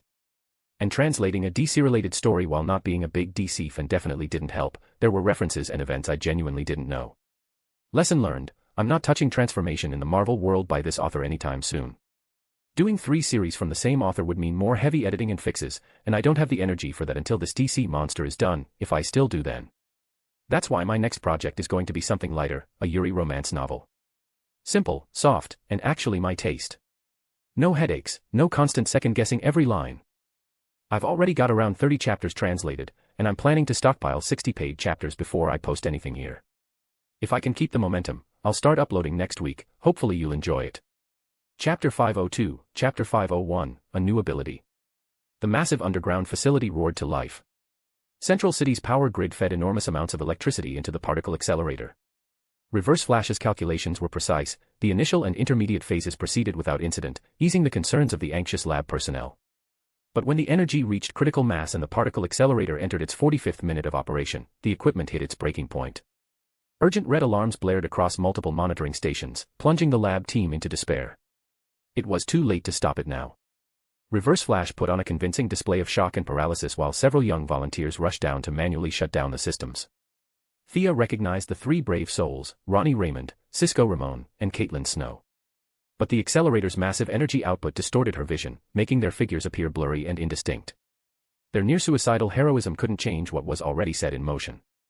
Though they managed to cut the accelerator's power supply, the overloaded machine had already begun its rapid contraction. Within 3 seconds, it completed the full cycle from compression to total energy release. Orange energy erupted skyward, scattering the thick cloud cover. Countless objects were swept into the air as the shockwave rippled outward in all directions. People outside the STAR lab's perimeter scattered like panicked ants, not understanding what was happening, only that they desperately needed to run. Thea was about to shift her gaze toward the Central City Police Department to check on Barry Allen, who was about to be struck by lightning, when her vision suddenly went dark. Something was interfering with her sight. When she refocused on the police station, she found Barry Allen already unconscious in a pile of debris, tiny arcs of electricity dancing beneath his skin. Just as she prepared to examine the famous Speed Force more closely, her phone's urgent ringtone interrupted her observation. Was some unseen force actively blocking her? She checked the caller ID, Felicity. She answered lazily. Before she could speak, she heard what sounded like a war zone on the other end, bowstrings twanging, gunfire, and various objects shattering. Realizing Green Arrow's team was in trouble, she hung up immediately and teleported to Star City. Arriving at the Arrow Shooting Club, Thea was startled by what she found. Felicity crouching under a desk didn't surprise her, nor did Oliver and Tommy leaping around and returning fire. What surprised her was their opponent. Dark eye sockets, white hair, firing ice spikes continuously, a young woman unleashing ice arrows and freezing beams from both hands. Wasn't that Caitlin Snow? Or rather, Killer Frost from 3 years in the future. What was she doing at Green Arrow's base? She couldn't have time-traveled. Caitlin was wearing the exact same clothes Thea had seen on her just 3 minutes ago. But her eyes were vacant, as if trapped in some illusion. Her attack seemed more like an unconscious self-defense mechanism. I'll handle her, Thea called out to Oliver. Killer Frost could absorb ambient heat, and Oliver's habit of working out shirtless left him particularly vulnerable. He was practically freezing to death. After fighting Hera's magic, dealing with metahumans felt almost like bullying. Normally, she'd use a mental shock against Killer Frost, but the woman was already unconscious. Further psychic attacks would be useless. Fire and water magic would also prove ineffective against her. Since she was a friend, Thea couldn't use lethal force. She cast 3 consecutive binding spells to immobilize Caitlin's movement, then knocked her out with a simple chop to the neck. This is Caitlin, right? How did she get here? Thea asked Felicity as she crawled out from under the desk. Killer Frost versus Green Arrow. It was like watching a max-level raid boss show up in the starter zone. How did these 2 completely unrelated people end up fighting? Felicity didn't know the details. She'd been absorbed in coding when Oliver suddenly yelled at her to run. She bolted, but the floor had been coated with ice, sending her crashing down hard. After that, she'd called Thea for backup while hiding under the desk. I think she teleported here. It looked similar to your teleport gem, Oliver said, wrapping himself in a coat as he recalled the details. My teleport gem. How would Caitlin have one of those? Thea didn't remember being generous enough to make one for everyone she knew. I think I gave her one. Felicity admitted sheepishly, scratching her head. Thea closed her eyes and examined the residual teleportation energy in the air. Piecing together the situation, she formed a hypothesis. This timeline differed slightly from the original. Caitlin and Ronnie had both entered the underground facility together, leaving Cisco outside to keep watch. Unfortunately, the explosion still occurred. In that life-or-death moment, the young couple likely played out a dramatic final scene together. Afterward, Ronnie must have given Caitlin the teleport gem, sending her to Star City. The terror of facing death, combined with her somewhat timid personality, left Caitlin lost and confused. The particle accelerator explosion had shattered dimensional barriers, allowing various forms of dark matter to fuse with her cells. A powerful new metahuman personality had begun to awaken, Killer Frost. Originally, she would have remained dormant for a long time, like Barry Allen sleeping for 9 months while his cells underwent transformation. But being teleported away left her new personality fragile and sensitive. Exposed to the killing intent radiating from the various arrows at the Arrow base, she'd immediately gone berserk. Thea felt her theory was pretty much on target. Treating Caitlin properly now would result in a completely different Killer Frost in the future. After warning Felicity not to randomly give away her gifts, she took Caitlin back to her lab. Massive amounts of nutrient solution flowed into Caitlin's body. There wasn't a perfect treatment for this new personality. Emotional energy could promote the fusion of the two personalities. She wasn't skilled with other emotions like hope, compassion, or courage, but Thea was an expert with fear. No need to go the roundabout way, she simply infused large amounts of fear energy directly. The new personality's strength was only relative. This persona's grasp of the world remained hazy. Facing an abyss of terror, it managed only brief resistance before crumbling completely. With no other choice, it awakened the dormant original personality, and the two silently began to merge. Thea was satisfied. Since they shared the same origin, their mutual influence would soon make them one again. She stopped monitoring Caitlin and turned her attention to her own condition. She'd thought staying away from the scene and keeping her distance would keep her safe. But during the particle accelerator explosion, various interdimensional substances had emerged. In that process, some unknown material had merged with her vision, triggering strange and inexplicable changes. Chapter 503, Chapter 502, New Ability and Visiting the Sick. After a few quick tests, all of her eye functions remained intact: X-ray vision, telescopic vision, and fear emotion projection. Short-term infusion of massive emotional energy could replicate Kryptonian heat vision, which was fine for occasional dramatic effect. But extended use wasn't feasible, the emotional energy cost was too high. More importantly, when she'd first used it, the beams had been yellow. Now they matched her eye color, the beams had turned green. Most critically, these beams no longer traveled in straight lines. They could curve and bend according to her will. She wondered if these were developing into something like omega beams. Besides the curving ability, she couldn't detect any other functions yet. Maybe they existed, maybe they didn't. After hours of research without getting anywhere, she decided to revisit it later. Caitlin slept for a full 3 days in the high-tech medical pod before slowly awakening. This wasn't one of the commercial models available on the market. Thea had built this one specifically for friends and family. As long as someone didn't die on the spot, it could usually bring them back. Where am I? Caitlin surveyed her surroundings. She'd definitely never been here before. Her mind felt like mush. Thea waved a hand in front of her face. Do you remember me? Caitlin stared at her for a long moment before the memory surfaced. Thea. That's right. Looks like your memory is recovering. That's good news. I remember. I was at STAR Labs, and then. Ronnie. Who's Ronnie? Caitlin frantically rubbed her white hair, her expression torn between pain and confusion. Thea gave her a general overview of what had happened, omitting all the speculation and finishing with, two personalities merged. Although you're still you, it's essentially a brand new personality receiving old memories. The original Caitlin doesn't really exist anymore. Thea had actually liked the original Caitlin, honest, kind, responsible, full of good qualities. This new personality was still based on the old one, inheriting most of the good traits. But Killer Frost's influence was unavoidable. Her gaze now carried a coldness that sharply contrasted with the warm, friendly Caitlin who'd been welcoming to everyone. As for Ronnie, he should be your fiancé. I don't know much about him. Thea displayed some photos and videos for her, all compiled by Gideon from various sources. Following her orders, the AI had created a short film that replayed Caitlin's life experiences through images. The effect was remarkable. Before the video even finished, Caitlin had an epiphany. Oh, I remember now. Ronnie is my fiancé, and you're my best friend. Caitlin spoke with absolute certainty. Thea felt somewhat choked. Their relationship was merely casual at best. Where did this best friend come from? After asking a few probing questions, Thea understood. To facilitate the personality fusion, she'd infused a bit too much fear energy. During the subconscious merging process, Caitlin had developed something similar to Stockholm Syndrome. Combined with their existing acquaintance, the new personality had automatically constructed a false impression that they were best friends under extreme fear. Calling it false was somewhat exaggerated. Regardless of the facts, the belief that they were good friends now formed the foundation of the new personality's fusion. Denying this would undermine Caitlin's entire new identity. That's right, you're a very good friend of mine. A very good assistant. Thea pivoted mid-sentence. She remembered how introducing Fiora as her deputy had made Diana suspicious for quite a while. The word friend could easily lead to misunderstandings. The personality was still immature, flooded with memories. Caitlin didn't notice the distinction between the two terms. As long as they had a connection, she was satisfied. She calmly accepted the assistant position. She moved around experimentally. With each gesture, the room temperature began to plummet. Assistant Caitlin seemed to realize she'd caused trouble and quickly stopped.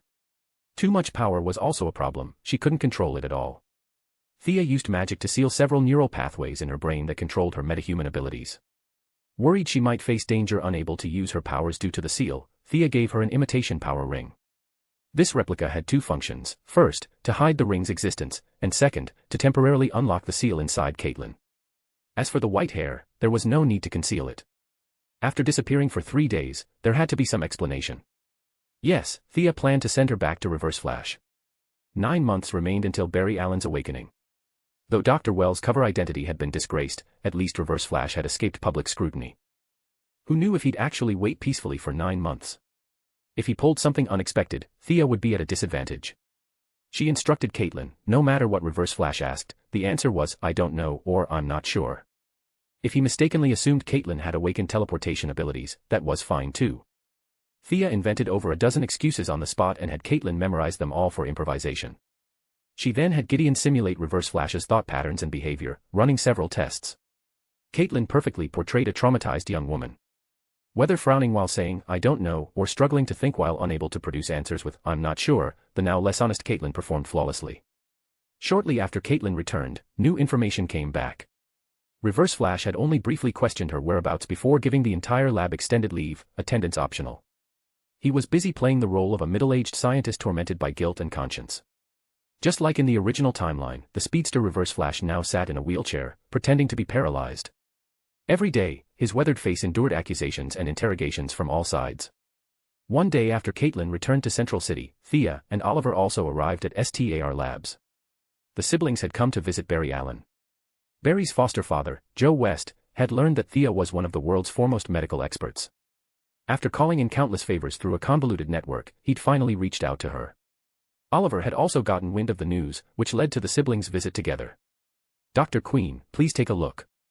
The hospital says Barry's dead, no heartbeat. But these lab people say he's still alive. The tall, sturdy middle-aged black detective Joe West truly treated Barry like his own son. Fearing the STAR Labs team might be hiding something, he'd stayed by Barry's side almost constantly for 4 days. Please, just call me Thea. Let me check his condition first. Thea nodded politely to Joe West and to Iris West, Barry's childhood friend, standing beside him. Barry had always liked her, yet she remained completely oblivious. Still, their bond was genuine.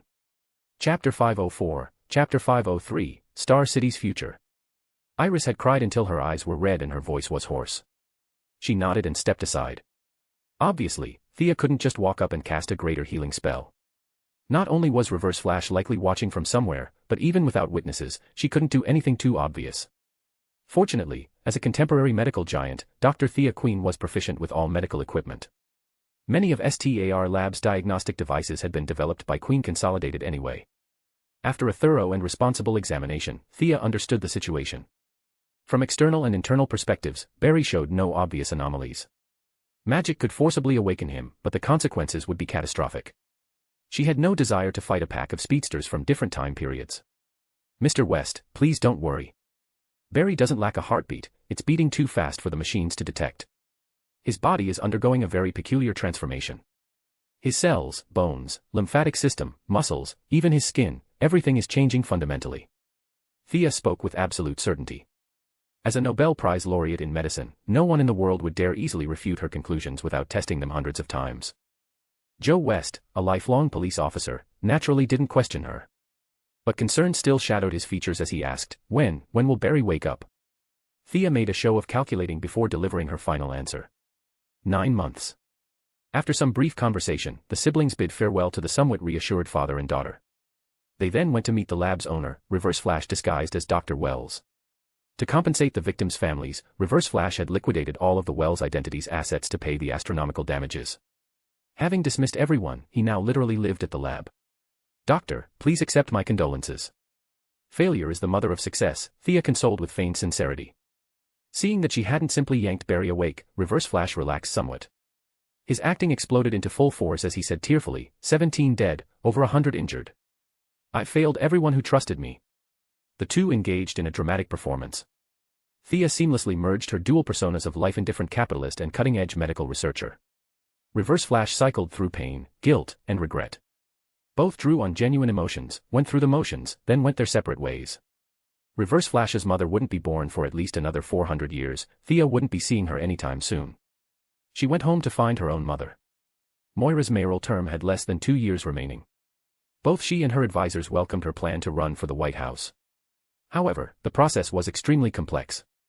In the year before the election, she'd spend the entire year campaigning. Modern candidates typically begin preparations a year and a half in advance. This required family support. Some occasions demanded family members' presence as symbolic figures. Moira wasn't worried about Thea, after all, this had been her suggestion originally. She worried about Oliver. Her son's thought process was peculiar.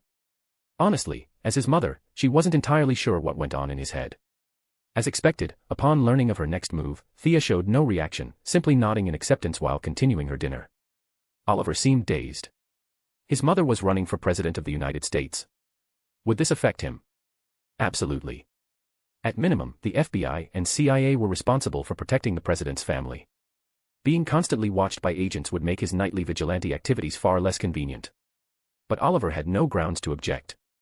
Plus, there were still 2 years, what if she didn't win?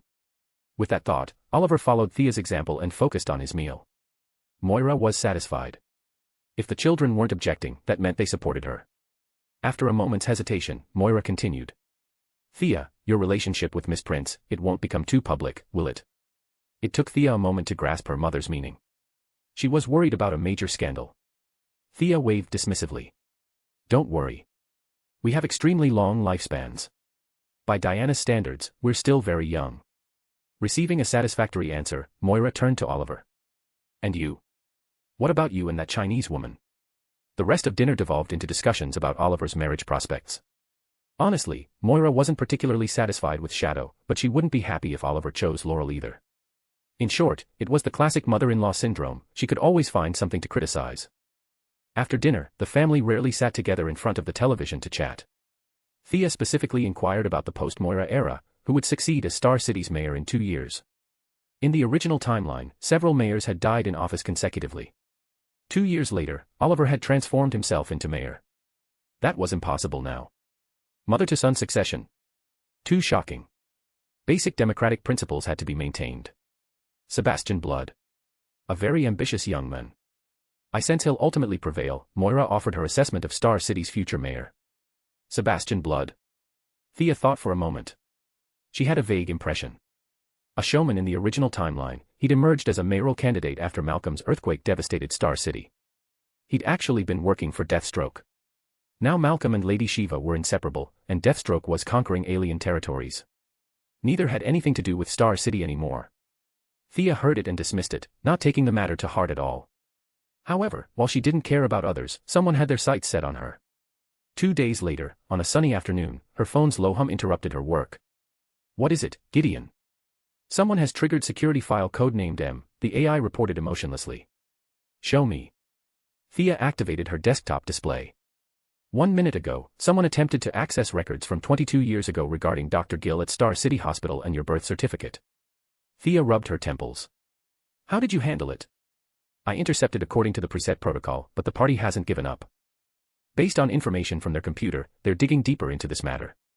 Gideon displayed a large photo on screen, a white male in his 30s, plainly dressed with an unremarkable horse-like face. His eyes, however, were quite sharp. Thea looked at the name displayed below, Sebastian Blood. She smiled. This nobody dared investigate her background. Interesting. This was fate's arrangement. After considering her options, Thea took out her power ring and contacted Deathstroke, who was on an alien planet. He was the most suitable person for this job. Chapter 505, Chapter 504, Erasure. Deathstroke arrived quickly.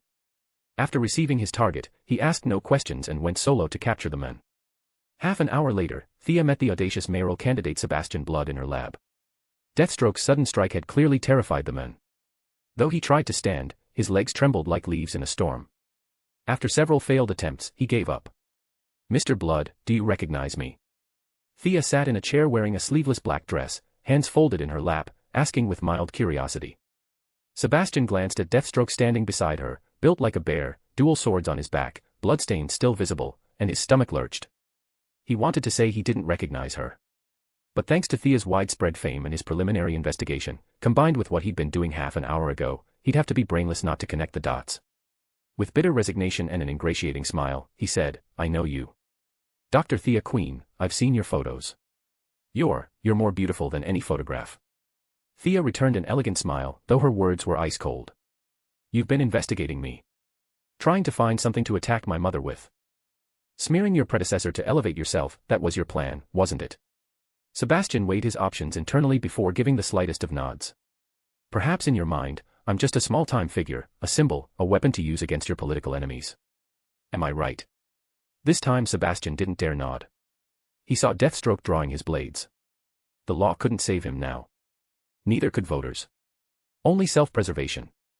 "I was just momentarily curious. I meant absolutely no disrespect." Sebastian's hands waved frantically, trying to add conviction to his words. Unfortunately, Thea completely ignored his gestures. "You were trying to destroy my family relationships. Mayor. President. Ask my subordinate, he'll tell you whether I care about those things." Deathstroke had no time to answer the prisoner's question. He was examining their surroundings. As Thea's anger grew, the lab floor trembled slightly. Something like static electricity filled the air, crackling against papers and furnishings. "A filthy politician. Even calling you a politician is flattering. Even the FBI doesn't dare investigate what you tried to uncover. And you had the audacity. I see from your computer records that you even contacted several media outlets." "Ha." Thea laughed at her own words. This presumptuous fool whose life had never intersected with hers, who could have imagined he'd nearly accomplished something with profound global consequences. A casual flick of her finger. Before Sebastian understood what was happening, an invisible force slammed him to the ground. His view was limited to Thea's high heels and the chair. The mysterious and eerie method made his heart race. He'd apparently uncovered something extraordinary today. The question was whether they'd spare his life. Thea spoke as if addressing him yet also talking to herself. "If you'd exposed my background publicly, my mother and brother would face endless scrutiny. My family would shatter. You definitely considered that, right? But you couldn't have known, if I lost my family's constraints, if I truly cut loose." Thea trailed off, letting the implications hang in the air. "Democracy. You have no idea what kind of world you almost created." The room temperature visibly plummeted. Sebastian felt his breath turning to mist. He wanted to curl up, but the invisible force stretched him into a spread eagle position, unable to move. "There are versions of this world where even Superman falls," Thea said quietly. "Where one bad day changes everything. If I wanted, I could paralyze global military networks. Nuclear annihilation isn't just fiction. The superheroes all have weaknesses, they couldn't stop me. Humanity would race toward destruction. And it would all be because of you.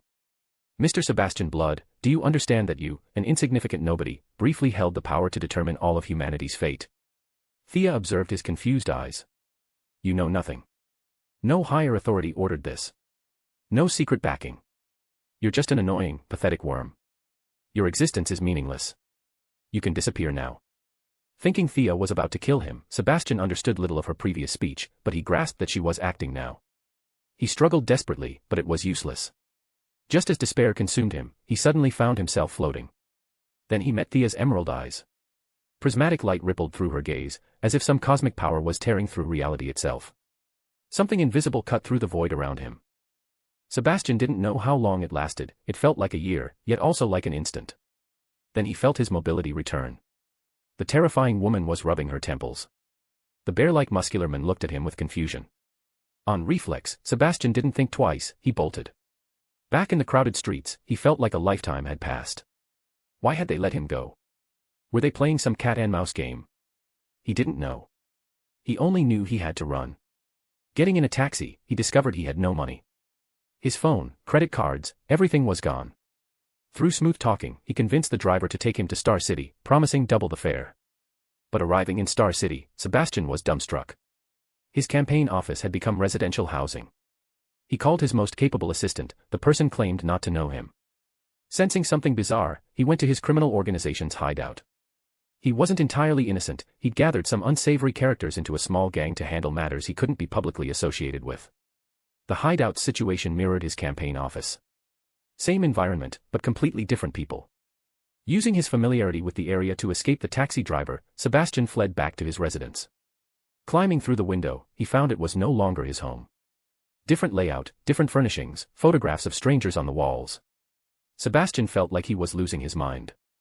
Initially, he thought Thea had extensive resources and numerous operatives, that she wanted to cut off all his escape routes, making him unable to live or die. But repeated failures planted a terrifying thought: everything he'd done seemed illusory. Had she somehow erased his existence? Chapter 506, Chapter 505, Superman Gone Mad. To verify his theory, Sebastian deliberately started a small disturbance on the street. He was arrested and taken to the police station. The result shocked the officers and terrified him. The police database had no record of him whatsoever. He provided additional information, asking the police to search for his parents. The result was the same. His parents existed, but they had no record of him as their child. At least, not in police records.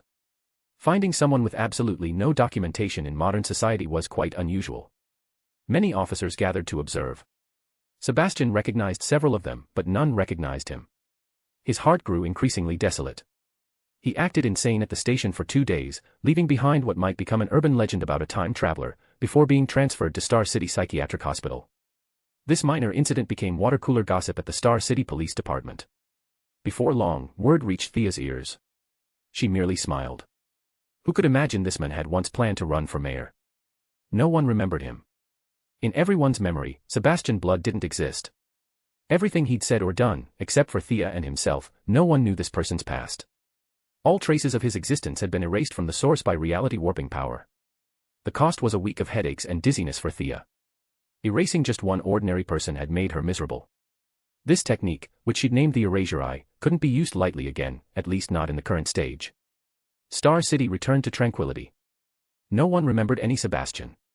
Several outstanding individuals vying to inherit Star City's mayorship had already begun covert negotiations and exchanges. Star City's prosperous economy and stable security meant they could reap impressive achievements without doing much. No one could resist that temptation. Naturally, Star City's prosperity bred crime. After the Brick Gang's self-destruction, a new criminal codenamed Count Vertigo rose in Star City. He manufactured massive quantities of hallucinogens and flooded the market, causing the city's crime rate to spike noticeably within a single week. When Felicity invited Thea out for coffee, she only briefly mentioned it before dropping the subject. With Green Arrow's team now so well equipped, a small-time Vertigo wasn't worth discussing. "How's Sarah doing these days?" "She seems much tougher than I remember," Thea had to remark. The day she'd gone to find Green Arrow, she'd been startled. The shooting club had gained 2 more female members. Laurel's sister Sarah Lance had finally returned to Star City, and with her came the Demon's Head's younger daughter, Nissa El Ghul. Talia's iron-fisted rule had driven Nissa and Sarah into hiding abroad for 2 years. Yes, these 2 ladies had that kind of intimate relationship. Missing her sister and father, with nowhere else to go, Sarah had brought Nissa back to Star City. Because of Thea's intervention in the past and with future Sarah's participation, this timeline Sarah had never encountered Oliver on Lian. When they met, they fought fiercely for quite a while before realizing they'd once been jogging partners. In their confusion, old feelings seemed to rekindle between them.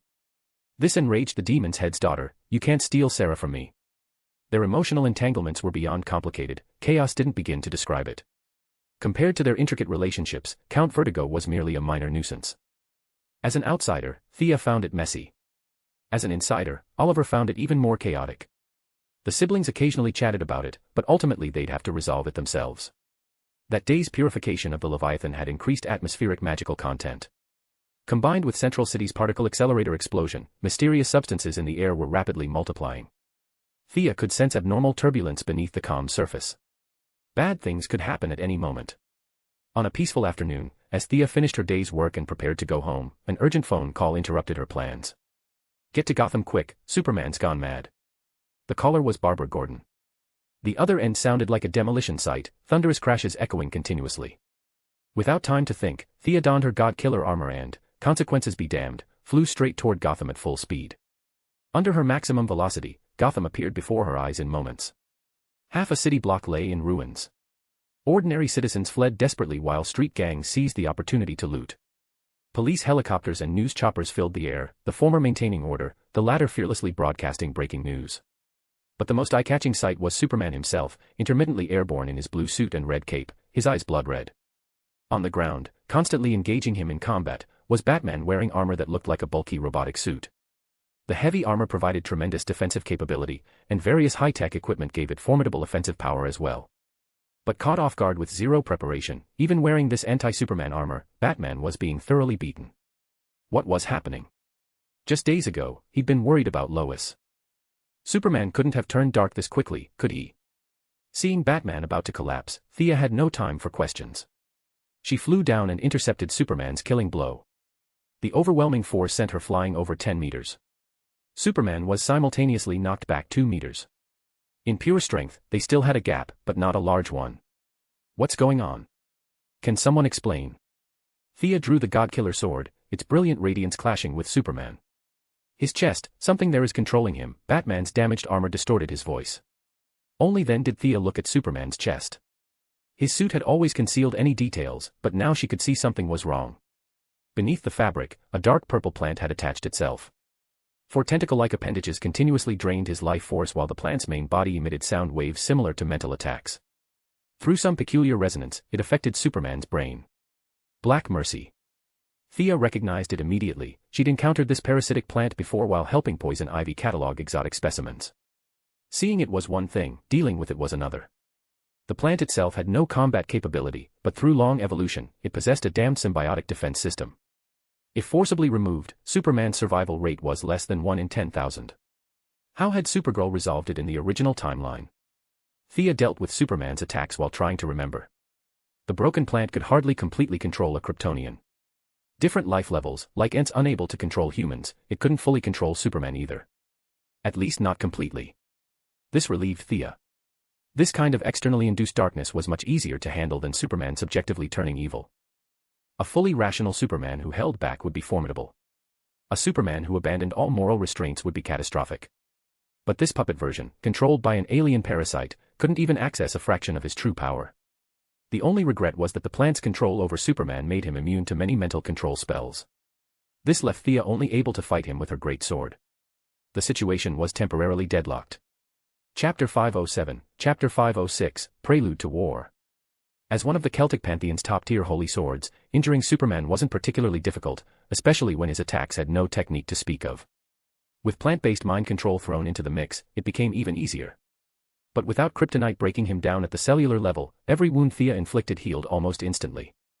Between Superman's own internal energy reserves, his rapid cellular regeneration, and the Yellow Sun's assistance, Thea spent ages hacking away at him only to realize he was barely scratched. Midway through, Batman finished recalibrating his armor and rejoined the fight. Black helmet, black armor, it looked impressive enough, but it wasn't doing much good. Both of them were fighting with their hands tied in the city, forced to consciously lure Superman toward the outskirts. To be fair, that was mostly Batman's achievement.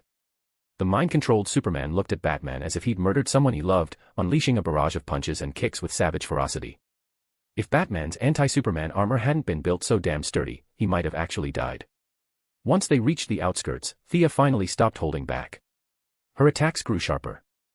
One strike, charged with emotional energy, carved a 20-centimeter gash across Superman's left arm. The wound took a full minute to heal completely, and as a chain reaction, one of Black Mercy's tendrils was severed clean through by the holy sword. Can we actually kill this thing by just hacking at it? Batman's armor had similar X-ray equipment. Through Superman's clothes, he could see one of the plant's tendrils on his chest withering and calcifying. Curiosity got the better of him. Thea dodged the question. That strike had cost the holy sword significant energy too. Piercing the Man of Steel's body was no joke. After breaking through his invulnerable skin, she'd had to channel the damage along the mental pathway back to the plant's main body. The precision required for that energy manipulation was extraordinary. She could manage it occasionally, but doing it repeatedly would be exhausting. This twisted version of the Batman v Superman battle suggested an even bigger fight was coming. In the original timeline, when they dealt with Supergirl, this plant had been completely passive, just latching onto the host's chest, not giving a damn about anything else. Back then, it had shown no ability to control bodies. Plus, Thea didn't think the plant had any deep-seated grudge against Batman. Considering that all of Supergirl's Uncle Non's belongings had fallen into Luthor's hands, the odds that this Black Mercy was Luthor's enhanced gift to Superman were basically certain. The countdown to Doomsday's arrival had probably already begun. Hang on a bit longer. My backup's almost here, Thea said, dodging a blast of Superman's freeze breath. Batman, controlling the anti-Superman armor, unleashed a massive sonic barrage that drove Superman back. Is it Diana? The anti-Superman armor kicked Superman flying. No. Calling Diana wouldn't help much right now. Thea had summoned Poison Ivy. With her special abilities, she should be able to wrest control of the plant. Actually, Killer Frost's heat absorption powers would be devastatingly effective against Kryptonians, but unfortunately Caitlin still couldn't show her face in public. With one tendril severed, Black Mercy's control over Superman weakened further. Thea's mind control spells were now causing noticeable lag. That's a nice suit of armor. When did you develop it? Thea asked during a break. Batman kept pounding away, pretending not to hear. He avoided her question entirely, focusing on pinning Superman to the ground and beating him senseless. After 3 more minutes of using Superman as their punching bag and grinding him into the dirt, Poison Ivy finally arrived. Never mind Batman's instinct to investigate the background of every stranger he met, Poison Ivy's expertise was beyond question. She summoned a cactus-like plant from thin air. With a rustling sound, Superman began swaying like a drunk, stumbling down from the sky before losing consciousness entirely. Poison Ivy's expression grew serious. She touched Black Mercy on his chest, and after a long pause, finally said, "Thea, this thing's been modified. It's not entirely plant-based anymore. It's really difficult for me to control." Thea did a quick examination. Completely removing it would take considerable time, and this desolate wilderness wasn't the place for a chat. Her vision had already spotted military satellites spying on Gotham. "Let's head to your Batcave first. This is Poison Ivy, a friend I trust," Thea said to Batman, then gave a brief introduction. Batman wanted to refuse, but he knew they still needed Poison Ivy's professional skills. After a slight hesitation, he agreed. The armored Batman carried Superman on his back, and the 3 returned to the Batcave. The first thing that caught their eye was a massive hole in the wall, undoubtedly evidence of Superman's handiwork. Next, Thea spotted the woman blessed with the supernatural ability to appear wherever danger lurked, Lois Lane. The talented disaster magnet was currently helping clear rubble from the floor. According to Batman, Lois had been learning basic combat techniques from Barbara at the time. The golden armor they'd all chipped in to make for her fit surprisingly well. Lois and Barbara were currently lifting a concrete pillar together. Seeing them carry Superman in, Lois cried out in alarm, "CLA, Superman, what happened to him?" "He's fine," Thea said, exhausted. Batman beside her looked even worse, his face a mass of bruises. Compared to Superman, who just had some torn clothes, he really was fine. They placed Superman on a platform as the others in the Batcave gathered around. Batgirl Barbara, Huntress Helena, Nightwing Dick Grayson and his current girlfriend Starfire, and finally Tim Drake, the third Robin, now Red Robin, whom Thea was meeting for the first time. While Poison Ivy conducted her examination, Batman gave Thea a quick introduction to everyone. Whether they knew each other or not, at least they could all put a face to a name now. Then he explained the attack. There really wasn't much to tell, Superman had moved too fast. From the moment the Watchtower space station detected his high-speed movement to when he landed in the Batcave, barely any time had passed. If Starfire and the armored Lois hadn't intercepted those first 2 attacks, these normal human superheroes, except for Batman with his unmatched dodge abilities, wouldn't all be standing here in one piece. After that, Batman had emergency activated his anti-Superman armor. But in this timeline, there was no major conflict between Batman and Superman, so the armor was still far from complete. Getting beat to a pulp in the hasty battle was hardly surprising. "I forced a disconnect on the mechanical components. I can only put the plant to sleep, waking him up will have to come from within," Poison Ivy said helplessly after a lengthy examination. "What do you think?" Batman asked Thea, who was after all a contemporary medical titan. "Extract his brain waves, build a brainwave synchronizer, enter his consciousness space, and wake him up." Thea laid out the solution she'd already thought through. Batman had no better options. Working together, in less than 10 minutes they'd created a somewhat crude but distinctly high-tech helmet. Who should enter the consciousness space to wake Superman? A serious question now faced the group. Chapter 508, Chapter 507, Facing it head-on. Whatever the enemy is planning, all I know is he deliberately drew Superman away. Metropolis is in serious danger right now. I don't have much time, I need to get back immediately. Thea pointed at several monitors in the Batcave. The images showed Metropolis already experiencing citywide blackouts, with massive amounts of power being siphoned to a single location. Thea suspected that was probably Lex Luthor's underground base. Her reasoning was flawless. Even if Superman woke up right now, he'd tell Thea to go back and protect the city.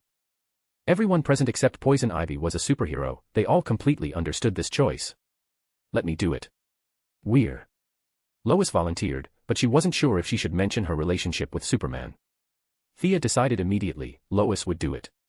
As for having Batman wake Superman, that image was a bit too disturbing. Entering someone's consciousness space would inevitably mean sharing plenty of secrets. Short of Earth's total destruction, Batman would never open his mind and let others read his thoughts.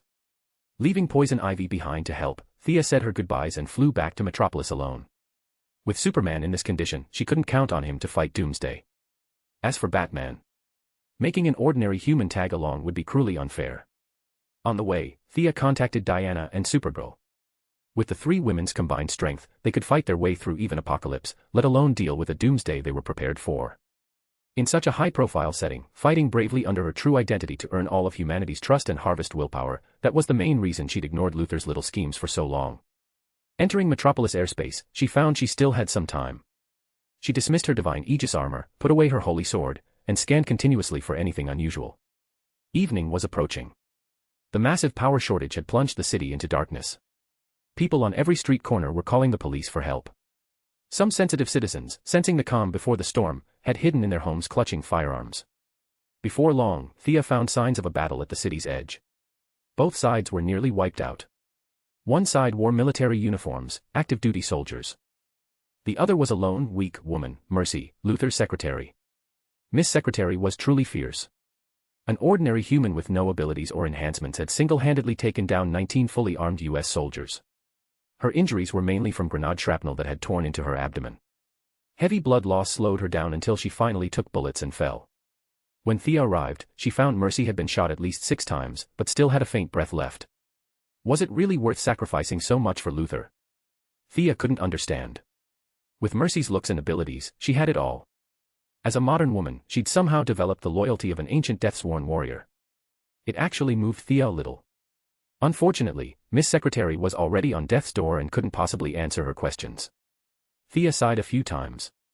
If this were some random old person lying in a pool of blood, she'd have walked right past. But Miss Secretary's looks were genuinely exceptional, with an excellent figure too. Letting her die here seemed like a waste. Looking deeper inside, she sensed Doomsday's birth was still a little ways off. Thea helped Miss Secretary up and teleported her back to her laboratory first. She placed her in the top-tier high-tech medical pod she'd previously used to treat Killer Frost. The pod sealed, initiated cardiopulmonary resuscitation, massive blood transfusions, and only then began extracting shrapnel and suturing wounds. Still, Miss Mercy's injuries were too severe. She was just an agile ordinary human, making it to the point where Thea could treat her already showed extraordinary vitality. Thea didn't rush to wake her. She set the sleep program and sank the entire medical pod underground. The battle with Doomsday would bring another catastrophe to Metropolis. This laboratory wasn't safe. If the coming battle exposed the laboratory to public view and dangerous experimental data and samples fell into ordinary people's hands, that would be extremely troublesome. She backed up massive amounts of data and sank the most dangerous samples deep underground, things like Mongol cells, Doomsday's cells, and Kryptonian cells. Only after ensuring there were no loose ends did she return to the previous area to continue searching for Luthor's trail. The corpses of military soldiers and various mercenaries along the way served as signposts. Thea headed deeper into the underground base. Her speed was tremendous. Many people only saw a flash before she vanished from sight. Looking at the experimental equipment and documents scattered everywhere along the way, Thea had to admit, excavating such a massive underground project, plus all the rare materials and equipment, Luthor had really spared no expense. And with this much commotion, claiming the military and government didn't know would be a joke. Just the fact that the military had arrived on the scene even before her proved they'd long had an understanding. Whether they came to reap the rewards or stop Luthor's evil deeds would depend entirely on who emerged victorious. After bursting through the largest battlefield at high speed and entering the deepest part of the base, Thea finally found her target, Mr. Luthor, who'd lost even more hair recently. Standing across from him was another old acquaintance, General Lane. Of course he was here too. Of course, these powerful figures weren't here alone. Beside Luthor stood a nearly 2-meter-tall Hulk. Under Thea's supervision, the man's entire body was a metal skeleton with a sizable chunk of kryptonite positioned at his heart. This was Metallo, one of Superman's archenemies. Beside General Lane stood a tall robot, completely red with a large T emblazoned on its chest and a blue cape flowing behind. This was the superhero Red Tornado. Thea only glanced casually, but the military's black tech was genuinely impressive. This guy's synthetic skin was quite well made. Whether it was an AI was hard to say, but it seemed to sense Thea's gaze and turned to look at her with a stern expression. Well, both of you are here. My house has a blackout, mind telling me what's causing it? The heiress made no attempt to hide her presence. She stepped out openly and asked a completely irrelevant question. Dr. Queen arrived quite quickly. Is everything all right with Superman? General Lane didn't appreciate her humor, but Luther didn't seem to mind. He greeted her cheerfully, even asking after Superman's condition like an old friend. Ah. Thea glanced at General Lane beside her. She didn't dare mention that his daughter was currently in Superman's dreamscape, waking up her sleeping prince. Oh, such genuine affection. Luther analyzed something from her subtle expression and nodded lightly, saying things General Lane couldn't understand. But Dr. Queen, your behavior today is quite strange. Standing here so brazenly, you don't plan to keep hiding behind the scenes anymore. Like your female companion, are you also an ancient deity left behind to guard Earth? Luther's tone remained light, carrying equal parts mockery and genuine curiosity. Chapter 509, Chapter 508, Battle Against Doomsday, Part 1. Horus, Apollo, Jehovah, are these deities all real? Who else is included? Diana Prince, perhaps. What role does Dr. Queen play in all this? Luther looked at Thea with eyes full of curiosity. On this topic, Thea had no reason to lie. Besides, except for Jehovah, the last one Luther mentioned, she knew all the others. She'd even developed a decent relationship with Hera recently. Thea pulled out the big guns. Just because you can't see them doesn't mean they don't exist. The divine is real. They've been silently protecting this world all along. Seeing Luther about to speak, Thea raised her hand to cut him off. I know what you're going to say. Let me tell you, they're not perfect. They have their own thoughts, their own positions. Gods are not omnipotent, so naturally they can't be all good and all perfect. And I'm not some deity either. I'm just an ordinary person. General Lane turned to look at her. At least you're still on our side, right? Thea nodded. From the perspective of stopping Luther, she was indeed on the same side as the military. Calling her military-aligned was a bit narrow, she should be considered on the side of order. General, right now we share the same position. But I've warned you many times, the threat of Brainiac still exists. Don't develop artificial intelligence. You're gambling with the lives of 7 billion people on Earth. Don't tell me that thing beside you is just a simple robot. Lane said nothing. Instead, the robot beside him spoke up. I am Red Tornado. My core directive is to protect humanity. Dr. Queen, we are not enemies. Thea remained noncommittal. You're going to bring serious trouble. But today, I'll still help you. The heiress never mentioned her own AI. Rules for thee, not for me, she took this philosophy to the extreme. First, she stood on the moral high ground of all humanity and used righteousness to lecture the military people. Whatever problems arose in the future would be their fault. Lane's approach was to ignore it. Never mind later, just get through today first.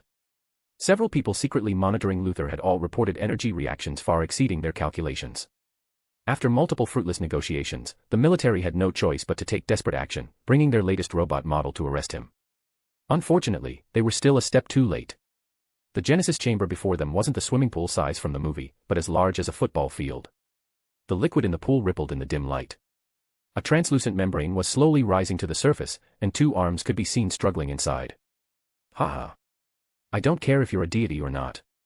I only know the time has finally come for humanity to break free from the old era, and leave you useless gods behind. This is the doomsday for both Kal-El and for all of you. Luther's mental state seemed unstable. He spread his arms wide, as if pronouncing some judgment. Stop him. General Lane felt danger warning screaming in his mind. He hastily issued orders to Red Tornado. Thea scoffed. Where were you earlier? Now you're in a rush. Too late. Still, she cancelled her transformation spell, revealing silver-white armor and drawing her long sword, making a show of charging forward. Red Tornado had wind manipulation abilities and extreme speed. With Thea deliberately holding back, it shot directly toward Luther, attempting to capture the ringleader first. Metallo, with his full metal skeleton and kryptonite heart, directly intercepted Red Tornado. The 2 non-human constructs engaged in a rapid exchange, speed against speed. Red Tornado's velocity gave it a clear edge, but Metallo's powerful defense kept the damage minimal. Thea directly knocked Luther down and tossed him to General Lane, then turned her attention to the distance with a grave expression. Doomsday had finally reached the moment of birth. Ancient Kryptonian abomination, behold, this is the harbinger of descending darkness. Luther had been knocked flat by General Lane in 3 moves, but he seemed oblivious to his own condition. Like a madman, he shrieked loudly. Run! Get your people and run! Thea shouted back at them, then ignored them entirely. She gripped her sword with both hands, taking a defensive stance. At this moment, Doomsday felt even stronger to her than Horus had when he descended in person. Though their realms differed and classifications varied, in a certain sense, Doomsday could also be considered a true god, and one at full power. Thea didn't hesitate. Waiting for the enemy to fully emerge before fighting. She wasn't that brain dead. She channeled all her magic power. The divine Aegis armor converted massive amounts of lightning magic. Thea infused it all into her holy sword, leaped high, and brought it crashing down on Doomsday. Massive amounts of lightning struck Doomsday's membrane. It too sensed the situation's urgency and tore frantically at the membrane. Finally, the instant before lightning enveloped its body, it thrust out 2 giant claws and forcibly caught the holy sword. The power of life and hope collided with the force of death and destruction. This first clash, with Thea fully prepared, ended in complete victory. Doomsday's left hand was severed at the wrist. Its body, which had already risen halfway, was slammed back into the pool by the massive impact. To maintain her pretense of ignorance, Thea obviously couldn't immediately pull out kryptonite weapons and end the fight in 3 seconds, that would be too obvious. To gain more praise and power after the battle, she needed to fight back and forth with this big guy for several rounds, maybe even let it evolve a few times. She no longer cared how disgusting the pool's slime was. She jumped straight in and hacked down at Doomsday relentlessly. Clang, in less than 30 seconds, Doomsday had completed 1 upgrade. Its left hand had fully regenerated, and its strength and speed had both massively improved. It swatted Thea away with a backhand. The 10-meter-tall monster finally revealed its true form. Hideous features, not a single hair on its head, a skull-to-body ratio slightly off, muscles bulging abnormally all over, with a layer of barely visible bone armor covering its skin. The towering Doomsday roared. The entire underground facility shook from the sonic waves. Both combatants simultaneously stopped their attacks. Oh my god. Metallo barely managed to drive back Red Tornado. Only now did he see the monster behind him. With his energy detector, he cried out in alarm. Never mind Luther now, he turned and bolted down another passage. General Lane had no energy detector, but years of military service had given him instincts for crisis moments. Thinking of how the big shots told him to bring back Luther's research results, he could only smile bitterly. Was that a joke? How was he supposed to bring this huge monster back? Especially seeing even Thea struggling a bit, his heart went cold. Grabbing Luther by the neck, he ran for the exit. I order you, come with me now, he told the slightly dazed Red Tornado. I refuse your order. My mission is to protect humanity. This monster is too powerful. I must help that woman. Without another glance at General Lane, its body spun at high speed, transforming into a whirlwind that charged toward Doomsday. Chapter 510, Chapter 509, Battle Against Doomsday, Part 2. Damn it, what happened to following orders? General Lane was now extremely dissatisfied with the AI the military had developed. A hint of agreement crept into his mind regarding Thea's repeated warnings about not developing artificial intelligence. No time to think further, he could only flee outside with Luther in tow. As Lois's father, he had some connection to Superman, the child of destiny. His own luck was genuinely good. Before he'd run far, he happened upon a squad of soldiers. The grunts recognized this high-ranking military officer and, after a slight hesitation, brought him along in their escape. Setting aside the fleeing General Lane, with Red Tornado's help, Thea finally felt less pressure. But this robot was still far from their level, it could only provide containment. Defeating Doomsday would require 180 of them. What's your situation? The only one who could conduct telepathic communication at this moment was Martian Manhunter. Thea and Doomsday's battle zone had long since left the underground base. Her golden hair was covered in dust. Bit rough. What, you coming to help? Martian Manhunter hesitated before deciding to be honest. With all that fire where you are, I really can't help. What about Superman? In the Batcave. Ask Batman for details. I'm really swamped here. The moment Thea relaxed slightly, Red Tornado took a devastating hit from Doomsday's heat vision. 2 large holes were burned through the left side of its chest. Its synthetic organs suffered catastrophic damage. Its high-speed spinning body could no longer maintain form and dropped to the ground like a rag. Fortunately, it was a mechanical construct, last on Doomsday's elimination list. Seeing Thea charge back in, the somewhat sluggish Doomsday followed its instincts and ignored Red Tornado. The massive size disadvantage made fighting incredibly frustrating for Thea. She stopped conserving emotional energy and manifested a construct, a 10-meter-tall version of herself. The giant duplicate also wielded an enlarged holy sword. As Doomsday stared in slight confusion, she rapidly repositioned left and right, spotted an opening, and her 10-meter sword slashed horizontally across Doomsday's abdomen. A huge mass of deep black liquid, like blood, gushed out. Doomsday howled in agony. Thea's experiments hadn't been for nothing, its cells fundamentally couldn't replicate the holy sword. This mythic weapon was its true nemesis. It jumped around frantically, grabbed a nearby high-rise, and hurled it at Thea. Right now, satellites in space, nearby drones, and helicopters were all broadcasting the live feed to a massive audience. In normal times, she'd just dodge. But now she had to play the righteous hero. She erected solid defensive constructs in front of her while using emotional energy to envelop the building and create emergency stairs, letting the people inside escape quickly. Fortunately, her backup finally arrived. With a massive sonic boom, Kara Danvers shot directly behind Doomsday. Leveraging tremendous acceleration, she delivered a punch straight to its skull. Supergirl, trained multiple times, calculated the angle perfectly. Doomsday was sent flying toward the less populated side. Still, 0 casualties was impossible. Such a 10-meter-tall creature, weighing tons, getting punched flying, expecting 0 injuries would be a miracle. Thea set down the lucky survivors she'd rescued, worried Supergirl might overthink and affect her combat effectiveness. She flew after them. "Why'd you call Kara too? She's still a kid. Where's Diana?" Martian Manhunter, in full protective dad mode, immediately expressed his dissatisfaction. Thea wasn't having it. "Diana's on her way. Besides, I'm only 2 years older than her. Thanks a lot, I'm a kid too, you know. Either come help or go help Superman." After Supergirl's brutal strike, Doomsday began evolving again. Electric arcs crackled around its body. Inside, orange energy could be seen chaotically surging. The bone armor on its skin began growing wildly. Several massive bone spikes burst from its body. Most alarming were the bone spikes that grew from the outer edges of each fist. Just looking at their sharp, solid structure, you knew they couldn't be blocked head-on. The previously casual Doomsday, upon seeing Supergirl, seemed to activate some program.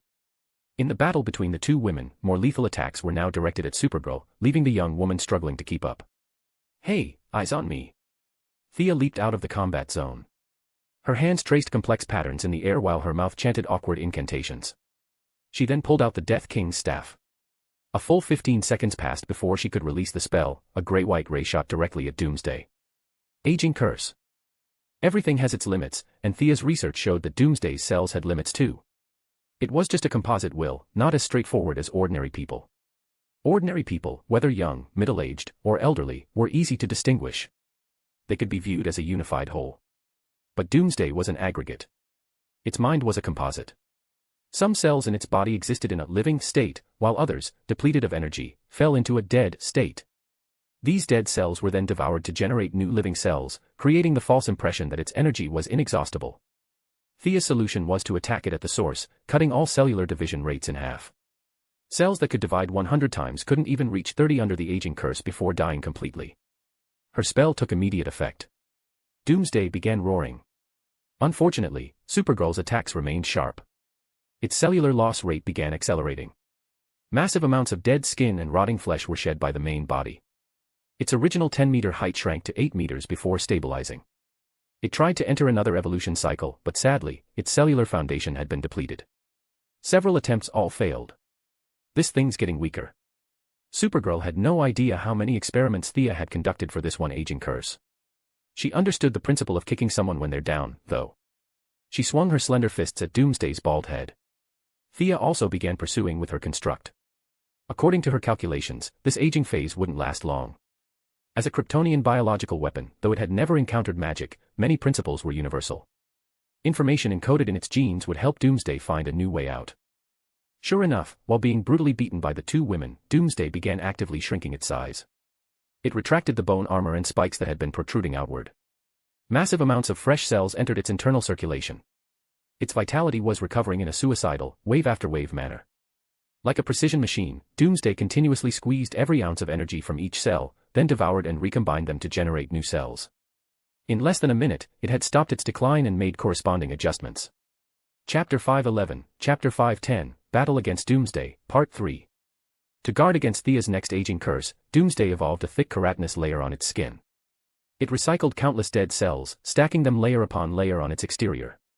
A primitive magic insulating coating formed, thick as armor, wrapping its entire body. Thea cast 2 more aging curses, but the effects diminished with each casting. This was something the laboratory hadn't predicted. In the lab, she could only study individual cells. She'd never imagined it could use this almost brainless brute force method to resist her magic. Yet whether it was brainless or not, it had successfully resisted the magic. From a certain perspective, the efficiency was quite high. Doomsday truly lived up to its reputation as Krypton's ultimate bioweapon. Fortunately, Thea had more than one backup plan. Her reinforcements were still arriving in waves. Wearing the champion's armor with its gold-trimmed red cape, sword, and shield in hand, Diana finally arrived after Doomsday had evolved once more. After being beaten by Thea for so long, Doomsday's attack and defense now bore some semblance of technique. At least it wouldn't stupidly block the holy sword with its arms anymore. Facing Diana, who was equally skilled in combat, it didn't take the hit head-on either. It grabbed Supergirl's cape and flung her away, simultaneously ducking under Thea's sword strike, then grabbed a cargo truck from the ground and swung it horizontally to knock Diana flying. The three women usually sparred occasionally, but this was their first time fighting together against an enemy. Slowly, they developed some coordination. The three formed a pincer formation, surrounding Doomsday with relentless attacks. Among the three, Supergirl had the greatest raw strength, especially after absorbing 30% of Apollo's energy. In terms of pure power, she now rivaled a Superman who'd spent 30 years under a yellow sun. Diana was balanced in offense and defense, with equally excellent offensive and defensive capabilities. A born warrior. Thea's attack power was somewhat lacking. The Sword of Promised Victory was a mythic weapon, not specifically designed for killing. Combined with her personality, which wasn't particularly aggressive, she seemed a bit weak. But these were all relative comparisons. Looking at their comprehensive strength, Diana was still the strongest, Thea slightly behind, and Supergirl bringing up the rear. Realizing it was outnumbered, Doomsday channeled its internal energy at full power. The heat vision inherited from Kryptonian genes surged wildly. Two deep crimson rays shot straight at Supergirl's face. Supergirl refused to back down, responding with her own heat vision. Thea sensed a good opportunity and joined the beam clash. Her emerald green energy combined with Supergirl's to blast toward Doomsday. Fighting Supergirl alone, Doomsday had the advantage. But with Thea joining in, it immediately faltered. That same old story, it was indeed very strong, stronger than any one of the three women individually. Just not to the point of overwhelming them. At such a perfect moment, Diana naturally wouldn't let it slip. She rapidly moved behind Doomsday. The Amazon shouted fiercely. Her guardian bracelets, combined with her own strength, amplified the power dozens of times. Silver-white energy struck Doomsday squarely in the back. Even with its Kryptonian genetic foundation, it couldn't withstand such a massive blow. The instant it was sent flying, Thea and Supergirl's combined ray attack also connected. The three women's powers coordinated beautifully. Originally, Thea and Supergirl's rays were attacking from the opposite direction of Diana's strike, but seeing Diana's attack succeed, Thea's tracking-capable ray wrapped around Supergirl's attack, curved halfway around, and punched straight through Doomsday's chest. The 10-meter-tall Doomsday, struck by the three women's combined assault, was sent flying directly out of the atmosphere. No doubt it would evolve again. No time to catch their breath. Thea dialed the president's number. The call connected, and she didn't waste words. "Where are your nukes? Now's the perfect chance, launch them." Heated discussion erupted on the other end. Thea continued urging, "Hurry, right now. It'll recover soon." Actually, Thea knew nukes wouldn't do anything against Doomsday, they'd probably just trigger another evolution. But if she didn't let Earth's people see for themselves, they wouldn't know how to spell give up. Making them launch the nukes would also prevent them from backstabbing later. Once they realized nukes were useless, they'd have to pin their hopes on her group. Just as she expected, in less than a minute, a flame-spewing missile carrying a nuclear warhead launched straight into the sky. Not confident enough, they fired a second one 10 seconds later. Did it work? This thought appeared in many high officials' minds. If Thea knew their thinking, she'd definitely despise them. This was barely the opening act, just halftime, really. In the movie, for visual pacing, Doomsday came back almost instantly. In reality, that was impossible. Basic biological cell evolution took time. Doomsday was a technological product, not a fantasy construct. Thea contacted Martian Manhunter, who'd been on the mental channel all along. "How's Superman? This big monster doesn't look dead to me." Martian Manhunter's voice sounded a bit weak. "He's awake. He created a Krypton-like environment in his imagination. We had a hell of a time waking him up. I'm pulling him into the channel now, ask him yourself." Soon after, Superman's even weaker voice came through. "I saw your battle. Hang on a bit longer. I'll be right there."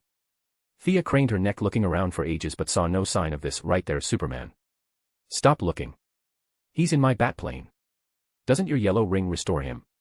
Fly toward me." Batman's voice chimed in at just the right moment. If he didn't have superpowers, Thea would have suspected he had supervision too. The three women conferred and decided to go together. They all had excellent vision. After the nuclear explosion, Doomsday hadn't died, just suffered severe damage. Its internal cellular repair and upgrade process was a bit slow, but the gap was brief. In a few minutes, they'd probably face an even stronger version of Doomsday. On the way, Thea got a call from the president. Ordinary people didn't have supervision, but they had plenty of observation satellites. Doomsday's body hadn't been vaporized. Instead, its cells had begun repairing bodily damage. It was recovering vitality. Anyone with basic sense could analyze that it wasn't dead at all. What do we do? Thea smiled bitterly. Mr. President, keep firing. Buy us time. Luthor severely injured Superman earlier. We need time to treat him.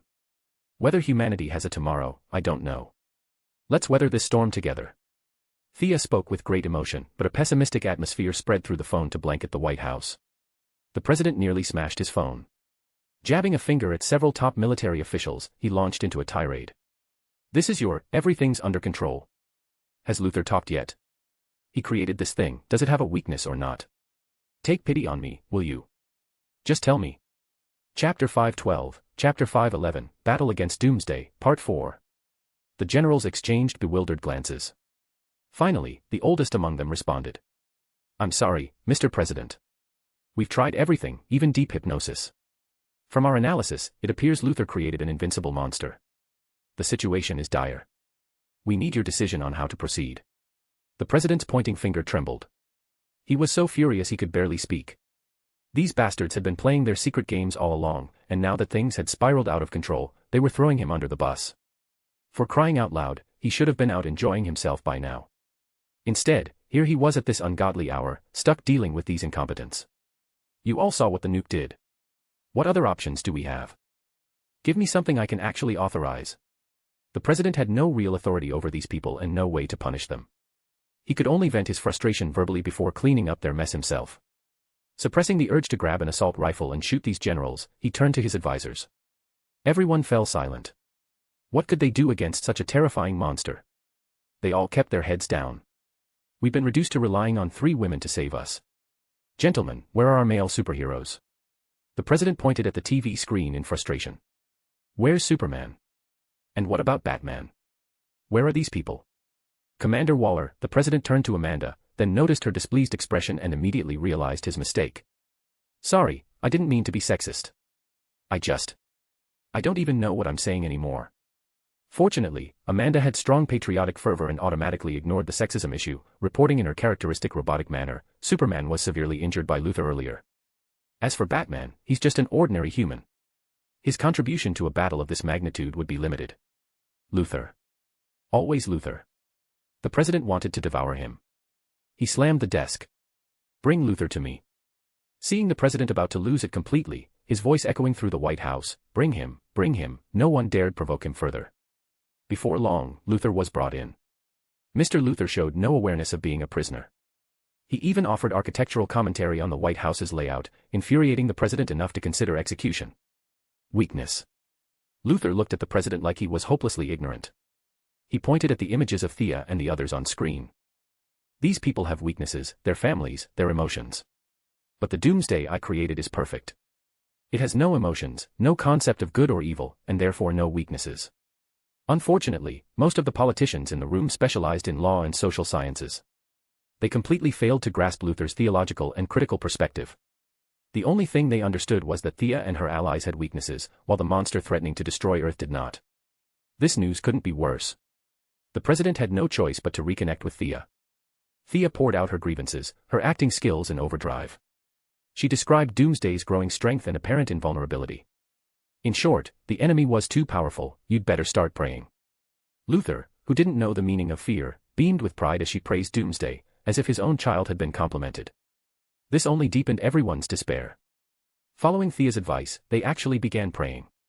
They prayed the Earth would rotate faster, so when Doomsday jumped down again, it would land in some other country. At that moment, Thea had no idea about their wishful thinking. She and Diana and Supergirl had just encountered the Batplane. They found a weakened Superman. Thea pulled out her power ring to help recharge him, while Supergirl produced a solar absorption device Thea had given her, channeling pure solar energy into Superman's body. Between their efforts and Superman's natural healing, he gradually regained some vitality and flew out of the Batplane. This relieved Thea somewhat. After all, a Superman arriving to battle in a Batplane would be way too disturbing. To accommodate Batman, they landed and began strategizing. The enemy still alive. Superman finally had time to look up. In the original timeline, he'd only been hit by one nuke. Now, after over a dozen consecutive explosions, even with Doomsday's cellular reproduction rate, it took considerable time for bodily repair. Yes, and it's getting stronger.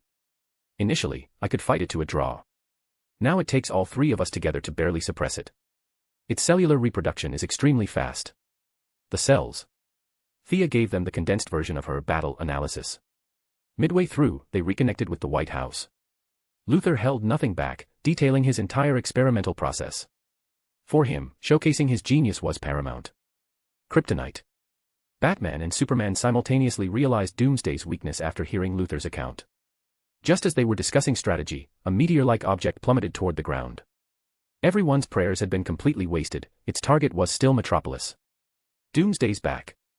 Get the kryptonite. We'll hold it off. Thea finished speaking and took off with the other two women. Superman wanted to help, but his body was severely depleted. He'd only regained mobility. He told Batman, "You get the kryptonite. I'm going to the sun to recover." He flew toward the sun. Meanwhile, the three women engaged Doomsday again. This was the creature's umpteenth upgrade. After repeated nuclear attacks, its energy level now exceeded the original timeline's peak. It showed signs of energy destabilization, with massive orange-red arcs constantly flickering around its body. Thea's conjured chains snapped instantly. Heat vision drove Diana back. In their clash, Doomsday sent Supergirl flying. Its energy level now surpassed all three, with a hint of dominance. Their attacks on Doomsday had shifted from suppression to containment. The increasingly frenzied creature began wreaking havoc on the city. The military wasn't idle. Dozens of fighter jets launched brave attacks. Unfortunately, while their missiles might have had some effect early on, against this upgraded Doomsday, they couldn't inflict even minor damage. The fighters were destroyed like toys by Doomsday. The only good news was that through pulling and dragging, they'd moved the battlefield to the outskirts, avoiding the massive city destruction seen in the movie. Diana used her Guardian Bracelet's power, holding her shield with both hands to block the heat vision. She bought Thea a moment of time. Raising the Sword of Victory and oaths high, Thea didn't plan to use her kryptonite weapons. She prepared to test the creature's defenses with the Holy Sword's full power strike. Chapter 513, Chapter 512, Battle Against Doomsday, Part 5. The Holy Sword, infused with her magic, sent brilliant light shooting skyward. The night's darkness was shattered by the sword's radiance, as if an extra moon had appeared in the sky. People across the city, and perhaps beyond, felt scenes flood their minds, beautiful memories and painful pasts, anger, greed, fear, courage, hope, compassion, love. Countless emotions coalesced into a single beam of light. Thea felt the Holy Sword weigh tens of thousands of pounds. She was approaching her limit. She knew the sword could hold more, but she couldn't endure until that point. She caught Diana's eye. Their coordination was flawless. Thea stepped onto Diana's knee, then leaped onto the shield. The Amazon warrior roared, channeling the full power of her guardian bracelets. Using both the shield's force and her own strength, Thea launched herself at Doomsday. "Die, monster." What she shouted didn't really matter, but she had to shout something. Thea felt like she was in some over-the-top action movie, gripping the sword with both hands as its tip flickered with strange, uncertain light. The divine armor continuously accelerated her. Thea felt better than ever. She was confident this strike would connect and inflict irreparable damage on Doomsday. Doomsday, formed from countless chaotic wills, seemed to sense impending doom. However, it wasn't a unified entity. Chaos was both its strength and weakness. In this critical moment, its wild, irrational nature took control, pushing it into the abyss. Doomsday roared and chose to meet the strike head-on. Its right fist underwent localized evolution. What was once a single thick bone spike now bristled with vicious bone growths. The entire arm took on a grayish, deathly hue as orange-red energy surged into the limb. The distance closed. Thea entered her final acceleration, with emotional energy providing new momentum. Her speed increased by 10%. Her sudden acceleration caught Doomsday off guard. It couldn't adjust in time and could only throw a somewhat passive punch. The punch didn't utilize its full strength, but Thea had no intention of giving it a fair fight anyway. The moment the sword tip's light collided with Doomsday's bone armor, Thea knew she'd won. The supposedly indestructible armor vanished like smoke under humanity's collective will. Doomsday's massive energy only slightly delayed Thea's motion before being swept away by her vast light energy. Boom! The collision triggered a violent explosion. The sonic boom resonated through the night sky. The shockwave sent countless objects flying in all directions. Supergirl used her body to shield against it. Diana flew to Thea's side to help block the aftershock. Tui. Thea was blown into a disheveled state. Fortunately, Zeus's armor had a self-cleaning enchantment, or she'd look absolutely terrible. Diana's armor had a similar effect. Supergirl didn't, though, and looked like a refugee from some war-torn nation. Still, the girl was in good spirits, her eyes constantly searching through the dust for the enemy. Thea didn't have her stamina. This strike had consumed nearly all her magic and emotional energy. The ring could recharge, but recovering her magic would take days. Leaning on the holy sword, she forced herself to stand. She had a premonition: if she was in this state, doomsday must be far worse. Supergirl puffed her cheeks and used her freeze breath to clear the dust. Not just them, the White House officials and even those monitoring the area via satellite were eager to see Doomsday's condition. It was catastrophic. Its right fist and entire arm had completely vanished. The massive energy impact had also destroyed a portion of its right side. Having lost its balance, it struggled several times before barely managing to stand. The Holy Sword's power exceeded the limits of cellular adaptation. The Kryptonian scientists who created it probably never conceived of fantasy-based weapons. Doomsday, the pinnacle of technology, had been critically wounded by this single strike. Most severely, no matter how hard it tried, its cells couldn't find a solution. Cells kept attempting to grow toward the damaged limb, but all attempts failed, as if it had always been a one-armed creature. "Let me finish it." Diana handed the weakened Thea to Supergirl's care. She discarded her sword and shield, making a momentous decision to reveal her trump card. She removed her guardian bracelets. These defensive artifacts, worn since birth, finally fell to the ground with a clack. Her pale fists clenched together. The energy within Diana erupted like a breaking dam, unstoppable. Her energy explosion affected the surrounding weather. Thousands of years of accumulated divine power, an incalculable, terrifying amount. Energy that should have gone to the firstborn had taken a detour, landing on Doomsday's head instead.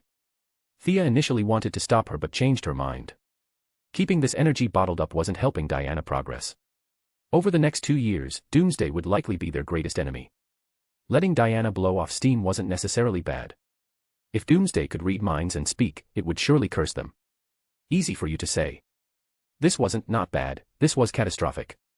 Diana's ultimate move naturally caught its attention. Even the gods would retreat before this power. Doomsday felt genuine terror. Especially now, critically wounded by Thea, its body balance still unstable, facing Diana's air-shattering attack, it could only wobble and use its left hand defensively.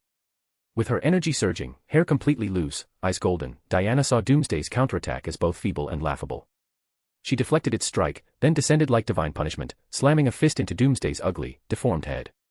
Moving swiftly behind it, she lifted Doomsday up, golden energy surging as she delivered a devastating knee strike to its midsection. Crack!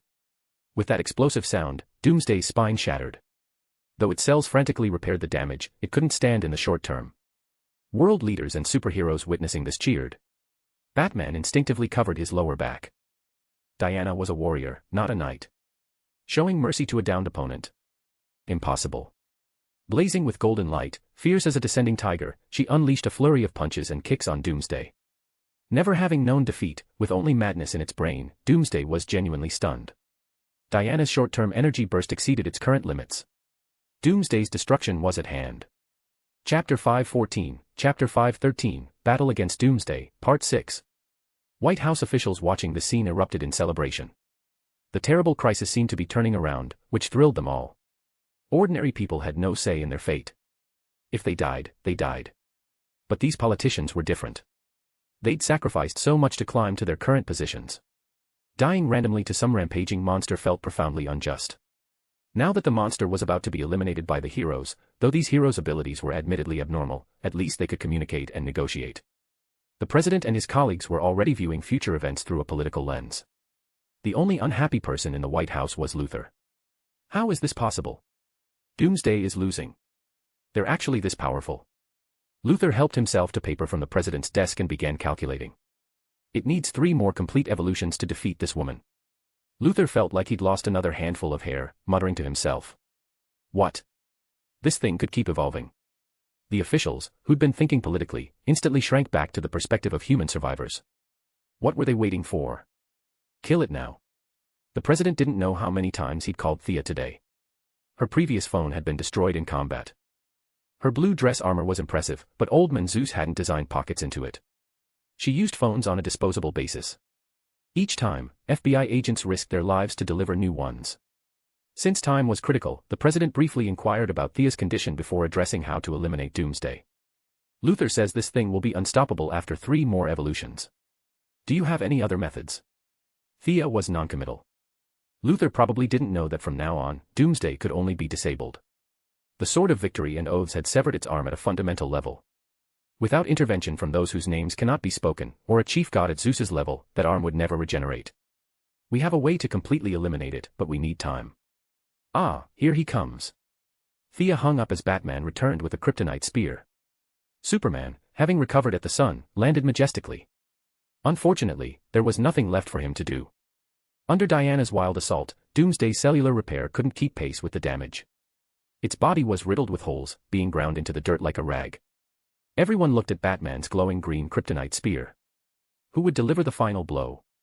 Superman and Supergirl's faces literally turned green, not metaphorically green, but actually green. This massive chunk of kryptonite, even without skin contact, made them dizzy, weak-kneed, and cramping. They had to decline this noble task. Batman, you should do it. This is humanity's matter. Thea held back Diana, whose energy burst had ended. The Amazon warrior bore heavy strain from wielding such extraordinary power. Only someone with her physical strength could endure it, an ordinary person would simply explode. Batman didn't refuse. Relying on his world-class evasion skills, he approached Doomsday with the spear. The brutalized Doomsday was barely recognizable. Covered in wounds, both eyes blinded, its lower body twisted at a bizarre angle, its remaining arm still tried grasping at Batman. Its cells continued evolving, but Diana's beating had left its body increasingly deformed. Batman easily sidestepped the grab, stepped on Doomsday's neck, gripped the spear with both hands, and drove it down toward the creature's head. Even in this wretched state, Doomsday shouldn't have been easy prey for Batman. However, Kryptonite's power neutralized Doomsday's formidable hide. This bioweapon, created from Kryptonian genetic material, wasn't perfect after all. Under Batman's great strength, the Kryptonite spear inch by inch penetrated into the brain, finally piercing completely through. With its powerful vitality, Doomsday continued struggling, seemingly refusing to accept defeat. Unfortunately, against Kryptonite, all its efforts were futile. Its cells degraded rapidly under Kryptonite's influence, the process accelerating as its resistance weakened. Finally, this monster symbolizing apocalypse for countless races reached the end of its life. Countless chaotic consciousnesses began dissipating. Its deformed head gradually lost vitality under the Kryptonite spear's influence. Then its body, its limbs. Doomsday met its own doom. The twisted left arm spasmed wildly, as if trying to grab something. The heavy arm finally succumbed to death, striking the ground heavily and raising a cloud of dust. It was dead. Ugh. The women were all exhausted. Even Supergirl, in the best condition, plopped down on the ground. If Superman had terrible kryptonite resistance, hers was even worse. Before today, she'd never known about kryptonite. Just being near it made her feel incredibly weak. Diana was equally exhausted. Energy far exceeding her body's capacity left her sitting on the ground listlessly. Thea's condition wasn't good either, though she was somewhat faking it, not as weak as she appeared. Having beaten Doomsday to death without using her prepared kryptonite weapons and sealing equipment saved her from awkward explanations about her preparations. She secretly checked her mental space. The scales of order approved of her actions, granting her another large amount of willpower. She'd taken another step toward contacting the source at the source wall. The so-called important people arrived right on schedule, after the battle was already over. The arrival was the vice president, whom Thea had met a few times. Unlike his official relationship with the president, the VP shared some friendship with Moira, they were alumni. Accompanying him was, naturally, the bold and fearless Amanda. Is this thing truly dead? That was the vice president's primary concern. From a distance, he hadn't felt much, but up close, seeing this 10-meter-tall deformed monster made his spine tingle. Thea walked over and kicked it twice, confirming it was indeed dead. The vice president secretly wiped sweat from his brow, then remembered his mission and asked tentatively, "This corpse?" Thea shrugged indifferently. Superman and Batman immediately voiced opposition. In the original timeline, Superman died alongside Doomsday, but at this point, with Thea's interference, the creature barely glimpsed Superman before dying. Superman had meditated in the sun for half an hour, emerging to find the enemy on its last breath. After achieving great power, he discovered the enemy was already dead. He was actually quite frustrated. Chapter 5:15, Chapter 5:14, After the Battle. Achieving great power only to discover the enemy had already died, like training for a war that ended before you arrived. The only difference was that Superman would live much longer. Though he hadn't fought Doomsday, he still recognized what it was. Now, facing the US government's request for Doomsday's corpse, he refused without hesitation. This creature is from my homeworld. It shouldn't exist on Earth. Batman, having delivered the finishing blow, also opposed the government taking Doomsday's body. Something this dangerous should be thrown into deep space. Four people, or rather, mainly Amanda, stubbornly argued with Batman. When they'd built up enough antagonism, Thea settled matters. Mr. Vice President, this creature is too dangerous. It should be placed in deep space, never to appear on Earth again. Honestly, as a politician, the Vice President disliked these unknown, uncontrollable things. After making a show of arguing for everyone's sake, he ultimately approved. The three women were thoroughly exhausted. The arduous task of throwing Doomsday's corpse into deep space fell to Superman. Watching Superman package and remove Doomsday's body, the others dispersed. A battle with potentially far-reaching consequences had finally concluded. Following Superman, several superheroes led by Thea finally stepped into the spotlight. A new era was slowly and powerfully approaching everyone. In a hidden underground facility, Amanda, deemed loyal to the country, was blindfolded and secretly brought to this location. Commander Waller, we appreciate you taking time from your busy schedule to accept this inquiry. Several people in the chamber were unknown even to Amanda. They were power brokers secretly controlling the nation and world. The US president was a joke here. They only retreated behind the scenes to maintain the facade of democracy. The severe situation forced them to make new assessments to ensure their family's survival and wealth. We don't trust the DEO. The organization has existed too long with too much infiltration from various parties. But we trust you, Commander Waller. First, we want to know, who is this woman? The lead elder looked about 80 but had good energy and considerable authority. Impeccably dressed, he gestured. The screen displayed Diana wreathed in golden energy. Amanda scoffed at their so-called trust. No one here was naive. This talk was pure nonsense. Whoever believed it was a fool. Unknown agents investigating her, being blindfolded in a secret chamber, this was trust. However, Amanda had high integrity and wouldn't childishly spit in the old man's face. Diana Prince. We know very little about this woman. Her public identity is head of the Hepburn Foundation. Based on her armor and shield design, the DEO believes she has deep connections to ancient Greece. Does she have any weaknesses? The elder asked. Amanda smiled. She's Dr. Thea Queen's lover. If there's a weakness, that would be it. The screen switched to show Thea's image in her silver-white dress armor, holding a sword. The elder looked. Does this billionaire have weaknesses? Amanda suppressed a laugh. Her weakness is naturally Diana Prince. The old man nearly had a fit. What kind of answer was this? You said nothing while saying something. Amanda, you're definitely angry about me investigating you. Another old woman in the room looked at him contemptuously. Clearly, they weren't united, their conflicts probably stretched back a century. The old woman thought briefly. We want to know their position. Does Commander Waller have any latest information? Diana has dedicated herself to eliminating discrimination and achieving gender equality. I presume you have no objection to this principle. Everyone nodded. This wasn't significant. Countless politicians used this as a slogan, and countless dedicated people devoted themselves to it. These few saw almost no conflict with their interests. Amanda paused. As for Dr. Queen, DEO analysts believe she possesses considerable alien technology. She's consciously guiding all humanity toward the space age. She didn't mention internal DEO debates on this issue. Thea's actions were barely concealed, anyone with basic intelligence could analyze this. Supporters existed, as did opponents. Relatively speaking, younger agents mostly supported it, while older ones largely held conservative attitudes. Amanda didn't reveal her position, instead presenting the matter from an impartial angle. Actually, these old codgers least wanted to see the world change. But circumstances forced them to choose. Controlling the nation's lifelines, they weren't alone but had vast family and network connections. Thea's actions had already shattered their established world. Even within the same family, opinions differed. The elders needed to maintain order while not ignoring young heirs' views. They'd been quite exhausted lately. The lead elder saw the topic drifting and tried regaining control. Commander Waller, what's your personal view on entering the space age? Amanda didn't bother humoring them. Her position didn't require deference to these old folks. Since you're sincerely asking, I'll mercifully tell you. I personally support it. Earth's dangers are gradually deepening. I don't know what's causing it, but the growth trend of superpowered criminals everywhere is obvious. If we don't respond promptly, the next stage's outcome is hard to predict. The old folks fell silent. Besides manipulating schemes, they were ordinary people, powerless against superpowered criminals. Amanda's subtext was clear after slight consideration: maintaining current order while entering the space age, absorbing alien advances, perhaps with various high-tech weapons, they'd remain on top. But if they stayed stagnant, without massive human and financial support, they weren't much better than ordinary people. Their choices were few, time short. Could we truly not eliminate the monster destroyed in Metropolis with our current methods? Oh, I specifically asked Dr. Queen about this. Amanda paused slightly. Dr. Queen told me many things. This monster wasn't from Earth but from Superman's homeworld. They call it Doomsday, a top-tier bioweapon that destroyed many planets. Chapter 5:16, Chapter 5:15, Luther's Questions.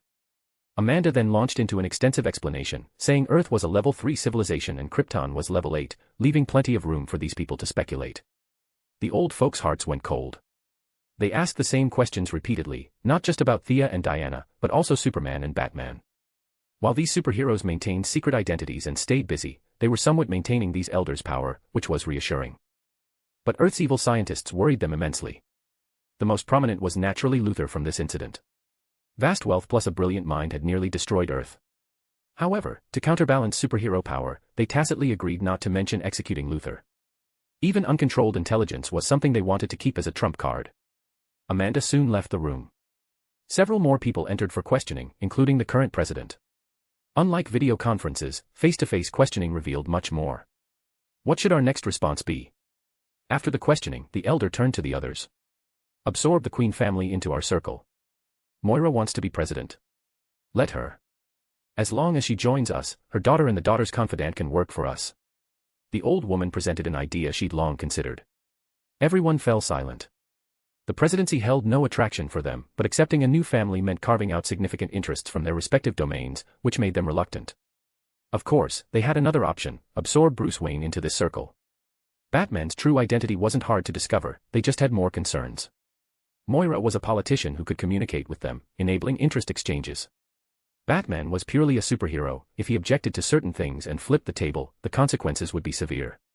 Whether to deal with superheroes or superhero mothers wasn't a difficult choice. Sexism played a role too. Not knowing about Thea's various enhancements to her mother, they generally felt middle-aged woman Moira was easier to handle than Batman, who knew 127 fighting styles. As they reached preliminary agreement and departed, Thea, watching the live video through military networks, felt quite pleased. As she'd once told the non-existent Sebastian, without family and friend constraints, doing bad things would be far too easy. Different technological levels made humanity's current methods an open book to her. Gideon had long controlled military network permissions. During this doomsday battle, Gideon had rewritten some of Red Tornado's code. This military prototype now answered to her. These power brokers thought their actions were covert. In reality, from the meeting's start, Thea had been silently watching. The result matched her estimates. With herself, Diana, and possibly Green Arrow as heavyweights, Moira's ascent now faced no obstacles. Barring major scandals, the White House would definitely need to prepare a bedroom for her in 2 years. Over the next few days, Thea was swamped with miscellaneous matters. Metropolis had suffered heavy damage again. Previously, at least Luther Corp shared the burden. Now she was the only major corporation left. Money had long lost meaning to her. Though she didn't need to stand on a mountaintop shouting about recognition or becoming Hokage, ordinary citizens' gratitude generated willpower she urgently needed. It was the same routine as previous years: no housing, build housing; no food, distribute free food; injured people received the best treatment. Oliver essentially left the construction group she'd assigned him on autopilot. Thea didn't stand on ceremony, directly commandeering construction teams to build emergency housing. Metropolis citizens had experience. Whether from Superman's battle with Zod 18 months ago or subsequent small-scale battles targeting Superman, including this 3 women versus Doomsday fight, many had hidden in basements at the first sign of trouble. After sunrise, they emerged. Mostly property damage. Some sharp-eyed people thought Thea resembled the sword-wielding woman from that day, but she neither confirmed nor denied. She wasn't thick-skinned enough to stand in the spotlight accepting everyone's worship. Diana also disliked disrupting daily life. Both chose low profiles. Supergirl wanted to show off but was lectured by Superman, something about hiding identities, living normal lives. The poor girl pitifully returned to school with her dorky glasses. Before Luther was transferred to a secret facility, Thea decided to visit once. Wearing prison garb with a shaved head, Luther seemed more spirited than before, sitting energetically in his cell awaiting something. "You're looking well."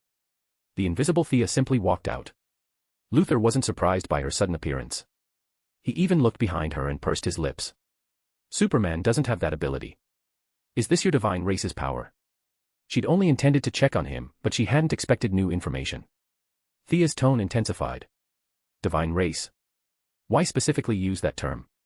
Their eyes met. Luther pondered long before speaking. I'm not you, I don't have many alien friends.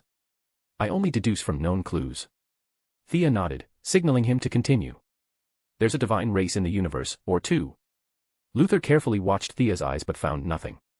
One side provided me with much of Doomsday's key technology.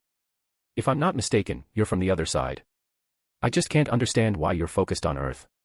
What do you need here? Thea fell silent. Through guesswork and speculation, Luther had constructed something close to the truth from mere fragments of information. This man's intelligence was truly extraordinary. As for Luther calling Thea part of a divine race, she knew her own situation. She was quite pleased with that. After consideration, this wasn't unspeakable. She spoke, Earth's significance is enormous, far beyond imagination. As for the divine race matter, I can only say you're correct. There are indeed two divine races. We call them new gods. One is righteous, one evil. The evil new god likely taught you that knowledge. You do know quite a bit. Why did they teach me to create Doomsday? This question had long puzzled Luther. Initially, he thought they had ill intentions, but no matter how he verified, the knowledge was genuine, and Doomsday was created as expected. Beyond landing himself in prison, Luther saw no benefit to them. Without any clues, his high intelligence was useless. Having caught Thea, this insider, he had to ask. Chapter 517, Chapter 516, The Pacific Rim Initiative. Smart girl. Thea had no idea why Steppenwolf was spouting such nonsense, all that bluster was completely unnecessary. She simply shook her head to indicate she didn't know. My sister is still young, Luther started, but Thea had already left. Since Luther wasn't entirely detestable, Thea abandoned her plan to acquire Luther Corp wholesale after leaving the secret prison. Instead, she opted for a strategic acquisition of key departments. Luther Corp's situation was dire. Its liquid assets had long been drained, the chairman had committed unforgivable crimes, and the Cadmus project, Luther's pride and joy, had been seized by the government under 26 charges, including treason and crimes against humanity. The government made grand promises about returning some of the seized assets to the Luther family once the facts were established. Anyone with half a brain knew that was complete nonsense. When Thea proposed acquiring portions of Luther Corp, Luther's mother frankly acknowledged defeat, and the two quickly hammered out an agreement. All departments related to high-tech and new energy were bundled into Thea's acquisition, while his mother and younger sister received desperately needed funds, sparing them the tragedy of selling their home and living in hotels. Both parties were in a hurry to complete the transaction before the government and numerous business rivals caught on. In just 3 days, they finalized the deal. Thea acquired half of Luther Corp's assets at slightly above fire sale prices, and most of it was in the highest tech divisions. How his mother and younger sister would handle the vultures circling for their blood was no longer Thea's concern. She rapidly integrated the resources, working her people to the bone as they completed departmental restructuring and new employee placement at breakneck speed. As the head of the world's undisputed #1 high-tech corporation, Thea finally launched the new plan she'd been plotting for so long. Ladies and gentlemen, this is the plan I've specifically developed for our corporation's future. To address the increasingly frequent global crises, Queen Consolidated will integrate the world's technological elite and leverage humanity's numerical advantage to create the ultimate human weapon for this new era. As she spoke, Thea signaled her secretary to distribute the proposal to the department heads, naturally including her top lieutenant Felicity. The secretary had nowhere else to go after Thea cured her, which was when Thea learned she'd been loyal to Luther personally, not his family. With Luther locked away for at least a few years, espionage was a non-issue. By the time he got out, Thea would be operating on an entirely different level, the secretary's betrayal would be meaningless. She openly hired Ms. Macy, and the secretary slipped right back into her old role. Within 2 days, she'd edged out Thea's previous secretary. Thea didn't abandon her loyal subordinate of several years, though, she found her a management position in a department with real authority. Ms. Macy now efficiently distributed documents to everyone in the conference room. Pacific Rim Initiative. The department heads were somewhat stunned. The title was ambitious, to say the least. Thea let them read while she explained. We'll pool our current resources to build giant mechs, 80 meters tall, 1,500 tons, nuclear-powered, equipped with electromagnetic weapons, missiles, devastating physical weaponry, and even nuclear armaments when necessary. As for piloting the mechs, we'll leverage humanity's greatest advantage, our numbers. Each mech will be operated by 2 or 3 drift-compatible pilots, their neural patterns linked through the drift to control these behemoths. We'll recruit pilots globally, matching and screening data, while we develop the first-generation prototype mech in-house. I expect to conduct initial testing in 1 month. Any questions? Thea finished her overview. Everyone in the conference room was a technical expert from the corporation, representing Earth's highest level of R&D capability in many ways. Thea's giant mechs didn't exceed current technology by much, but once operational, they would create an enormous stir. Thea's superhero identity was somewhat half-hidden. Those who knew, and those who didn't were skeptical. This plan, however, came from an ordinary human perspective. Once they cracked a few technical challenges, Earth's massive population might actually give humanity a proper weapon. Ordinary people can control such massive robots. Felicity asked after the meeting adjourned. The former hacker had always been helpless against cool tech, and her eyes were practically glowing now. Of course. This is the best weapon I could think of. The announcement sent ripples across every major power. Just 2 hours after she announced the plan, several interested parties had already obtained the full proposal. In a mansion steeped in history, several elderly men convened another meeting. That doctor is accelerating her timeline. This wasn't hard to see. Thea's steps had become obvious. She was aggressively pushing human civilization forward, regardless of whether people were ready. The old men grimaced. Looking at the plan itself, this is a good thing. If successful, we could escape our dependence on superheroes. I think we should support it. A dignified middle-aged man spoke up. Only megacorporations or major powers can build something this massive. Something this large has zero stealth capacity, eliminating any possibility of private or illegal construction. The group analyzed it from their respective positions and miraculously discovered that the Pacific Rim initiative posed no threat to their interests. It actually offered several benefits. Since it benefited them, their political instincts kicked in. Support her. Over the next month, Thea and the entire corporation worked themselves ragged. Initially, several corporations with ulterior motives sent commercial spies to investigate cautiously, but they soon discovered Thea wasn't hiding anything at all. They stopped acting like villains and openly sent representatives to observe. Queen Consolidated went all in this time, building the manufacturing facility directly on the outskirts of Metropolis. A sea of funding poured in. Thousands of tons of steel formed the primary materials as a massive steel monster gradually took shape. Between Thea's own armor crafting abilities and the technological reserves from her corporation and Luther's side, she had no fear of outsiders watching the giant mech's construction. All the core technology was in her hands. From the outside, it was just an oversized toy. Imposing her will through sheer force, that was Thea's current approach. Aside from a handful of nations, no one and no organization could compete with her in this field. Her plan was simple: integrate global resources and build 50 of these giant mechs. That would give humanity the basic capital to engage in interstellar dialogue. Otherwise, trying to negotiate with aliens using F-22s was simply inappropriate. Whether humanity enters the space age or faces the dark side war in the future, people shouldn't be mere spectators, cowering on the sidelines while superheroes fought to the death and praying to unknown deities. They should contribute their own strength. Chapter 518, Chapter 517, Mech Trial Run. 1 month later, in a valley outside Metropolis. The trial run of what Queen Consolidated hailed as humanity's ultimate weapon for the new era finally began. After rigorous selection, the chosen pilots turned out to be sisters Laurel Lance and Sarah Lance. Thea wasn't too surprised by this result. Compared to ordinary people, superheroes who'd undergone harsh training, even those without powers, had willpower and neural response speeds far exceeding those of normal humans. Laurel had started training years earlier than most, and Sarah had trained brutally with the League of Assassins for years. These sisters, who both opposed and loved each other, were about to display their own unique brilliance. Under the Lance sisters' control, the massive 80-meter-tall, 1,500-ton mech began its highly anticipated trial run. The mech's arms pushed off the ground as it slowly stood. Its massive weight triggered atmospheric changes, violent winds sweeping through the entire valley. Many nearby trees were blown down, and politicians watching remotely from Metropolis began whispering to each other. 1 minute passed. Having completed some ground simulation training beforehand, the highly trained Lance sisters' synchronization rate began climbing. As they gradually familiarized themselves with the mech's controls, today's other guest, Superman, arrived right on schedule. Most superheroes supported humanity having greater self-protection capabilities. Aside from Batman worrying this might encourage a might makes right international climate, everyone else was basically optimistic. With enemies like Zod and Doomsday appearing consecutively, and future foes potentially growing even stronger, humanity possessing some resistance wasn't a bad thing. Superman's task today was simple: test the mech's offense and defense. To prevent politicians from getting any unnecessary ideas while not diminishing her achievement, Thea ran simulations for 2 straight days to calculate the mech's maximum power output, roughly equivalent to 20 to 30% of Superman's strength. Despite Superman's imposing physique, his acting skills weren't bad. After all, he switched between reporter and superhero identities daily, his acting had to be decent. The mech stretched its arms and bent its legs in place. The Lance sisters quickly mastered the controls.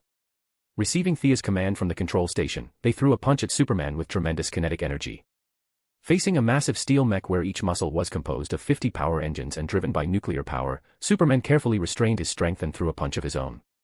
Their disproportionately sized fists collided.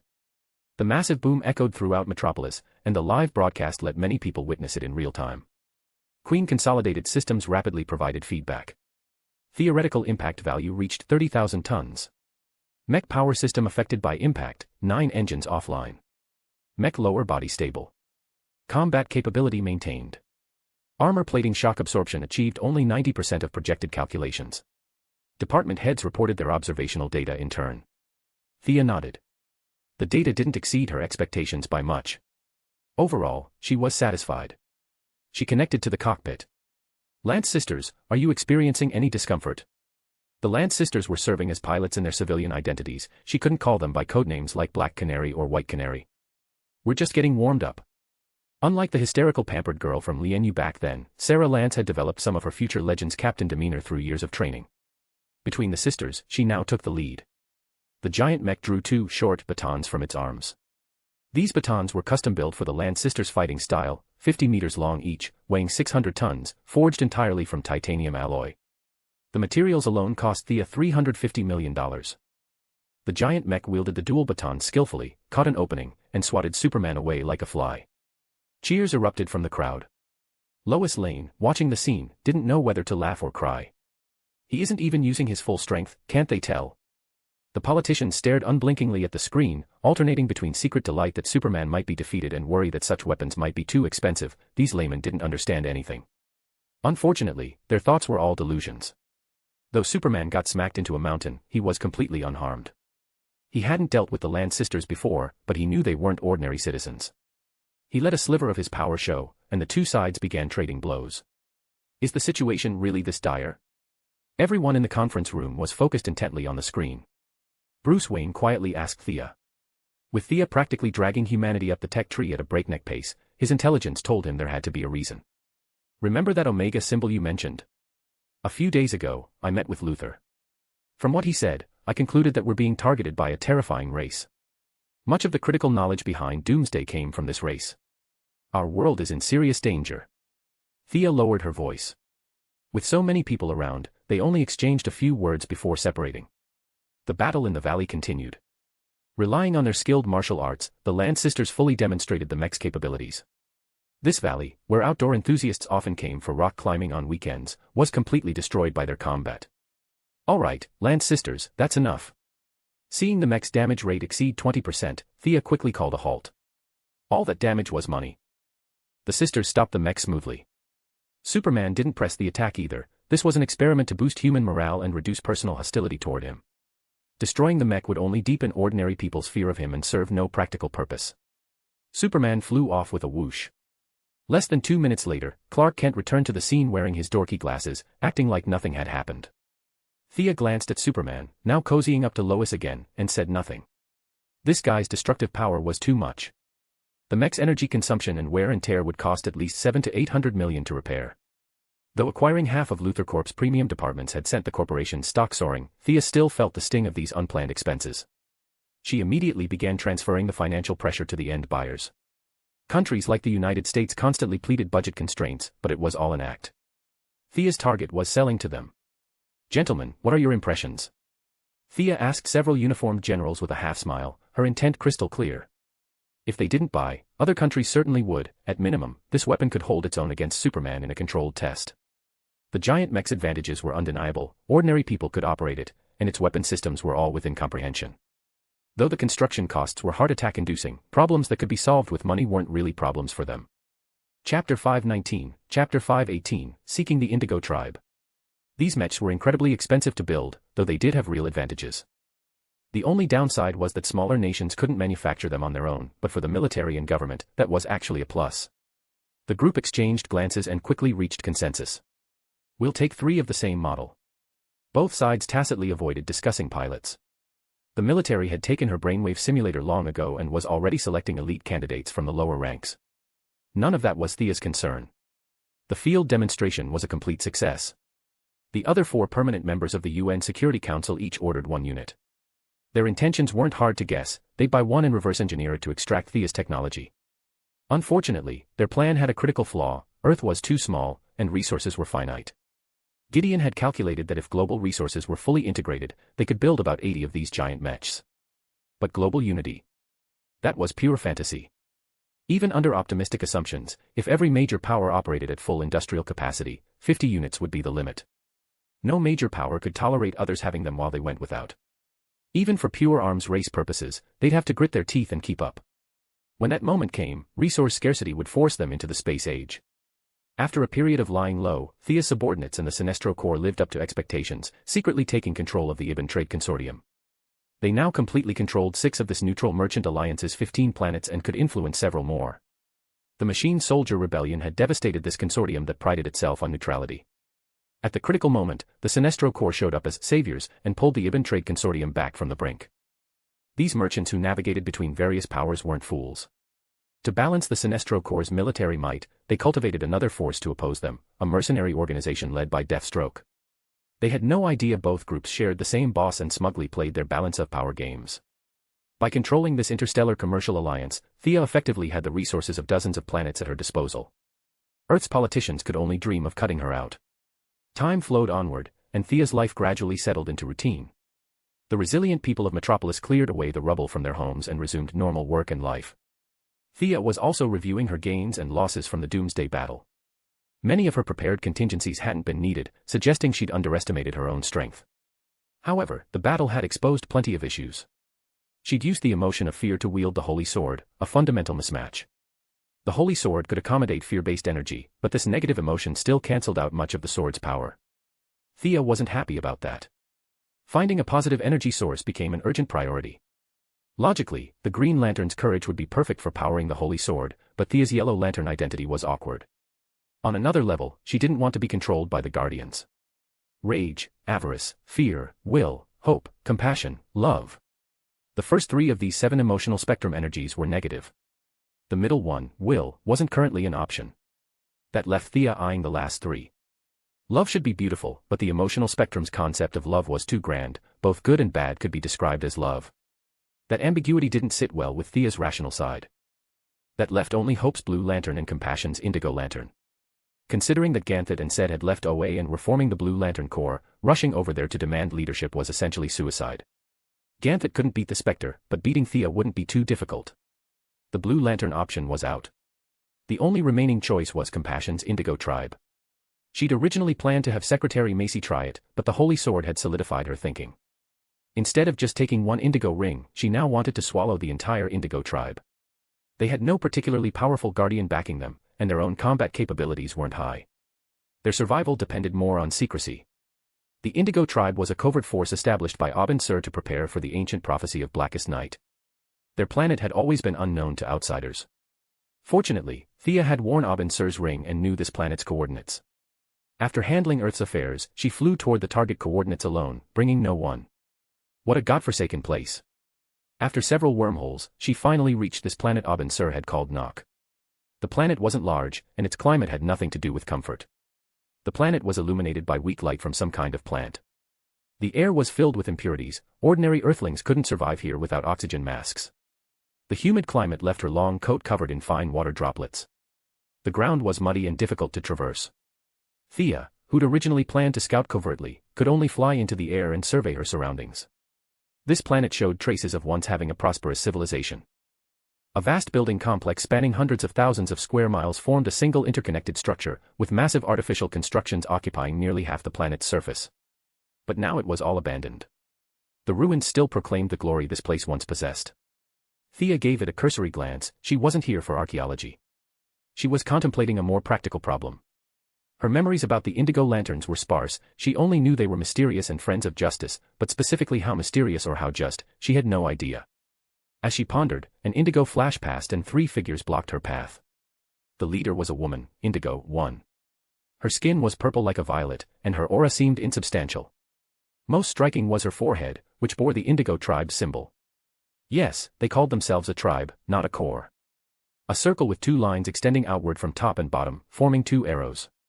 Thea wasn't well versed in symbology, but she vaguely felt it represented caring and giving. Unlike the abstract symbol of the Sinestro Corps, the Indigo tribe's symbol was simple and humble, conveying compassion, charity, and caring for others through self-sacrifice. The woman appeared silently and soundlessly. Behind her stood 2 burly men. Well, they could be called men if you ignored that one had 4 arms and the other had an eagle-like head. All 3 held pipe-like long staves that could serve as weapons or recharge their rings. In her memories, they were extremely skilled at teleportation. Seeing them now confirmed it. Thea, who had some expertise in teleportation herself, hadn't initially detected any trace of their arrival. Though they were using ring power, this seamless teleportation impressed her greatly. Both sides sized each other up.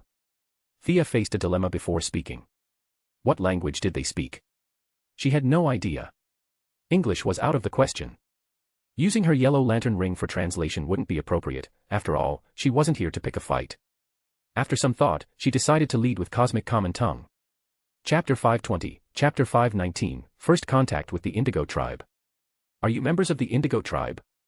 Thea asked, feigning casual interest. Tgro asn bor, knock.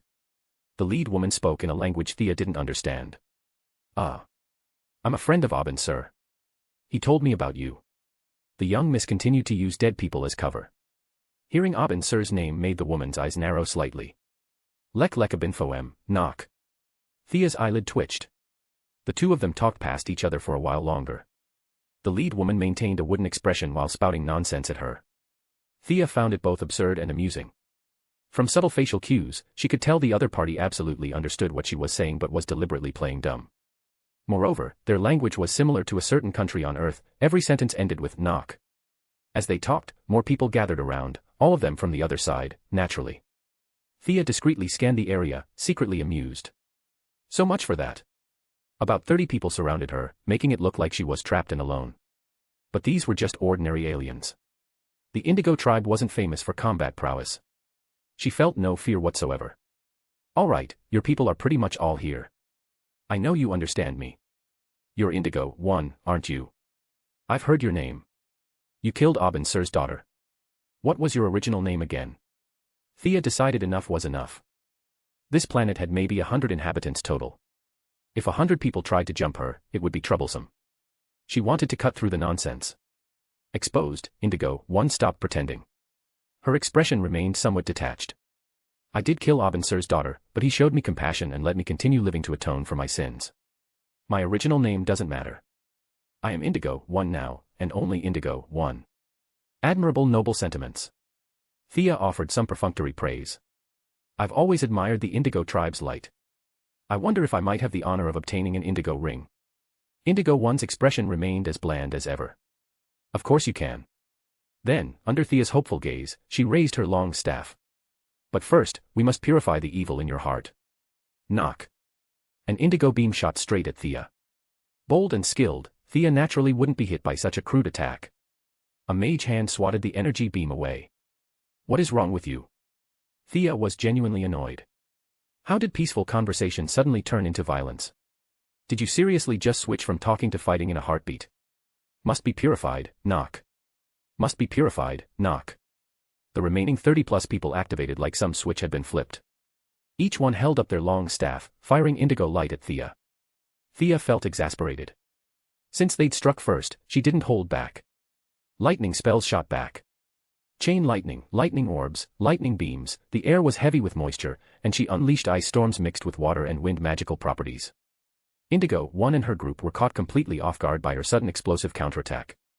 Everyone hastily raised emotional constructs to block the onslaught of spells. I thought you'd be tougher than this. Where's your knock now? Thea blasted a 2-meter diameter lightning beam straight into their construct shield. Even 30 people's combined emotions couldn't stop her surging magical power. On one hand, they had no experience with constructs and their methods were crude. On another, Thea was borrowing divine artifact armor to rapidly convert magic. 6 elemental magic cycled endlessly within her. Gales, rainstorms, and thunder, more than 10 large-scale spells struck these people in rapid succession. Water tornadoes ravaged the battlefield. Ice storms covered the sky for 10 miles around. Thea herself controlled lightning, constantly bombarding their construct defenses. Knock. The lead woman spun her staff like wielding a massive guandao. After several rotations, a blinding indigo flash erupted and she directly teleported all 30+ people away. Nice escape, whoops. I should retreat too.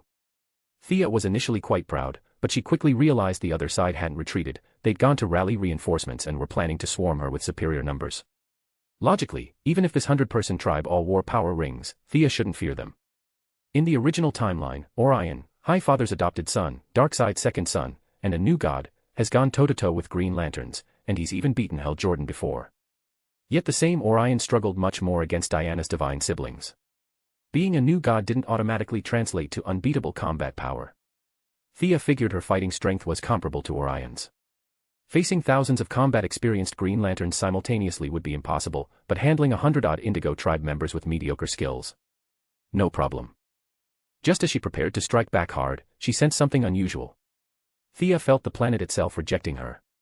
Having absorbed Earth's Gaia power, she was sensitive to planetary will.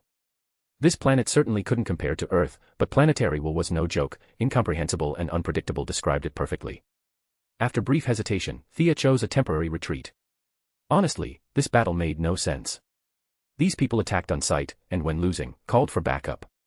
If backup failed, they'd probably commune with the planetary will to self-destruct. Such reckless behavior genuinely surprised her. Activating invisibility and continuously using supervision to scan her surroundings, Thea, extremely sensitive to emotional energy, quickly discovered an anomaly. Before Indigo One's group could complete their encirclement, she charged directly into distant woods. Threading through dense vegetation, Thea kept glancing back. She didn't know if the Indigo tribe was wary of this forest or simply hadn't detected her trail, but within 3 minutes of entering, the sense of pursuit completely vanished. Following the faint emotional energy her psychic skin detected, Thea walked and stopped intermittently, finally halting in an open clearing. An alien.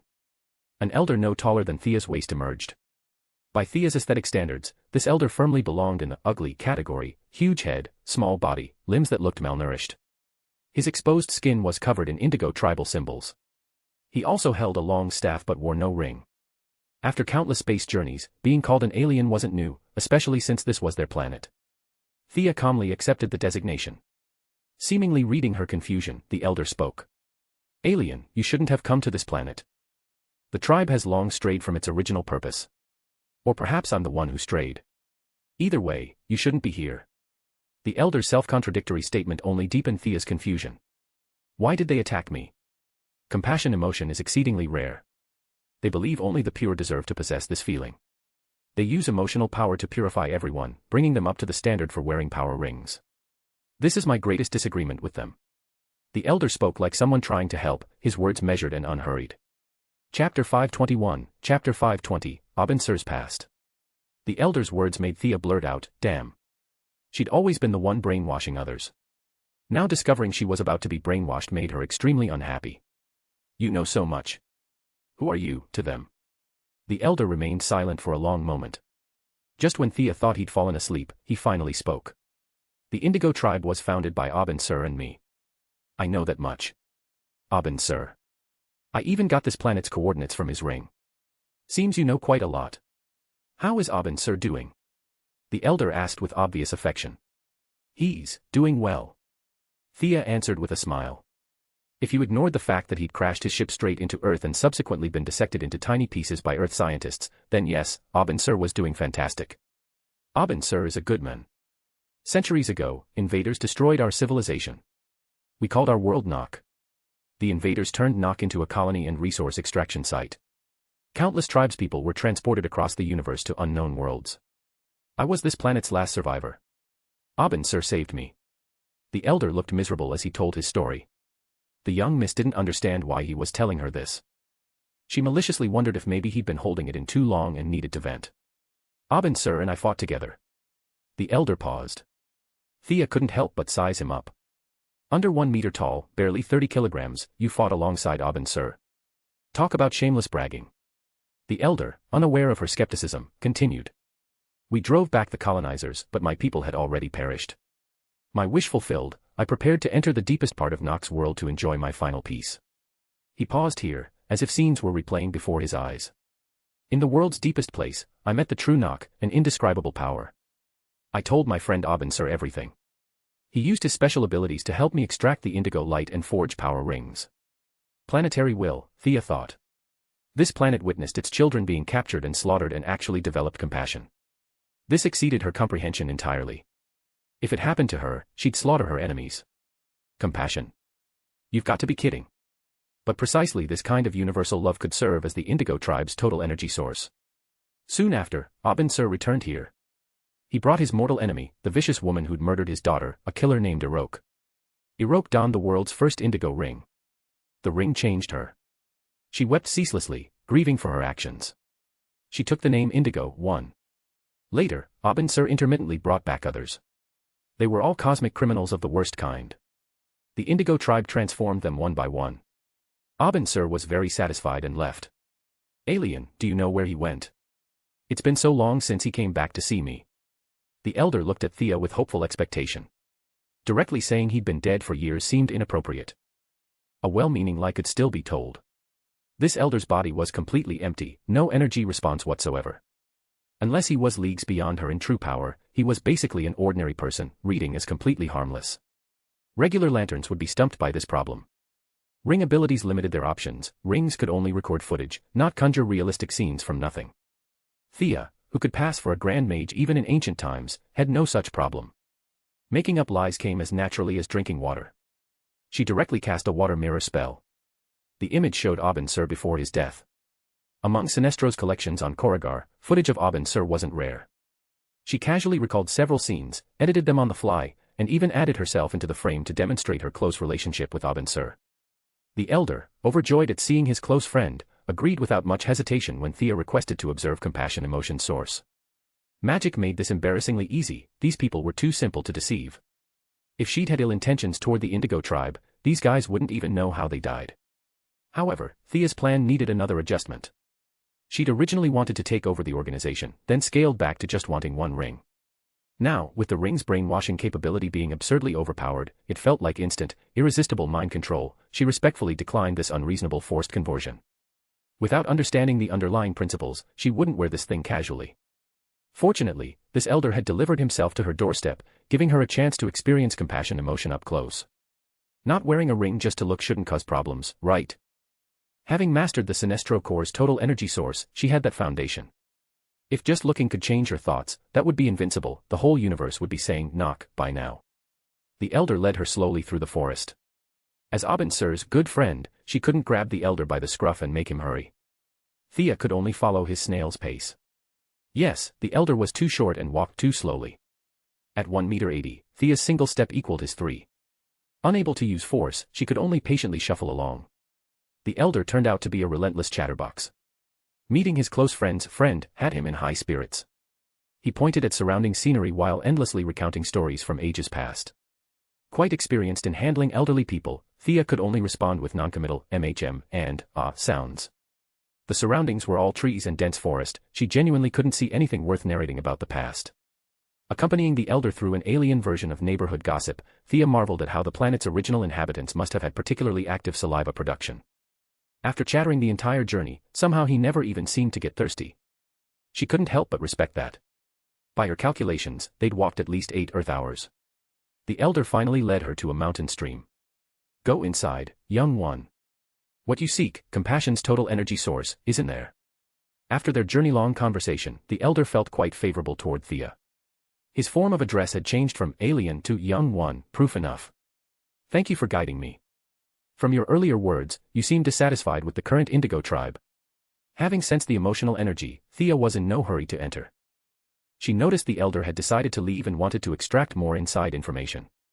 Do you know about Blackest Night? The elder asked a new question. Such a famous major event, Thea naturally knew. But she feigned confusion and gently shook her head. Abin-Sur once saw the future. Blackest Night, the dead rising to destroy all life. In preparation for that day, he created an army in advance. That's the Indigo tribe. The elder spoke with pride in his friend, satisfaction radiating from every pore. Chapter 522, Chapter 521, Feeling Compassion. During the Blackest Night, the Indigo light will play a crucial role. This is just the beginning. Do you know about Abin-Sur's friend? There's a group in the universe secretly manipulating the course of world events. In the visions Abin-Sur saw of the future, they tried to destroy the world, and the Indigo light is the key force to stop them. The old man's voice gradually rose as he spoke. Thea was momentarily stunned. Who was he talking about?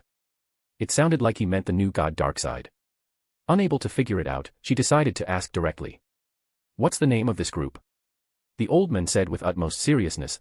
Sir called them the Guardians of the Universe. Thea nearly spat blood.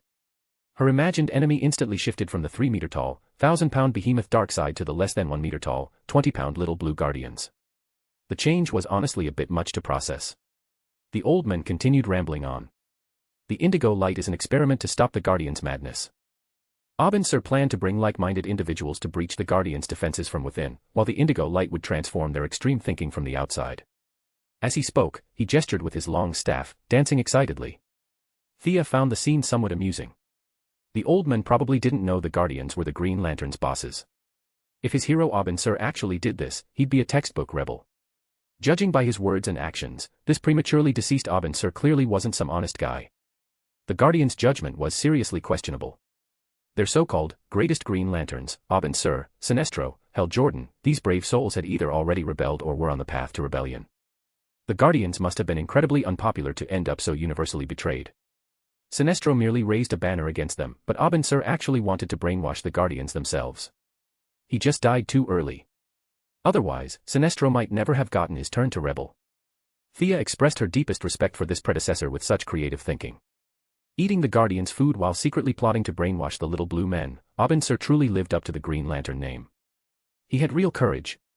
As for Indigo, One and the others, they'll presumably still follow Sir's orders, the old man said uncertainly. Thea reserved her opinion on that. Judging by their fanatical behavior, grabbing anyone they found to brainwash, even if Sir came back to life, they'd brainwash him too. But none of that really concerned her. After exchanging a few more words with the old man, she slowly walked into the ravine. The ravine was broken and crude, steeped in dark dampness. Crawling creatures she didn't recognize emerged from cracks in the stone. These sensitive animals sensed the intruder and were displeased at having their quiet disturbed. A few tried to attack, but after sensing her aura, they quickly retreated back into hiding. The not-so-spacious ground bore numerous marks from sharp instruments, clearly carved out using ring constructs. Thea followed the guidance of the emotional energy, slowly walking deeper. When she reached the deepest point, she finally saw the true embodiment of this world's will, the indigo light central power battery. What left her speechless was that the central battery still took the form of a charging lantern. Except for the color, it was identical to the yellow lantern central battery she controlled. No surprise, this was once again the work of the artistically challenged Sir, modeled after OA's Green Lantern central battery. Thea could already picture 7 different colored central batteries lined up before her eyes, with herself shouting to summon the dragon. Carefully approaching the central battery, the expected waves of brainwashing didn't appear. Thea became increasingly certain of her judgment. This central battery was harmless to her. Indigo, One and the others had definitely twisted good teachings. Otherwise, how could such a positive emotional energy have so much hostility, fighting at the slightest provocation? Even the Red Lantern Corps wielding rage probably wasn't this bad. Remembering the purpose of her trip, she hesitated no more. Without an indigo ring, she could still commune with the emotion of compassion. She drew her holy sword, its blade trembling eagerly, and sank her consciousness into her spiritual world, searching for the compassion within herself. The day she obtained the fear emotion had been somewhat opportunistic. Afterward, through continuous use, she gradually mastered and controlled that emotion, result first, then cultivation. The sequence was clearly reversed. She couldn't do the same with compassion.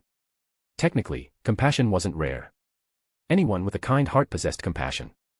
Even thoroughly rotten people occasionally helped the weak, the most obvious examples being Indigo, One and her twisted followers. When someone encountered misfortune and you stepped in to help, that was compassion. But it differed from courage and hope. Those two were extremely positive. Compassion was slightly darker, it had a prerequisite, someone else had to suffer first before you could show compassion. Otherwise, in a peaceful, harmonious environment, if someone started singing about compassion, who would you pity? You'd look like a lunatic. Thea had never quite found her position. She definitely had compassionate emotions, but they'd never reached a level she could actively manifest and use. To Earth's ordinary people, she was the beloved of all, surrounded by glory and favor. Exaggerating a bit, in the eyes of the world she was like a god. Even now, if the president wanted to speak with her, he needed to steel himself.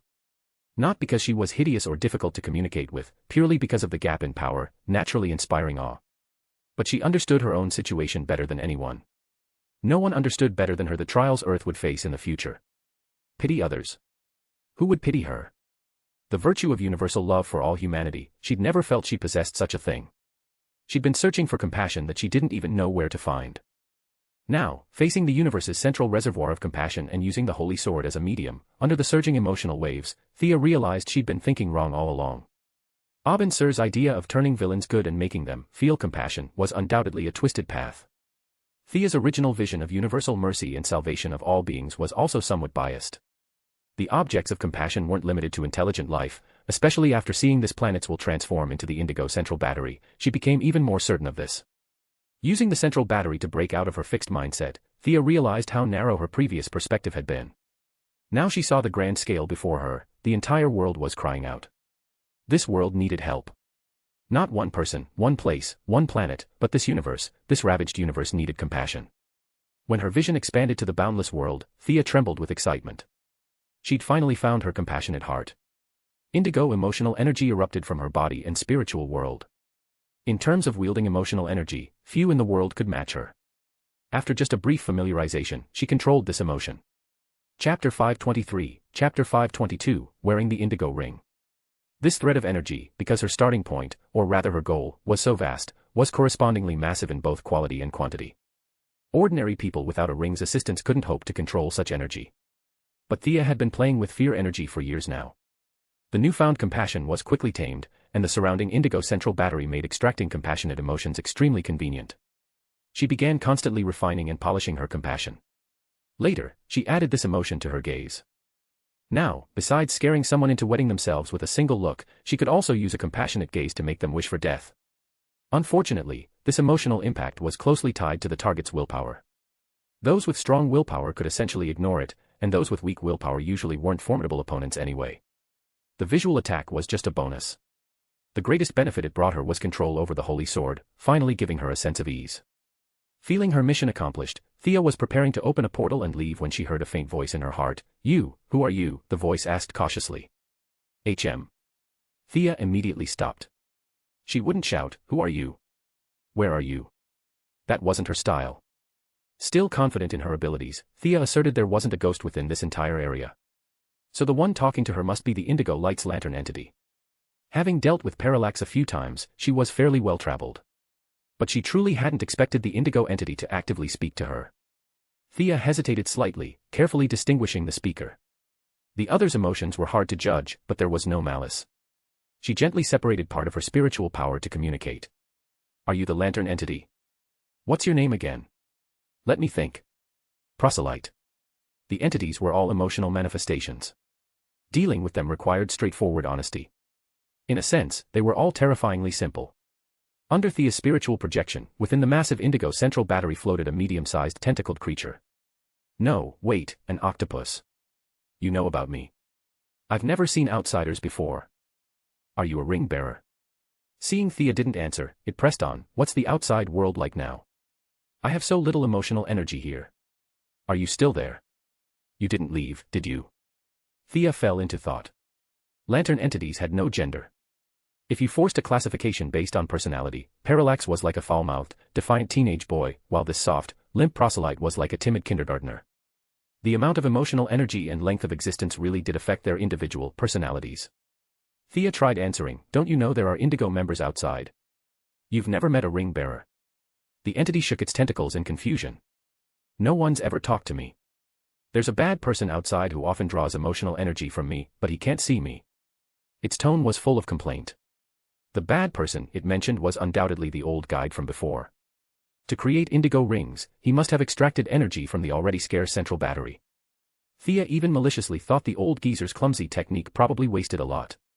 As an ordinary person without a ring or spiritual power, the old man had guarded this place for years without even knowing the entity existed. As for Abin Sur, as a Green Lantern member, he couldn't easily communicate with it either. Thea, wielding the Holy Sword, could only converse with it after manifesting compassionate emotions herself. Her original plan to go home and sleep immediately vanished. Thea saw hope of controlling the Indigo tribe. The one who controlled the central battery could rewrite the ring's tenets. For example, Sinestro's initial selection standard was wielding fear, which he later changed to spreading fear. After Thea took over, she changed it back again. If this worked for Yellow Lanterns, the Indigo Lanterns should be no exception. Modify their ring settings, compassion shouldn't be brainwashing. That was too cruel, too evil. No intelligent life could accept having their personality forcibly altered to become someone with supposed compassion. Using forceful means to turn evil into good was an insult to the very word justice. Can I get an indigo ring too? Thea asked tentatively. Sure. I saw your compassionate emotions. Honestly, manifesting substantial emotional energy without a ring, you're really amazing. This energy can supply you, but I don't know how to make rings. You'll probably need to find that little guy. The young proselyte kindly reminded her. Thea laughed heartily. Making rings was difficult for others, it was essentially monopolized technology circulating in a small range. But she happened to be within that small circle. When Sinestro entrusted Corrigar and the Yellow Lantern Corps to her, he'd included considerable ring-making technology and experience. Creating an indigo ring was child's play for her. Don't worry, making rings is easy. Thea said confidently to Proselyte. Now that the Yellow Lantern Corps had regained its reputation, the Interstellar Alliance's daily trading profits alone kept the 300-plus members ecstatic. When massive amounts of money came pouring in, it was genuinely hard to refuse. The initial dissatisfaction from leaving Corrigar had long since vanished. Currently, there were definitely still villains in the Corps, but aliens who didn't care about money and were single-mindedly devoted to destroying the world were quite rare. The Corps had a bright future, so Thea naturally began recruiting again. Every few days she'd toss out a few rings, always finding several talented individuals. In terms of pure ring-making craftsmanship, while she couldn't match Sinestro's ability to make thousands at once with consummate skill, using her powerful spiritual power as assistance, every ring she created was above standard. Calling each one a masterpiece was no exaggeration. While young Proselyte maintained a tone suggesting she was bluffing, Thea reached into the central battery's energy and began crafting. Forming the base, carving internal circuits, connecting to the indigo network, infusing energy, final shaping. She'd done this routine at least several dozen times. The entity hoping to see her embarrassed was disappointed. An indigo ring quickly circled around her. Sentient being locked. Thea Queen, of Earth, you possess great compassion. Welcome to the Indigo tribe. There was slight trouble with the oath. The original oath was entirely in the local language. If Thea didn't want to stumble through the alien pronunciation, she'd have to change it.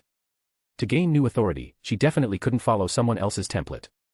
After thinking, she reached out and erased the original oath from the ring, replacing it with a new one. Thea recited softly. Half a life of sins too vast to speak, dust and sorrow shed from sleeves now weak. Wide skies, low trees, the wild path I seek, bowing low, compassion's road I'll reach. Chapter 524, Chapter 523, True Compassion. The oath's first two lines still describe the Indigo tribe's previous circumstances. In the third line, Thea hoped they'd broaden their horizons. The fourth line expressed hope they'd find true compassion, both for others and for themselves. The indigo uniform matched their symbolic emblem, simple and plain. And used very little fabric. Thea looked down at what she was wearing, more like beachwear, and fell into speechless silence. She secretly resolved that unless it was urgent, she wouldn't wear the indigo ring. The ring's general functions were similar to green and yellow lanterns. Since she didn't know what number ring this was, despite her excellent craftsmanship, this ring was merely elite level. The indigo-specific constructs were mediocre. However, the teleportation was incredibly powerful. Thea felt she could now teleport directly to the source wall instead of laboriously hopping through wormholes. Incorporating the indigo ring's teleportation techniques into her magic, Thea's teleportation spells would be unmatched in the world. Though this would still require time to explore. The indigo light also possessed healing capabilities. Compassion's power, converted through the ring, could repair physical damage. Except for the white lantern ring, which was beyond normal categories, among the 7 spectrum rings, Thea felt blue and indigo each held part of the healing function. Since indigo could heal the body, blue lanterns likely healed the spirit. Though fundamentally different from magical healing, each could inform the other. Drawing from both, her healing spells also made new progress. There were additional abilities like holographic imaging and creating illusions. Thea felt this ring could be called the conversion ring, all its major functions centered on how to make targets repent. Thea carefully avoided the forced brainwashing feature, yet the remaining abilities still focused on persuasion techniques. This left her somewhat speechless. The Indigo tribe naturally also issued her a staff. This staff could absorb and store the 7 spectrum lights, then fire them out. It looked pretty cool, but for Thea, this function was merely a gimmick. Useless.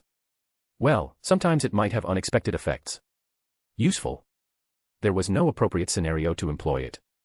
Overall, the Indigo Light's capabilities leaned toward guiding people to goodness. The entity Proselyte's name, meaning conversion, fully explained this point. Its support functions were excellent, correspondingly, its combat power was mediocre. Thea communed with Proselyte and withdrew the ring energy, taking all rings offline except her own. Under her supervision, all the Indigo members regained their senses. These people were no saints, they'd all been major criminals Abin-Sur had captured from across the universe. If they regained their wits and started killing each other, the sin would definitely fall on Thea's head. Her time was tight. She spent considerable effort persuading young Proselyte, talking about life, ideals, and the future, gaining its limited support. Thea began adjusting the ring settings. Brainwashing people the moment they wore the ring, this function affected intelligent life too greatly. Calling it evil wasn't excessive. This forced emotional transformation wasn't compassion at all. Like Superman's father said, they gave Superman the right to choose. Thea now gave these ring members a chance to choose again. A simple choice appeared in each member's mind. Thea used spiritual power to bypass language barriers, asking whether they still had the will to practice compassion. Even without the ring's enhancement, Indigo 1 immediately made her judgment. She chose to continue on the path of compassion. The others hesitated, some slowly growing determined. Ultimately, all 103 tribal members chose to continue wearing the Indigo ring. This moved Thea somewhat. Didn't they know their will had been forcibly transformed by the ring? They weren't children, they all understood. But they still chose to continue their previous path. From this, Thea saw compassion's powerful inclusiveness. Well, I gave you the choice. Now it's your problem. Thea muttered to herself, continuing adjustments. First, she cancelled all the native language oaths, everything changed to common. Daily language also changed to common. Many of these people were interstellar criminals and actually knew common. But to accommodate their old habits, Thea retained that distinctive knock verbal tick. Adjustments complete, she returned their ring energy. Through silent teleportation, all 103 people appeared before Thea. Indigo 1's attitude finally changed. Her previously expressionless face now held a trace of anger. Outsider, you have no right to interfere with our lives. Thea examined each person in turn. Some glared at her furiously, some lowered their heads in avoidance, some had complex expressions. They'd recovered from fanatical brainwashing. Only powerful inertia left them somewhat at a loss. Memories of their time together were vivid. Before, they'd truly been like family. Now, each having recovered their wits, and all being criminals by origin, there was subtle wariness between them. Regarding Indigo 1's accusation, Thea felt no guilt. So they had some barriers between them now, big deal. Without needing ring assistance, she extended her hand and set up a massive shadow illusion spell.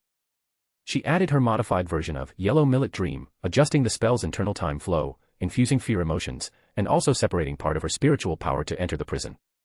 Fear emotions manifested countless monsters flooding toward the Indigo members like a tide. Within the illusion, they could only huddle together for warmth, supporting each other.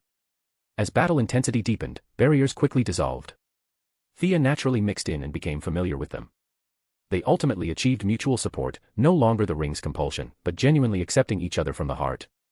Brilliant compassionate light took root among them, sprouting and growing strong.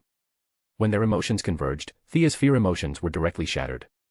The prison broke without attack, and everyone regained consciousness. Is this compassion? Someone reached out to touch the Indigo energy before them. Were we wrong all these years? Truth was truth. Forcibly brainwashed compassion versus the essential compassion existing between heaven and earth, there was a world of difference. This group quickly discovered the subtle distinctions in their energies. Was this really your goal all along? Is this truly compassion? Indigo 1, now crying, her body trembling slightly, asked uncertainly. Regarding this bearer of the first Indigo ring, Thea had been secretly observing her every move. It must be said, Abin-Sur's evil compassion method still had results. The former serial killer had been completely transformed. Her heart was full of remorse for past sins. While others still had some mental resistance, as the strongest Indigo ring, the powerful energy had completely rewritten her from body to soul. To her question, Thea nodded and answered seriously, "That's right. This is true compassion." Chapter 525, Chapter 524, I'll be your leader. Actually, what is true compassion? Who can say for sure? Each person's interpretation of the world and life differs. One person's treasure is another's poison. Using personal values to forcibly explain universal truth is inherently biased. However, to control the Indigo tribe, Thea had given them the right to choose, shown them another broader, more inclusive compassion. She still felt quite proud. Abin-Sur was already dead. Right or wrong, his views should become the past, replaced by more rational, healthier emotions. Indigo 1 saluted Thea according to their tribal customs. Thea accepted calmly, this was her due. Nothing to be embarrassed about. In a sense, she'd also liberated the Indigo tribe, setting them on a broader, more positive path. Is this Abin Sur's meaning? The elusive little old man jumped out from the tree shade, pointing at the assembled Indigo members and asking Thea. Regarding this old man who'd never left his planet, wanting to rebel against the little blue guardians purely out of friendship, Thea felt a trace of guilt. Then, recognizing it as compassionate emotion influencing her, she suppressed the guilt and insisted firmly. That's right. This is definitely what Abin Sur intended. This is his latest insight. The old man had an epiphany and happily stood aside. Actually, Thea wanted to ask the old man's name, but seeing he had no intention of introducing himself, she could only let it go. She waited a moment. Seeing the Indigo members had recovered their composure, she spoke up. Brothers and sisters, I've brought you true Indigo compassion. Next, there's one more thing that requires everyone's witness. Having spent many days together in the illusion, calling them brothers and sisters met no objection. Thea then turned to commune with the Indigo Central Battery. This massive energy source was the first time they'd all seen it. Not knowing what secrets it held, they could only watch quietly. Thea reconnected her spiritual power with Proselyte. She wanted to ask the young entity for something. A book. I don't have any books here. The spiritual world's entity was confused, scratching its head with several tentacles. There definitely is one. Maybe there wasn't before, but the moment I mentioned a book, it must already exist. I'm certain, it should be in this central battery. Thea was absolutely sure. Green lanterns had the Book of Oa, yellow lanterns had the Book of Parallax, black lanterns had the Book of the Dead, Indigo must have one too. Only Abin Sur, who created the rings, didn't know this secret. His actual level hadn't reached the point of establishing an independent faction. He didn't dare contact the entity. He knew about the Green Lantern's Book of Oa, but definitely didn't know each Lantern Corps had a book. Having wielded the Book of Parallax for a long time and communicated with Parallax several times, Thea knew these rules inside and out. There definitely is one. Let's search. Thea coaxed the entity like coaxing a child. Young Proselyte rarely encountered someone willing to chat with it. Finding nothing disagreeable, it took this perhaps as a game and began searching earnestly. Soon, young Proselyte made a new discovery, asking uncertainly, is this the book you mentioned? Thea's spiritual power was somewhat sluggish within the compassion emotion. After a while, she found Proselyte's location and scanned what it had found. Square, could serve as a shield or table mat, this thick thing. No mistake, this was definitely the Indigo book that never appeared in the original timeline. She coaxed the entity into helping her bring it out. The Indigo members didn't know what she was doing. They only saw Thea lower her head for a few minutes. Then a surge of energy flashed skyward. Amid the brilliant light, an Indigo book appeared in Thea's hands. Thea examined it carefully a few times. Similar to her previous Book of Parallax, though the Book of Parallax could slow targets, this book's function was healing. As long as this book was present, it would heal surrounding allies every moment until the book's energy was exhausted. A powerful battlefield aura. Thea glanced at it a few more times. Other functions were roughly similar, registering information, recording various events. She was most skilled at registering information. While the book bore no names yet, she quickly wrote her own name on the first line. Thea didn't want to hold this book herself. The book's keeper couldn't be the same person as the core leader, this was also one of the rules. Since she now controlled the Yellow Lanterns, the Book of Parallax went to Fiora. This book was born on Nock. Its name shall be the Book of Nock. Indigo, 1, will you hold this book? This was Thea's blatant scheme. To claim the leader position, she couldn't bypass Indigo, 1. Going through such elaborate efforts to produce the book, her meaning was crystal clear. The first Indigo ring contained much information. Thea estimated she knew the rule that leader and book couldn't be held by one person. Holding the book with both hands, she looked at Thea calmly. Though Indigo 1's moral character had become saint-like, this didn't mean she'd become stupid. Even in the original timeline when brainwashed, her intellect still let her maneuver among the 7 core, playing Hal Jordan and others like a fiddle. Her intelligence was considerable. Now with brainwashing effects removed, her thinking was even more rational and profound. Where will you lead the Indigo tribe? Indigo 1 approached Thea. Instead of taking the book, she quietly asked a question. Thea knew the other still harbored doubts. I'll lead the Indigo tribe through the blackest night. This is my guarantee. The Indigo tribe should expand recruitment, those with kind hearts also need compassion. Seeing Indigo 1 still hadn't decided, she added, the Indigo tribe should abandon the principle of seclusion. More and more people will join this family. In Abin Sur's era, the Indigo tribe was his secret force established to counterattack OA. Of course it had to follow secrecy principles. Now that was unnecessary. Call the Guardians careless or high-minded, they'd even turned a blind eye to the Yellow Lanterns, let alone the saint-like Indigo tribe. Even if they encountered green lanterns in the universe, with their sense of justice, they wouldn't trouble the compassionate Indigo members. They might even help. As for the Guardians discovering the secret force's existence and possibly exhuming Abin Sur's grave, Thea felt that was unlikely. The little blue men had stripped away their emotions. They no longer felt anger. You praised them, they weren't happy. You cursed them, they didn't get angry. Moreover, even if they did dig up Abin Sur's grave, what did that have to do with Thea? The prospect of expanding the Indigo tribe moved Indigo 1. She knew her own situation. Previously, the Indigo members were all notorious criminals with terrible reputations. If they appeared in the universe, they'd likely get chased down. You claim you've reformed. Who'd believe that? As their leader, Indigo 1 didn't dare let everyone show themselves publicly. But to say she didn't want to expand the Indigo tribe, that would be slander. She thought about it day and night, even dreamed about it. Chapter 526, Chapter 525, Taking Control of the Indigo Tribe. She simply lacked the ability to bear the consequences. With few members and low combat power, she simply couldn't handle various unpredictable risks. Under her restraint, they continued following the principles of secrecy and seclusion. Now meeting Thea offered her a glimmer of hope. Regardless of whether Thea's promise was genuine, her earlier display of easily handling 30+ people proved one thing beyond doubt: this woman could fight. She was a formidable fighter. Though they'd reformed today, Indigo 1's experience as a villain remained. A leader's fighting ability determined an organization's lifespan. This rule was ironclad on most planets. The leader's strength determined how far the organization could go. Indigo 1 finally made up her mind and reached out to accept the Book of Knock. Leading these 100+ people didn't really constitute power.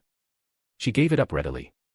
Returning the favor, Indigo 1 also helped Thea by proclaiming loudly, "Thea Queen is our sister. She can assume leadership of the Indigo tribe." From the earlier illusion battles, everyone knew her name. No awkward scene of asking, "Who's Thea?" occurred. Still, they responded with silence. Looks like it still comes down to strength. Thea sighed inwardly. As Indigo leader, pulling out the yellow lantern ring would be completely inappropriate.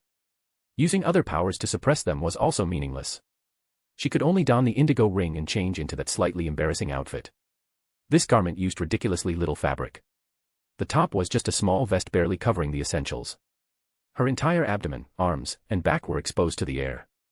The bottom was even more exaggerated, a triangular undergarment with 2 long cloth panels tied front and back. Nothing else. Compared to green and yellow lanterns who were wrapped tightly in bodysuits, the Indigo tribe took minimalist style to the extreme.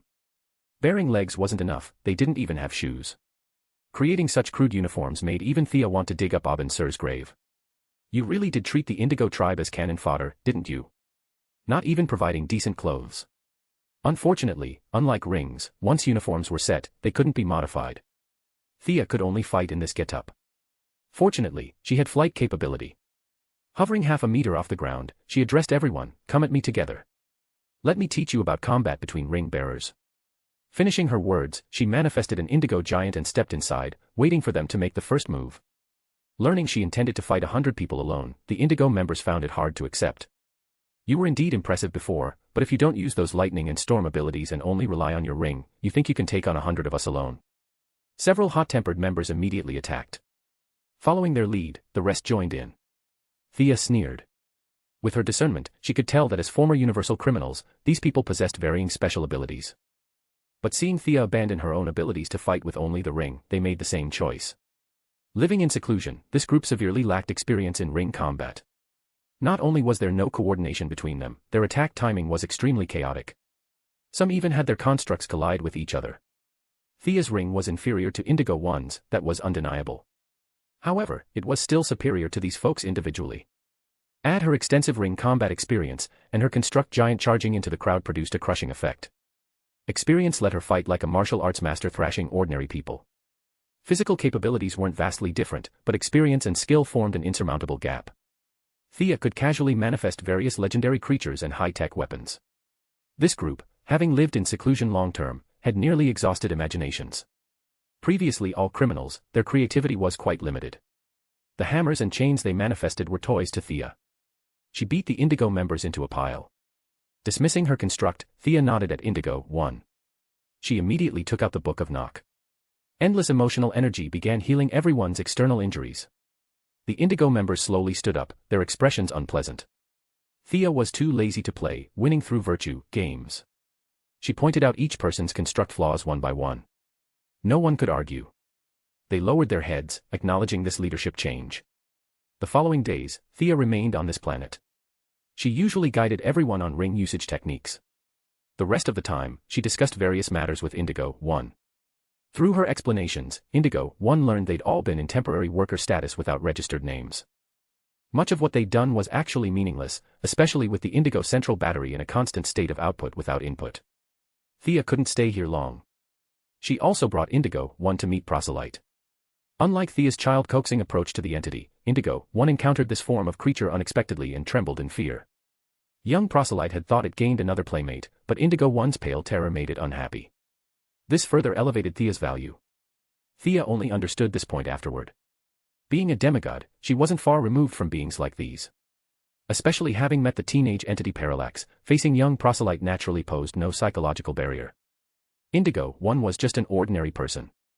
No matter her ability or wisdom, that couldn't change. Facing the pure energy Proselyte, managing a greeting was already a display of strong will. Thea didn't push her too hard. After all, I introduced you. If you're too scared to speak, I can't help that. With the Indigo tribe on track, the happiest was the old man named Natrimo. He seemed to have set down a 1,000-pound burden. Except for occasionally mentioning why Abin Sir wouldn't come back to see him, he spent the rest of his time cheerful. Another happy person was the entity Proselyte. Previously, the Indigo tribe hadn't followed proper registration procedures. Though they personally generated massive compassion energy daily, because the process was wrong, Proselyte couldn't touch any of it. Occasionally Natrimo came to extract energy, leaving it with constant outflow and no income. How miserable. Now everything was regularized. The young entity finally enjoyed its deserved benefits. Every day, vast compassion emotions flowed into the central battery. The entity within was so happy it wanted to jump out. Plus Thea, skilled at coaxing children, chatted with it from time to time. The entity felt these were its happiest days. Thea wasn't idle either. Internal reorganization began within the tribe. Constructability was fundamental, everyone needed to learn this. Teleportation was an Indigo unique skill that couldn't be abandoned. She opened several classes: Literacy, Beginner, Advanced. Chapter 527, Chapter 526, Unexpected Good News. After spending some time training them, Thea sent out several combat-capable Indigo lanterns to spread the word.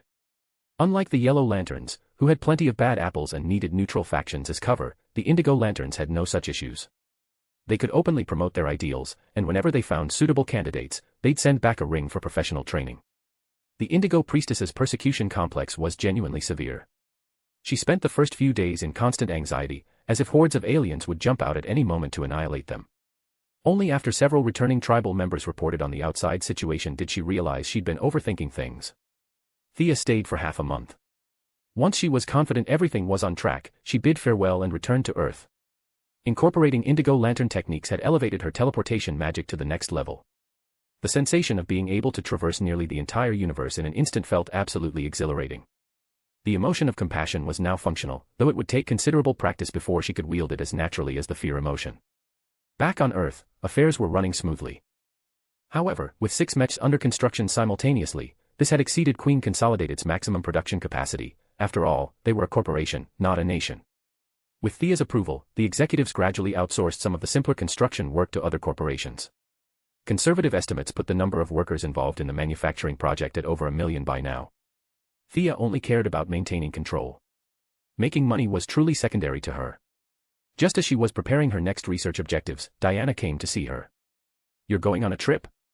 In her London apartment, Thea looked at Diana packing her things with some confusion.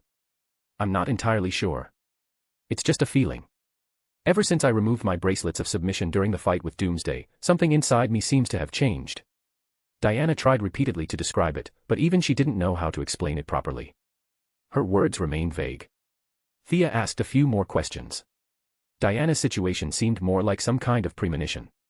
Having never encountered anything like this before, Thea naturally couldn't offer any reasonable advice. "Do you feel some kind of calling?" A thought struck Thea, and she asked. "I'm not sure. It's a very vague feeling, as if something is urging me to search for something." The warrior goddess had never been this confused before. Diana sat on the bed with her arms wrapped around her knees. Even the usually resourceful Thea was at a loss, which only deepened Diana's sense of bewilderment. Thea wasn't completely without ideas. She suspected Diana was about to encounter her source. This kind of conceptual thing was impossible to predict clearly. Her foreknowledge advantage offered no help with such matters. She didn't even dare say much for fear of interfering with Diana's choice.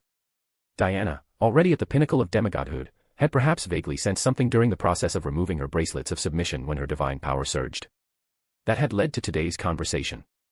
In the original timeline, Diana had removed her bracelets of submission during her battle with Ares. Perhaps she'd had some insight then too. Unfortunately, fate had played a cruel joke. Diana had accidentally killed Ares and inherited his position as god of war. That event had severed her path to becoming a new god and halted all further progress. Now, through this twist of fate, she'd reached the pinnacle again. Without Ares' interference, Diana's future prospects looked incredibly bright. Naturally, Thea wouldn't stand in her way. She'd originally wanted to warn her about the power of the Source Wall, but learning that Diana's premonition was still on Earth, Thea could only remain silent. A wild source still on Earth. This formless, conceptual thing was completely beyond her understanding. The young Miss Queen had no first-hand experience with anything like this. She could only watch as Diana, dressed for a long journey, set off on her quest. All Thea could feel toward Diana was envy. Born at max level, needing only minimal practice to achieve godhood, she radiated the unmistakable aura of Destiny's chosen one, making Thea feel utterly inadequate. But everyone had their own path, their own starting point, their own encounters. It was truly difficult to say whose journey was more comfortable. Thea thought Diana could level up just by sightseeing, but perhaps others envied how she could gather the power of the masses through persuading ordinary people and forcibly grasp her source. Diana set off with a sacred aura to find her answers. Naturally, Thea couldn't disturb her every few days. At such a critical moment, one's state of mind absolutely could not be disrupted. Feeling somewhat restless upon returning to Metropolis, Thea received tremendous good news from Rose Wilson, Deathstroke's daughter who now managed Earth's intelligence network. The personnel planted in Dr. Savannah's expedition team had sent word. This doctor, born into immense wealth but loving archaeology more than money, seemed to have made a major breakthrough. 45 miles north of Baghdad, they appear to have discovered a location that closely matches historical records, Rose Wilson reported respectfully. Ha ha ha. Unable to control her emotions in front of her subordinate, usually maintaining a somewhat somber demeanor, Thea burst into delighted laughter.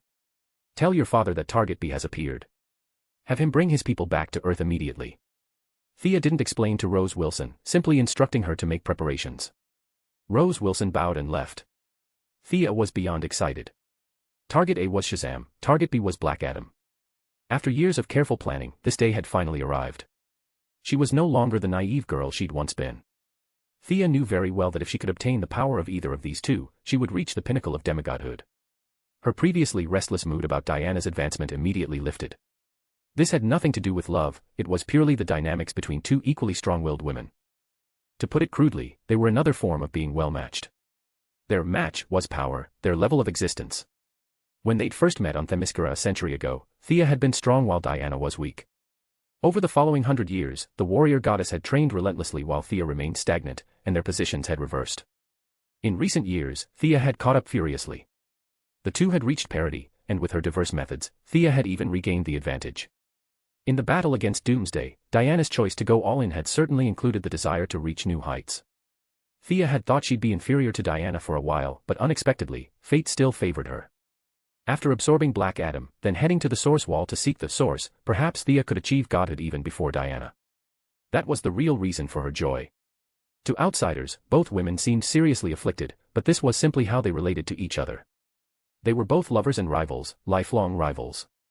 In the original timeline, Diana's abandonment of Steve Trevor had been caused by exactly this kind of power disparity. It wasn't about who was right or wrong, they simply had no common ground. An elephant might befriend an ant, but if it tried to live long-term in an anthill, neither party could endure it. Thea suppressed the wild joy in her heart. She knew there was still a tough battle ahead. Black Adam wasn't as easy to fool as Billy Batson. Chapter 528, Chapter 527, Dr. Savannah. Black Adam was first and foremost an adult, which meant verbal deception wouldn't work. Though he also shouted Shazam to gain his power, unlike Billy Batson, whose power came from the Greek gods, his power derived from the Egyptian pantheon. Just as Thea pursued balanced development of 6 magical forces, the Shazam ritual also granted the power of 6 deities to maintain the bearer's physical equilibrium, the stamina of Shu, the swiftness of Horus, the strength of Ammon, and so on. Yes, among Black Adam's 6 divine powers was Thea's old friend Horus. This was the main reason she felt confident targeting him. After all, she didn't need to kill him outright, she needed to capture him, then slowly absorb his divine power. That raised the difficulty by 2 full levels. Deathstroke returned quickly, bringing Papa Midnight with him. As Thea's only magic specialist, he would play a crucial role in the upcoming battle. Thea instructed Deathstroke to mobilize personnel from various locations. There were too many satellites over Iraq, and many of her subordinates couldn't be exposed to public view. The Earth side would only handle the initial unsealing. As soon as they summoned Black Adam, they'd package him up and teleport him away. The actual battlefield would be on an alien planet where numerous subordinates waited to gang up on him. With careful planning against an unprepared opponent, Black Adam, sealed for 1,000 years, would probably leave Earth before he even understood what was happening. The rest was self-evident. Thea's side had this in the bag.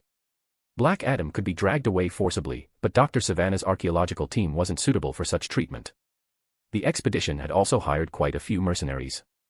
To avoid exposing her involvement, Thea planned to deal with these people using firearms. In war-torn Baghdad, who could say who killed them?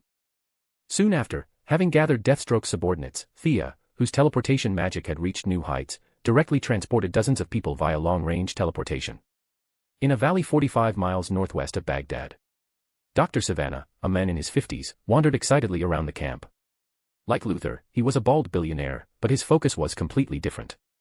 Investigating mysterious forces had been his lifelong aspiration. For this dream, he could endure public ridicule and mockery from within his own family, because he firmly believed a mysterious power remained in this world. To that end, he taught himself hundreds of ancient languages and constantly ventured to dangerous places around the globe, seeking truth in ancient texts. 3 years ago, through some obscure channel, he'd learned of Black Adam's legend and discovered the story of this powerful wizard's journey from slave to king. Unaware that Thea had deliberately leaked this information to him, Dr. Savannah had devoted himself to studying ancient texts, searching for evidence in fragments and countless tombs. Finally, today, he'd achieved a major breakthrough. He'd led his team through months of labor in this distant land, moving heaven and earth, all to prove his judgment was correct. Doctor. You were right. We found something. Dr. Savannah could still recall his subordinate's shock and admiration, rising from the depths of the subordinate's heart, after finally seeing results from his stubborn persistence. He didn't order immediate excavation. Instead, he returned to camp to retrieve the various clues he'd collected over the years. Like a student about to enter an examination hall, he kept reviewing these parchments and rubbings he could recite backwards. Finally, having steadied his emotions and realizing his life's goal lay before him, he excitedly left the camp and entered a nearby cave. He climbed down the ladder swiftly. Though already in his 50s, years of traversing mountains had kept his body robust. "Gregory, how's it going?" he asked his prized student. Even this prized student was already in his 30s, weathered and sporting an impressive beard. Gregory replied joyfully, "Doctor, we accidentally uncovered this door while digging. It's incredible, the infrasound completely failed to detect this structure." Dr. Savannah suppressed his wildly beating heart. He felt his life's aspiration was right before him. Pushing his assistant aside, he personally took a small brush and began clearing dust from the door. As the world's foremost archaeologist, he'd chosen his position accurately.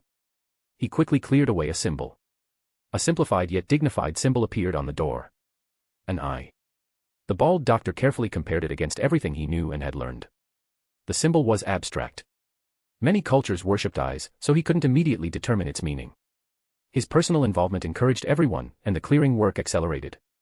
Soon, half the stone door appeared before them. One side depicted an eye, the other showed a lightning bolt symbol, facing each other. At the top were some blurred characters. This ancient script, I only recognize a few letters. This must be Black Adam's tomb. It has to be. At this moment, Dr. Savannah was so excited he could barely contain himself, seemingly addressing others while also talking to himself. Everyone who knew his habits didn't interrupt. He knew they wouldn't respond either, but at this moment, he couldn't express his joy without saying something. Just as he thought no one would answer, something unexpected happened. A clear female voice said, "You're right, Doctor. This must be Black Adam's tomb." With Deathstroke's subordinates pointing the way, Thea opened a sky-blue teleportation portal and descended directly to this location. Nowadays, not only was Deathstroke developing his massive mercenary force under Thea's command, but Papa Midnight, equally ambitious, was no longer satisfied running a bar as a middleman. Realizing he needed assistance, he'd approached Mr. E of the Cult of the Cold Flame. He told Mr. E that outer space was full of resources, precious magical materials piled up like garbage. Attracted by the enticing scenario Papa Midnight described, the two immediately buried the hatchet. Mr. E brought the entire cult to become subordinates under Thea's command. Papa Midnight hadn't lied to him, though. Many magical materials that were incredibly rare on Earth were truly ubiquitous on alien planets. Like a kid in a candy store, Mr. E, previously limited by scarce resources, was so delighted he couldn't sleep. Hearing that Thea had a major operation underway, he'd volunteered to help. Considering they were also magic practitioners, Thea had brought them along as well, which was why they'd arrived slightly later than expected. "Dr. Queen, you're here too." Bald Savannah naturally recognized Thea. He'd even watched the Metropolis videos over 10 times. He could hear some high-level information too. Many people had rationalized the magic Thea had cast against Doomsday as some kind of technological ray. Magic itself was in decline and deliberately stayed hidden. Many people in power, even Dr. Savannah, this fervent supernatural enthusiast, hadn't realized magic was right beside them. Perhaps in Dr. Savannah's subconscious, magic should be supremely noble and had long since vanished into the river of time. How could such legendary things still exist in the world? How could they be right beside him? Chapter 529, Chapter 528, Black Adam's Tomb. In fact, he even harbored some hidden hope. If he devoted his life to excavation and verification, and magic was actually right beside him all along, what meaning would his decades of study and exploration have? In his subconscious, Savannah had been ignoring more and more supernatural phenomena. He didn't want his lifelong pursuit to become meaningless, but he also didn't want to become a laughingstock. However, no matter what he'd imagined before, from the instant Thea teleported in, his persistence and beliefs collapsed. "Me. I'm here for Black Adam, of course." Thea wore a warm smile. "How did it come to this?" Dr. Savannah's bald head broke out in a fine sheen of sweat. He was far from a good person himself, and hearing gunfire from the camp, the implications were obvious. Though Thea wore a jacket with her hands in her pockets, smiling warmly, and though Dr. Savannah had once mocked her as a justice warrior with a screw loose, he wouldn't think that way now, especially seeing the murderous Deathstroke and punk-style Papa Midnight. Neither looked remotely like friends of justice. But what shocked him even more came next. Mr. E, with his fierce expression, asked Thea obsequiously, "Master, shall we kill them?"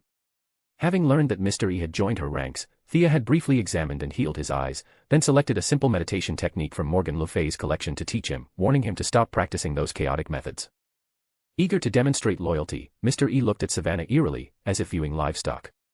Thea considered it. "The doctors worked hard. Let's keep them for now." "Doctor, your lifelong wish is right inside. Why stop? Continue." Any words were useless now. Dr. Savannah had the mindset that if he could glimpse the truth, he'd die satisfied. He turned and signaled to continue digging. He might have that resolve, but others didn't.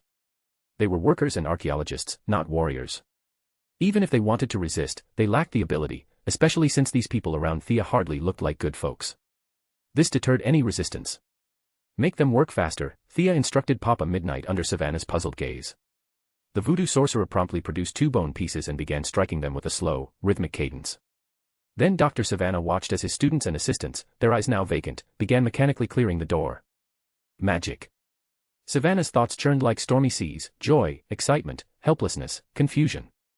Past experiences, both sweet and bitter, flooded before his eyes. Magic truly existed in this world. For a moment, he was dazed. After quite some time, he recovered. In that short period, the door had been completely cleared, and his students and assistants were walking out with wooden expressions, a deeply disturbing scene.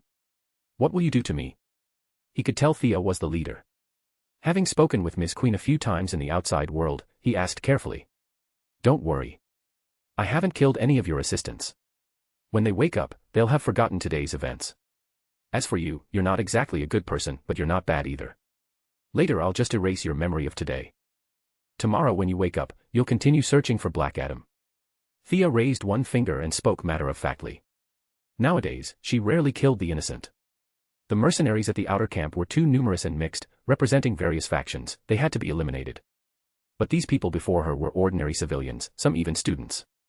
Though they'd come to Iraq to excavate others' heritage, that didn't warrant death. Hearing that he'd survive, Savannah breathed easier. With the life and death crisis past, his ideals resurfaced. "Don't erase my memory yet. I want to go inside and look." He pointed at the door. In the original timeline, there seemed to be some kind of chamber behind the door. Thea didn't know if unsealing it years early would release Black Adam, so after consideration, she decided bringing the doctor along was safer. She nodded. "You know magic too?" Savannah deliberately distanced himself from the other murderous-looking fellows, standing beside Thea. Watching her gaze at the door, he couldn't suppress his curiosity and asked. "Yes." Thea answered casually. Her attention was focused on examining the door. In the original timeline, this bald doctor had pried it open with a crowbar, which seemed utterly ridiculous to her. The magical door before her and a crowbar had nothing to do with each other. Savannah wanted to ask more, but Thea shot him a cold glance that frightened him into silence. Next, he witnessed a scene that shattered his worldview. Thea's hands continuously gathered various energy spheres and hurled them at the door. It's quite simple. After checking several times, Thea secretly scoffed at old Shazam. Perhaps he was powerful in combat, but unfortunately, he lacked judgment. To magic practitioners, this door could be described as crude. His magic sealing Black Adam was both simple and mindless. Perhaps in that era when magic was just emerging, he thought a lightning spell could stump everyone. Thea gathered a ball of lightning magic and injected it into the eye symbol on the left. The symbol quickly transformed into a lightning mark matching the right side, and the heavy stone door slowly opened. A winding stone stairway appeared behind the door. Thea led the way in, Savannah immediately following, with Deathstroke and the others bringing up the rear. They walked for a full half-hour before reaching the bottom. Dr. Savannah's equipment had been left above, but he estimated they were now deep underground. The space at the bottom wasn't large, just one hall connected to the stairway, with one main chamber on each side, east and west. The two chambers were filled with precious sculptures and mountains of gemstones, but Thea's group ignored the treasure and stood silently observing a wall. Dr. Savannah was also wealthy, and with his life hanging by a thread, no treasure could hold his attention. Having robbed countless tombs, he could guess the treasure on both sides was likely some kind of misdirection, a trick he'd seen far too many times. Completely unoriginal. Seeing Thea and the others staring at a wall, he immediately knew there was something fishy and moved closer to look, though he couldn't see anything unusual. Thea was in an excellent mood today, and a mischievous thought surfaced. She looked at Dr. Savannah scratching his head with amusement. What? You want to see the secret here too? Wasn't that obvious? If someone had spoken to him this way normally, Dr. Savannah would have spat in their face. But now he didn't dare. Still, driven by curiosity, he gave a stiff nod. Spirit vision. Thea waved her hand before his eyes. Savannah felt as if a valve had opened in his mind, and countless phantoms suddenly appeared before him. Fortunately, his willpower was decent. He quickly focused his attention on the stone wall. This time, he finally understood what Thea and the others had been looking at. The previously empty stone wall was now covered with symbols, scripts, and graphics from various races and civilizations. Chapter 530, Chapter 529, Unsealing. This is ancient Egyptian script. It means stop. This is cuneiform. It means demon or enemy. Good heavens, there are oracle bone characters here too. Dr. Savannah wasn't bluffing, he rapidly deciphered several ancient scripts. Of course, part of this was his attempt to prove his value to avoid being killed by Thea. It says Black Adam committed countless evil deeds and is permanently sealed here until someone who can completely destroy him appears. His enemies imprisoned him here. Later generations can release him and bring magic back to the world. Savannah looked at Thea with some confusion as he translated this part. Foolish sealers, thinking they control everything, just delusional. Magic's rise and fall follows its own principles and has nothing to do with this place. Thea grew increasingly disgusted with the pompous old Shazam. Simply absurd. He actually thought he alone could represent magic. Did he even know his own name anymore? Savannah caught the contempt in Thea's tone. He continued translating. It says you only need to recite one word to open the tomb. That word is. Just as he was about to continue, Thea interrupted. Thank you for your help, Doctor. The work ahead is ours. Do you want to keep watching or return to the surface? Dr. Savannah naturally didn't want his memory erased and sent back up. He stated firmly that he absolutely wouldn't disturb them, they should just pretend he didn't exist. Thea was noncommittal. With this doctor's professional knowledge, she confirmed this was indeed Black Adam's sealed location. Burning the bridge after crossing it, discarding him once he'd done the work, would be somewhat inhumane, especially since this bald doctor had been busy for years on her behalf. Considering his merit and hard work, Thea decided to satisfy his curiosity after all. But necessary precautions were still needed. She turned and instructed Deathstroke, watch him. This seal on Black Adam fully demonstrated old Shazam's ignorance and arrogance. Anyone could just run here and shout, Shazam wants to unseal him. Thea was practically laughing at the absurdity. Was he joking? Throughout history, whose seal was designed this idiotically? Absolutely unrivaled. Black Adam was also an idiot, without a shred of a proper magic villain's presence. Over thousands of years, he could have used the water dripping through stone method to wear a tiny crack in the seal, then leaked out a bit of magical power to bewitch some ordinary person into coming here and shouting Shazam once. Wouldn't that free him? This guy either hadn't thought of it or simply didn't know charm magic, and had stupidly remained imprisoned for thousands of years. As for old Shazam who'd granted him power, he didn't know how to clean up his own mess either. He'd completely ignored the situation like nothing happened, just killing time. Only when he was so old he could barely walk did he suddenly remember, oh. Back when I was young, I created someone called Black Adam. What should I do? Frantically seeking a last-minute solution, he'd armed Billy Batson and had a 10-year-old child face his so-called nemesis. This was the life of the senile old Shazam. Thea had zero favorable feelings toward such a person. Given the chance, she would definitely cut off his head to comfort all the suffering souls who died because of him. As the first human to bear the name of Shazam, Black Adam might have questionable intelligence, but his actual strength was solid. This wizard who loved punching Superman in the face had some real skills. It would be difficult for Thea to take him down without attracting attention. Fortunately, the Indigo Lanterns had provided considerable teleportation knowledge. She could drag this guy to an alien planet, where she could mold him however she pleased. In Dr. Savannah's eyes, Thea possessed great mystique as she produced a golden staff. Vast, arcane patterns were inscribed in the air. A quiet atmosphere enveloped this chamber of less than 20 square meters. The oddly dressed Papa Midnight and Mr. E were also arranging various things. His lifelong pursuit of the mysterious world had opened a crack before him. Survival instinct urged him to leave immediately, but fanatical devotion to mysterious knowledge made him stay. Fear and fervor acting simultaneously on his body, the bald doctor trembled continuously, drawing Deathstroke's occasional glances. In the original timeline, Black Adam seemed to only cast lightning. Thea didn't dare guarantee he knew no other magic. The key issue was that this guy could fly. If he sensed something wrong and just flew away, that would be troublesome. Referencing Hermes' underworld displacement from that day, Thea had modified the teleportation array. She would transfer this entire area away. The resulting crater on the ground could be handled by Deathstroke's subordinate Terra afterward. After checking twice with no issues, Thea turned to the bald doctor very seriously. Dr. Savannah, are you sure you want to keep watching? The bald doctor was also engaged in fierce internal struggle. These people intended harm toward Black Adam, that wasn't hard to see.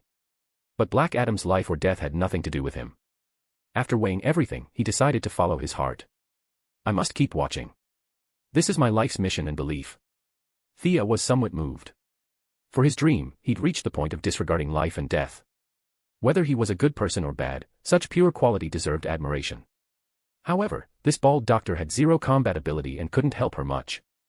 In the original timeline, he'd pried the door open from outside, accidentally triggering a magical mechanism that granted him a magic eye through strange circumstances, launching the prelude to the battle between Black Adam and Shazam.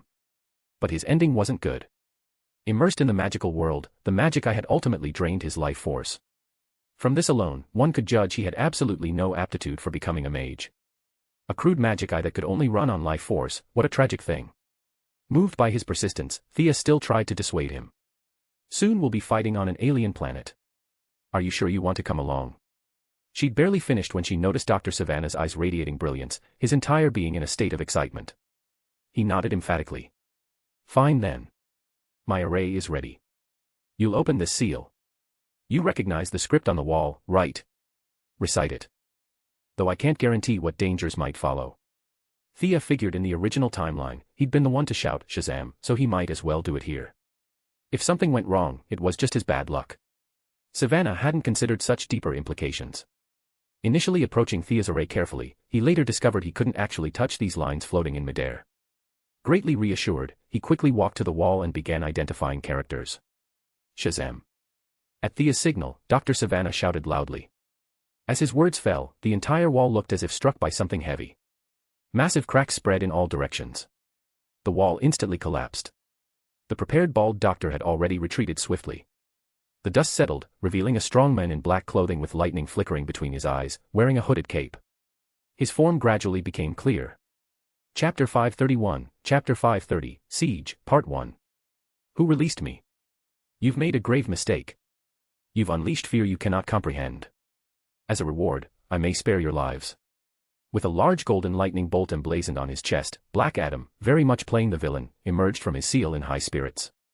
Without even properly looking at Thea and the others, he launched straight into his monologue. Thea's assessment of this person now included another trait beyond arrogant, boastful show-off. This guy had no brain. Couldn't he at least observe his surroundings? Villains die from talking too much, truly words of wisdom. To avoid complications, Thea had no intention of wasting words with him on Earth. She immediately activated the teleportation array. Sky blue radiance flickered. The 20 square meter stone chamber, plus Thea's group and a bewildered Black Adam, were simultaneously teleported away. A circular crater appeared in their place, and as they vanished, the stone chamber fell completely silent. At the same time, on an uninhabited planet 11 light-years from Earth, Thea's powerful enforcers had been waiting quite a while.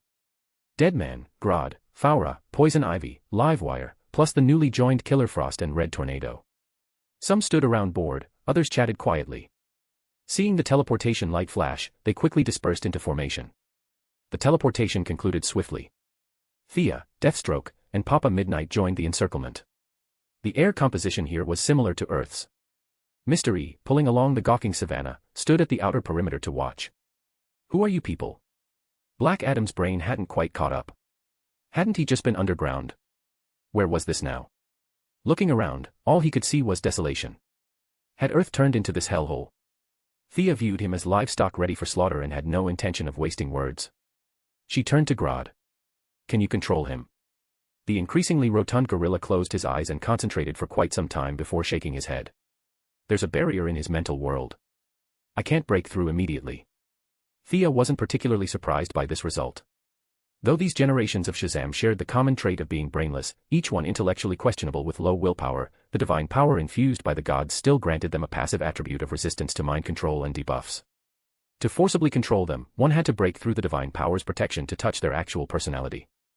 Powerful magic immunity, flight capability, magic usage, plus various distinctive divine power enhancements elevated their overall attributes to superhuman levels.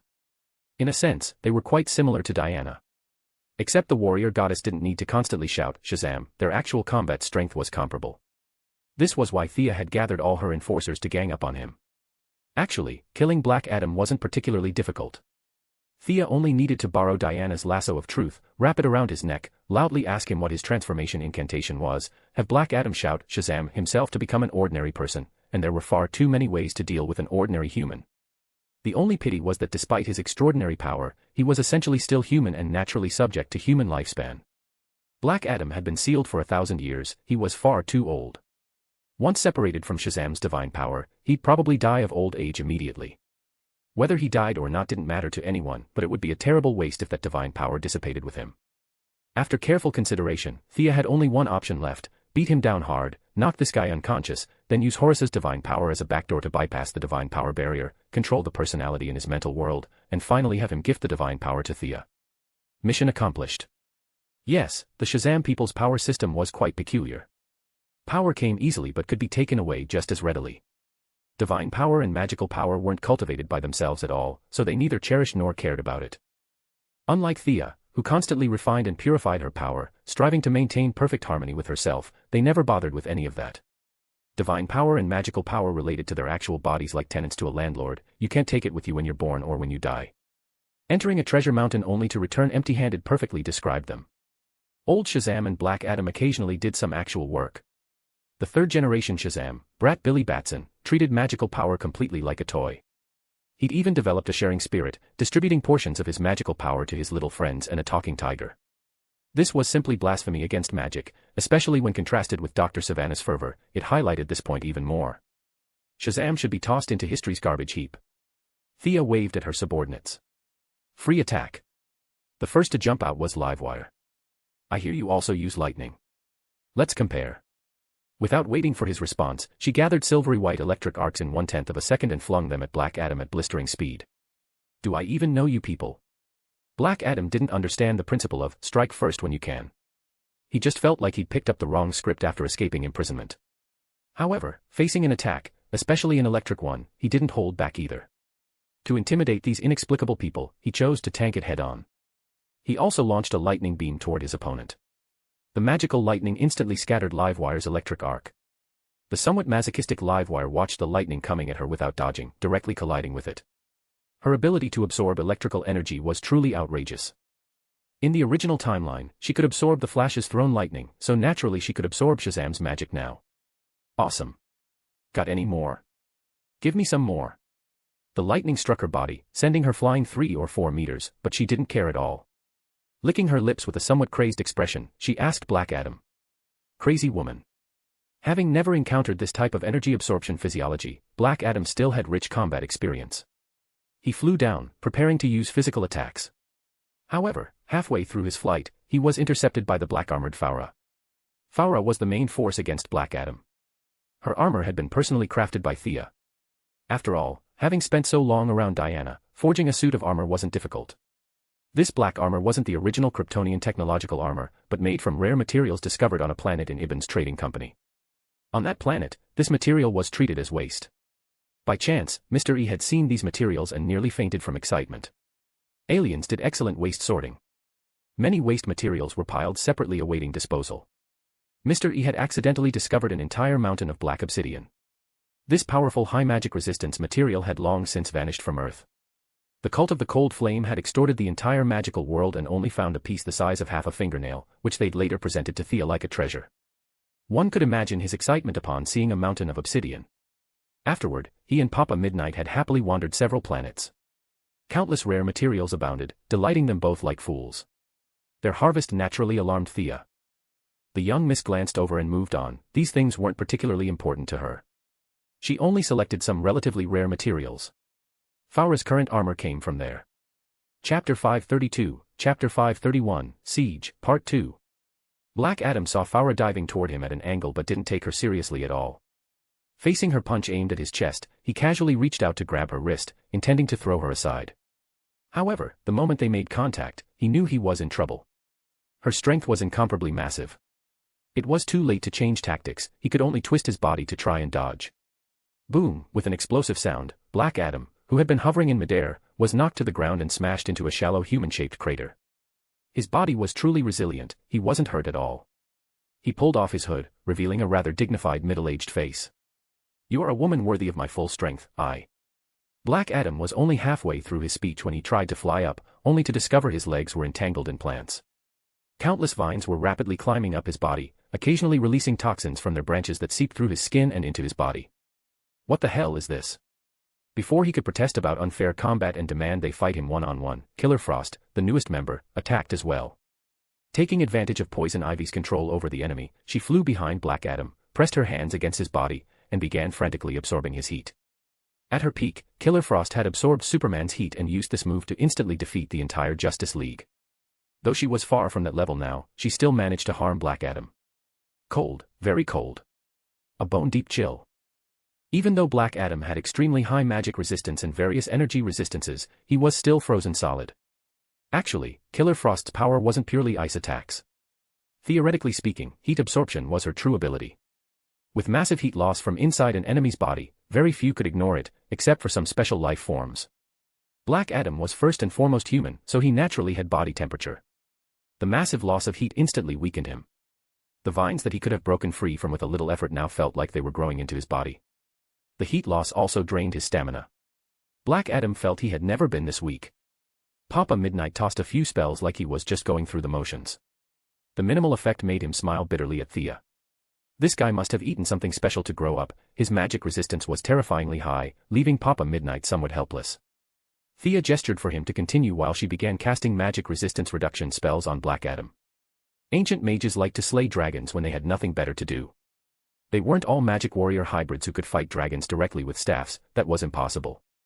Their winning moves still relied on spells, and the spell to reduce enemy resistance was born from that era. If it could reduce a dragon's resistance, what about Black Adam?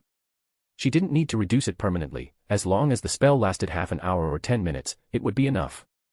As she continued casting spells at Black Adam's head, his resistance plummeted. Papa Midnight's various curses and hexes finally began to take effect. Growing weaker and weaker, Black Adam took 2 more heat vision blasts from Faura. The blood at the corner of his mouth proved he wasn't invincible. By now, he was thinking of escape. These people didn't play by the rules, 10 against 1. Though he didn't know where this place was, running first seemed like the right move. Feeling his body temperature draining faster and faster, he hesitated no longer. Concentrating the lightning magic in his body, he slammed backward into Killer Frost. Caught off guard, Caitlin was knocked away. Black Adam quickly broke free from the vine entanglement and flew toward the sky. Master said you cannot leave. The red tornado, whose core code had been modified, had been circling in the air. Seeing Black Adam trying to flee, it immediately transformed into a whirlwind and slammed him back down without a second thought. Black Adam had no time to marvel that the thing that knocked him down didn't seem human. The crazed Livewire and Deathstroke attacked from one side. Poison Ivy and Killer Frost regrouped and fiercely pounced from the other side, while Faura in the air relentlessly launched a fierce assault on him. After being critically injured by Doomsday last time, the military, feeling the Red Tornado's offense was insufficient, equipped it with many more technological weapons. Now all these weapons fell upon Black Adam's head. Papa Midnight conducted magical attacks from the outer perimeter. 7 people surrounded Black Adam so tightly there wasn't a gap. Thea, along with Deadman and Grodd, watched from the outermost ring. In her view, Black Adam's defeat was only a matter of time. The difficulty was how to bypass the divine power's control over his body. While the young lady's mind wandered, the besieged Black Adam could only struggle to hold on. Less than 5 minutes into the fight, he felt deep malice. Forget the others, Faura alone could fight him to a standstill. Now with 6 more helpers. He didn't know the enemy wanted to capture him alive. Black Adam felt that lasting this long was already beyond his limits. What grudge do you have against me? I can submit to you. Black Adam threw out what he thought was an offer they couldn't refuse. As long as he kept his life, whether he submitted or not could be discussed later. Unfortunately, Thea only wanted his magic power. Once his magic disappeared, his lifespan would naturally come to an end, a condition Black Adam could never accept under any circumstances. Seeing negotiations fail, Black Adam launched his final fierce assault. He wasn't completely without strategy. First, he used a flurry of punches and kicks to force back the slightly weaker Deathstroke, then unleashed a massive lightning beam directly at Killer Frost. Livewire took the bait as expected, jumping up madly to absorb the electricity, which blocked the attack lines of the remaining fighters. Black Adam ultimately charged toward the red tornado in the sky. A puppet. Get out of my way. Black Adam punched the red tornado away with 2 strikes. Just as he was about to fly into the distance, he saw a pair of brilliant eyes looking at him. His homeland destroyed, wife and children scattered, his life's pursuit ruined in an instant, he was terrified beyond control. He didn't know what value his survival still held. Just when he was at his most helpless, heaven took pity on him and let him obtain the power he'd dreamed of. Then, when he was about to do something with it, his homeland was destroyed again, his wife and children fled again. Fear and pity constantly warred in his heart. Sometimes crying, sometimes laughing, time seemed to pass both very long and very short. Then Faura punched him in the back of the head. The darkening vision suppressed his consciousness. Lost between illusion and reality, he ultimately knew nothing more. Grodd, come. Thea tested her new emotional impact technique. It had to be said, using 2 emotions in combination worked remarkably well. Black Adam, who was being beaten down, wasn't known for his strong willpower anyway, so she easily knocked him out. The rotund gorilla began his work. Dr. Savannah, sensing the battle was over, also carefully approached the battlefield. The earlier scene of lightning and thunder felt like a movie, giving him an unreal feeling. Black Adam, whom he had painstakingly searched for, was knocked to the ground. A creature that looked very much like an earth gorilla was standing beside him. What was this for? Surely it wasn't going to eat him. Dr. Savannah felt that everything today was strange from beginning to end.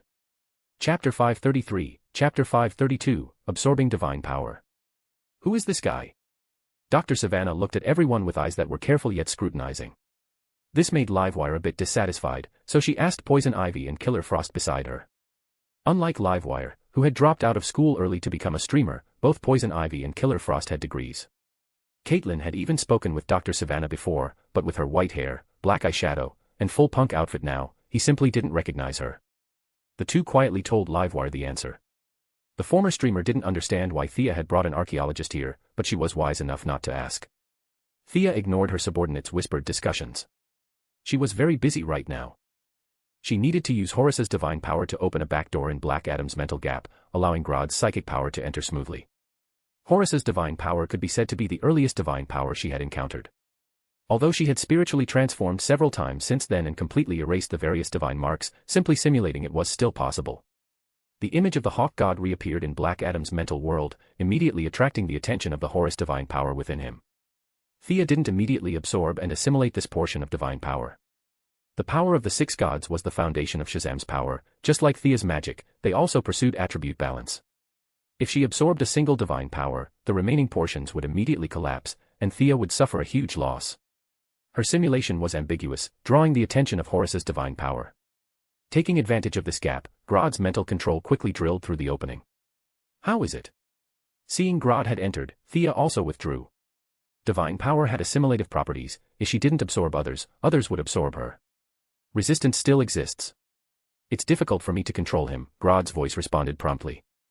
Thea wasn't surprised. Black Adam was, after all, a top-tier magical character. After thousands of years of accumulation, divine and magical power had subtly transformed him. It was only the seal that limited him. Otherwise, he might have even become a magical creature. Thea signaled for Deadman to also join the control. The rogue duo's control abilities were highly complementary. In the original timeline, Deadman could briefly possess Batman, and Grodd could control Mongol. The combat records of both people could be called formidable. Now working together, there was almost no one who could withstand their combined efforts. Even though Black Adam was in a coma, his face was full of pain. Despite his efforts to persist, unfortunately, after half an hour of tug-of-war, his psychic power was exhausted and he finally succumbed. "Boss, how is it?" The one who ultimately gained control of Black Adam's body was Deadman. This somewhat sleazy guy moved around in place, seeming pleased to have beaten the gorilla to the punch. Poor Grodd had worked so hard for so long, only to be beaten by a step by Deadman. He was so angry he kept spitting. Thea pushed the gorilla aside and signaled Deadman to begin transmitting divine power. Slower, steady output, more evenly. Thea kept instructing Deadman. Vast original divine power began to be continuously transmitted from Black Adam's body into Thea's. Thea carefully savored it. The opponent's application method was actually similar to hers, both degrading divine power into magic for use. However, because it was granted through ritual without true ownership, it normally existed in divine power form, naturally decomposing into corresponding magic during combat to enhance the user. In her view, this method was completely heretical, extremely detrimental to the long-term development of one's mind and heart. Things that weren't truly yours, what was the point of practicing them to perfection? 6 different attributes of divine power began pouring into her body. Thea frowned slightly. The divine power was genuine, vast, magnificent, and unstoppable. Compared to these advantages, the disadvantages were even more prominent: too many impurities. What were impurities to her were actually the essence of each deity. Thea, who pursued pure uniqueness, didn't like these divine characteristics at all. She only wanted to be herself, not have all sorts of messy things interfering with her. When the divine power output reached a critical point, just as Thea was about to gain Shazam's transformation, she called stop. This amount of energy was the maximum divine power she could contain without affecting her origin. How much was output? Thea asked. About a quarter of the total, Deadman estimated carefully for a long time. That meant she needed 3 more inputs. Black Adam's resistance would weaken more and more as his divine power drained. Thea told everyone to go back, leaving only Deadman and Grodd, and of course Dr. Savannah. Things like Thoth's wisdom and Shu's stamina, these characteristics of the 6 gods were essence to ordinary people, but impurities to her. She definitely couldn't absorb them. At the same time, to avoid alerting the senile Shazam and ruining the more valuable gift package of Billy Batson later, finding a new host for these divine power residues was the urgent priority. For the new host of these impurities, was there a better candidate than Dr. Savannah, who was obsessed with mysticism? Most of Thea's magic was wrapping around the newly acquired divine power, but a simple suggestion spell wasn't difficult for her. Dr. Savannah was instantly hit. The suggestion spell constantly collided with his imagination until he thought of the most favorable reason for Thea. Watch him. Thea instructed Grodd to watch Dr. Savannah while she began absorbing this unprecedentedly massive divine power. Discern, separate, absorb. Massive divine power merged into herself, then converted into pure magic. Her own realm began rapidly ascending, quickly reaching what she classified as late-stage demigod. Then she communicated with the Holy Sword, underwent heroic spirit transformation, and completely discarded the portion of divine power essence that refused to merge with herself. A multicolored sphere of light was separated by her. This mass representing the precious essence of the 6 gods' characteristics was a supreme treasure to others, but to her, it was no different from poison. Dr. Savannah, your years of tireless loyalty deserve this gift. Accept my present. After Thea finished speaking, she shot the sphere of light into the bald doctor's body. The future Billy Batson could turn a grown tiger into a mage, which showed that Shazam's power had absolutely no requirements for personal aptitude. Whoever got it could use it. Just as she had guessed, even though Dr. Savannah was as dull to magic as a rock, he still merged with this essence. The same outfit as Black Adam before appeared on him, black cloak, black hood, and an identical lightning symbol on his chest.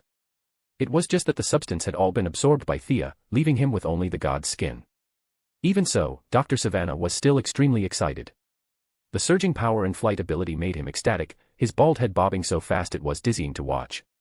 When he calmed down, Thea said, "Doctor, just like that guy on the ground, you just need to shout the incantation, Shazam, to transform. If you want to cancel it, shout the same thing." She instructed him to stay in place. There were still 3 masses of divine power residue waiting for him to receive. Chapter 534, Chapter 533, Stopping to Rest. Thea estimated that Dr. Savannah, after absorbing all the residue, definitely couldn't compare to the original Black Adam, but beating a few second-tier heroes and villains should be no problem. After all, it was the blessing of the six gods' power, which was fundamentally different from ordinary people. Over the next few days, Thea and Deadman began a frantic extraction. During her second absorption, Black Adam woke up once, sensing the energy loss in his body. Unfortunately, with his strength now greatly reduced, his desperate resistance was still suppressed by Deadman and Grodd. The four people stayed on this nameless planet for 10 days. Divine power had kept Black Adam from starving to death during his 1,000-year seal, so naturally it wouldn't let Dr. Savannah starve now. Deadman didn't need to eat, and Thea was too busy to bother. The only one going hungry was the gorilla. However, it didn't dare bare its teeth at Thea. Later, seeing it shrink into a round ball from hunger was quite pitiful, so Thea gave it plenty of food, finally pacifying this increasingly adorable guy. Each time she absorbed and converted, Thea had to rest and adapt for 3 days. Surging power first required an adaptation process, followed by the somewhat mystical issue of mental state. This thing was useful when you said it was useful, but couldn't be ignored when you said it was useless. Through repeated purification, conversion, and separation, Black Adam's divine power was completely absorbed by her. This second-generation Shazam ultimately reverted to his original state due to complete divine power exhaustion, then under the gaze of several people, his lifespan ran out and he turned into dust scattered by the wind. Thea was increasingly developing a mystic's demeanor. Before Black Adam's death, she looked at him with eyes full of pity. This second-generation Shazam left the mortal world with satisfaction. His death certainly wasn't in vain. At least 60% of the pure divine power was completely absorbed by Thea, and more than 20% of the gods' impurities gathered into Dr. Savannah. Now this doctor could be called Black Adam 2.0. The black robe combined with the lightning on his chest and that big bald head, Dr. Savannah's villainous aura was practically overflowing. After several days of contact, she found that although this bald doctor wasn't a good person in the traditional sense, he wasn't a villain either. He was just excessively fanatical about mysticism. Now he had power too, albeit a broken version of Shazam's power, but at least he'd taken that crucial step. A man in his 50s didn't need Thea's instructions. He understood the value of keeping a low profile. Thea told everyone to go home and that the next group activity would be announced separately. She didn't return to Metropolis but went back to Star City. Her strength had now reached the demigod peak, roughly equivalent to Diana 10 days ago. It was just that Diana had 100 years to settle and adapt, while she didn't have that luxury. Her original plan to go to the Source Wall had to be temporarily shelved. With her current state, even if she managed to connect with a Source, it wasn't suitable to immediately become a god.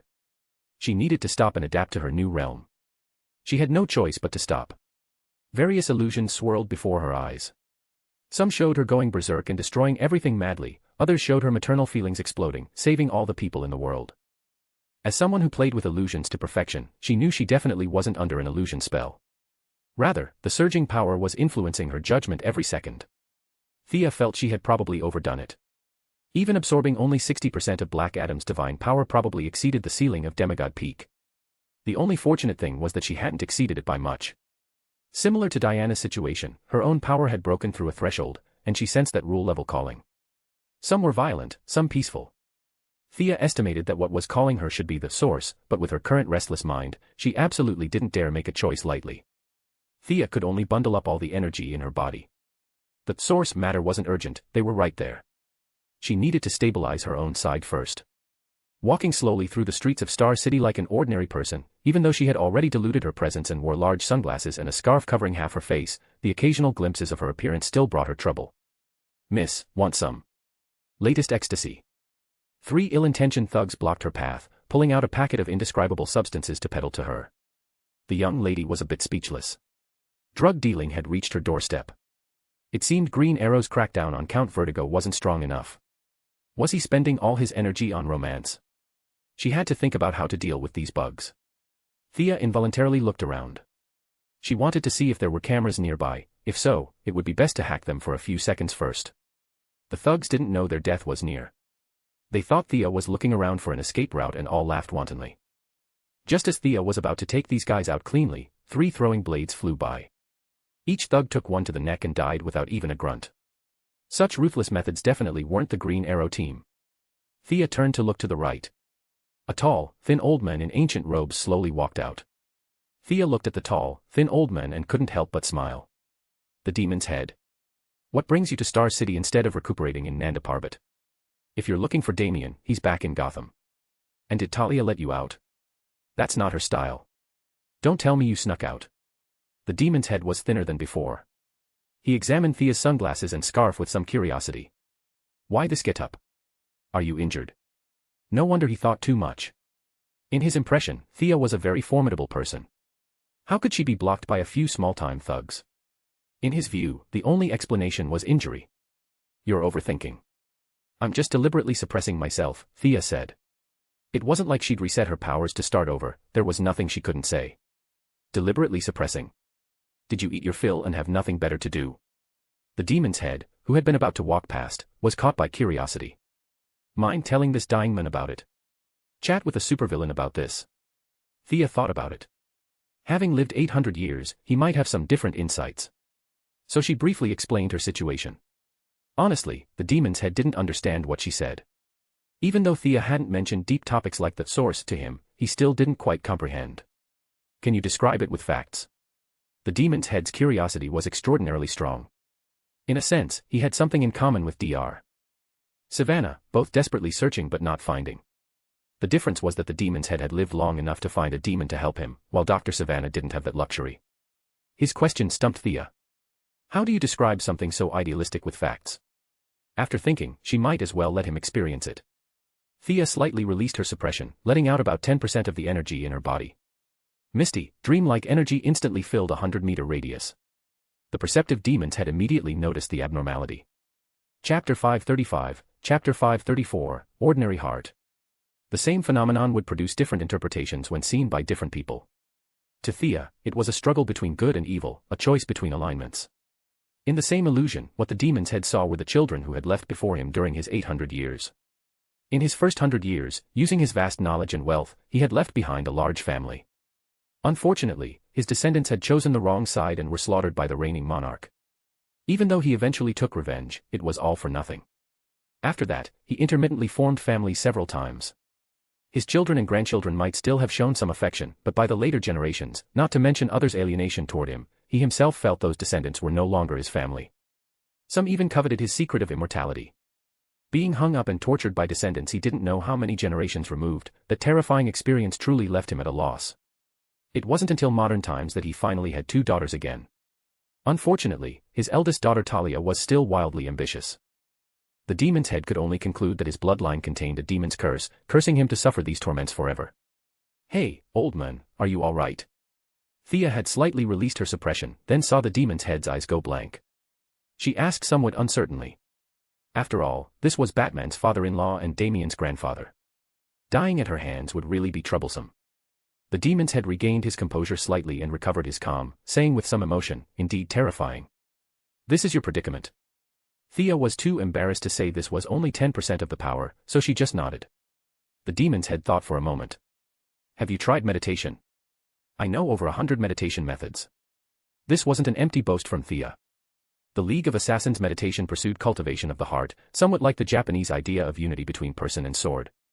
It had miraculous effects on ordinary people, but for her, the effect was, well. Have you tried traveling? The demon's head asked again. Thea shook her head, rejecting this suggestion. Diana walking from east to west, while she walked from west to east. The two starting from America and meeting somewhere in the middle. If filmed as a TV series it would be very romantic, but in reality, it would be awkward. She put traveling as the last option. Then try living an ordinary life. Normal study, work, rest without using superpowers. Just treat yourself as an ordinary person. The demon's head, unaware of her concerns about traveling, proposed another method. Thea's eyes lit up. This was a good idea. She gestured for the demon's head to continue. You're too young. Your heart has lost its restraints due to suddenly acquired power. You need to return to the starting point, think about your original intentions, and rediscover your initial motivation. Thea seemed to gain some understanding. Many heroes, when trapped in desperate situations, remembered how they started at critical moments, then overcame their inner demons and ultimately snatched victory from the jaws of defeat. It was somewhat different from her situation, but there was still much to learn. Thea felt talking with this old man indeed had rewards. For the sake of his advice, she wouldn't notify Batman and the others. By the way, what brings you all the way to Star City? The old man's expression changed slightly. I'm looking for a successor for the League. You're not looking for? Thea had some guesses and tentatively asked. That's right. The Queen family bloodline is truly enviable. The old man smiled like a weasel who'd stolen a chicken. Oh my God, he had his eye on Oliver. With Batman, his most satisfactory son-in-law, now impossible to catch, he'd activated his backup plan. Heaven knows how Oliver entered his sight, but Thea felt it definitely had much to do with her. Having just received a favor from the old man, turning against him immediately would be inappropriate. Besides, he had no ill will toward Oliver.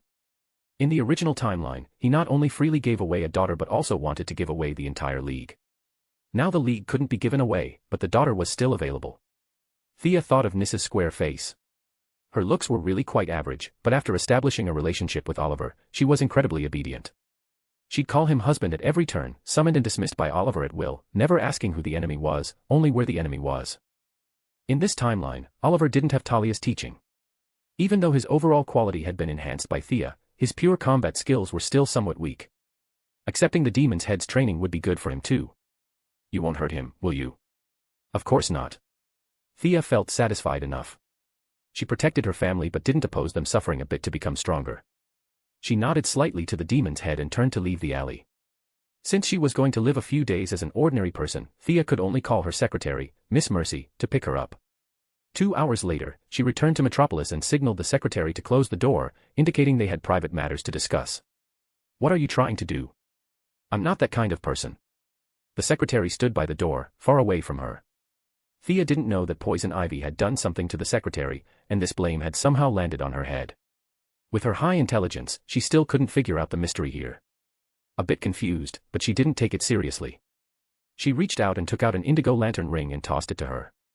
Seeing a ring thrown at her, the secretary retreated 2 more steps in fright. Thea didn't know she'd imagined many unhealthy scenarios and could only explain. When she learned this ring could grant superpowers, the secretary put on the ring like she was going to the execution ground. The revealing outfit that followed made her even more convinced of Thea's intentions. Facts proved Thea's initial guess wasn't wrong. The secretary indeed had compassionate emotions, and the brilliant light on the ring proved this. Thea didn't know about the messy thoughts in her mind, otherwise she'd definitely kill her. Flight, manifestation, teleportation, she explained several functions. Seeing her showing no unusual expression, the secretary belatedly realized she might have misunderstood, then happily studied the ring's abilities. Miss Mercy's skills were decent, and having always worked at a high-tech group, she'd been exposed to people like Luther and Thea who were full of bleeding-edge tech. If her imagination was poor, she'd have been fired long ago. She quickly mastered several functions, flew around the office once, and confirmed the abilities were real and effective. Thea's lecherous image in her heart faded somewhat before she asked about her doubts regarding the indigo outfit. This outfit. Will I automatically turn into this whenever I put on the ring? Thea was also distressed. Blame that damned Aubin, sir. No wait, he was already dead. I have no solution either. The outfit was the original design, and your compassionate emotion seems different from mine. As Thea spoke, she took out her own compassionate emotion. Her color leaned toward sky blue, while the secretary's compassion was a bit deep, vaguely tinged with purple. You should know the emotional spectrum was very sensitive. Purple was love, which wasn't the same as compassion at all. I feel compassion for Mr. Luther. He's not living happily. The secretary said a couple sentences then closed her mouth, clearly not liking this topic. Chapter 536, Chapter 535, The Time Has Come.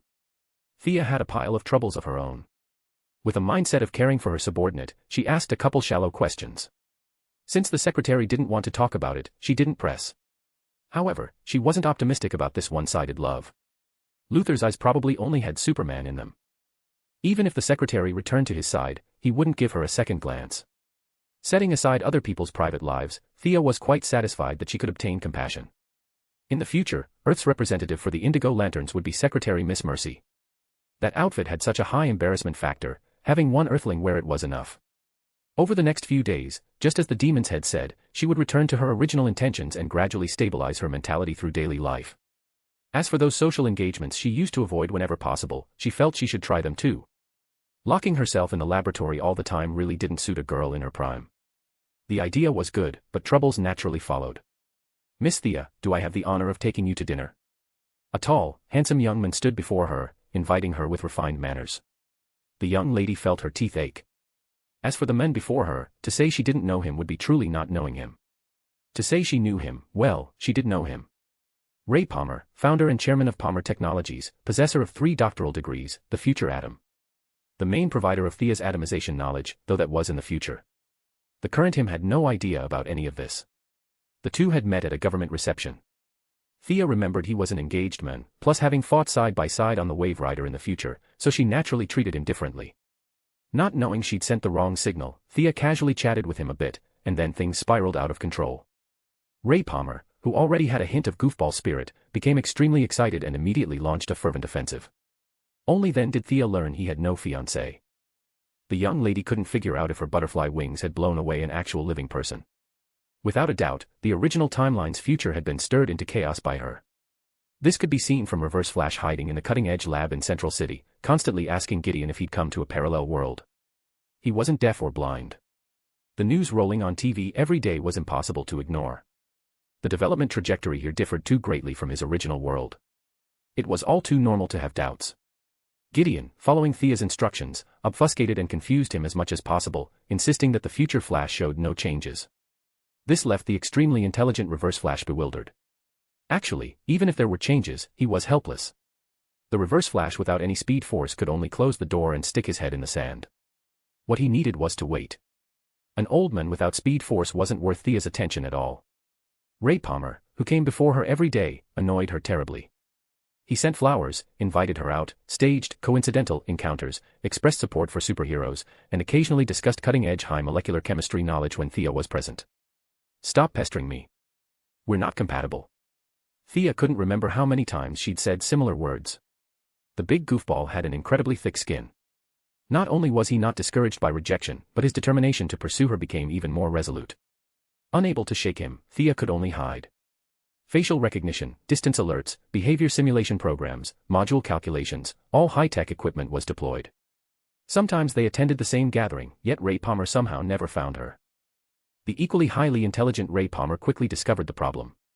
His interest grew even stronger, and he began playing guerrilla and counter-guerrilla games with her. Ray Palmer lived up to his scientist status. Many of the technological devices Thea used were like treasures to him. The spirit of scientific exploration gradually suppressed his romantic feelings. Thea was initially very annoyed too, but through the gradual playing around, her mood slowly recovered. Both forgot their original intentions and continued playing with their own purposes. Until one evening, after discussing new algorithms with Palmer for 2 hours and seeing off the handsome guy, Thea looked at the sunset's afterglow, thoughtful. That feeling was mysterious and profound. She knew the time had come. No longer suppressing the energy in her body, accompanied by a massive sonic boom, she shot up from the ground straight into the clouds. Amazing. Looks like I'll have no one to chat with tomorrow. Palmer in the distance watched the figure disappearing into the horizon, muttering to himself somewhat wistfully.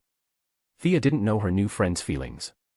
She only knew she felt incredibly free, like returning from a pool to the ocean, from toddling to running at full speed. The long-suppressed power bursting forth in one go, this feeling intoxicated her. Realizing her condition was unprecedentedly good, she prepared to take the crucial step. With just 2 spatial jumps, she arrived at the universe's boundary, the place scholars called the Source Wall. Vast, solid, and boundless, the Source Wall stood firmly there, undamaged despite eons of time. Many powerful beings still hung on the wall. They were all people who'd tried to harvest at Source through their own power alone. Now they'd all been stuck to the wall, turned into stone statues to warn those who came after not to touch things beyond their grasp. This wall's rules could stop all living beings, and Thea was naturally among them. She didn't know if her idea was correct, but for her, snagging a source from beyond the wall was the safest and most reliable method. She didn't have Diana's luck, finding one in the wild through enlightenment had a probability close to 0. Highfather or Darkseid probably had sources in hand, but this thing was too precious. One radish, one pit. Acting cute and throwing tantrums wouldn't make them give it to her. Thea could only rely on herself, or rather, rely on the will of all beings to hook out a source most suitable for herself. She sat in the void, silently using wish power. Whether defeating Doomsday, helping humanity climb the technology tree, or rewriting the Indigo Lantern's purpose, all the things she'd done to maintain order for so long, all the many impacts caused, were mobilized through wish power. Don't be too strong, but don't be too weak either. Thea felt incredibly nervous and could only mutter to herself to relieve her emotions. In her anxiety, she feared her source would be too weak. After all, from the world's origin, she was still that little archer, that dispensable sidekick hero, fundamentally different from Diana, a daughter of destiny. If after so much effort and planning, she ended up becoming a bottom-tier new god, it really wouldn't be worth her efforts. But if the source she obtained was too strong, she was also a bit afraid, because many powerful sources had strong assimilative properties. If she was given something like life or death representing the pinnacle of rules right now, who knew if she'd absorb the source or if the source would assimilate her?